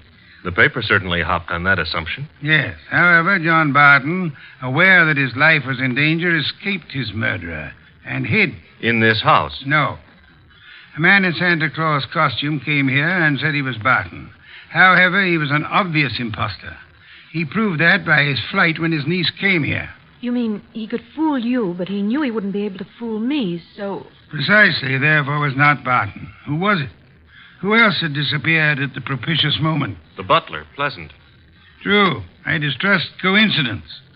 Stevens needed an accomplice, hence he sent Pleasant here. And Pleasant would give you a song and dance about Barton's danger and then scram. You'd start investigating, discover Barton was missing, try to find him, and lead Stevens to his victim, huh? I frustrated that part of the plan by insisting on Pleasant's remaining here, which he did until... That part of it's fine. But how did you choose between Laura and Stevens? It was Stevens who knew, without being told, that Barton had been in his house and had fled from it. Yeah. You yourself mentioned that Stevens had only been here a moment, so you hadn't told him. Obviously, the butler phoned him as soon as he had hit you over the head and escaped. Furthermore, the butler masquerading as Barton had attempted to throw suspicion on Miss Barton. That convinced me of her innocence. Well, you've done it again, Mr. Wolfe, except for one minor detail. You're not very successful at irony, Archie. What minor detail? Where is Barton? In this house. Huh? When did that happen? You arrived home with the gentleman sitting near you. The bum? Wait a minute. This I ought to be able to figure out myself. Laura said Barton used to be an actor. That's item 1, huh? Yes, Archie. Also, why is a supposed tramp hanging around a deserted intersection for handouts? The answer is he wasn't. He was keeping an eye out for trouble he knew was after him. Oh, so it turns out I gave a quarter to a millionaire. Uncle, your uncle. Well, that is, I know, my dear. Yes, I'm Uncle. I did rather a decent job, didn't I? No one recognized me. Except, of course, you, Mr. Wolfe. Not recognition, Mr. Barton. Logic. Archie, open some beer for us. Yes, sir. Logic, eh? Well, whatever it was, Mr. Wolfe, I owe you a good deal. How can I ever repay you? Oddly enough, the answer is simplicity itself. Make out a check.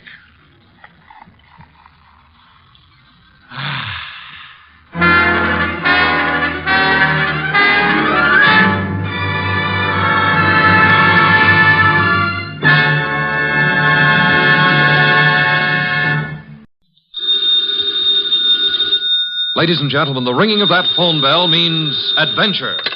Hello? Hello? The young man answering the phone is Archie Goodwin. Yes, this is Nero Wolfe's office. The mountain of a man in the oversized armchair, staring at Archie with a beady eye, is Nero Wolfe. Mr. Wolfe is in. Mr. Wolfe is always in. Would he stay in until... He would. Archie, what on earth? Boss, she sounds blonde. Phooey. Don't believe I can tell over the phone? Okay. Excuse me, miss, but are you blonde? Oh. Go ahead and laugh. Thank you. Mr. Wolfe, we'll see you. Goodbye. I did not say. No, but you will. Besides, she wasn't blonde. And I want you to see red. Oh, Archie, better think of some new ones. Ridiculous.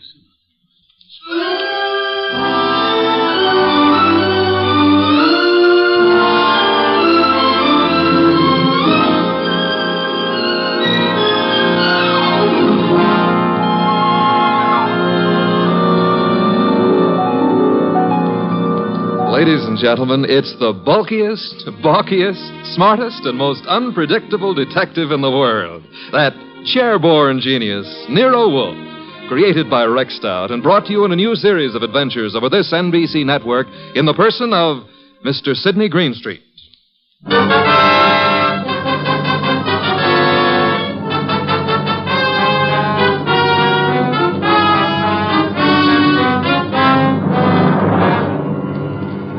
Tonight, it's the case of the girl who cried wolf. In the old brownstone house on 35th Street, my boss, Nero Wolfe, with all his 300 pounds, sits at his desk from which he runs his world. We have been patiently waiting for the lady client. Then there's a knock at the door, and I admit her. A beautiful, frightened, and red-headed girl. Mr. Wolfe? Mr. Nero Wolfe? Not by 160 pounds. I'm Archie Goodwin. Oh, yes. I spoke to you on the phone.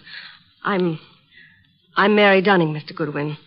I was wondering if... He's in. He's always in. Come on. We'll try getting him to admit it.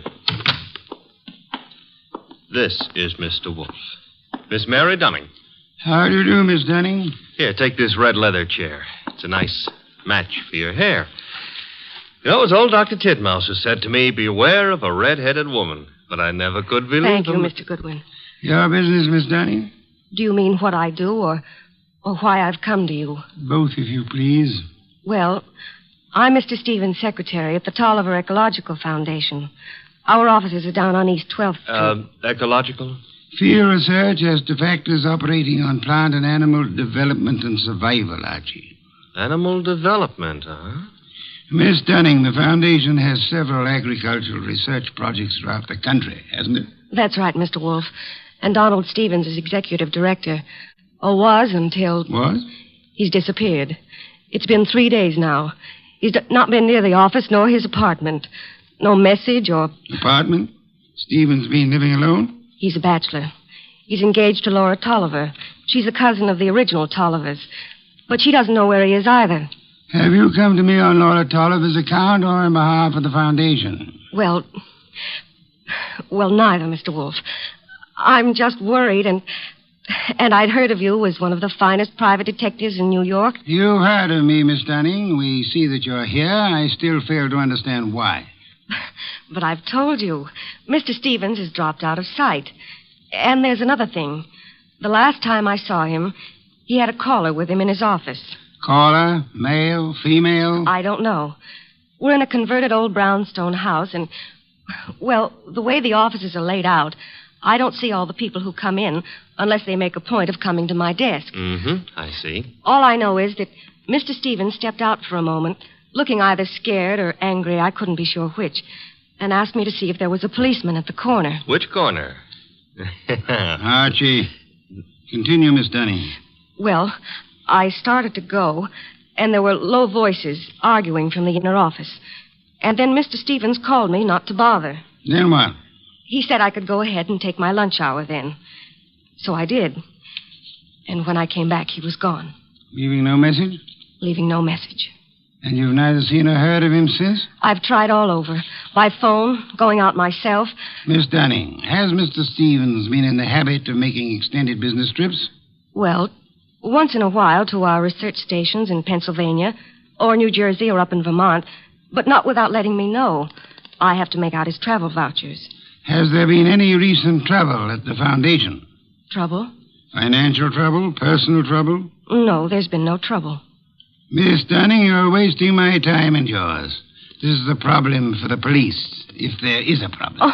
Oh no, Mr. Wolfe. I'd have gone to the police, except, well, if there should be an innocent explanation, it didn't seem fair to the foundation to risk the unpleasant publicity of... I said for the police. Wait a minute, Mr. Wolfe. It's your say-so, but when a girl walks in here and asks... The young lady can depart by the use of the same rather trim legs that carried her here, Archie. Oh, now, look, boss, just because I Miss look at... Dunning, I can think of a dozen reasons that might take your bachelor director out of town for a few days without the formality of explaining his actions.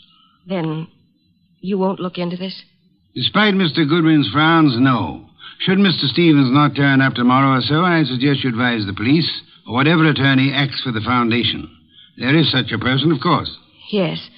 Jonas Dowd is counsel. He's also a co-trustee. Consult him, then, by all means. But you don't seem to understand. If you'll excuse me, I'm overdue for an important conference with my cook. We have just received a shipment of truffles from France. Well, of course, if Mr. Wolfe, if you ask me... Precisely what I've refrained from doing, Archie. Would you be good enough to escort Miss Dunning to the door? To the door, Archie. Good night, Miss Dunning. Good night. Good night. And thanks, just the same. Look, Mr. Wolfe, it's your shop and you can get as surly as you please. But can you give me one excuse for that high-handed brush? One thin shred of an excuse? Miss Dunning was sitting in this chair... The girl was lying, Archie. Lying? How can you say that? At least twice. And possibly from the moment she opened that undeniably pretty mouth. Now, if you'll excuse me, Archie, I have an appointment with a truffle.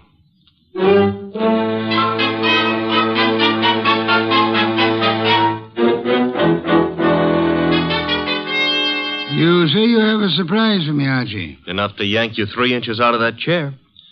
Remember the girl who was here last night, Mary Dunning? You seem unwilling to let me forget her. Well, I took off on my own this morning to check up on that foundation setup. Good, Archie.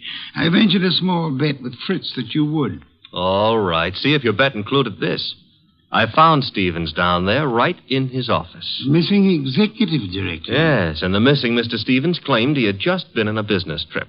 Delayed getting back because his car had been smacked by a hit-and-run driver in New Jersey. Now, here's the payoff.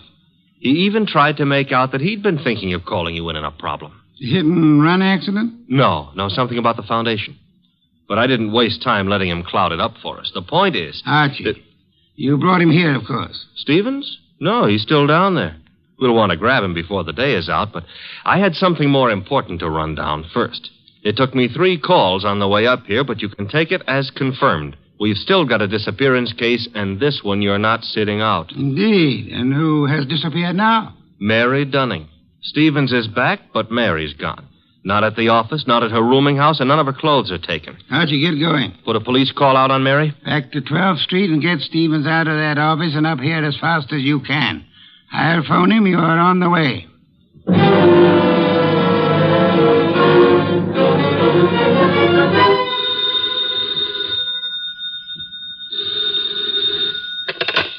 Hello? This Donald Stevens? Yes, this is Donald Stevens. This is Nero Wolfe. I understand you've been thinking of consulting me. Well, as a matter of fact, I have, Mr. Wolfe. I started to explain to Mr. Goodwin, but... Are you alone there at the office? Why, well, yes. As it happens... Be careful. I don't think your car smash-up was an accident. I've just sent Mr. Goodwin to ask you to come here.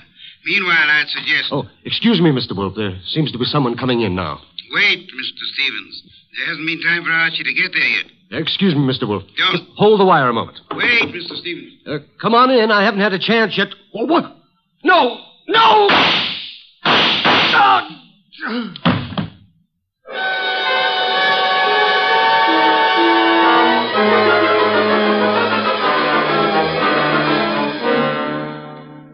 And that's all Inspector Kramer has been able to make of it, Archie? Not to hear him tell it, but that's all he's got. Stephen dead and the girl still missing. Did you find anything helpful at the office? I think the murderer started to tear up some account books and project ledgers, but I must have scared him away when I rang the bell. Couldn't have been more than 3 or 4 minutes after the shooting when I got there. But you saw no one? The murderer can cover a lot of ground in 3 or 4 minutes. You, naturally by accident, since it is mildly illegal, you had a good look at the dead man? A very good look. Not to mention his pockets.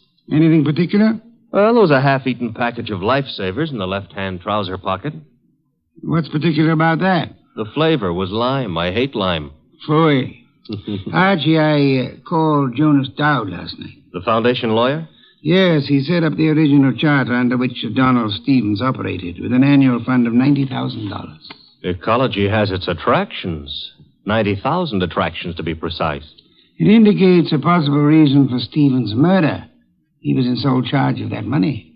Somebody donated 338 caliber bullets to him. Hardly a token of appreciation. Perhaps not. However, the shooting followed the attempt to stage an automobile accident. Archie, I've sent Saul Panzer on an errand for me. Saul, huh? He's expensive.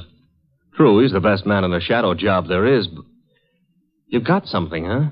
Possibility. An angle I can't handle? Apart from your natural preference for curves, you've more than work enough here in New York. Finding Mary Dunning, for a starter. Or, her body? Or her body, as it may be. Is that what Saul's on, picking up a line on Mary? Among other chores, Saul is buying me some special groceries at the city market. You frown, Archie. I glower. But okay, play it cozy. You can send Saul off to Stockholm for smorgasbord for all I care. I'm still asking, what about Stevens and what about Mary? Where do we start?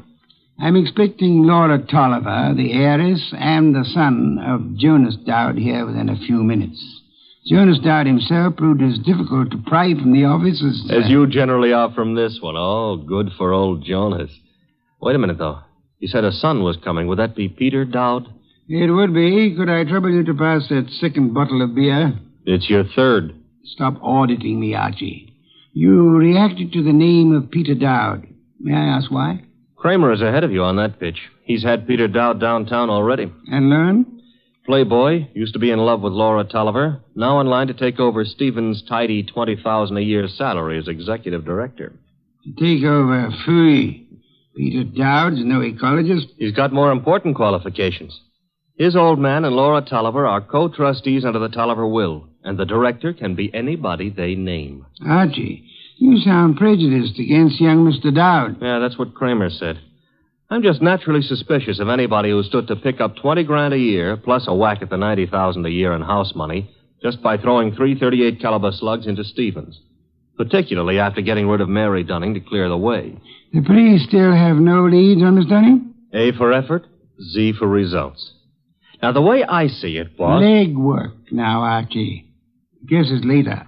You might try Miss Dunning's landlady again for one, and try Peter Dowd's apartment. Now? Yes. I'd say go along and keep after the missing girl. Instead of sifting through the names in Stephen's appointment book you were asking about? It's two legs of the same animal. The names may help on the girl. Now, Archie, on your way.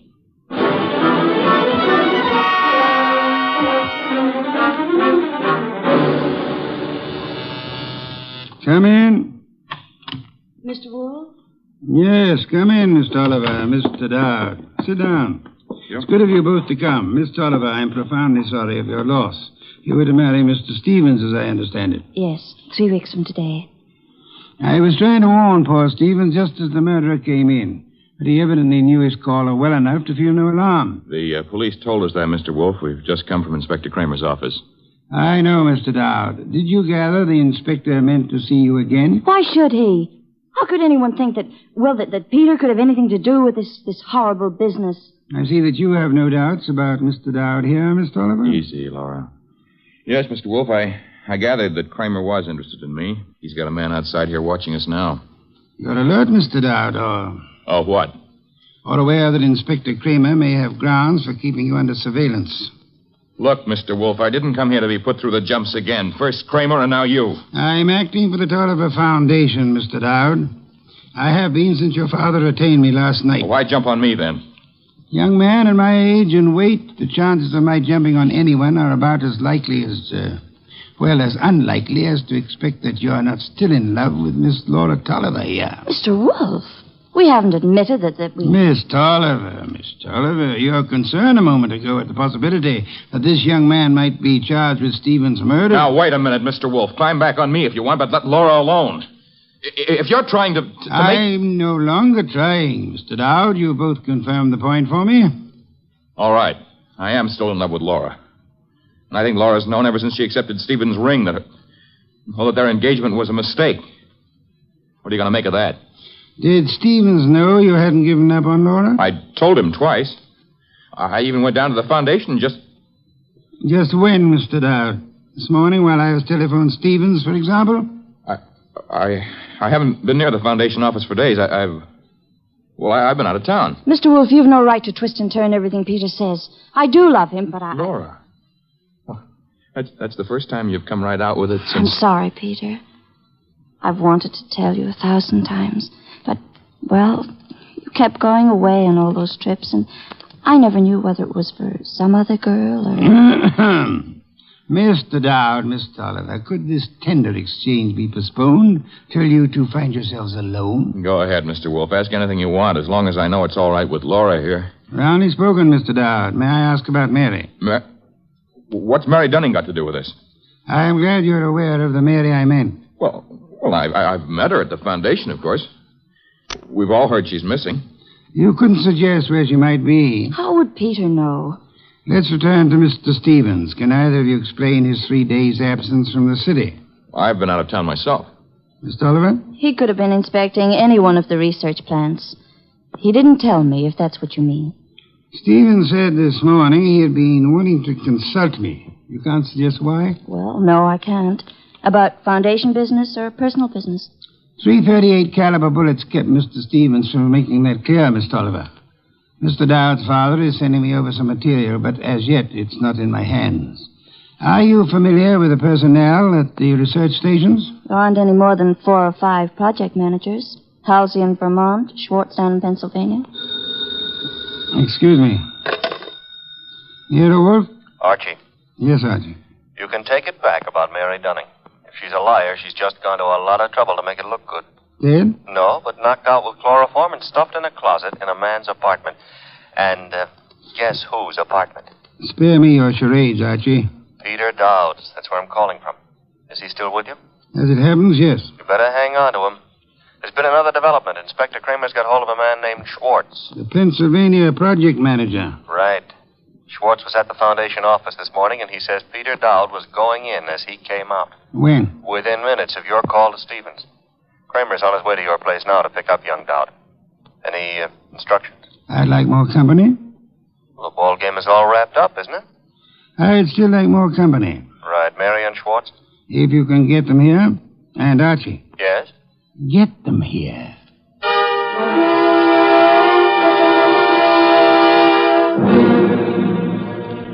I'll have have that 5th bottle of beer, Archie? 7th and quota for the night. And when do you get around to calling in Mary and our friend Schwartz? In a moment, Archie, in a moment. After all that scramble to get him here. I've been studying these project reports that Jonas Dowd sent over. Fascinating field ecology. I know. The factors playing in the development and survival of living organisms. Too bad poor Stevens didn't figure on a factor named Peter Dowd. Archie, I'm ready for Mr. Schwartz now. No Mary? I'll risk you in the next room with Miss Dunning for the time being. Okay. One Schwartz coming up. Oh, come in, Mr. Schwartz. Mr. Wolfe? How do you do, Mr. Schwartz? My apologies for this long wait you've had. And I'll try to make our business brief. Yes, sir. Mr. Schwartz, you managed the Tolliver Agricultural Research Station in Pennsylvania for some time. 2 years. I am not sure I didn't once enjoy a shipment of mushrooms that came from your place. You've experimented with Maya arenaria. Maya arenaria? Yes, of course. Yes, we've done some work with mushrooms. They were excellent. By the way, I understand you saw Mr. Stevens just before he was shot down. If I'd stayed 10 minutes longer, he might still be alive. May I ask the purpose of your call? I was delivering the monthly reports. No special trouble you came to discuss? No, sir. You met Peter Dowd coming in at the foundation as you were going out. How did he look? In a hurry. How so? He just pushed past with his face turned away. You're sure it was he? Yes, I had seen him at the foundation maybe 2 or 3 times before. Were you aware that Mr. Stevens and Mr. Dowd were both apparently in love with the same young lady? I'm a research worker, Mr. Wolfe. I wouldn't know about Mr. Stevens' personal affairs. Just an hour ago, before Inspector Kramer took him from here, young Dowd admitted that he'd been there today. I didn't think I could be mistaken. But he said only because Stevens had phoned him to come. Were you there when that call was made? No, there was no call to Dowd while I was there. Excuse me, Mr. Schwartz. Yes, Nero Wolfe speaking. This is Saul Panzer. Yes, Saul, you're still... Yeah, still down here at the city market. Looks as if you were right. Indeed? One of their trucks just pulled in with a load of full crates. Top quality produce. I'll try not to wince when you send in the expense sheets. Any other confirmation? Internal Revenue records show no taxes paid on income by the Tolliver Foundation. Thank you, Saul. Phone any information as you get it. You'll forgive me again, Mr. Schwartz. Archie. Yes, boss? Would you ask Miss Dunning to step in now? Coming up. Come in now, Miss Dunning. Good evening, Miss Dunning. You've quite recovered from the chloroform? Mr. Goodwin's been helping me. He's been rubbing my forehead, and I'm beginning Spare me to... any further details. Miss Dunnings, would you mind telling me again how it was you came to find yourself in Mr. Dowd's apartment? Well, it was the phone call that got me to go over. It was a man whispering. He didn't give his name, but he said if I came to that address, apartment 4C, I could learn something about Mr. Stevens. You went to apartment 4C, and then? That's really all I know. Just after the door opened, before I could see him, this coat was thrown over my head, and then he must have given me the chloroform. It was Peter Dowd, of course. Dowd? Who else could it have been? It could have been Mr. Schwartz here. Mr. Wolfe, you're joking.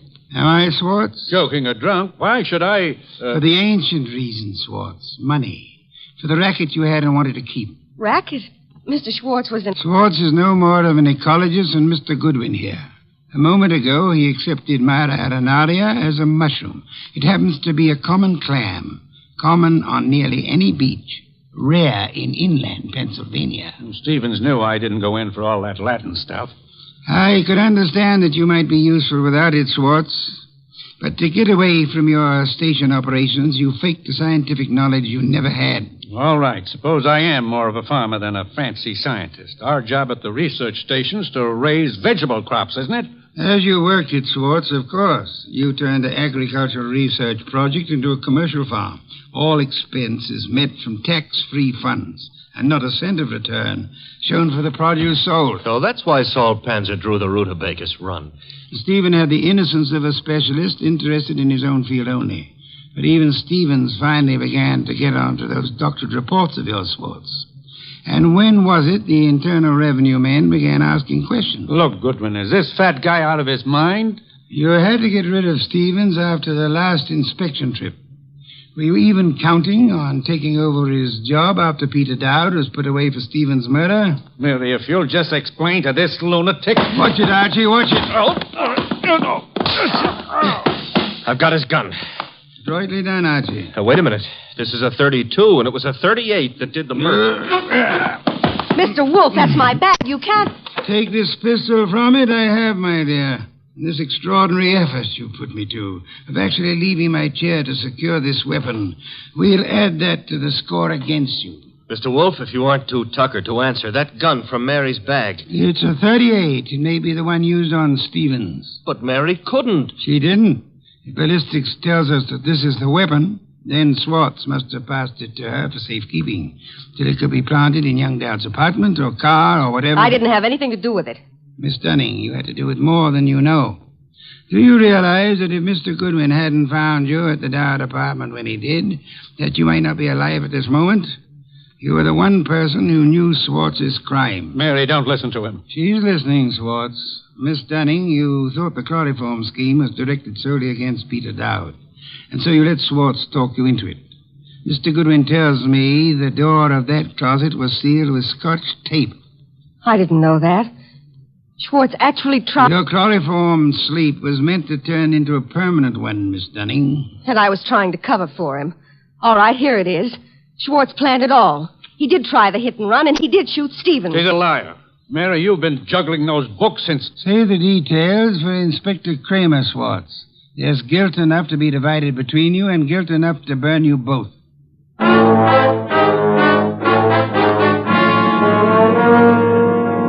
All right, you're being noble and not rubbing it in. Don't I merit a full explanation? Archie, I'm concentrating on truffles. Do we deck out a bird, or shall we have them in an omelet again? Mr. Wolfe, look, I've got a white flag up, and I'm asking. All right, Mary and Schwartz wanted Stevens out of the way. And all right, they tried to hang it on Peter Dowd. But why'd Mary come here and try to get you into it in the first place? As far as she knew that night, Archie, Stevens wasn't to get back to New York alive. Swartz hit and run ambush in New Jersey was supposed to take care of Stevens on his way back from Pennsylvania. By luck, Stevens survived the accident, and Swartz had to follow him here to finish him off. Yes, but I still don't see why. Mary came here to establish her innocence by pretending to seek our help. Oh. And she thought to keep suspicion from Swartz by creating the imaginary figure of a threatening caller at the office several days before. She knew Stevens meant to consult me about Swartz, and she could guess Jonas Dowd would call me in eventually. Well, Stevens said he wanted to consult you that morning when That morning when you couldn't hear Stevens out because you were seeing him as Mary Dunning wanted us to see him. Oh, a trick operated with two vanishing acts to explain. Stevens's and Mary's. You have it, Archie. And both fake. A straight business trip branded a run-out or a snatch only by Mary's account, and then the chloroform act at Dowd's apartment. You have it in full. Mm-hmm. Except how you knew she was lying to start with. Point one, the girl offered no fee, no prospect of a fee. Mm-hmm. Stay at that. Could anyone claim knowledge of my reputation, Archie, and still seriously expect that I would take an arduous labor for the love of it? Oh, I'm ashamed of myself. Point two, she told us of a caller coming to see Stevens. Of Stevens asking her to fetch a policeman, then changing his mind. When asked to call a policeman, what woman's curiosity would be satisfied by being told not to bother? How utterly brilliant you are. Yes. Archie, a bottle of beer. All right. And now back to a serious problem, you know. I think I see a compromise on these truffles. Between bird and omelet? Archie, why not both? Ah.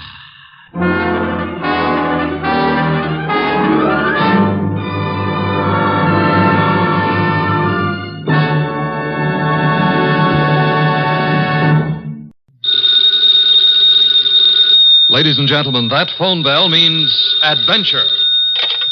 Hello? Hello? The young man answering the phone is Archie Goodwin.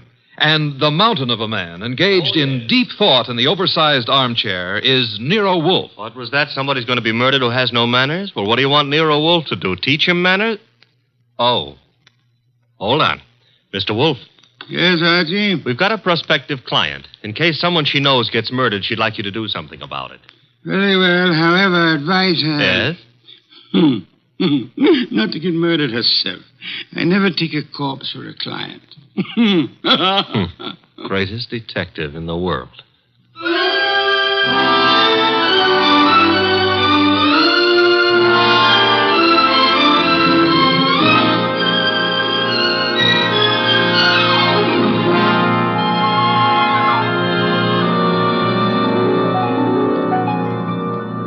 Yes, Archie is so right.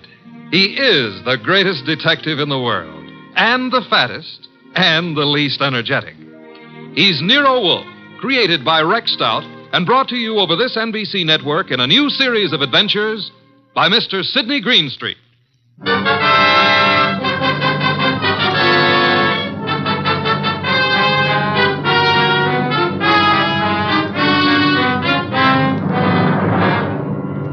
Tonight, it's the case of the Impolite corpse. It began on a certain night at 8:40 when Walter Channing, an advertising executive, was dictating in his office to his charming secretary, Brenda Barkley. Brenda, take a memo. Yes, Mr. Channing. This is to be mimeographed and sent to the entire staff. The entire staff, yes, sir. Notice, effective at once, 1 hour lunch periods will be strictly enforced. Employees will post time of departure and time of return. Yes, what is it? Mr. Channing. Bennett, I'm busy. But I've got to see you, Mr. Channing. About this afternoon. This afternoon was unfortunate, Bennett, but it happened. I lost my temper. I'm sorry. So am I. Mr. Channing, I've been with the firm 14 years, and because a man blows up once in 14 years... Mr. Channing's office. Oh, you've got to reconsider. That's all, Mr. Channing. I never reconsider, Bennett. It's your wife. But, Mr. Channing... That will be all, Bennett. It won't be all. You can't wipe out 14 years of a man's life. Even you can't do that, Channing. It's Mrs. Channing on the phone. Oh. Hello? You're where? That's in this building. Since when has Dr. Ellis kept evening office hours? I told you there's nothing wrong with you. No, I can't. I don't know when I'll be through. And I don't want you hanging around up here. Well, take a cab or walk. I don't care what you do. What? I can't understand you. What? Goodbye, Doris. Where was I? Walter. Yes? You are going to reconsider about Tom Bennett, aren't you? Bennett was insolent this afternoon. I won't tolerate insolence. Yes? Shine, Mr. Channing? Shine? No. What's he doing down here this time of night? Half the staff's working overtime. Kelly's an enterprising shoeshine boy. Might have missed someone on his rounds this afternoon. Walter, about Tom Bennett. Forget Bennett. Look, you upset the inkwell. Oh. Quick, blot the stuff. Yes, of course. Did any spill on you? Spot at my trouser cuff. Lucky it didn't get on the carpet. Walter, about Tom Bennett. I told you to forget Bennett. All right, Walter, all right. Oh, maybe you shouldn't. Maybe you'd be better off to use him as a model. A model? If he knows he's not wanted around here, he'll have the self-respect to get out. Meaning? Well, you've known for a long time you're not wanted. And you're still here. How you'd like to fire me. Denying that would be silly. I've been with this firm 15 years in January. Employees get a bonus of stock shares after 15 years' service. That's what I'm waiting for, and you know it. Suppose we get back to that memorandum. You'd like to get me out before I collect those shares, wouldn't you? I said let's get on with the memo. You'd be petty enough to do it, too, if you knew how. There may be a way. There isn't, and you know it. I'm too careful. You can't fire me without cause, and I've given you no cause, Walter. Nothing you can possibly dictate one of your vicious little memorandums about. Don't try my patience too far, Brenda. Walter, what? This can't be us talking like this, you and me hating each other. I find it remarkable there ever was anything between us except hate.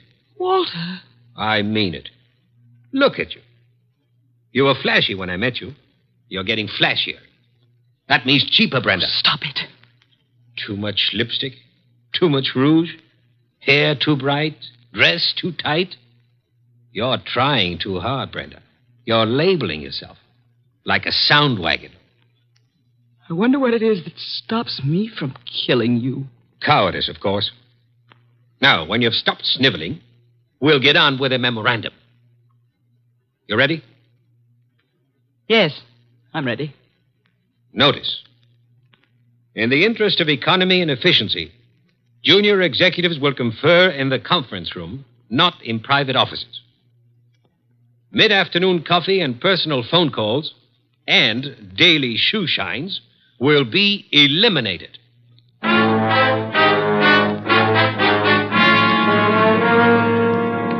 Your name is Barkley, Brenda Barkley. Very well, Miss Barkley. What can I do for you? Mr. Wolfe, I don't know how to begin. Well, maybe I can make this easier all around by briefing Mr. Wolfe on the Walter Channing case.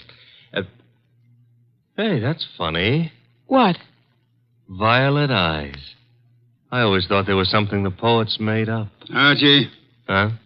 Oh, the Channing case, yes. One moment. Miss Barkley, look this way, please. To me, an eye is functional object found in mammals, birds, fish, potatoes, and horticulture. Thank you. Go on, Archie. Walter Channing was the boy wonder of advertising. At 33, executive vice president of Winslow, Hart, and Straightmeyer. Just 24 hours ago, they found him at his desk, shot through the heart. They? Who is they? A night porter and a shoe shine boy, is that right? Yes. He'd been dead about an hour. The bullet went through Channing, his desk chair, and lodged in the windowsill behind him. Police thought at first it was suicide. The gun? 38, found it on the floor, 10 feet away. No fingerprints, anyhow, no clear ones. Seldom are on a gun butt. You say suicide was suspected. Why? The gun was 10 feet from the body. It was the smudges. Smudges? Powder burns. According to the papers, he was sitting at his desk. There were no signs of a struggle. The gun was held against his chest and fired. But it wasn't suicide, Mr. Wolfe. Walter Channing would never have killed himself. The police have already decided that, finally, according to the evening papers. And I presume you, Miss Barkley, are the suspect. No, not yet. But you expect to be. That's why you came to me. When the police talked to her, Her? Doris, his wife. I've been Walter Channing's secretary for 8 years. At one time, we thought we were in love. Mrs. Channing was aware of this? Yes. Oh, it was a long time ago. It was over. It was finished a long time ago, but she never believed that. Neither did Alan. Alan who? Alan Mielek, head of the media department at the agency. We were going to be married when Walter and I... Well, Decided you were in love. Miss Barkley, who finally decided you were not? You or Mr. Channing? He did. I see. Mr. Mielek believes you did not share this change of heart. Yes. Oh, he's such a fool. I dare say you fear Mrs. Channing or Mr. Mielek or both will reveal this ill-fated romance. You know what the papers will make of it, what the police will try to make of it. Miss Barkley, did you kill Channing? No. Oh, no, I swear I didn't. Oh, Mr. Wolfe, I didn't. Please, for heaven's sake, no tears. Archie, put her in a cab. Yes, sir. Then come up to the plant room. There are some things I'll want you to execute for me. Yes, sir. Women. Bah! Yes, Mr. Goodwin, I'm Abe Jackson, the night porter. I was working late that night. Mr. Channing, his secretary, Mr. Bennett, Mr. Mielek, and his secretary. About 10:30, I met the shoe shine, Kelly, on Mr. Channing's floor. There was a light burning in Channing's plate. We went in to turn it off, Kelly and me, and there he was, sitting at his desk, a hole this big in his chest. Tell me, Mr. Bennett, did Channing have any enemies in the agency? Channing was a slave driver, Mr. Goodwin. The girls hated him, and the men were afraid of him. He'd send out memos like this one around. Here, take a look at it. It's typical. No coffee, no shoe shines, no office conferences. If you want my opinion, as one employee out of 150, whoever killed Walter Channing did the rest of us a favor. You're Amy Long, secretary to Alan Mielek. Now, what can you I can tell you plenty. How she jilted Mr. Mielek, took up with Mr. Channing, got thrown over by him. I wouldn't go so far as to say Brenda Barkley would murder anyone. But if she did, Walter Channing would be 1A. Channing get his shoes shined by you? I called the agency man, sir. You know, it was Jackson and me found him. Everyone else had gone and left himself, poor soul, sitting at his desk, dead.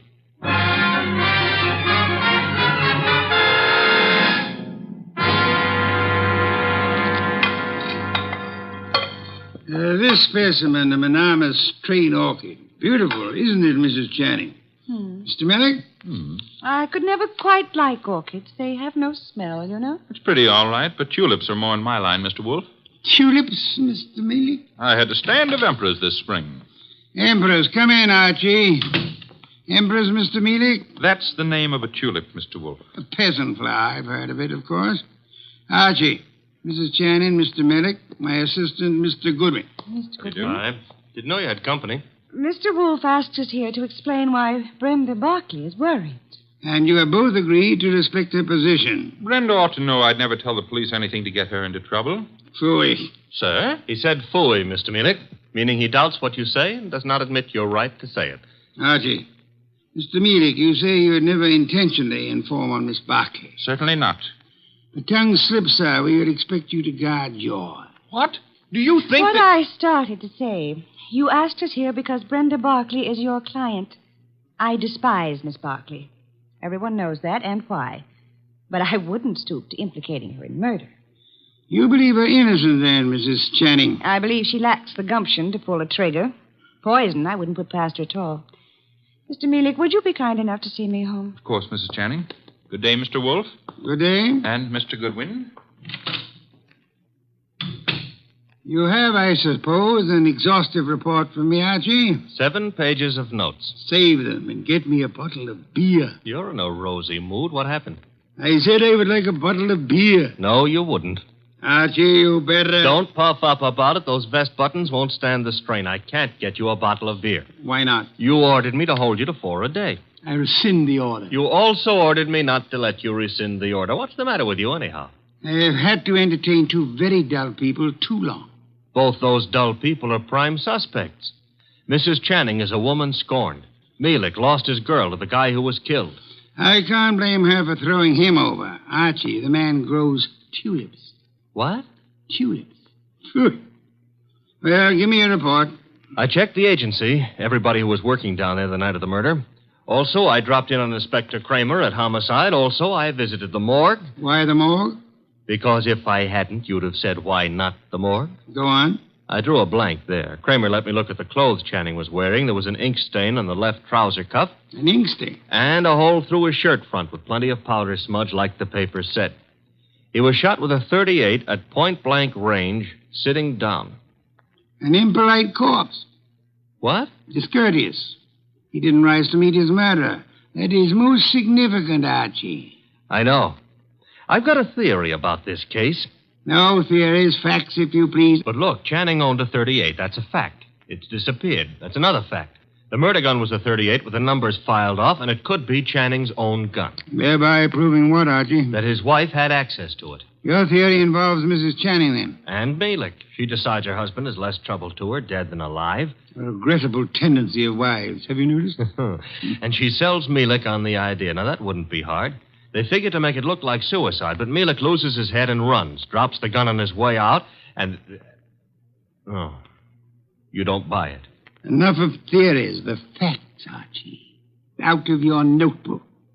1. 9 people were on the scene that night, working late for one reason or another. Mrs. Channing tells me she was visiting a doctor's office in the same building, by the way.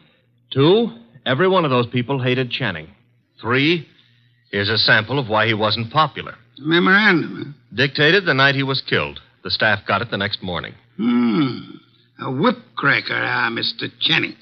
Fact 4, the ink stain on his trouser cuff was partly rubbed out. With what? Cleaner of some kind. I didn't get the brand. Fact 5, there's a spot on the carpet near Channing's chair. Spot of what? Ink? Blood? Looks like ink. It looks like ink. Well, I didn't analyze it on the spur of the moment. My chemical set isn't working so good, boss. Phooey. Archie, I want 2 things. Yes, sir? Get over to headquarters. The police have Channing's trousers. Suggest to Inspector Kramer that he have the stain analyzed. Suggest also that the spot on the carpet be analyzed at the same time. Be around him when the information arrives. This is Be Kind to the Police Week? Phooey. I never have sought to beat the police on matters of fact, only on interpretation, deduction. Get going. Oh, and Archie. Yes? When you return, I should discourse upon the sanctity of deskhood. The sanctity of what hood? Deskhood. Now be off with you, and please remember you're tracking a murderer. don't stub your toe.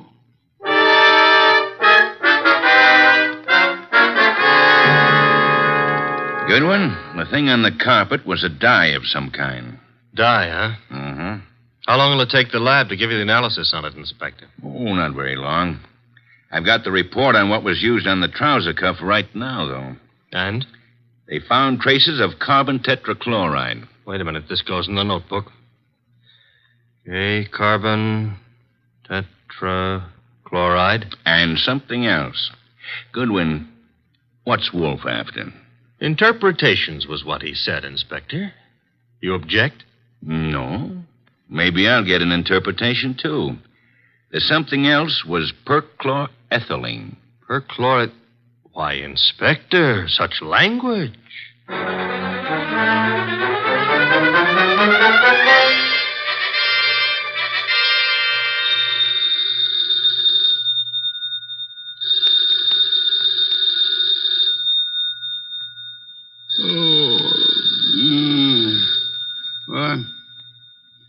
What?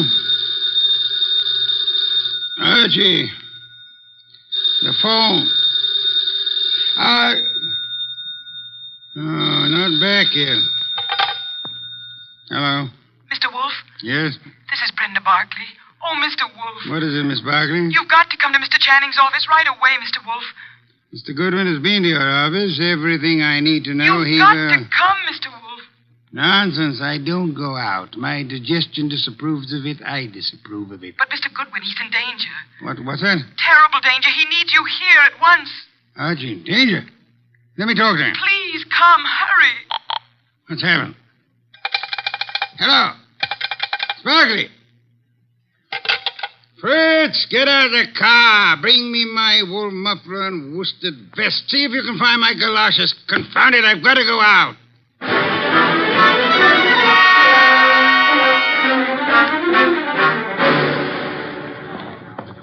Going up. Step to the rear of the car, please. Mister, will you please step back? I'm back as far as I can go. You are? Elevators, contraptions for little men. Come, take me up, young man. Hold it. Hold that car. I'm late for a date with a blonde. 16th floor, buddy. Evening, Mr. Goodwin. Good evening. I was told you were in danger. Danger?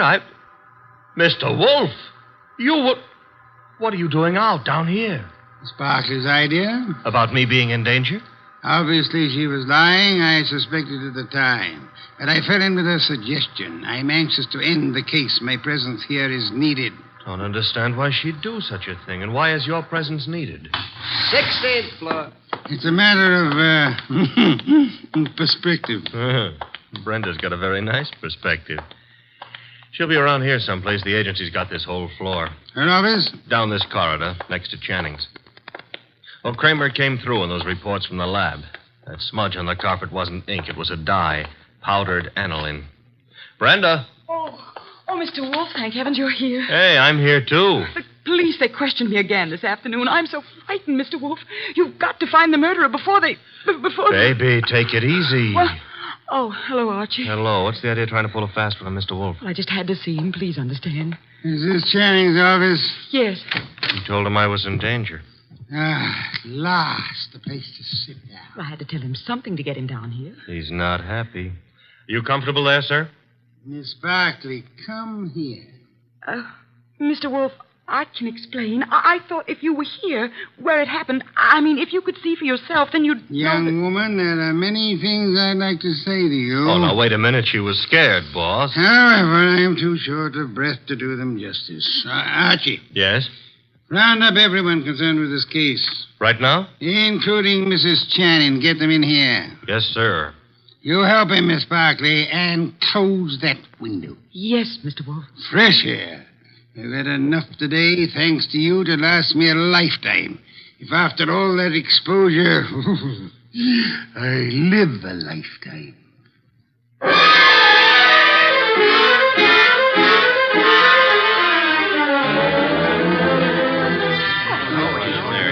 What's going on here, anyhow? A tea party. Find yourself seats. Keep your knees steady. All right, Mr. Wolfe, everybody's here. Mr. Shoeshine Kelly? Here, sir, here.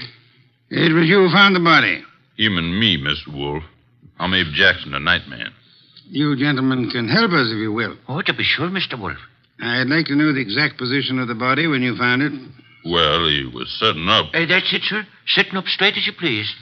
You'll oblige me if you'll demonstrate. Sit in the chair, please. His chair, sir? If you please. Abe, you. Yeah. Oh, no, not me. Not on your life. There's no easy thing you ask, Mr. Wolfe. But I'll oblige you.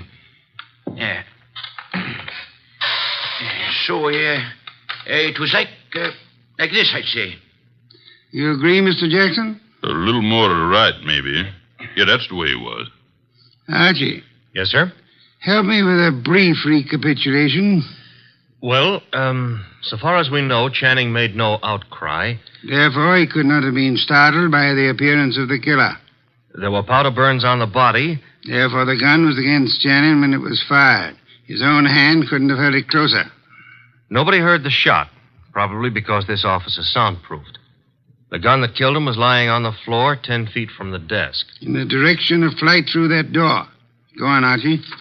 The killer was almost certainly well known to Channing, or Channing wouldn't have let him come that close without a struggle or an alarm. Also, the killer had access to this office. Another proof that he's not a stranger. One more point, if I may, Archie.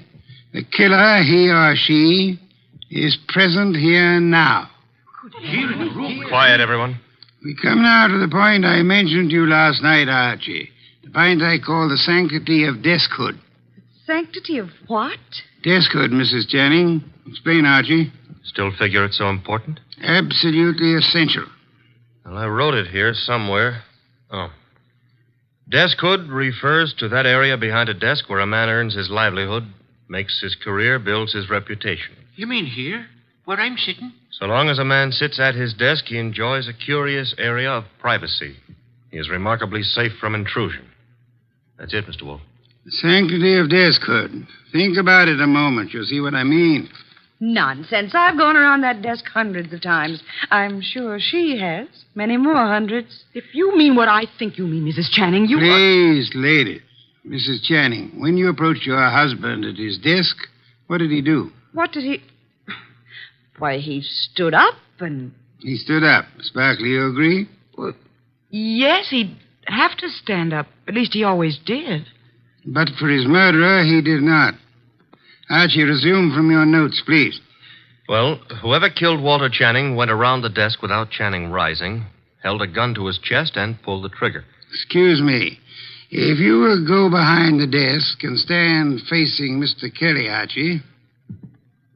Here. This the way you mean?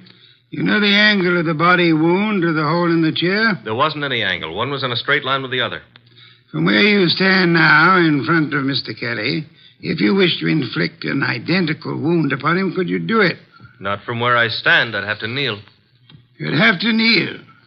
Do so. Note, please, the murder tableau. Oh, you know what? I mean, that's what The question now, who could kneel before Channing, get close enough to kill him from that position without alarming him in the least? Kelly. The shoeshine man. Hey, wait a minute now. Shut up, you, and sit there. His motive is crystal clear. The memorandum. Memorandum. You have a copy, Archie? In my notebook. Ah, yes. Miss Barclay, read the part which could explain Mr. Kelly's action. No, Why, now the you don't memo do was that. all over the office. Kelly must have seen it. Oh, wait a minute now. Notice effective at once. Yes, here it is. In the interest of economy, daily shoe shines will be eliminated. That'd cut off Kelly's bread and butter. Kelly, I can't believe it. Nor can I. What?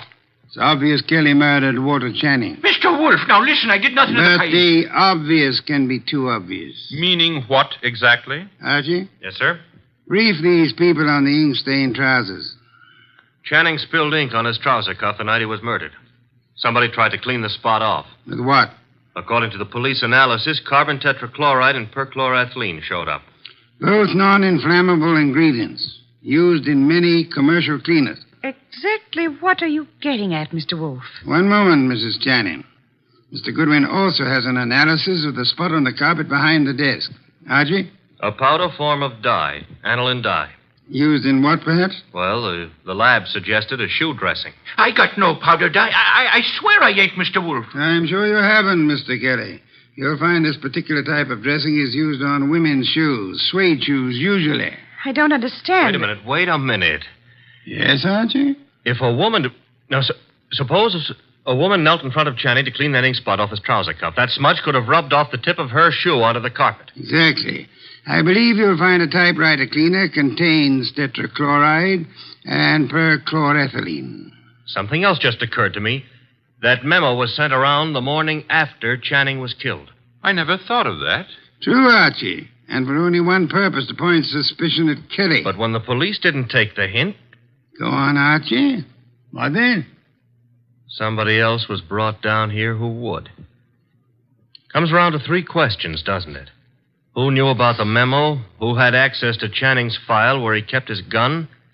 And who made sure Nero Wolfe would see the evidence against Kelly? 3 questions, Archie, with one answer that spells the name of the murderess. Our own client, Brenda Barkey.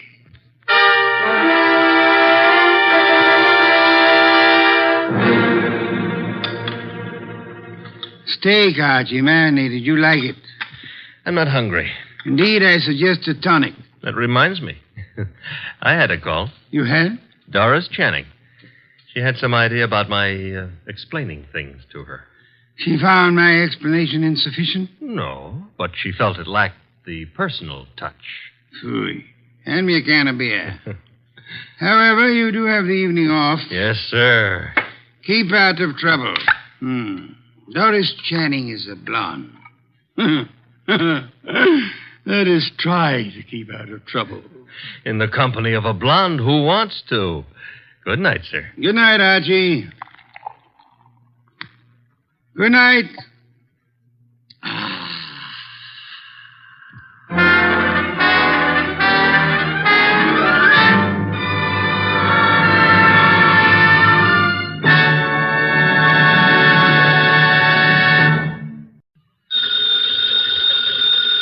Ladies and gentlemen, that phone bell means adventure. Hello? Hello? The young man answering the phone is Archie Goodwin. The mountain of a man engaged in deep thought in the oversized armchair is Nero Wolfe. Mr. Wolfe, we've got a case. I'm not sure whether somebody's going to kill a rabbit or a rabbit is going to kill somebody, but either way, it's going to be murder. Please, Mr. Wolfe, even orchids have to eat. Phooey. Yes, sir, Mr. Wolfe will take the case. As a matter of fact, he's working on it right now. Money, work, bah. Greatest detective in the world. Only trouble is, he is.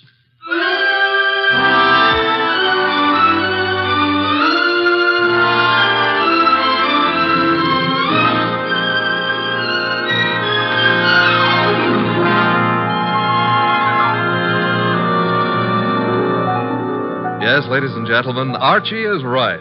Nero Wolfe is the greatest detective in the world, and the fattest, and the least energetic.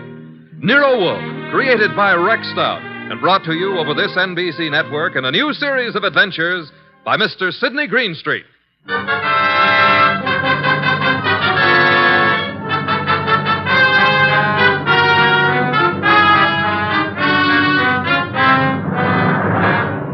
Tonight, it's the case Nero Wolfe likes to remember as the case of the friendly rabbit. He sometimes prefers his proverb scramble. It began in lots of places. Let's take a look at a few of them. In particular, the richly appointed library of a man named Veek. Mr. Veek, what's happening? Relax, Haynes. Your blood pressure. I thought it was a gag, but you really are shutting the club down. I'm shutting it down. Why? I got the joint rolling. The suckers are pouring in. And next week, the governor's committee. Huh? It's moving out of Baylor County. Our joint enterprise is in Baylor County. I think the club needs a rest. Crime committees so rarely admire gambling. Oh, that's different. So it is. The club needs a rest. You need a vacation. Florida, perhaps? I don't like Florida. Pick any place you like, just so long as you get out of reach of a subpoena. The heat's on, huh, boss? You've just coined a phrase that may very well catch on. Get out and stay out of the state until I send for you. Okay, Mr. Veek. Sure, Mr. Veek. Marshal? Yeah? That about covers us in Baylor, am I right? You're right. The dear governor's dear committee will be sorely disappointed. However, I doubt it'll give up quite so soon. I wouldn't think so. Therefore, have the truck driver deliver another shipment of carrots to the rabbit farm. Eh, Marshal? Okay, boss.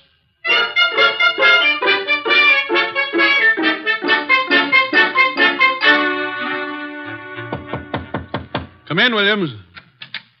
Good afternoon, Governor. Good afternoon. Williams, I'm disturbed. The crime committee, sir? It was doing well, very well. And then... I know, sir. There's a leak.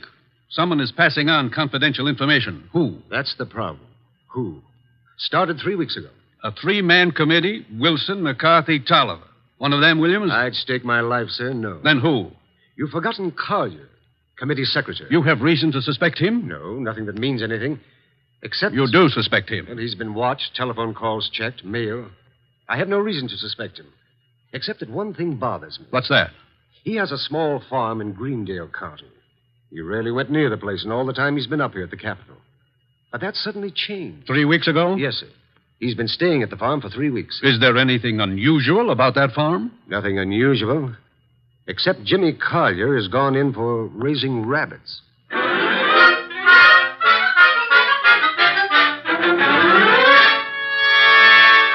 Jimmy, Who is... Oh, hello, Claire. you've been hiding from me. I've been out here with the rabbits. Jimmy, what's wrong? With what? You. There's nothing... You're lying. We grew up together, remember? We live next to each other, Jimmy. We were going to be married. Hey, wait a minute. We still are, last I heard. You haven't heard recently enough. What does that mean? It means we're not getting married. But, Claire... You've been avoiding me, and you've been getting money, lots of money from someplace. And in a shady way, I feel. All right, you know. So what? I've been concerned about your sudden devotion to these rabbits and the kind of men you've been seeing. What do you mean? Like the one up at the house now, waiting for you. Oh, there's somebody waiting? That's why I came down here after you. I'd better get up there. He's a crook, Jimmy. Look, All right. I sort of got myself in a mess. I needed money, but it's over, Claire. No more. Are you sure? Of course I'm sure. I wish I could believe you. For your own sake. But I feel I can't. Not anymore.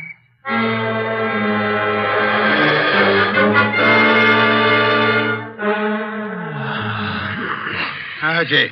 Yes, Mr. Wolfe. Either stop breathing so heavily or... Take the evening off? Stop breathing. Old Dr. Tidmouse wouldn't approve of that. Who in blue and assorted blazes is old Dr. Tidmouse? My family doctor. Mavis keeps your puny mind, but you don't have a family. Answer the phone. Oh, but it might be a case. It might be very important. It might mean work, Mr. Wolfe. Archie. W-O-R-K. You've got millions in the bank. Why worry? Confound you. Do you want me to answer that phone myself? Now you've got me. No, Mr. Wolfe. Couldn't let you knock yourself out lifting a telephone receiver. Nero Wolfe's office, Archie Goodwin speaking. What? Wait, Mr. Wolfe is to go up to Greendale at... Oh, now, look, friend. Mr. Wolfe does not go anywhere, and that includes Greendale. He wouldn't stir out of the house for anybody short of the... What?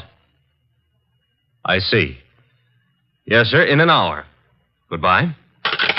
Mr. Wolfe, brace yourself. You've got an appointment with a Mr. Williams at the Starlight Hotel in Greendale for 1 hour from now. You're insane. No, I'll admit I've been tempted. Sure, were it not for the fact that often the native hue of resolution is sicklied o'er with a pale cast of thought. Quoting Hamlet will get you no place. I would fire you. And then who would drive you to the Starlight Hotel in Greendale? I'm not going to Greendale. Nevertheless, in an hour you will be there. And who, may I inquire, says so? The governor of the state.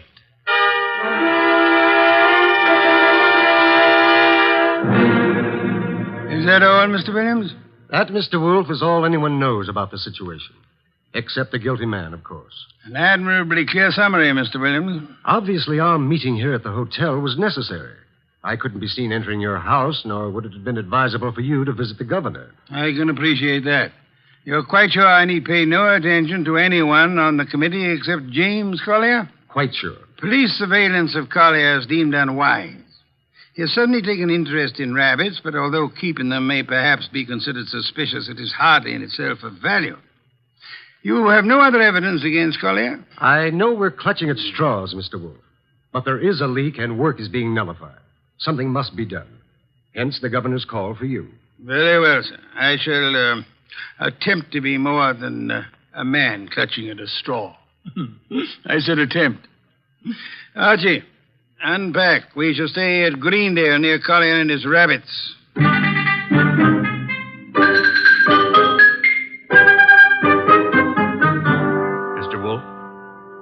Mr. Wolfe. Oh, naturally, I know that shutting your eyes and pushing your lips in and out indicates you're thinking feverishly, but there's nothing for you to think about. Three. Oh, I accept your correction. What are you thinking about? Hotel beds, they're notoriously flimsy. Oh, you gave up on the case so soon. Fiddlesticks. I already know exactly what role the rabbits play in our problem. Therefore... We're going to drive out to Collier's farm? You are. While you test the hotel beds, fine. It'll be necessary for you to spend the night at Collier's place. You'll drive out there and pretend you've lost a cylinder or something. Oh, a lost cylinder. Oh, fine. Confound you, Archie. You can invent something plausible as a pretext, and if you are properly charming, Mr. Collier will, I hope, invite you to stay the night. And during the night I sleep, happily breathing the fresh country air. Trust nothing. Okay, Mr. Wolfe, I accept the assignment. I will learn all I can from Mr. Collier's rabbits. Incidentally, remember the play Harvey? I do? Why? Harvey was an invisible rabbit, a figment of a man's imagination. I hope this rabbit venture is more tangible, Mr. Wolfe. It is, Mr. Goodwin. Will you desist and depart? Okay. Oh, if anyone calls, just say I've gone out to Greendale to cross-examine a rabbit. Archie, I think you're going to be quite surprised. Yes.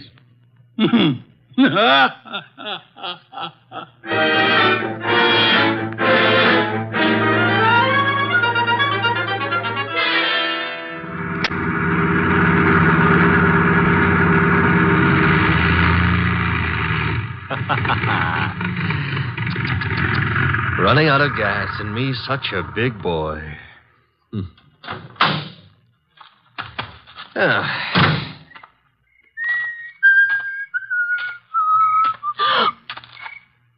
Hello. Hello? That tree a friend of yours? The tree? Yeah, the one you're clutching. Oh, I was leaning against it. It's an idea, but not a good one. Trees are notoriously skittish. The instant you really need one, they're out sowing wild oaks or something. You sound as if you know a lot about trees. Oh, I do. I was brought up in one. Look, now, if you really have to lean, I can recommend... No, thanks. Huh? I tried. Nice moonlight we're having. My name is Goodwin, and blondes call me Archie. I'm not blonde. Brunettes call me Archie, too. And what do redheads call you? Oh, we'll just skip that, huh? And your name is... Claire. Claire. I approve. Now, you may not believe this, but I have just run out of gas. You think I might wangle some up at your house? My house? You mean Jimmy's house? All right, I mean Jimmy's house. Well, I don't know. He might have some. Now, why don't we go up to the house and ask him? Well, all right. Mm-hmm. Jimmy who? Collier. Uh-huh. I like to be formal when I'm borrowing gas. Would you mind waving your left hand in front of my nose? Waving, Mike? Yes, just try it. Don't worry. I won't bite it. All right. I did. And very gracefully, too.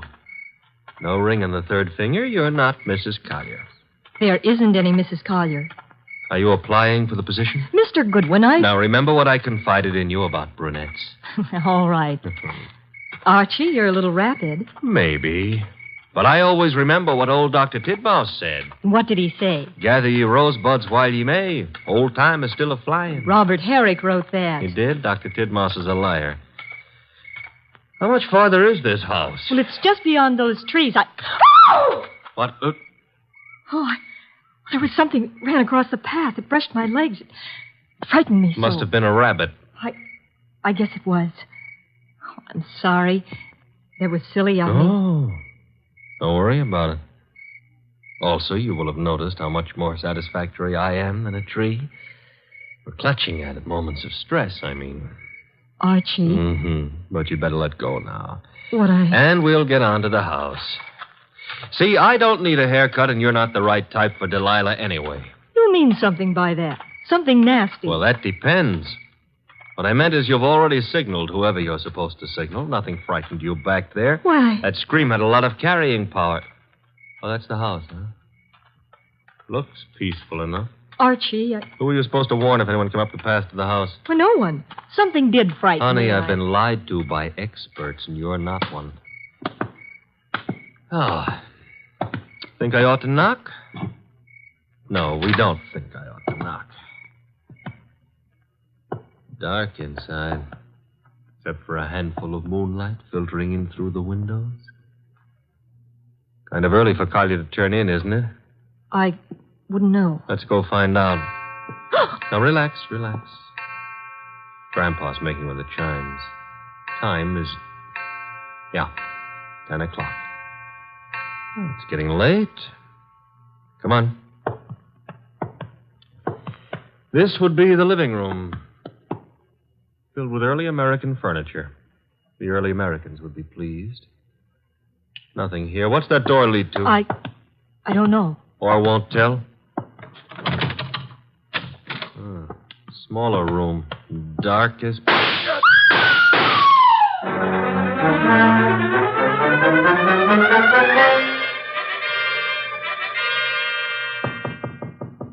Come in. Put the beer on it. Oh, you're not the bellboy. I'm sorry. I should have remembered to bring some beer. Indeed, and you are? I'm a fellow guest at this hotel, Mr. Wolfe. My name is Veek. Veek, yes. A criminal of moderate intelligence and immoderate pretensions. We won't quarrel, Mr. Wolfe. I've something to offer you. You and your boy Goodwin didn't drive up to Greendale for the exercise. I dislike exercise. Shortens life. James Collier lives nearby. The governor's committee on crime is unhappy. There's been a leakage of information. It hasn't helped them in their work. But it has helped you. You wouldn't have left your house in New York on any ordinary job. A request from the governor, however. Shall we stop fencing? I don't have to fence with you. The committee's work doesn't particularly bother me. I've already made my arrangements for retiring from active business, shall I say.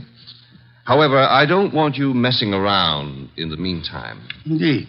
In your effort to discover how the committee's information leaked out, you might also discover a number of things about me that I prefer to remain undiscovered. No one has employed me to do anything about you, sir? Not directly, but indirectly you might have to. I want to insure myself against any such possibility. I want to make a deal with you. I'm ready to supply you with the name of the man responsible for the leak and papers proving his guilt. I have them here.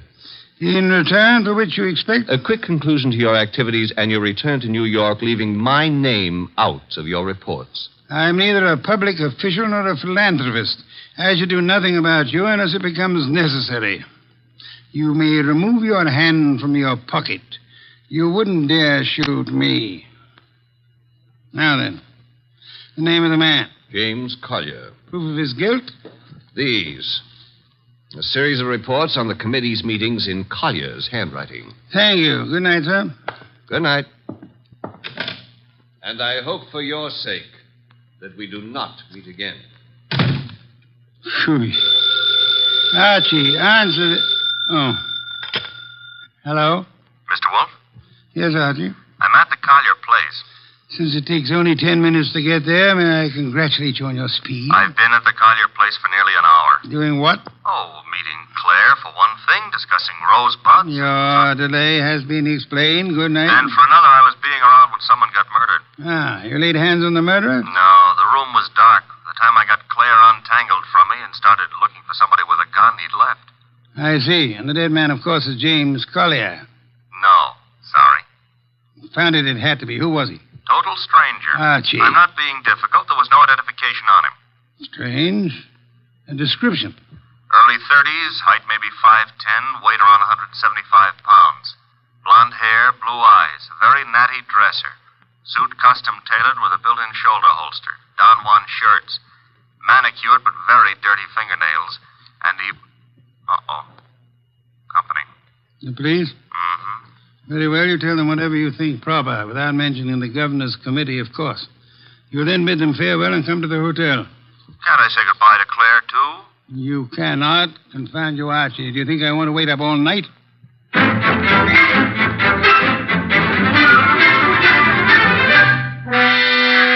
Police were not happy about letting me go, but I threatened to tell you on them, so they gave up.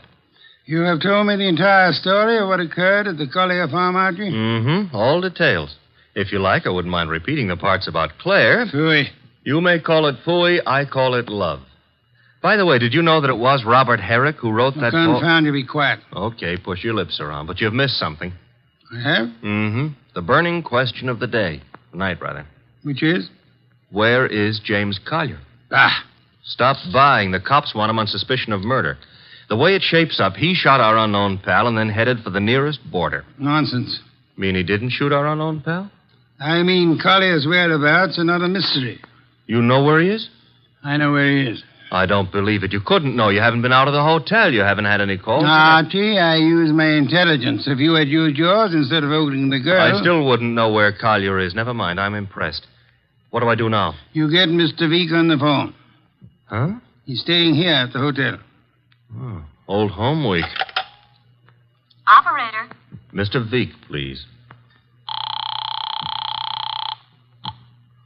Hello? Hello, Mr. Veek? Who is this? Mr. Wolfe wants to speak with you. Just a second. Here you are, sir. Thank you. Mr. V, where were you at 10 o'clock? Why, on my way to the hotel. You checked in at... 10:15, then came directly to your room. One other question. You have an employee, a man in his early 30s, blonde-haired, blue-eyed, and well-dressed. Am I correct? Yes, that is Marshall. No, that was Marshall. Good night, sir. Having done that, whatever it meant, we now go to sleep? Oui, we go to the Collier farm. Okay, but why? Because, Archie, the time has come to cross-examine the rabbits.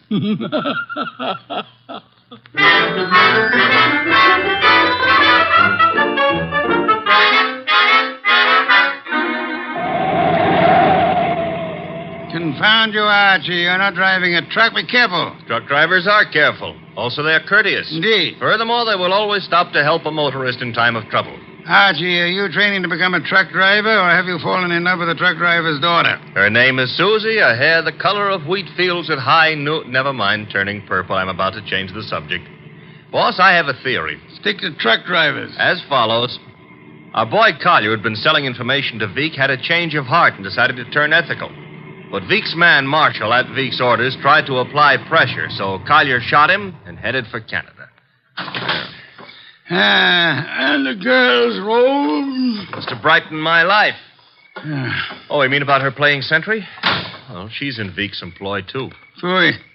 Don't like my theory. It's charming. It merely happens to be wrong. Merely happens to be... Why is it wrong? Because, Archie, of a dead man's dirty fingernails, Marshall's fingernails. Oh. Well, you made me bring you to the rabbit hutches. We have arrived. There are the rabbits. Go ahead, cross-examine them. Good many hutches. A large pen for the rabbits to run about in. Notice that they're all cowering at the far end of the pen, ran as we entered. That's because they don't like us, maybe, huh? One of them, however, seems to be friendly. The one up here, and at the corner opposite us. Oh, yeah, there is one here. He's not friendly, Mr. Wolfe. Indeed? He's dead. Somebody stove in his skull. Interesting. What's interesting about a dead rabbit? He may be dead now, Archie, but he was friendly. Too friendly.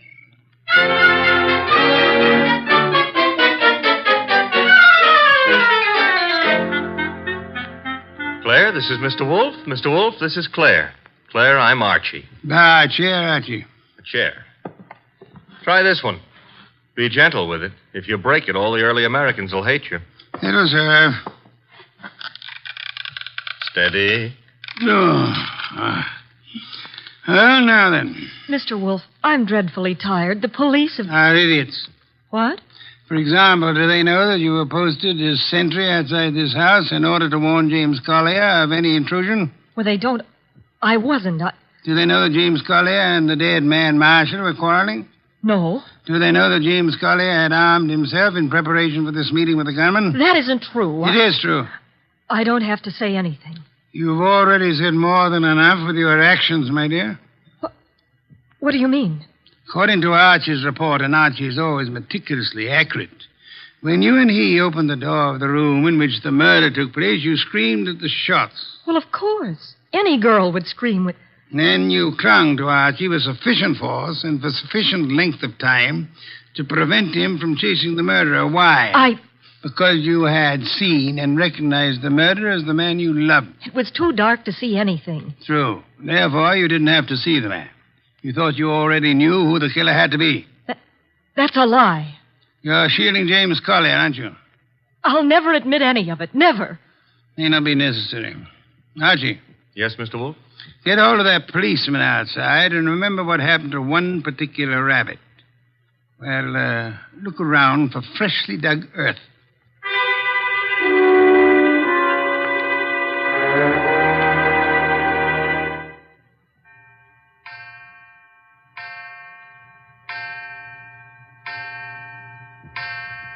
Midnight.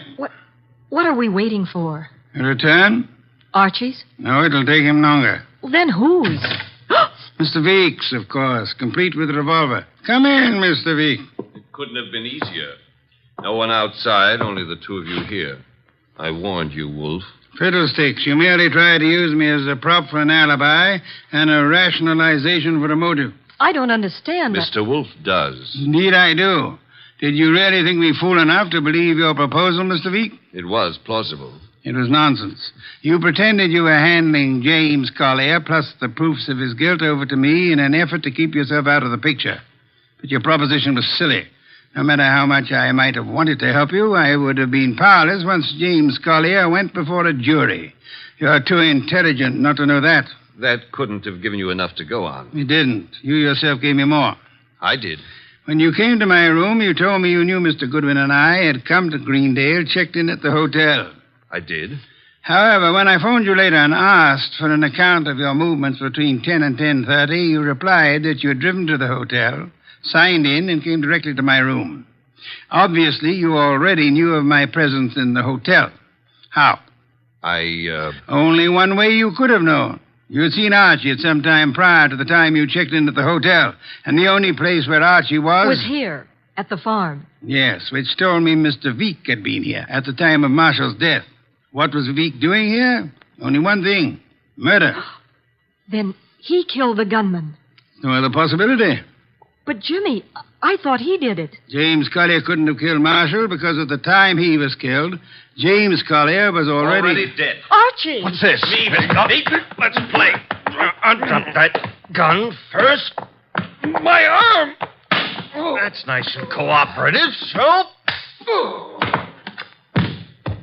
You'll be quiet for a while.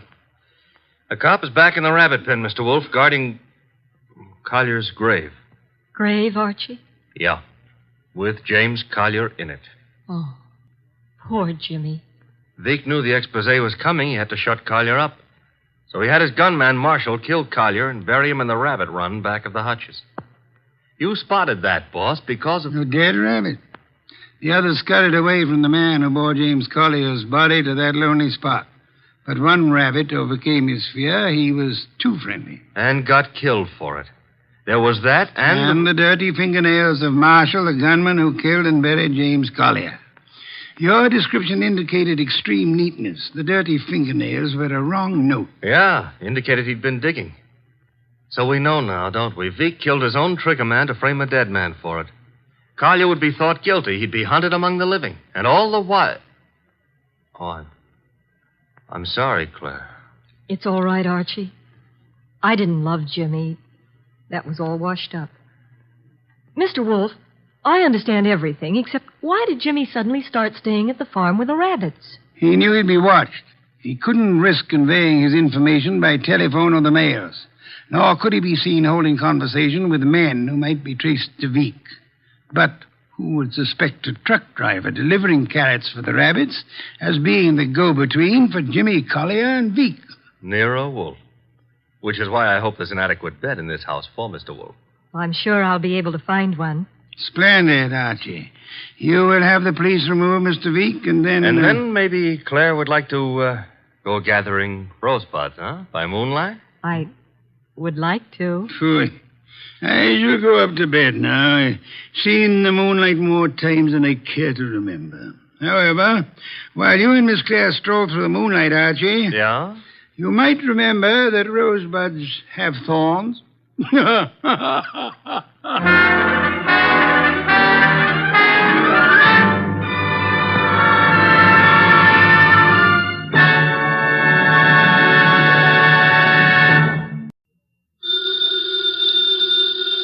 Ladies and gentlemen, that phone bell means exciting adventure. Hello? Hello? The handsome young man answering the Hello? phone is Archie Goodwin. The mountain of a man engrossed in deep thought in the oversized armchair is Nero Wolfe. Hey, boss. Oh, Mr. Wolfe. Mr. Wolfe. There's a guy on the phone wants us to take a case. Seems that someone was mad at a guy who was mad, and now this guy on the phone is mad, wants us to find out who did the killing. What do you say, Mr. Wolfe? We need the money. Hello? Yes, Mr. Wolfe says he'll be happy to take the case. Just present yourself and a check for $2,000 at 601 West 35th Street at 11 o'clock. Mr. Wolfe can't wait till you get here. He's dying to go to work. Goodbye. Greatest detective in the world. The only trouble is, he is.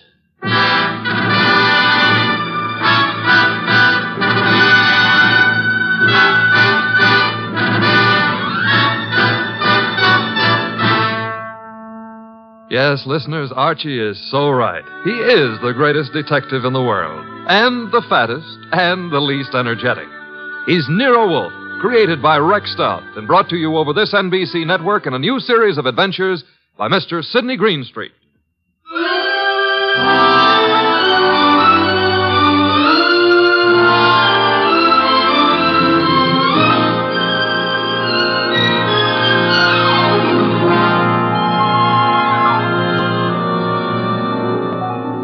Tonight, it's The Case of the Beautiful Archer.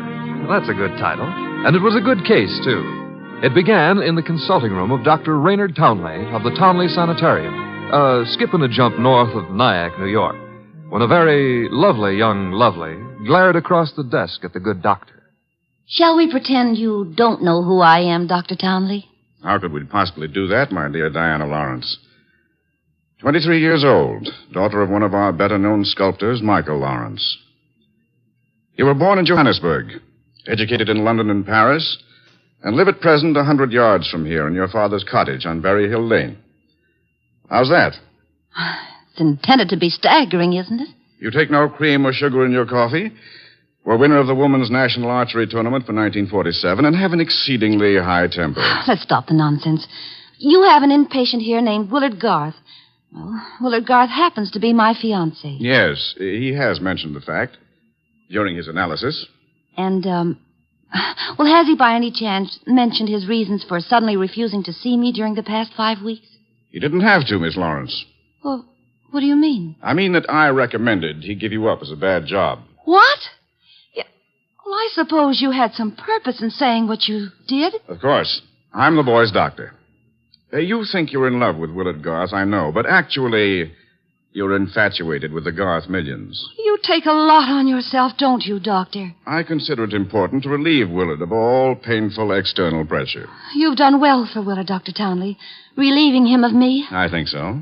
Now, let's see you relieve yourself of me. You, purchased the gun for this occasion, Miss Lawrence? Yes. And what exactly do you hope to accomplish with it? A quick and complete reversal of your decision about me. I'm not as easy to handle as Willard is, you see. And if you intend to ruin my life, then I intend to end yours, here and now. The phone is ringing. Let it ring. Just as you say. It's the house phone, Miss Lawrence. It may be Willard, you know. Oh, Willard? Yes, he usually phones me from his room at about this time every day. Well, all right. Answer it, but be careful what you say. You're in command, it seems. Hello? Oh, why, hello. I thought it would be you, Willard. Look, my boy, Diana Lawrence is here. I've had a talk with her, and I've reconsidered my opinion. Yes, I'm quite serious. If you're at all sensible, you'll see her regularly and plan on a marriage as soon as you're discharged. Yes. Oh, you do? Very well. I'll see if she'll talk to you. Miss Lawrence. Yes? Do you want to speak with him? Give me the phone. Of course. Here you are, and I'll take this gun. There we are. Now, stand away, Miss Lawrence. But Willard's on the phone. Willard is not on the phone. No one was on the phone.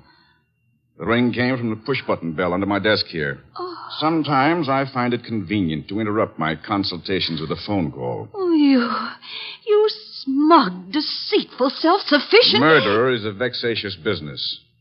You'll be grateful to me one day. All right. Give me my gun and let me go. The gun, I'm afraid, stays with me. Here in this Majolica cabinet. I'd scarcely feel justified in trusting you with it. And now, with your permission, or without it, the interview is ended.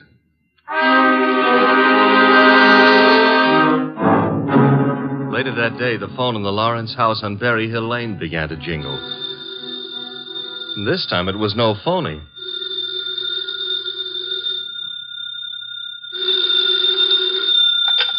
Hello? Diana? Yes? Willard, darling. Diana, darling, it's Willard. Imagine.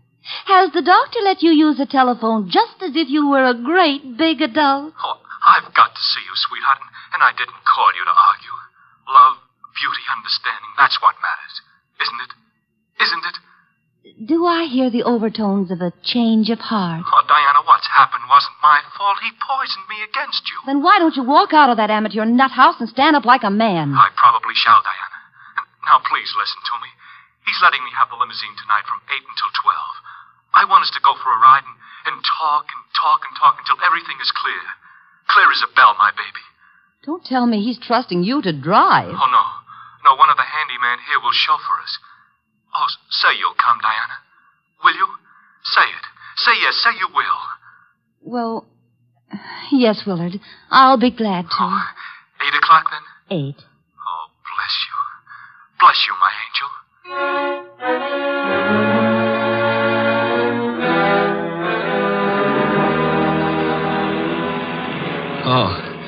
Oh, so that's it. You want my father's money. That's what you love, not me. Willard, the chauffeur will hear you. It's the way Townley says it is. He's right. He's right. Oh, why did I let you talk me into this? What a fool I was to have come at all. You're sick inside, Willard, so utterly, hopelessly sick. Oh, so now I'm hopelessly sick. Yes, you are. You're trying to confuse me. Take advantage of me. Wind me around your finger. Just because I love you too much. That's it. That's my illness. Of course, I see it now. You're the thing I must get rid of. You with your beautiful, beautiful face and your twisted values. You're at the bottom of all my agony. Willard! Willard! I'm saving myself. I'm saving myself. Once you're dead, the sickness is ended. I'll be safe. I'll be safe. I'll be safe. Willard.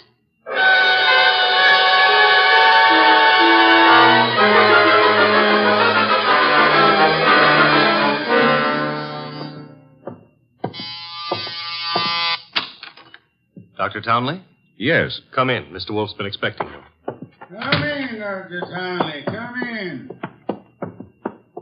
Have a chair. Thank you, Mr. Wolfe. I'm so happy you've agreed to take this case. Have a glass of beer. Oh, no. Never at this time of morning, thank you. Well, Doctor, the newspapers check with what you told me. The girl and young Garth went out for a ride in your limousine last night. The car was driven by one of your handymen. That's right. Haynes, his name is.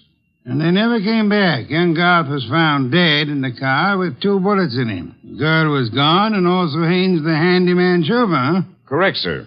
Have you any idea where he could be? No, sir. And the young lady, tell me about her. She's Diana Lawrence, daughter of Michael Lawrence. The sculptor? The sculptor. She lives with him in a small cottage near my sanatorium on Berry Hill Lane. An extremely aggressive and self-centered female with more than a slight flair for violence. Your description might easily lead me to suspect her of this murder, sir. Well, I'm aware of that. And I don't think you'll be far off the mark. As I told you on the phone, she tried to murder me yesterday morning. The police have made no headway in locating her? No, the homicide division has contacted her father, but he's remained quite noncommittal. He simply says that he's sure she's incapable of killing a fly and that he hasn't laid eyes on her since 8 o'clock last night. Highly suspicious behavior. She was unquestionably in the car with young Garth when he was murdered. She wasn't alone in the car with him. You're referring to Haynes? Yes, but he can't be found either, remember? It appears that he failed to list his address on his job application. But somehow, Mr. Wolfe, I'm quite sure he'll show up this afternoon. Somehow, Dr. Townley, if I were you, I wouldn't be quite so sure. We must begin by facing the initial problem of locating our suspects. Archie? Yes, sir? Get out the car and drive up to the house on Berry Hill Lane. And then?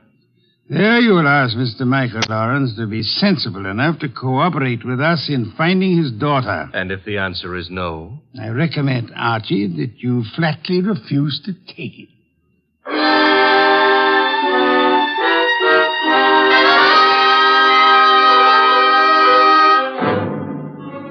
Mr. Lawrence was no simple baby to handle. He was in a studio when I walked in, chiseling on a statue of a boy and a girl, both wearing less clothes than the law allows. And before I got a chance to state my name, he commenced giving me a free lecture on the marble work of art. She's good. Really good. She's practically superb. The Ariadne. The what Ariadne? The girl in the statue. Oh. That's Ariadne, tragic nymph of Greek mythology. Don't tell me you're not familiar with Apollo and Ariadne. All right, I won't. The Apollo, on the other hand, is unfinished. The face, you see, it lacks something. The passion of yearning, Olympian desire. And yet, you know, the two figures have motion. Like your daughter? Eh? Your daughter, Diana, she's got motion also. As I hear it, she's been in motion ever since she murdered Willard Garth last night in the back end of a limousine. So you're another flatfoot? Not exactly. I'm paid in private by Nero Wolfe. Nero Wolfe? Yeah. You don't mean that a creditable man like Wolfe thinks Diana killed young Garth? Well, he'd like to talk over the possibility with her. How laughable. Look at that face. Is there anything of the murderess in a face like that? In a face like what? Oh, I'm sorry. Diana posed for the Ariadne, you see, and the likeness is exact. Do you think a girl of this type, classic, sensitive, civilized, could descend to the clumsy, brute level of murder? Well, it's a little hard to imagine. There. Even you agree with me. On the other hand... Shall we discuss the other hand over a cup of coffee? I'm quite exhausted. If you insist. I do. Sit down and inhale the atmosphere of culture at its source. There's a pot warming on the stove. Pot of what? Coffee or culture? Well, wait and see what he means. Could never ignore a phone call. Who knows? Might be something important. Yes? This is Diana, Father. Oh, yes, Diana. It's all over the papers. Yes, I know. Well, I don't think they'll find me where I am, and I'm staying here until things quiet down a little. Where are you, honey? What did you say? I said, where are you? You said honey. Daddy, you never call me honey. I know it's because I'm excited. Where are you, sweetheart? Well, you mustn't let anybody find out. Not a soul in the world. Where are you? Well, you know where Tyne Pike turns off to the left beyond Bardsville? Yes? Well, I'm... Call me later, Angel. But, Father, Oh, get that motorman's number. You will live, my friend, but not long if you don't control your curiosity. With that mallet you hit me. What was the big idea? Do you really have to ask that question? Weren't you trying to trick my daughter into disclosing her whereabouts? The police are pretty interested in her whereabouts. Then let them find her. But you can't be surprised, my friend, if I choose to protect Diana's interests.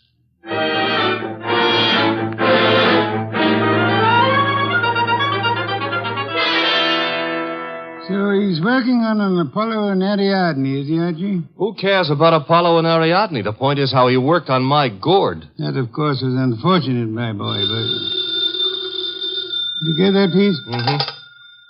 Hello? Inspector Kramer. Hold it. For you. Here. Thanks. Yes? Wolf? How are you, Inspector? I hear you're in on the Garth killing. Not very deeply, I am afraid. We are still trying to locate the Lawrence girl. Well, you can forget about that. Yeah? Yes, we've already located her and released her on a habeas corpus.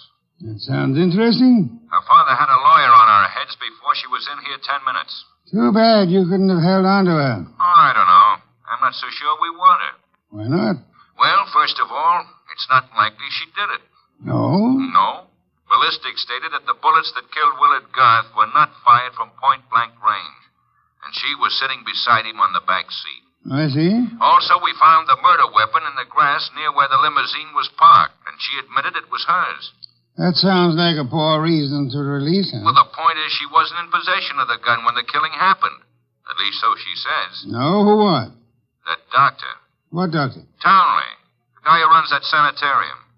According to her, he took the gun away from her for safekeeping at noon yesterday.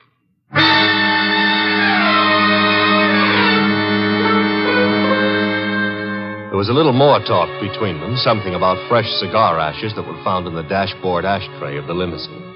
After that, the boss hung up and exerted himself enough to put a call through to the Townley Sanatorium. I'm afraid the doctor is very busy just now. So am I, and my business happens to be highly important. Well, I'll say you called, Mr. Wolfe, and I'll ask him to contact you just as soon as he has a free moment. Do you happen to have a free moment, miss? Why, well, yes, sir. Could you spend it by telling me if that handyman, Mr. Haynes, is being located? Why, yes, as a matter of fact, he has. One of the staff just found out where he lives, Mr. Wolfe. Well? He has a little cottage at 206 Dockside Road. That's out near Sheepshead Bay. Thank you.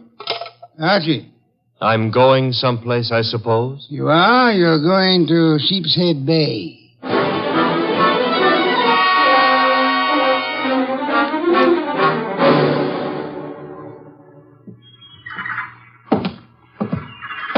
Hello there. Looking for a guy I can't find. Oh? Yeah, his name is Haynes. Stopped at the cottage up there, but there's no one there. I saw you here on the wharf fishing, so I What did you say his name is? Haynes. Haines. Oh, Haynes. Yeah, do you know him? Well, there's a fella named Hines used to fish out here. No, not Hines. Haynes. Couldn't be Huntingburg? No, it couldn't be. The name is Haynes. Hain. Haynes, give me a hand here, eh? Well, what do you know? Funny, huh? That guy seems to think my name is Haynes. Yeah, so do I. You do? Yes, I...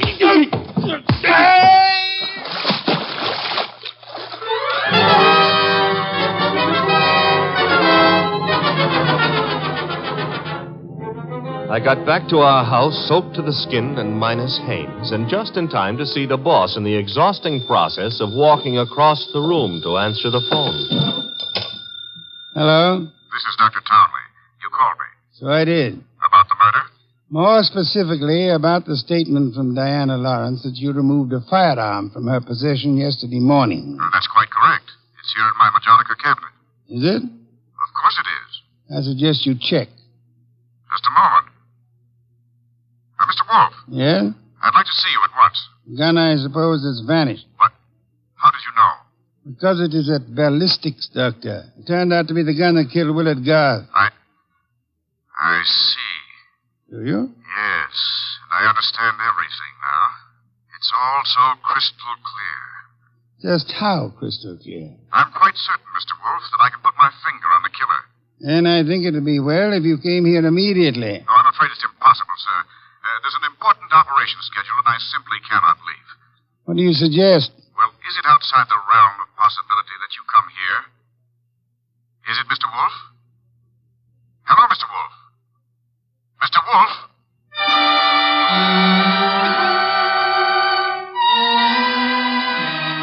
When my boss has to leave the house, it's a major tragedy. Sometimes he rages, sometimes he curses the whole detective business, lock, stock, and barrel. And sometimes he keeps very quiet and grips the side of the car desperately and tries not to inhale any fresh air. This was one of the quiet times. Just go slowly, Archie, but get there as quickly as you can. Oh, you don't want a chauffeur, Mr. Wolfe. What you need is a magician. Keep your eye on the road and don't strain yourself to make superfluous witticisms. Why don't you try relaxing a little?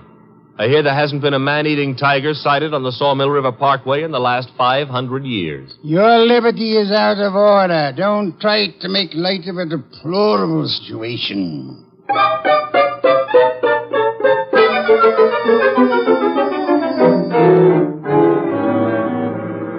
Here's the sanatorium. And there's Dr. Townley coming to meet us. It's terribly nice of you to have come, Mr. Wolfe. I've heard about your aversion to traveling, and I appreciate your going to the trouble. Don't mention it. Oh, Archie, help me out with my other arm. There we are. Now, calm down. You're all in one piece. I think you'll find the trip highly profitable, Mr. Wolfe. You'll consider it time very well. Hey, Hey, what's the matter? What is it? What happened? He's been shot. It's hardly likely. There wasn't a sound. This kind of shot doesn't make a sound, boss. What do you mean? Better take a look for yourself. There's an arrow in his back, and he's dead.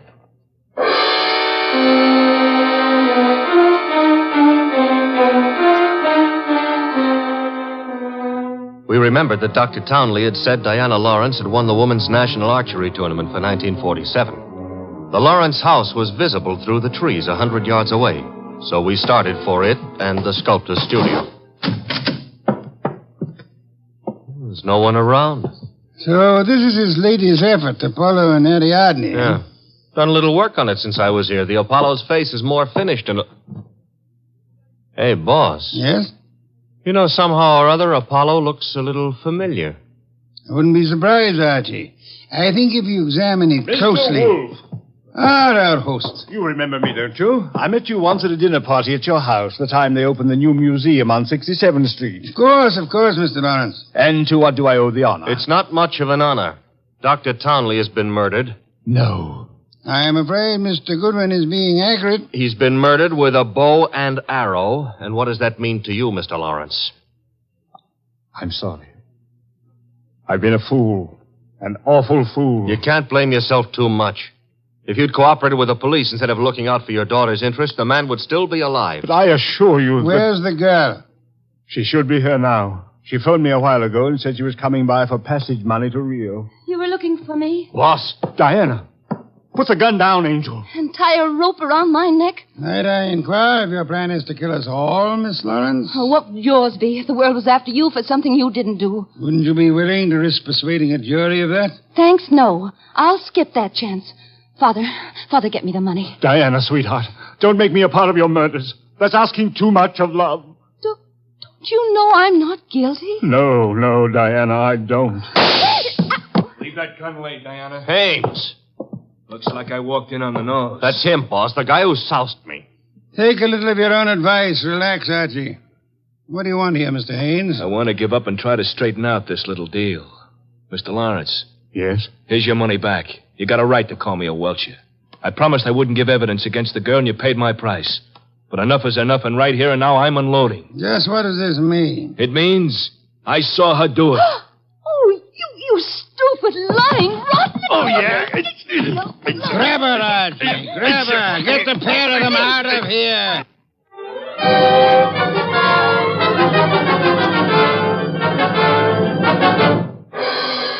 What can I say to myself now? What can I do? I'm sorry, Mr. Lawrence, but it's not necessary to eat your heart out. Many fathers before you have done their best and failed. But I had a special duty toward Diana. Special duty? Yes. Well, you see, you'll find it out sooner or later, so I'd best tell you now. I'm not a real father. I adopted her 9 years ago when she was 14. I see. And I should never have done it. I realize now that I wasn't equal to the task. Well, all's not lost yet. They may not convict her, you know. Eh? I said they may not convict her. But how could they fail to convict her? She killed Garth, didn't she? Did she? She shot him? But the gun was in Townley's possession. She could easily have stolen that. She could have broken into his office later. It wasn't locked. What wasn't locked? The Majolica cabinet. I believe you mean what you said, Lawrence, the Majolica cabinet. Though for the life of me, I can't see how you could know whether it was locked or not, unless you had the experience of opening it.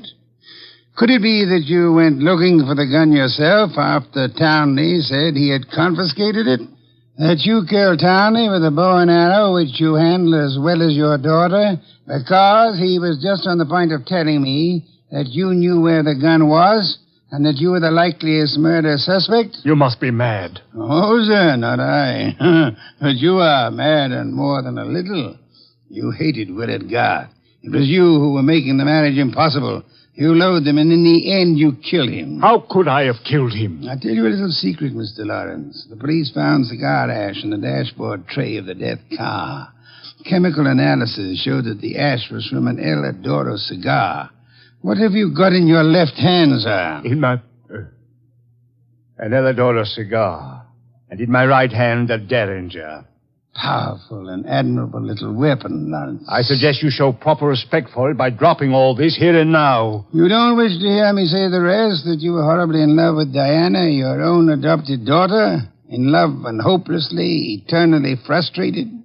You begrudge me the triumph of accusing you of having bribed Haynes to let you take his place at the driver's seat of the limousine? And further bribed and threatened him into putting on his show of merry pranks and false confessions to confuse us all beyond measure? You said I loved Diana. Would I do all this to her if I did? Oh, but of course, such love as yours is really hate. You were content to see her dead rather than relinquish her. Like all miserly, small-hearted men, you would rather kill the thing you love than muster the generosity necessary to seeing it attain happiness. That's enough out of you. I should think it was much too much. It is.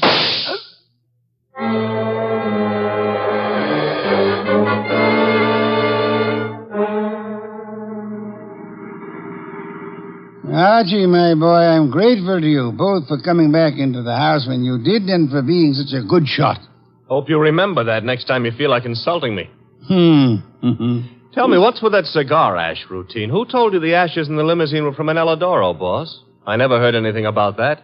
As a matter of fact, neither did I. No one could possibly have determined the brand by any chemical means in existence. I knew that, you see, and I took the long chance that Lawrence didn't. Oh. But I still don't get the mainspring of the deal. How did you know he was in love with Diana? That was genius, I have to admit it. You see, it all hinged on the statue of Apollo and Ariadne.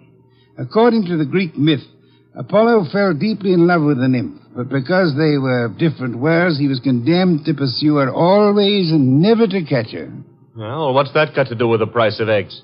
Isn't it perfectly obvious? Didn't he tell you that Diana had posed for the Ariadne? Yeah, but I still don't... And you yourself remarked on the fact that the finished Apollo looked somehow familiar, didn't you, Archie?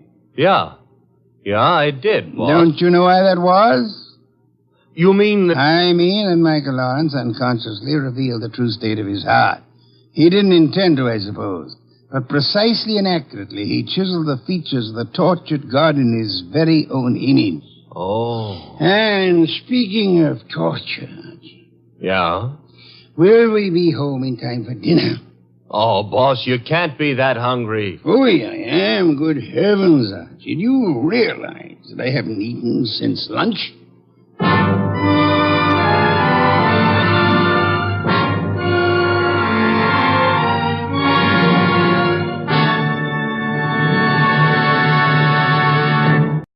Oh, Mr. Wolfe. Mr. Wolfe.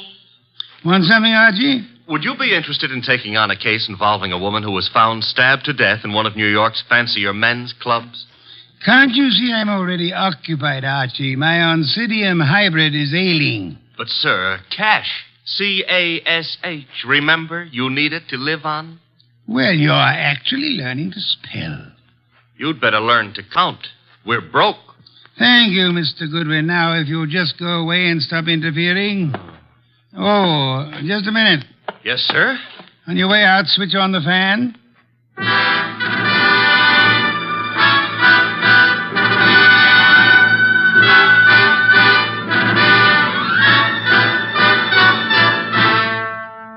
Yes, ladies and gentlemen, it's that one and only man of moves, the most famous detective in modern fiction, that corpulent, orchid-raising, beer-drinking gourmet who also happens to be a genius. Rex Stout's incomparable Nero Wolfe, starring Mr. Sidney Greenstreet. Tonight, Nero Wolfe's long-suffering assistant, Archie Goodwin, tells us of the case of the careless cleaner.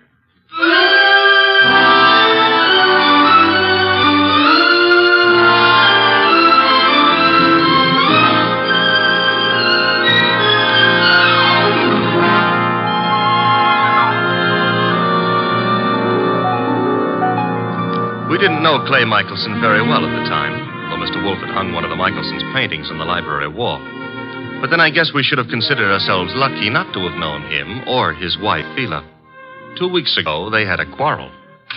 Oh, Clay, darling, I didn't expect you home so soon. I thought you were going to the museum to see the Van Goghs. I decided not to, Phila. Oh. Well, if you I plan to paint this afternoon. I'll get out of the studio. I want to run some errands anyway. Why don't you make your phone call from here, Fila? Phone call? Who is he, Fila?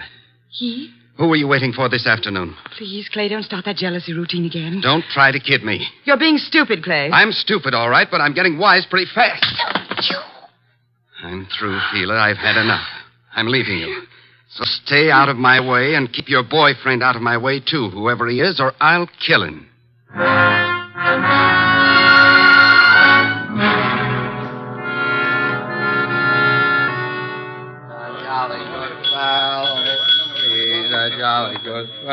Yes? What can I do for you? Sleepy. I want to have a drink and go to bed. I'm sorry, sir. The Garrison Club's a private establishment. No rooms available to the public. You think I'm drunk? Oh, no, sir. Why do you suppose I came here? And I'm sure I wouldn't know, sir. I'll tell you why. I came here to see my old pal Lou Saunders. That's why. You know Mr. Saunders? Do I know? Look, I paint him. Lou sells them. Mr. Saunders is your agent? I'm Clay Michelson. Just call Mr. Saunders. Clay, what in the world? Lou, tell this guy who I am. But I'm sorry, Mr. Saunders. It's all right, Mr. Martin. You see? Let's go have a drink. Yeah, sure, Clay. Yeah. You know what, Lou? I left Fila. Yep, I walked out on her. Is there something I can do, Mr. Saunders? Yeah, have someone fix a bed in the other room of my suite. Mr. Michelson will be staying with me. At least for tonight.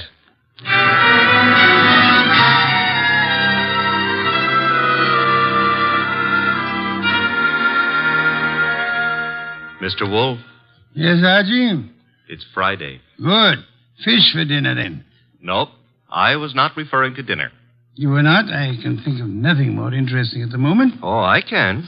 My salary. Of course, according to the Julian calendar. We're on the Gregorian, so let's stick to it. Today is Friday. Today I get paid. Archie, there's a drop. Oh, don't exaggerate. You can't be getting the cold shutters just because I'm asking for my money. I can distinctly feel fresh air flowing into the room. Well, it's possible I might have opened a window 6 inches. You're insane. Shut it at once. Nope. Are you trying to blackmail me? Think it might work? Never. Then the window stays open. You're fired. I accept your offer. All you have to do is pay up. I've hired you again. Oh, Mr. Wolfe, you've cleaned out the bank balance again? Well, that is... Well, had you seen those Miltonians? Would I have voluntarily given up my paycheck for them? Orchids are very beautiful, Mr. Wolfe, but blondes are... The door, Archie. I am unemployed. Found you'd maybe a client, and if it is, and we can extract a fee. You follow me, Archie? I'm already on my way to the door. Mr. Wolfe, I've got to see him at once. Well, come in. Thank you. Mr. Wolfe, this is... My name is Saunders, Mr. Wolfe. We've met before. I remember. As a matter of fact, you sold me a painting of Michelson. Yes, well, that's why I'm here. It's about Michelson, Mr. Wolfe, that I've come. Frankly, I think the man's about to go mad. He and his wife have split up, and such a splendid artist, too. A pity. I don't know what to do. He's drinking like a fish. For 2 weeks, I've been letting him live in part of my suite at the Garrison Club. He's just steadily getting worse. I try a hospital. I can't. The publicity. Mr. Wolfe, Clay admired you so that time we all had dinner after the painting transaction. I thought maybe you could talk to him. Maybe you could get him on his feet again. I'm not a doctor, Mr. Saunders. But I'm sure he'd listen to you. Excuse me a moment, Mr. Saunders. Nero Wolfe speaking. Inspector Kramer. Good evening, Inspector. Got a guy called Lou Saunders at your place? Garrison Club said he'd gone to your place. Yes, he's here. Well, see to it that he doesn't leave until I get there. I'd hardly do that, Inspector. I have no reason to detain Mr. Saunders. There's plenty of reason. It so happens a woman's just been murdered in his suite. Murdered? Yeah. A Miss Hilda Lundgren. What's happened? Now will you hold him? Do you know a Miss Hilda Lundgren, Saunders? Hilda Lundgren? I've never heard of her. She seems to have chosen your suite to be murdered in. I'd better get right over there. Mr. Saunders says to tell you he'll be right over, Inspector. Now listen, Wolfe. Good day, Inspector. Murdered? Murdered in my suite? Mr. Wolfe, you've got to come with me. Mr. Goodwin will accompany you. After the formality of a retainer, Mr. Saunders. Oh, anything you say. Here, I'll write a check. Good. 500. 500? Fine. My friend and assistant, Mr. Goodwin, will go with you. I've great confidence in his ability to bring back every detail of a murder, particularly where a woman's involved.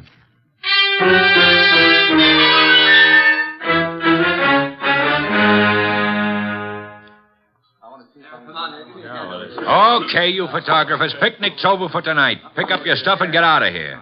You sound real mean today, Inspector Kramer. Well, if it isn't Nero Wolfe's favorite stooge. What are you doing here, Goodwin? I got bored with my knitting. Look, I wasn't asking for humor. I'm Louis Saunders, Inspector. Saunders? Ever seen that woman before? Yes, I believe I have. I can't remember where, but the face looks familiar. Lovely-looking woman. Blonde and really built. Well, she ought to look familiar. She's one of the cleaning women here at the club.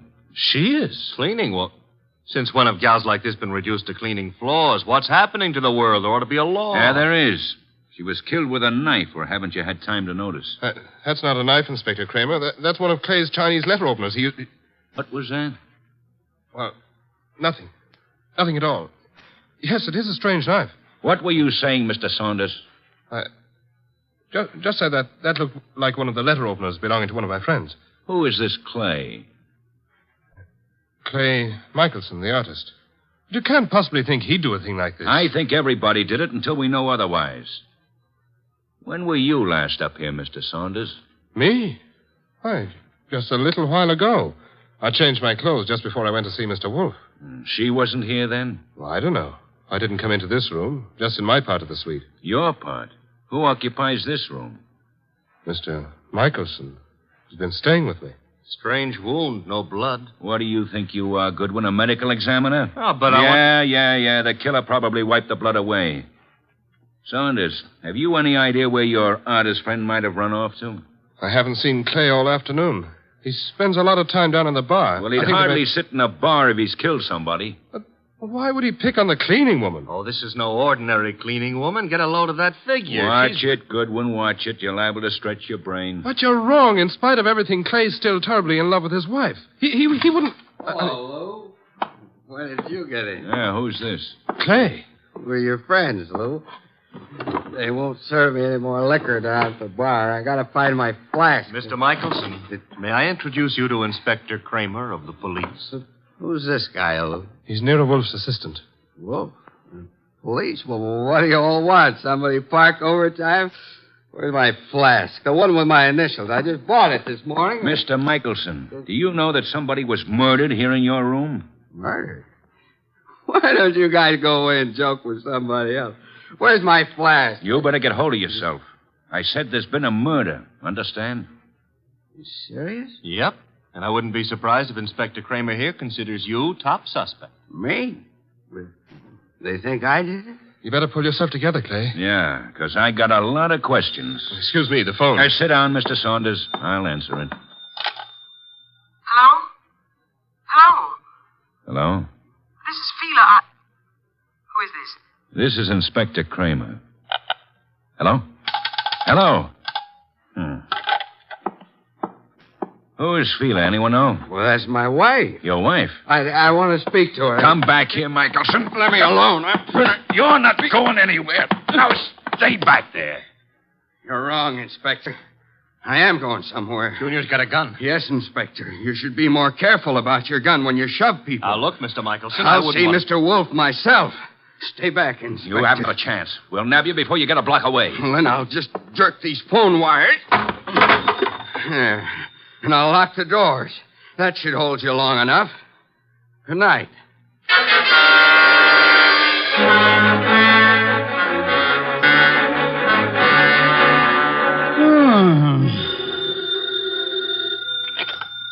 Nero Wolfe speaking. Wolfe Kramer. Indeed. Clay Michelson may be on his way over there. Hold him until I get there. Hold him, why? Not more than 10 minutes ago, he held me up at the point of a gun. He carries a gun? It was my gun. Careless of you, Inspector. Goodbye. Come in. Mr. Wolfe? Yes? My name is Clay Michelson. Yes, I was rather expecting you. You've got to help me. They think I murdered someone. You shouldn't have run away from the police. I've been drinking a lot, but I wouldn't murder anyone. Fela'd tell you that. Your wife? Was she the model in that painting of yours I purchased? What difference does that make? I tell you, they're after me for murder. You obviously loved your wife deeply at the time you painted her. Oh, here you are, Mr. Wolfe. Michelson. Clay. Good Lord, man. The police are on their way over here. He came for my help, Mr. Saunders. Oh, I'm glad he did, Mr. Wolfe. But we left Inspector Kramer talking from a phone booth. He'll be here any minute. And we have only a minute to decide why anyone would want to kill a cleaning woman. I didn't kill anybody. She was a beautiful woman, Mr. Wolfe. I gathered that, Archie, from your unusual interest in the case. She was stabbed with a letter opener from Mr. Michelson's house. Which might add Mrs. Michelson to our suspect list. Fila? You can't suspect Fila. You're very gallant, Michelson. Just how was this beautiful young cleaning woman, this Miss Lundgren, stabbed? In the heart. Her eyes were wide open, pupils dilated with shock. Details later, Archie. Kramer will be here shortly. At the moment, I would like to know where everyone was. Well, Mr. Saunders was here with us, you remember? I don't know where Mrs. Michelson was, but I could go see her and find out. No, it won't be necessary, Archie.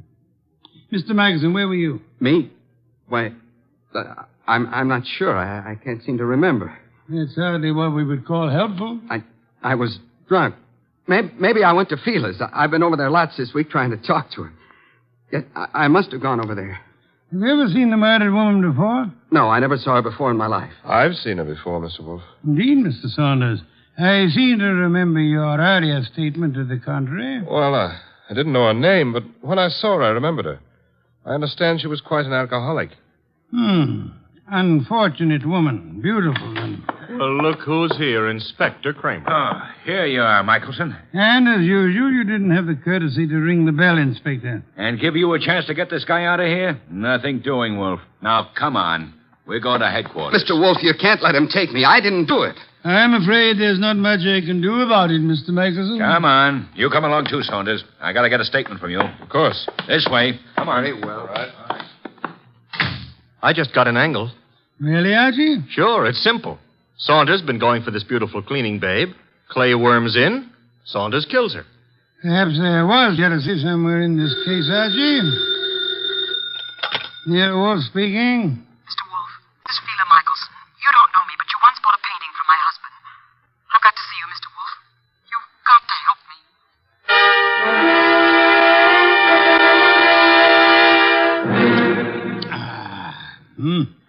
Mrs. Michelson, have some of this delicious beer.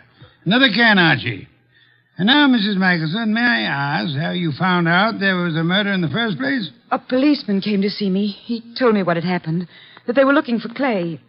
I don't know what to think. He's temperamental, he's jealous, and he's sometimes violent, but can't imagine anything like this, not Clay. Maybe some of those friends of his, but... You don't care for your husband's friends? No, they all live off him. They're leeches. Mrs. Michelson, did your husband come to see you this afternoon? This afternoon? No. You're quite positive? Oh, yes. That was his alibi for the time of the murder. He said he went to see you. Of course, he was fuzzy, usual effect of alcohol on the brain cells, but... Mrs. Michelson, might I be a little indiscreet for a moment? Indiscreet? Have you been seeing some other man? I don't know what you're talking about. Please, Mrs. Michelson, I'm afraid your face gives away more than you tell. I thought we were here to talk about a murder, Mr. Wolfe. Indeed, but your husband's jealousy might well fit into that category. Clay, imagine things. You're a very beautiful woman, Mrs. Michelson. Now, if you'll try telling me the truth, perhaps we can accomplish something. But I tell you... All right. So I thought I was in love with another man. Your husband suspected but didn't know, huh? No. Clay didn't know. He wouldn't have given me a divorce anyway. You sound as though you want your husband back. I did, but I didn't even know where he went. Indeed, Mrs. Michelson. Archie informs me that the murdered woman was quite lovely. What are you trying to suggest? You said yourself you wanted your husband back. Yeah, one woman jealous of another, that's always murder. Why, that's stupid. Clay wouldn't play around with a maid. That's stupid. Clay loves me. I'm not jealous of anyone. No one, do you understand? Archie, if you'll see Mrs. Michelson home... Yes, sir. Thank you. I can find my own way. I'd prefer Archie took you, Mrs. Michelson. You wanted my help, didn't you? Thank you. Thank you, Mrs. Michelson. If you will just wait outside for a moment, please. What have you got in mind, Mr. Wolfe?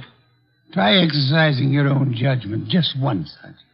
You mean she's the one who's jealous? Perhaps, Archie. Perhaps she may want us to think she was jealous.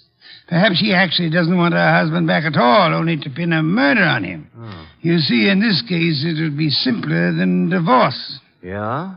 Yeah, she might just be trying to get rid of him. She might, Archie. But then she's a woman, so don't count on anything. She might even be telling the truth.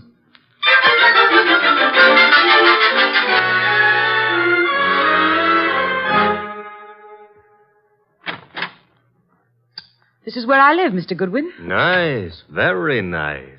I like Greenwich Village. I'm trying to figure out why Mr. Wolfe sent you along with me. I'm a sucker for beautiful women. I wonder. Archie, Huh? does Mr. Wolfe believe me? He hasn't made an official statement yet.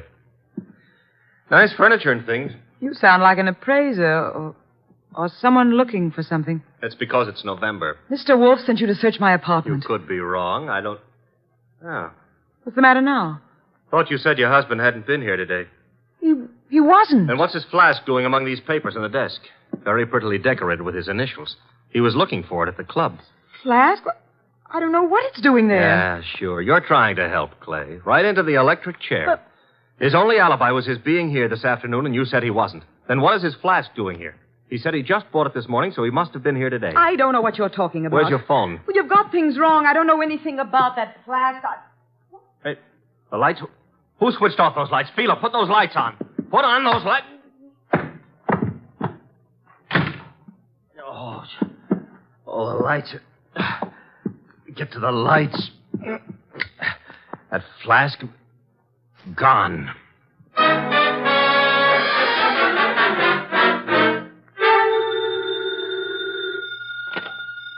Nero Wolfe speaking. Wolfe, where's Feeler Michelson?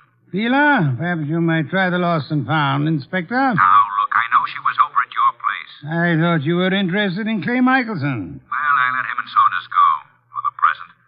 They're clean until I get the medical examiner's report.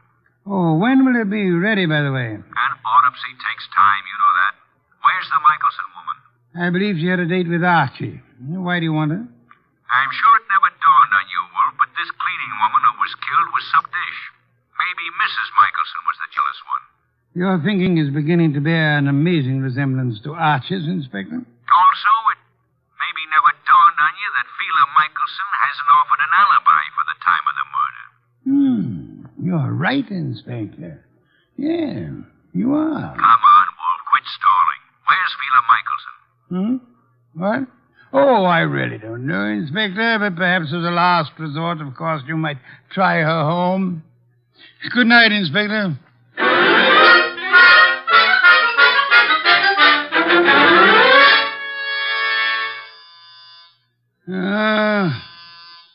Inevitable. The moment I'm comfortable. Come in. Mr. Wolfe. Oh, thank heavens you're here. I always am. Where's Mr. Goodwin? I don't understand how it happened. I swear I don't. What happened? I haven't got any idea how it got there. Got where? Calm down, Mrs. Michelson. Now, just what got where? Clay's new flask. Your assistant Archie. He came home with me, and that new initial flask was there. He thinks Clay was there this afternoon, and that I'm trying to frame him or something. Oh, here you are. She's here, therefore. This is our gal, Mr. Wolfe. She's been lying right down the line. I tell you, Clay wasn't there. Then why did you give me this clout on the head and grab the evidence and run? I didn't hit you. I ran, but I didn't hit you. And I didn't take that flask either. Oh, next thing she'll say there wasn't any flask. Stop gaping at Mrs. Michelson, Archie, and open the door. Yeah, sure. Well, Mr. Wolfe, they let Clay and me go for the... Feeler, what are you doing here? After your visit this afternoon, Mr. Saunders, she decided to come down and see me. After my visit? What makes you think I was at Feeler's? It was Mr. Saunders, not your husband, who came to visit you this afternoon, wasn't it, Mrs. Michelson? I don't have anything to do with Mr. Saunders. Then might I ask why you called him today? I wasn't calling him. I was calling Clay. You told me earlier yourself that you didn't know where Mr. Michelson was. Well, all right. So what if it was Mr. Saunders who came this afternoon? As he has for many afternoons. What are you trying to get at, Mr. Wolfe? Saunders? He and Feeler? Yes, Archie, Mr. Saunders, the artist's friend and agent, happens to be the one who was making a fool of the artist. But that's all over. I told him. That's what I was talking to Mr. Saunders about this afternoon. I didn't want Clay to know. Clay would never have come back. All right, so it was feeling me. I admit it, but that's not murder. I suggest that it is, Mr. Saunders. I suggest that one of you two murdered the cleaning woman. Whichever one of you carelessly left the whiskey flask in Fela's apartment. This is murder, Mr. Wolfe. Not a joke. Not at all a joke. You see, our cleaning woman was not murdered by the knife found in her body. She was poisoned. What do you mean? Not by the knife? Poisoned. She undoubtedly drank from Michelson's flask while she was working in his room at the Garrison Club. But she was stabbed. True. However, Miss Lundgren was an alcoholic. Saunders mentioned that, and I checked with the club manager. But how does that prove there was poison in the flask? That she was poisoned? Archie, would you mind repeating your description of the dead Miss Lundgren? First, as to the wound. Okay. There was no blood. Some would advance a fantastic theory about wiping the blood away. And now, Archie, the description of the body of Miss Lundgren. I mentioned the fact that her eyes were wide open, the pupils were dilated. Hey, dilated pupils? Yes, Archie. The lack of blood had already made me wonder about the entire affair. When you added the dilated pupils... What's special about dilated pupils? In death, that is a common symptom of poison by a certain vegetable drug of considerable potency. But what was the point of stabbing her? The poison did the job. However, the killer later used the letter knife in an effort to deceive the police. However, he unhappily forgot that the dead don't bleed. I think you're guessing, Mr. Wolfe. Am I? All I can say is that I was at the pool in the early afternoon. You're very certain you were at the club pool when the murder was committed, Mr. Saunders? Certainly. From 1 until 3. Excuse me, please. Wolfe speaking. Inspector Kramer, medical examiner's report just came in this minute. And get a load of this, wizard. The dame didn't die of stabbing at all. I know. You know? She died of drinking a fatal dose of poison known as deadly nightshade. What? How do you know that? Inspector, do they know what time she died? Time? The medical examiner says 2:30. Thank you, Inspector. Oh, incidentally, if you care to drop over here, you may pick up the murderer. Goodbye. I heard him, Wolf. She died at 2:30. As I told you, I was in the pool at 2:30. Which is exactly how you prove yourself a murderer, Mr. Saunders. Oh, I proved myself... Even the police didn't know what time she died. Until just now. And the body wasn't found until the evening. How did you know she died between 1 and 3? I didn't know, but... You probably were at the pool at the time the maid drank the poisoned whiskey you put in the flask of your friend Clay Michelson. I tell you, you're crazy. You planned to get rid of Clay, who stood in the way of your marrying Fela. When you came back to your room at 3 and found that the maid had drunk it instead, you stabbed her with Clay's letter opener to cover up the real cause of the murder and throw suspicion on Clay. Oh, this is nonsense. Ridiculous. And then, when you learned that the woman for whose love you were willing to commit murder was through with you, you took Michelson's new flask to Fela's home, confident that it would be found there. Yes, and then he attacked me and stole that flask again in order to make it look like Fela had done it. Exactly, Archie. Mr. Saunders, the chances are that your fingerprints will be found on that whiskey flask, and they'll be able to trace the poison to wherever you purchased it. The chances are... Oh, no, you don't. Careful now, all of you. Guns bore me, Saunders. Oh, yeah? I'm leaving. You are Clay! Oh! Clay. Yes, Mrs. Michelson, your husband has been there for some time. Clay, are you all right? Yeah, I'm all right. Well done, Mr. Michelson. I think you proved that an artist's life may indeed be exciting. I've been an awful fool, Mr. Wolfe. Mr. Michelson, you might remember for the future that unreasoning and unjustifiable jealousy sometimes creates the very conditions that it fears. You're being very kind to me, Mr. Wolfe. How can we ever thank you? By prompt remittance of your check on receipt of my bill in the morning. Good day, Mr. and Mrs. Michelson. Good day, Mr. Wolfe. Good day. What's the matter, Archie? You look glum. Yeah. I always have the lousiest luck. Meaning? A hectic case with 2 beautiful dames.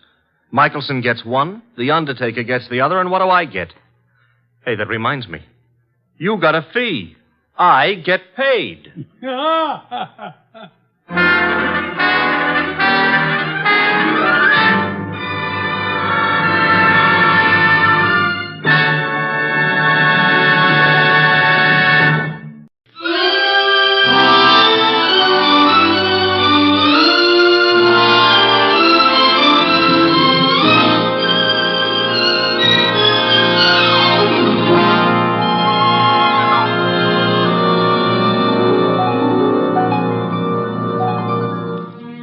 Nero Wolfe had just come downstairs, having tended to his precious orchids. He was, as usual, seated in the library, which served as the office. He had just dialed a phone number, and, with his eyes closed, was leaning back in his specially built chair, which was big enough for two, but not two of him.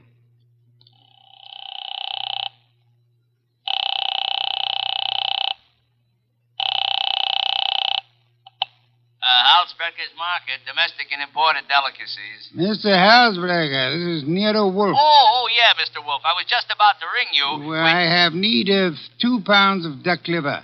I do not, of course, refer to the commercialized Strasbourg pate. Well, I appreciate the order, Mr. Wolfe, but... Next, my cook Fritz informs me that we require 3 fine fat geese. Look, Mr. Wolfe, there's a little matter of an unpaid You bill. might add 12 cases of beer, a bushel of Vermont apples, green for stuffing, and a gallon of Marquesa Patricia Roman oil. Mr. Wolfe.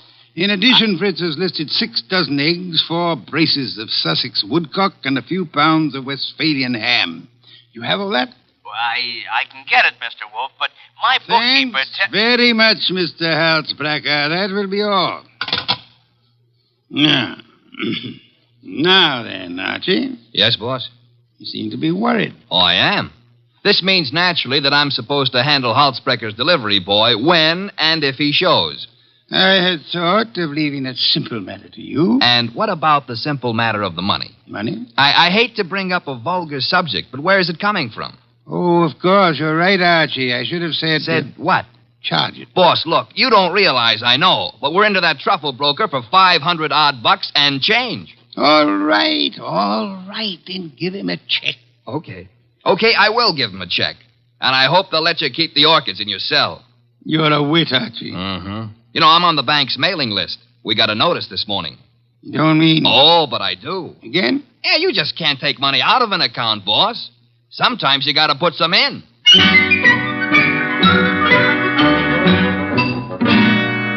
This is the only way to deal with the man I work for, and if I hadn't thrown him that scare, he wouldn't have been willing to listen when the door buzzer rang, and a prosperous-looking young guy in the kind of clothes that don't grow on trees came in and stood in front of the boss's chair, fiddling with the brim of his pork pie. My name is Oliphant, Mr. Wolfe. Oliphant? Yes, sir, Oliphant. I am the spiritual leader and guiding head of a small religious group known as the Seekers of the Inner Power. I see. Also a man addicted to marrying neither wisely nor well, but often. You read the papers? I do. Mr. Wolfe, I am as aware of my sin-ridden past as anyone else is. The point is that I'm no longer that kind of man. Even a person such as I can see the light in time. Good. Might I ask why you've come to see me, Mr. Oliphant? I need your help, Mr. Wolfe. Concerning? A certain young lady with whom I'm deeply in love. Oh, I beg you not to confuse the present emotion with any of my earlier escapades. What I feel for Miss Dana is the pure and righteous glow of an upright seeker of the inner power. I promise to look on you as thoroughly redeemed, Mr. Oliphant. Proceed. Oh, by the way, do I recognize the name of your young lady as a Park Avenue socialite, an amateur swimming champion? Yes. But she's sweet, wonderful, beautiful. I've asked her to marry me, and she's given me some hope. In time, I fully expect to make her my wife. Well, then where's the problem? The problem is the presence of another man in her life. I'm sorry, sir. I'm a detective, not a matchmaker. This isn't a question of making a match, Mr. Wolfe. I have much too much respect for your talents to think of offering you such an assignment. Exactly. What do you want me to do? I want you to save Ilse Dana's life. Her life? Mr. Wolfe, this other man I spoke of is insanely jealous. Not only of Ilse's present, but of her past as well. He has threatened to kill her. I don't doubt your earnestness in this matter, Mr. Oliphant, but how would you know? I was listening on an extension in Miss Dana's apartment a few days ago when Hunter called. Hunter? Yes, sir. Jack Hunter. Known as Jack the Babe Hunter. Wait a minute. I know that canvasback. Huh? Sure, he's a coffee and cake prelim waltzer. No, he's not. He's a boxer. Archie is being fancy. Overlook it, Mr. Oliphant. Is Hunter in love with this lady of yours? I doubt it. He's a man of complete moral and spiritual corruption, I believe. Naturally you would. But what are the facts? In my opinion, he's after her for her money. She has money? To burn. And you, Mr. Oliphant? Me? Can you also afford to burn? How much do you want? The answer to that would be astronomical. However, if you leave a check for, say, $7,000, I shall look into your matter the very moment I have completed a little research into the nutrition of the Polynesian orchid.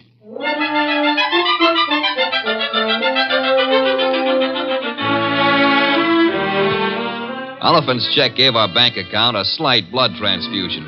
I think it was the boss's plan to spend a week or two in the plant rooms before he got busy on the case. And he'd have done it, too, if that phone call hadn't come in about a little after 9, just after Wolfe had polished off one of Fritz's dinners and was settling back with a stein of beer in his hand. Don't disturb yourself, Archie. I'll get it. Now, well, look out you don't strain yourself, boss. You got to straighten out an elbow to reach that receiver. You have an unfortunate flair for mixing humor with impertinence, my friend.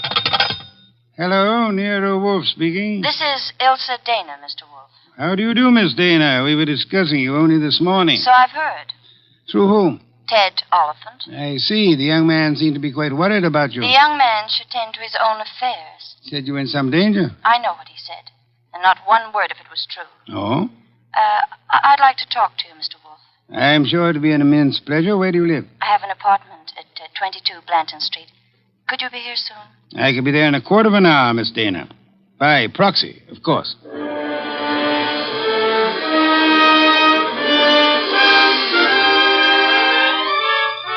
The proxy, naturally, was yours truly. 10 minutes later, at 9:20, I walked up to Ilsa Dana's door with a nosy elevator boy giving me the 00. The reason for his interest was that her door was open and the room inside was empty except for a little twisted pile of pale pink satin, which at close range turned out to be a woman. Which woman turned out to be Ilsa Dana. And Ilsa Dana was dead. She used to be pretty. She isn't now. Yeah, strangulation doesn't help any girl's looks, son. Make anything of it? Well, the position of her body and the bloodstains on her pointed fingernails tells me that she put up a tough struggle before somebody succeeded in smothering with a pillow from the sofa over there. Yeah, that figures. When did it happen, I wonder? Yeah, the last 15 minutes, I'd guess. Say, who's been up in the elevator this evening? Nobody for her. Well, somebody came up. Well, who says not? They could have used the stairs, you know. Yeah. How well do you know Miss Dana? I know exactly zero about Miss Dana. How could you ride her up and down every day and know nothing about her? It's a rule of the house to keep your mouth shut. The rule also goes when being questioned by a cop. A cop? Who's a cop? Oh, I guess you're a cello player from the Philharmonic. Look, I happen to work for a guy named Nero Wolfe. Oh. Heard of him? Maybe. Well, if your memory comes alive, son, I might see my way clear to spend a few dollars with you. Understand? I'll keep you in mind. Going down, mister?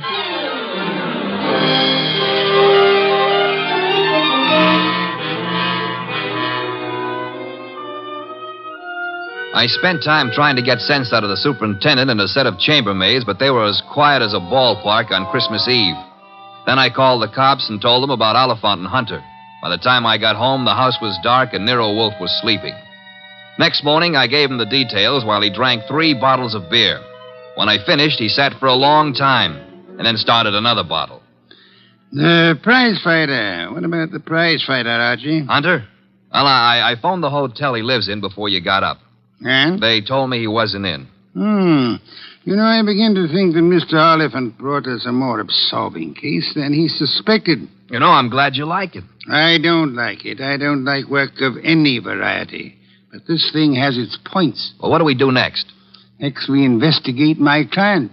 What? Merely because the reformed playboy employs a detective doesn't exempt him from suspicion, Archie. Oh, now who's that? I'm afraid we have no choice but to open the door and see. My name is Young. Barstow Young. It's nice meeting you, Mr. Young. What do you want? I want to see Nero Wolfe. About? About a certain young lady with whom I am deeply in love. What? Will you repeat that? I want to see Mr. Wolfe about a certain young lady with whom I am deeply in love. Her name, please? Ilsa Dana. Is it possible that you entertain plans of making her your wife? Why, yes, but there's a problem involved. Another man? Yes. Well, do come in. Do come in. I think we've been waiting for you. Oh, Mr. Wolfe. Here's another one. Ah, Mr. Wolfe. You've come to me about Miss Ilsa Dana, sir? I have come to you, more specifically, about a man who has threatened her life. How unusual. He's the treacherous kind. Mild-mannered, you know.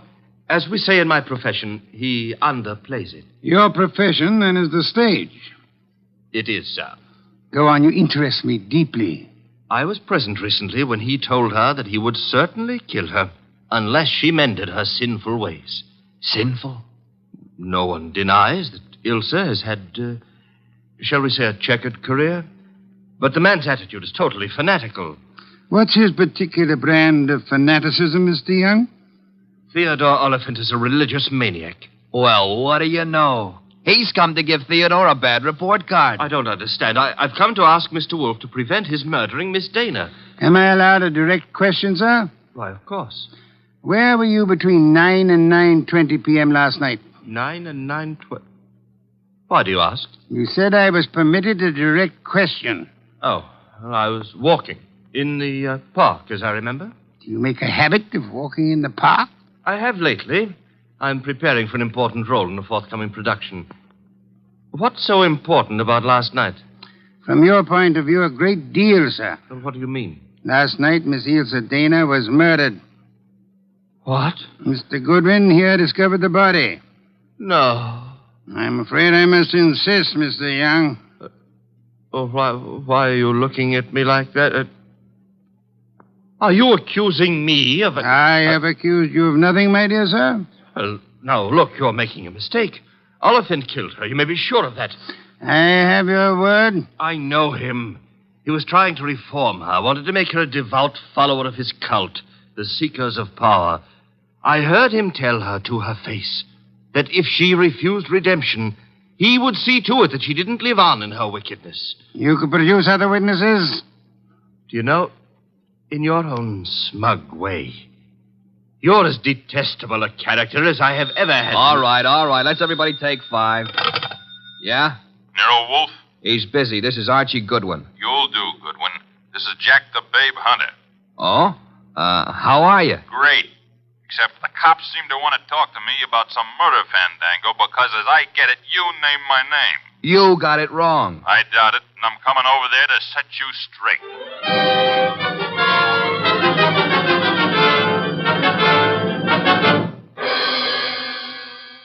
Why'd you ring me in on this mess, Wolf? You knew the girl pretty well. Me and how many more? Besides, what time was she murdered? Last night between 9 and 9:20. I see. So if you would inform the police where you were at the time, that should be that. Yeah. By the way, Mr. Hunter, where were you at the time? I don't see your badge, Wolf. I was only wondering. I haven't been near the Dana woman for over a month. But if you're really interested, I'll give you the name of the killer.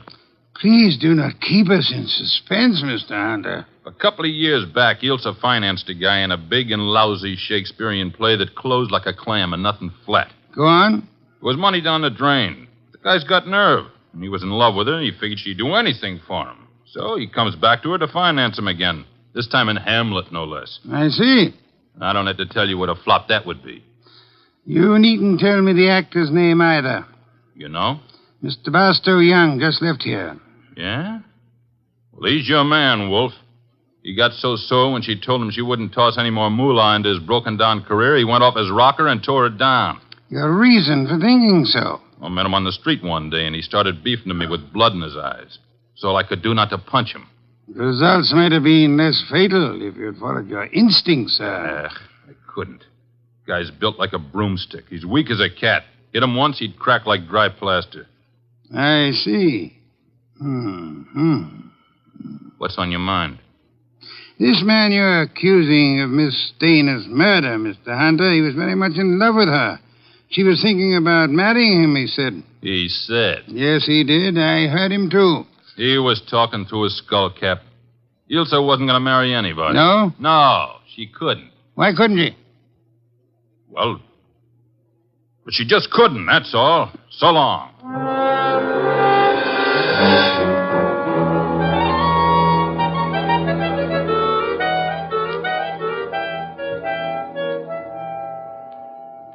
Well, now we got a perfect circle with everybody pointing at everybody else and nobody able to prove a thing. What Hunter says isn't impossible, Archie. You think Young did it? I don't think at all yet. But if there's anything more dangerous than a woman scorned, it's an actor scorned. We have another visitor. Yeah, who are you expecting? At this point, anybody. Hi. Oh, you. Yeah, I told you might hear from me. Come on in. Who's this? Fella runs the elevator at 22 Blanton Street. What do you got for me, kid? Postcard? Postcard? Here. The cops missed it, but I spotted the edge stuck under a rug. Nice of you to have delivered it. Or maybe he was just being curious. Curious? It's not every elevator boy who has a chance to see Nero Wolfe in the flesh. Oh, him? Come off it, High Pockets. I'm here because you mentioned something about spending a few bucks. Oh. I wouldn't cross the street to see the best gumshoe that ever breathed. Look, gumshoes don't breathe, and how would you like a sock? Archie, pay him and let him go. Yeah, pay me and let me go. Sure, Mr. Wolfe. Here you are. Thanks. Don't mention it. Anytime, pal. Anytime. How do you like that fresh little punk? Archie, the lad has done us nobly. Yeah? A typewritten card addressed to Miss Ilse Dana. Well, what's it say? Rather peculiar message. Have you prayed tonight? It's signed with a single letter O. Have you prayed tonight? Yes. Signed O? Exactly. Weird, isn't it? Well, what's weird about it? What could be plainer? Have you prayed tonight? Now, I ask you, who is the man in this deal who's interested in praying? All of us, I hope, are God-fearing. All right. But I ask you again, what does O stand for? It could stand for O'Brien, Obituary, Omaha. What about Oliphant? Oliphant, too. Look, what's with this indifference? The case is cracking and you slough it off. You remember what Young said? Oliphant threatened to kill her because she wouldn't join that cockeyed movement of his. Don't exhaust yourself, Archie. We have a hard night ahead. Yes, but I don't understand. But I don't mean to stifle your imagination, my friend. But if you'd reserve your deductions for a little while, you could lend me some much-needed assistance. What do you want? I want you to become a burglar. A burglar? I want you to hurry over to the dead woman's apartment on Blanton Street and ransack it. For what? How do I know? We need help. Anything may help us. Go through the place with a fine tooth comb.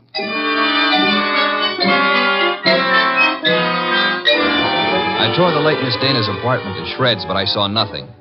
Then, just as I was about to give it up as a bum job, I noticed a little writing desk in the living room. Pried loose the lock and spotted something among a pile of papers that belonged to no well-to-do flat. It was a pawn ticket, lot 8N046, and the address was a pawn shop around the corner on 6th Avenue. It wasn't more than 90 seconds later that I walked into the joint and tossed the ticket across the counter. Oh, yeah, this, want to redeem it. And fast, huh, Pops? Yeah, it's nothing that's worth much, mister. No? No. Oh, what is it? This? Small steel filing box. Oh. Anything in it? I don't know. Come to me locked, never been able to get it open.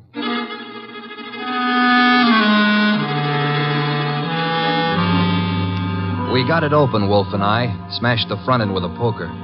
There were some odds and ends inside, old earrings, some thumbtacks, a cigarette lighter, just trash. Then the boss stuck his fingers in and pulled out a plum. This is it? What do you mean, this is it? You fail to recognize this classic document? Huh? A marriage license, Archie. A marriage license. Yeah, well, whose marriage license? The wording is self-explanatory. Listen. This is to certify, etc., thus licensing on this 3rd day of May, 1946, the marriage of Miss Ilse Dana to Mr. Johann Jaeger. Johann Jaeger? Exactly. Well, who in the world is Johann Jaeger? We'll soon see. I don't get it. I can understand. It's a befuddling little puzzle. It'll be very easy for one to make a fatal mistake here. But, of course, you won't. I won't. 3 hours later, I'd herded all the suspects into the office, and he sat in his chair and glared at them. Oliphant, Young, and Hunter.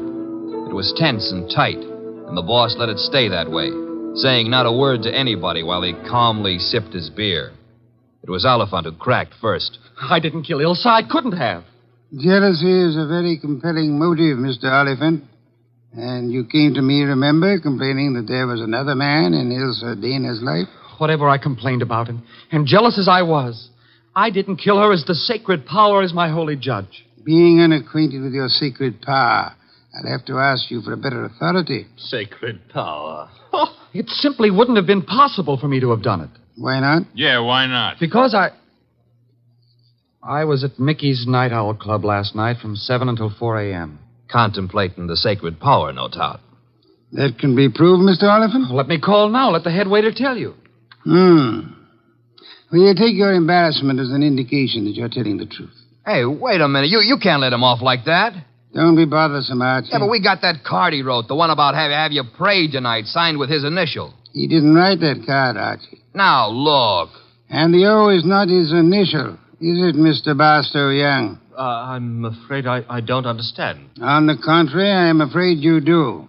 But for the record, I'll explain. Oh, Archie. Yes, boss? Hand Mr. Young that large red volume off the shelf behind Mr. Hunter's head. This one? That one, thank you. Now then, Mr. Young, you will favor me by opening the volume to page 1133. But why? Open it, sir. Good. You will now count 6 lines down from the top and read what you see. Have you prayed tonight? Thank you, Mr. Young. What the devil is going on? Mr. Young has just given us a reading from a tragedy. The line, have you prayed tonight, is spoken by the hero to the heroine just before he murders her. The name of the heroine is Desdemona. And the hero, as I'm sure you all know, is Othello. Othello? Yeah, the O was not Oliphant, Archie. Othello, I think, was a Shakespearean play which Miss Dana financed for our Mr. Young. And knowing she would recognize the quotation as well as the threat behind it, he sent it to her to warn her that he meant to murder her. You won't have the unmitigated gall to deny that, will you, Mr. Young? No. No, I don't deny it. Do I call the police? But I didn't kill her. The fact that I sent the card doesn't mean I killed her. Well, it'll do for my money. But not for mine, Archie. What? Mr. Young couldn't have killed Miss Dana. Why not? Because he lacks the strength to strangle such a healthy young woman, a champion athlete. Wide awake and full of fight. He's rather a frail person, as we know, and smothering Miss Dana with that pillow was no easy task. She struggled. Therefore, she clawed the wrists of the murderer. I'm sure that if you examine Mr. Young's wrists, you will find no scratches or scars. Here, let me see that. Go ahead. Well, Archie? Yeah, you're right. Nothing. I was sure there wouldn't be. The person who actually killed Miss Dana was a powerful physical specimen. Yeah? Yes, Mr. Hunter. In all probability, a professional athlete. A muscular man in good condition. You pointing at me? Seems quite likely, doesn't it? You're out of your head. Am I? Yeah. Ilse Dana war Ehefrau. Nicht wahr? Jawohl. I mean... You said yeah, Mr. Hunter. And you meant yeah, yes. I asked you in German if Ilse Dana was your wife, and you, in the heat of emotion, answered me yes in your mother tongue. Look, what's going on here? Allow me to present Mr. Johann Jaeger, Archie. Him? I've known it since we first saw that marriage license. You see, Jack Hunter is the English translation of our friend's real name back in Germany, where he comes from, Mr. Johann Jaeger. Oh, what do you know? So you proved nothing. Yeah, I was married to Ilse. That's why I said she couldn't marry anybody else. But I didn't kill her. She was my wife. I loved her. Oliphant told us you were insanely jealous of her. What if he did? You know better. Do we? Sure you do. Ilse told you herself over the phone that every word Oliphant said was a lie. Interesting. What is? How you could possibly know what Ilse Dana told me over the phone. I haven't mentioned it to you or anybody else. Oh, well, you see... I see most clearly, Mr. Jaeger, that you must have been in the apartment with her listening on the extension phone, or you couldn't possibly have that information. And it was only a few minutes after that telephone call that Ilse Dana was smothered to death. And I see it's about time I said good night. Wait a minute, Jaeger. Wait a minute. Good work, Archie. I advise you to sit still, Mr. Johann Jäger Hunter. I was right. I told you he threatened to kill her. But why? I've only guessed at the story. Reconstructed it, so to say. But I think you and Mr. Young ought to be congratulated. On what, sir? On not having won your fair lady. You've always thought of her as a sweet, demure society girl. But actually, she was a vicious person, as bad as the man who killed her, if not worse. She tortured him cruelly for 4 long years. How can you say that about her? How can you doubt it, Mr. Oliphant? There must have been a great many men in her life. We know at least 2 definitely, you and Mr. Young. But she was in love with me. She was in love with me. I'm sorry to shatter your illusions, but she was not in love with either of you. She was using you for her purpose. What was her purpose? Tormenting the man she married. That was her preoccupation day and night. She delighted in tyrannizing over him, as one might in breaking a bull or taming a wild mustang. Do I come near the truth, Hunter? Yes. Until I couldn't stand it any longer.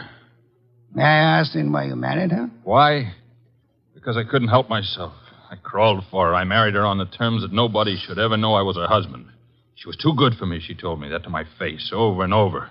But we belonged to different worlds. But I was crazy about her, so I took it. What I've taken you wouldn't believe. Oh, I'm sure I would, Mr. Hunter. I'm a very understanding man. The question is, will a jury believe you? And that we must begin to learn immediately. Archie. Yes, sir? Phone for Inspector Kramer.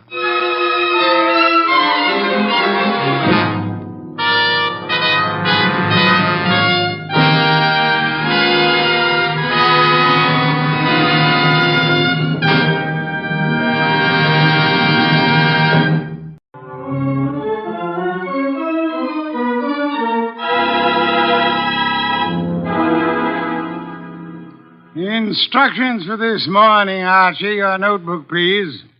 First, Mr. Salinsbeck. Inform him that the Long Island peafowl he sent were most unsatisfactory. Peafowl's breast flesh is not sweet and tender unless it is well protected from all alarms, especially from the air, to prevent nervousness.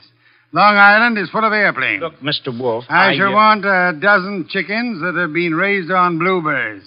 And a fresh-killed lamb for tomorrow. Mr. Wolfe, please listen. There's... Mr. Goodwin, be quiet, and then dinner on the following day becomes a problem. Mr. Wolfe, dinner any day is going to be a problem if we don't pay Sausenbach's bill. Then pay it. With what? The bank account's empty. Ridiculous. There were $4,000 yesterday. But you bought that shipment of orchid bulbs from Winold Gluckner. Mr. Wolfe, we need money. You've got to stop eating and drinking beer long enough to earn some... Shush. You're an alarmist. Will you, for the love of heaven, stop turning down clients and turn an honest dollar? I've got a couple of prospects right outside the door. Send them away. No, sir. Send them away. Tell them I've gone to Egypt. Nothing doing, sir. Confound you, Archie. Obey orders. Send them away. Miss Kent, Mr. Rodman, come in, please. Thank you. Confound you, Archie. You're mutinous. Yes, sir, and you're stuck with it. This is Miss Gloria Kent and Mr. Rodman. They arrived as advertised with a pressing problem. Good morning. You people are here by sufferance only. I shall speak to Mr. Goodwin about it later. Yes, indeed. I don't like pressing problems, Miss Kent. What are yours? My father. Indeed, I'm not a court of domestic relations, Miss Kent. What did your father do? Beat you? Withhold your earnings? Discourage your suitors?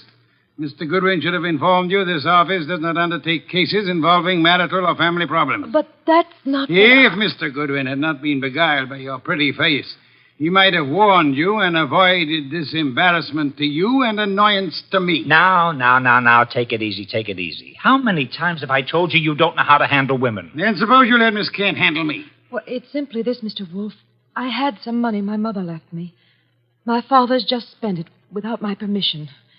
I want it back without a scandal. Thanks, Miss Kent. How much? How spent? $10,000. Father bought a treasure map. Indeed, from whom? A pair of swindlers named Cross and Halleck. They've driven him crazy, talking about fortune salvaged from the SS this and the SS that.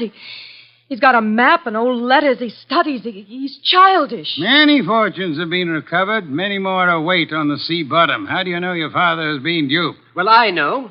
You do, Mr. Rodman. Yes. Cross and Halleck bought some old letters from me, written by my grandfather from Hawaii. They used them to manufacture the map and evidence. And that's what they sold to Kent. Father thought he was being so clever. He had the paper analyzed. Of course, the document research laboratory said the letters were genuine. They were. But something new had been added. I'd have never known if Mr. Rodman hadn't told me. You're a party to the swindle, Mr. Rodman? I was not. I never knew what they were up to. Mr. Wolfe, you've got to help me. I can't do anything with Father. I can't convince him. Even Mr. Rodman can't. No, Miss Kent, I'm sorry. This is not for me. But you must. You must. Not in my office, madam. No tears. Please, please, Archie, stop her. Okay. Archie, when Miss Kent has finished her disgraceful exhibition, show them out. How dare he walk out on us like we were... Easy. I know him. You don't. He gets into a panic when women cry, or else he's curious about what Fritz is cooking for lunch. Now, just wait a minute, please. Oh, aren't you ashamed of yourself walking out like that on that poor kid? That hysterical gamma. She's lost all of her money. She needs help. I charge high fees, Archie. So charge a small fee. Do you want her to starve? Good heavens. Starve? How monstrous. I'm not kidding. While you'll be in here smelling your dinner, she and her father will be starving. I thought you were bringing me a paying client. Well, this is different. She's, You're beautiful. Archie, you're impossible. Oh, very well. Go back into them. Get names, addresses, facts. I am not committed to Miss Kent's case, but we'll see. Be a tribute I pay for your weakness for a pretty face.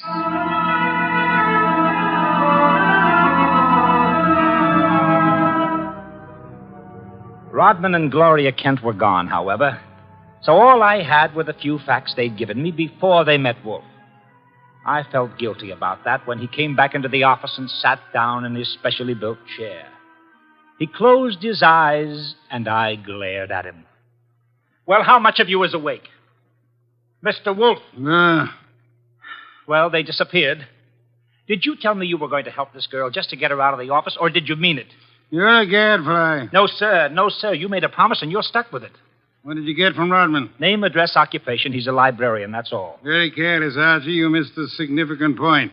Such as, How did Rodman discover the letters he sold were being altered by forgery and used for swindle? How did he locate the dupe, Mr. Kent? I guess you're right. I'll ask him next time.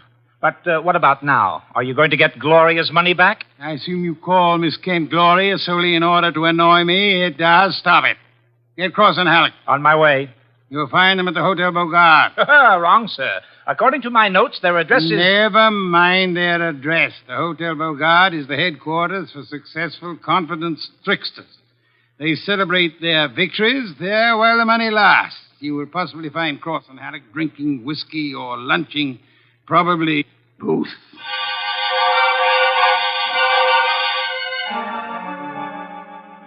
I located Cross and Halleck in the hotel bar and lured them back to our place on 35th Street. Wolfe was sitting behind his desk with his hands crossed on his impressive middle, at peace with his lunch and the world when I ushered them in. He sat bolt upright and scorched me with a look. Good afternoon, Mr. Wolfe. The tall one's name is Cross, the short one is Halleck. They want to help me invest my money.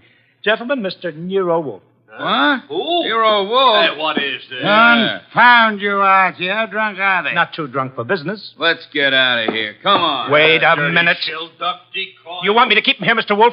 Not by violence, Archie. Come back here, gentlemen. Unless you want 7 years in the state penitentiary. What? You got nothing on us, Wolf. Nothing. I have the Kent case. The Kent? That's a laugh. We're sitting pretty. You are not, sir. You imagine you possess legal immunity. Mr. Kent believes you are grotesque balderdash and will not sue for fraud. Miss Kent cannot sue because she is reluctant to accuse her father of wrongfully obtaining her money. Ergo, you think you are invulnerable. Now, listen. But you forget me. I'm a detective with a fee to earn. A big fee. Quiet, Archie. I am determined to get that fee. Therefore, as Miss Kent's agent, I can and will bring action against you. I'm indifferent to her tears or her father's disgrace. I'm indifferent to anything outside of money. You will return the $10,000 to me at once, sir, or you will be in jail by morning. You mean that? I do, Mr. Cross. Alec, come here.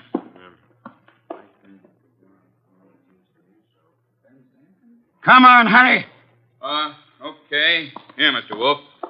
Halleck and I have decided we don't want to get in any trouble with you. Here's your 10 grand. Let's have it.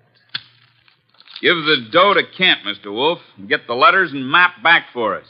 You've got a reputation for being tricky, but honest. We trust you. Come on, Halleck, let's go. Well, how about that? Preposterous. No, sir. Take a look. $10,000, genuine coin of the realm. That man crosses a fool. Does he imagine I'm to be fooled so easily? What do you mean he left the money? He surrendered too quickly, Archie. Too easily. And that money in the envelope he was carrying all ready to refund. Why? Well, maybe he's got a better sucker. I heard him mention a Ben Sanford. Nonsense. Does he need Kent's forged letters and map to cheat this Ben Sanford? Couldn't he prepare another set? I guess you're right. Something's fishy. In any event, it's no concern of mine, thank heaven. Why not? I'm not committed to Miss Kent in any way. As a favor to you, I undertook to regain her money. I have done that. You may take it back to her and obtain the forged papers in return. But, Silence, Mr. Goodwin. Go to your red-haired charmer. Leave me in peace. I intend to spend this afternoon with my New World Atlas.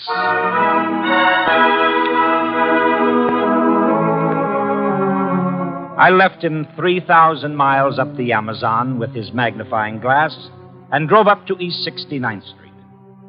The Kent house was a broken-down little brownstone, and as I went up the stoop, the door opened and Gloria Kent burst out like a skyrocket. Hey, Miss Kent, easy, easy. Let go of me. Let go. What's wrong? What's wrong? Wrong. Nothing is wrong. Nothing at all. Well, how about seeing your father? You want to see my father? Come inside. Oh, for the love of heaven. Come inside, Mr. Goodwin. I'll introduce you. He's in a back room. Come right through the living room. What else came through this living room? A hurricane? No, Mr. Goodwin. Something else. There's my father, Mr. Goodwin. What in the devil? He's dead. His throat's cut. Father, this is Archie Goodwin from Nero Wolfe's office. He and his boss refused to help while they could. Maybe he can help you now. Stop it. All I'm good for now is revenge. That's all. Stop it. Stop it and look at me. When did it happen? I don't know. When did you find him? Just now. Keep looking at me. Who went through this house like a hurricane? You? No. Where did you go after you left the office? To the laboratory. What lab? Document research. The place that checked the map. How long were you there? Until an hour ago. I was with Mr. Rodman. Keep looking at me. And then? I had lunch. With Rodman? Alone. And then I came home. All right. All right, now listen to me. I want you to go to Mr. Wolfe's house right now. Have you got a cab there? Yes. All right, take a cab. I've got to stay here, but I'll call Mr. Wolfe and tell him you're on the way. Now, get.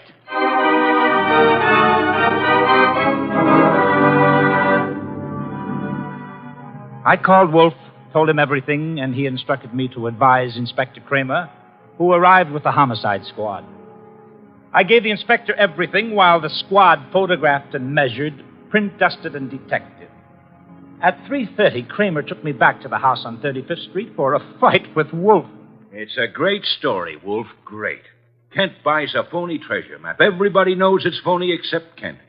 But Cross and Halleck try to buy it back, and Kent gets himself murdered. Did you find the map and letters in the house, Inspector? No, I didn't. The killer was after the map. The phony map? Certainly. Why? Well, if we knew that, we would know why Cross and Halleck so willingly paid back the money and why Kent was murdered. Maybe it's not phony. I'd better see the girl now. No, you fancy her for the murder. Well, I'll know after I ask a few questions. Tonight. She's had a shock, Mr. Kramer. She needs rest. Look, Wolfe, I want her. Why bother with her when there's so much to be done? Yes, such as? Cross and Halleck, find them. And the mystery man they spoke of, Ben Sanford. These are the men you want now, not this poor, overwrought girl. Yeah. All right. The girl will be here for questioning tonight, though, huh? Tonight, Mr. Kramer. Okay. You'll hear from me later on. Well, you buffaloed him out of that, okay. Say, why don't you want her questioned? Is she guilty? I don't know. Well, what did she say when she got here? She said nothing. She never arrived. She never what? She never arrived. Well, then why did you tell Kramer she was resting? Would he have believed the truth? She must be found. More important, we must learn why forged letters and forged map produces turmoil. find the killer and you find the map. You said so. I said the reverse, which is an altogether different statement. Archie, I want a photograph of that map. Get it. Oh, sure. Any particular camera you want me to use? You'll find the photograph at 200 Vanderbilt Street. Are you kidding? The lab cannot check the authenticity of old papers without photographing them in ultraviolet light, infrared light, and so on. If this document research lab has examined those papers, they will have photographs. Get them.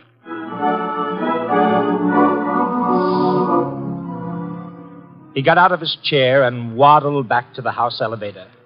It was 4 o'clock and time for his regular afternoon session with the orchids. I drove down to the document research laboratory on Vanderbilt and got such a shock that I grabbed the office phone and dialed Wolfe at once.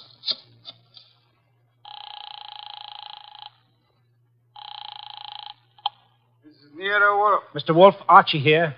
What's the matter? You lost? No, sir, but I found something. Photographs? No, Mr. Wolfe, I don't think you'll ever see any photographs of the Kent map. I don't think any were taken. Indeed. But guess who runs the document research laboratory? No, don't guess. You probably know. A man named Ben Sanford, and he's sitting right here looking at me. Bring him home with you.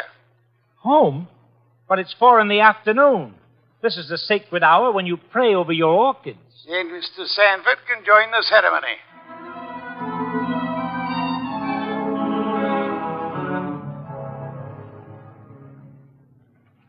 Hey, how about this place? How about it? There must be 1,000,000 flowers up here. No, not flowers. Orchids only. Mr. Wolfe has 10,000 plants. Never saw anything like it. And you never will again, brother. Hey, what kind is that on the bench? Oh, that's our pride and joy. Odontoglossum harryanum. Above them, the Van Petersirana, and the pink ones are the Coelogiani panduratas. Now, the large object, mulching flower pots, is Nero Wolfe. Mr. Wolfe, Ben Sanford. Good afternoon, sir. Hi. I came along to be obliging. I've got nothing to say about anything. How much have you offered Cross and Halleck for that treasure map? No comment. Mr. Sanford, I'm going to make some assumptions. I assume that you are not, in fact, a document expert, but an accessory to the fraud of Halleck and Cross. No comment. That you actually prepare fraudulent maps for those swindlers, and then, in the guise of an expert, guarantee their authenticity. No comment. But this you must answer. You did guarantee the authenticity of the map and letters Kent bought. It's on record. All right, I did. Then will you admit they were forged? What are you, a comic? No. You guarantee the value of the Kent map? Yes. As an expert? Yes. Then you've convicted yourself of murder. Murder? What is this? Mr. Kent was murdered, sir. Evidently for the map and letters he bought. But of all persons involved, you alone believe in the value of the map. No one else does. Therefore, you alone would have murdered Kent for the map. For the love of... Now, wait a minute. Chew it over, brother. Chew it over. Either way, he's got you. Okay, you want me to level? Here it is. Level, Archie? Okay, boss. Thief-type talk. It means tell the truth. It's like you say. The letters were bought from Rodman. I forged the map and evidence onto them. I guaranteed them to Kent. It was a swindle. The letters are without value? Oh, sure, they're old, that's all, from 1851. Just tired family gossip and stuff. Indeed. There we have the problem again, Archie. Mr. Kent is swindled with a map and letters that are known to be worthless. He alone believes the fantasy of the treasure. There isn't any treasure, never was. Yet Cross and Halleck refunded the swindle money so eagerly. It is obvious they want those worthless documents back badly. Someone else wants them so bad he murders Mr. Kent. Why? I don't know. Archie, we must find the girl.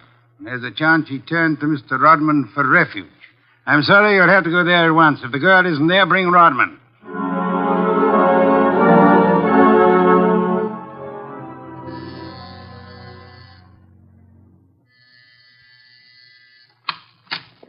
Yes? Hello, Rodman. Remember me? I'm Archie Goodwin from Nero Wolfe's office. Oh, yes, of course. I came to get Gloria Kent. There's been a change in plans. Tell her to come out, please. Gloria? Well, she's not here. Why should she be? Haven't you heard? Heard what? Well, I guess you'd better come down and see Wolfe. Mr. Goodwin, I'm afraid I can't. I'm rather busy. Look, Rodman, maybe you ought to know. Old man Kent was murdered. What? Yes, just after you and Gloria left us. Kent murdered? Well, this is awful, Mr. Goodwin. You want to see Mr. Wolfe now? Get your hat. Murder? Well, believe me, I never wanted this. I'm going to tell Nero Wolfe the whole mess. Every word of it. Okay, then. Come on, let's go. Yes, of course. Just a minute. I'll get my hat in the bedroom. Murdered? Kent, I never dreamed. Oh. Come on, Rodman. Come on, Rodman. Come on. What? I didn't hear you. Oh, Rodman. What the... Oh! Rodman. Oh, Rodman. Good Lord. What next? Come on. This is Nero Wolfe. Archie here. We've had a tough break. Yes? While I was waiting for Rodman at the front door, he went into the bedroom for his hat. The killer was there. How do you know? He cut Rodman's throat. Tell. The back window was open. It's the ground floor apartment. He was out and gone before I had a chance. Archie, where were your wits? Let me alone. I've had a man murdered 20 feet from me. You think I'm cheering? Mr. Kramer is here, and he has news for us, Archie. He could not locate Cross and Halleck in their apartment. They had not been home all day. The maid informed him that she was waiting for her weekly salary. Well, so what? She was most angry and peppery, Mr. Kramer informs me. Red pepper? Exactly. Okay, maybe I know what you mean. I'll try to deliver the goods this time. Goodbye.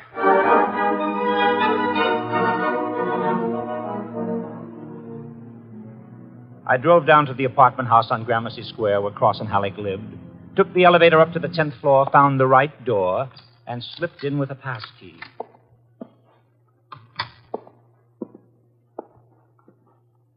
Come on out. Come out wherever you are. I know you're in here. You fooled Kramer pretending to be the maid, but you didn't fool Wolfe. You'd better... Gloria! Cut it out, you idiot. Lay off. It's Archie, you dope. Archie Goodwin from Nero Wolfe's office. Remember me? Go. Give me the gun, Gloria. Give it to me. That's right. Who did you think I was? Halleck. Oh, brilliant.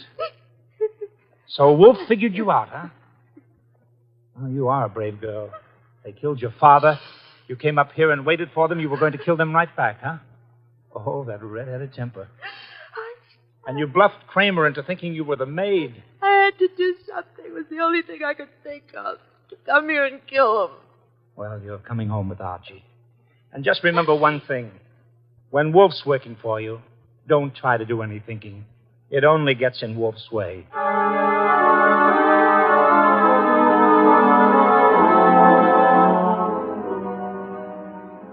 I got Gloria Kent back to the house at 7 o'clock. I parked the car, brought her into the office, and got the shock of my life. There was a convention on. Wolfe was there, with Inspector Kramer representing the cops.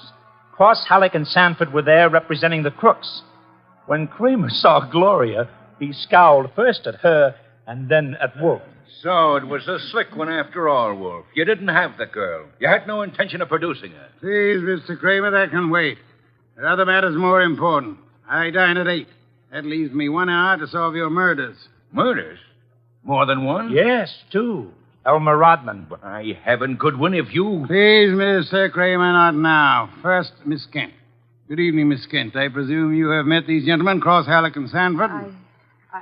Yeah, I'll take your purse, please. Why? Don't think me as naive as Mr. Goodwin, miss. When you left your home after the murder of your father, you took the map and letters with you. They're in your purse Well, that's now. not true. Archie, the purse. Thank you. We have here an interesting situation. There exist some old letters and map, forged and fraudulent. They're worth $10,000 and more to Cross and Halleck and worth 2 murders to a killer. Why? There must be something of great value in the letters. Yes, such as? Something which Mr. Sanford could not see, although he worked on the document closely. Yet something which could be made manifest. What is the answer, Miss Kent? You know it? I swear I don't. Secret writing, Archie. Bring the chafing dish from the dining room. Right. Secret writing? I saw nothing when I worked on those letters. Naturally, Mr. Sanford, the writing is invisible. But heat is an agent. It makes most forms of secret writing visible. The chafing dish, boss. Thank you, Archie. Place it before me and light it. Right. Now I open Miss Kent's purse. From it, you see, I withdraw these ancient letters which he took from her house after her father's murder. That's not true. Archie. That's enough, Gloria. That's enough. From now on, you just listen. We remove the letters from the envelope and toast them gently. The secret ink vintage 1851 will easily succumb to the agency of heat. Careful. Those envelopes will catch fire. Hey, they've caught. Don't be upset, Mr. Cross, Mr. Halleck. The envelopes. They'll burn safely in the dish. We can concentrate on the writing. Watch closely. I don't want to be accused of trickery. You fat fool. The envelopes are everything. Put them out, Sanford. Don't sit there. Put them out. Why, Mr. Haddock? Well, the stamps, the missionaries, they're worth a fortune. The missionary. Of course. You know that. Mr. Cross knows. So does Mr. Sanford, right? Yeah. Cross Sanford knows, you old fool. Let me... Mr. Sanford is not alarmed. Why not, sir? I don't know what you're talking about. $50,000 or $100,000 is burning before your eyes, Mr. Sanford. Cross and Halleck are burning their fingers, putting out the flaming envelopes. And you sit there quite indifferently. Why? Well, You know the value of the missionary stamps on the letters you bought from Rodman, but you know these aren't the real letters. Isn't that it? Not the real letters? I told you I'm tough to crack, Wolf. You didn't fool me with those dummies. Dummies, how do you know? Mr. Cross didn't know. Mr. Haddock didn't know. How did you? Well, I'll tell you, sir. Only one man could know I was framing Miss Kent as a decoy. Only one man could know I prepared these dummy letters and pretended to take them from her purse. And that is the killer. The man who murdered her father and stole the map and letters this morning. You, sir, Mr. Sanford. Well, I'll be... Mr. Kramer, there's your killer. You'll find the missing map and letters on him or concealed in his home or office. You won't need the evidence anyway. Look at his face. He's self-confessed. Self-confessed like fun. He was booby-trapped.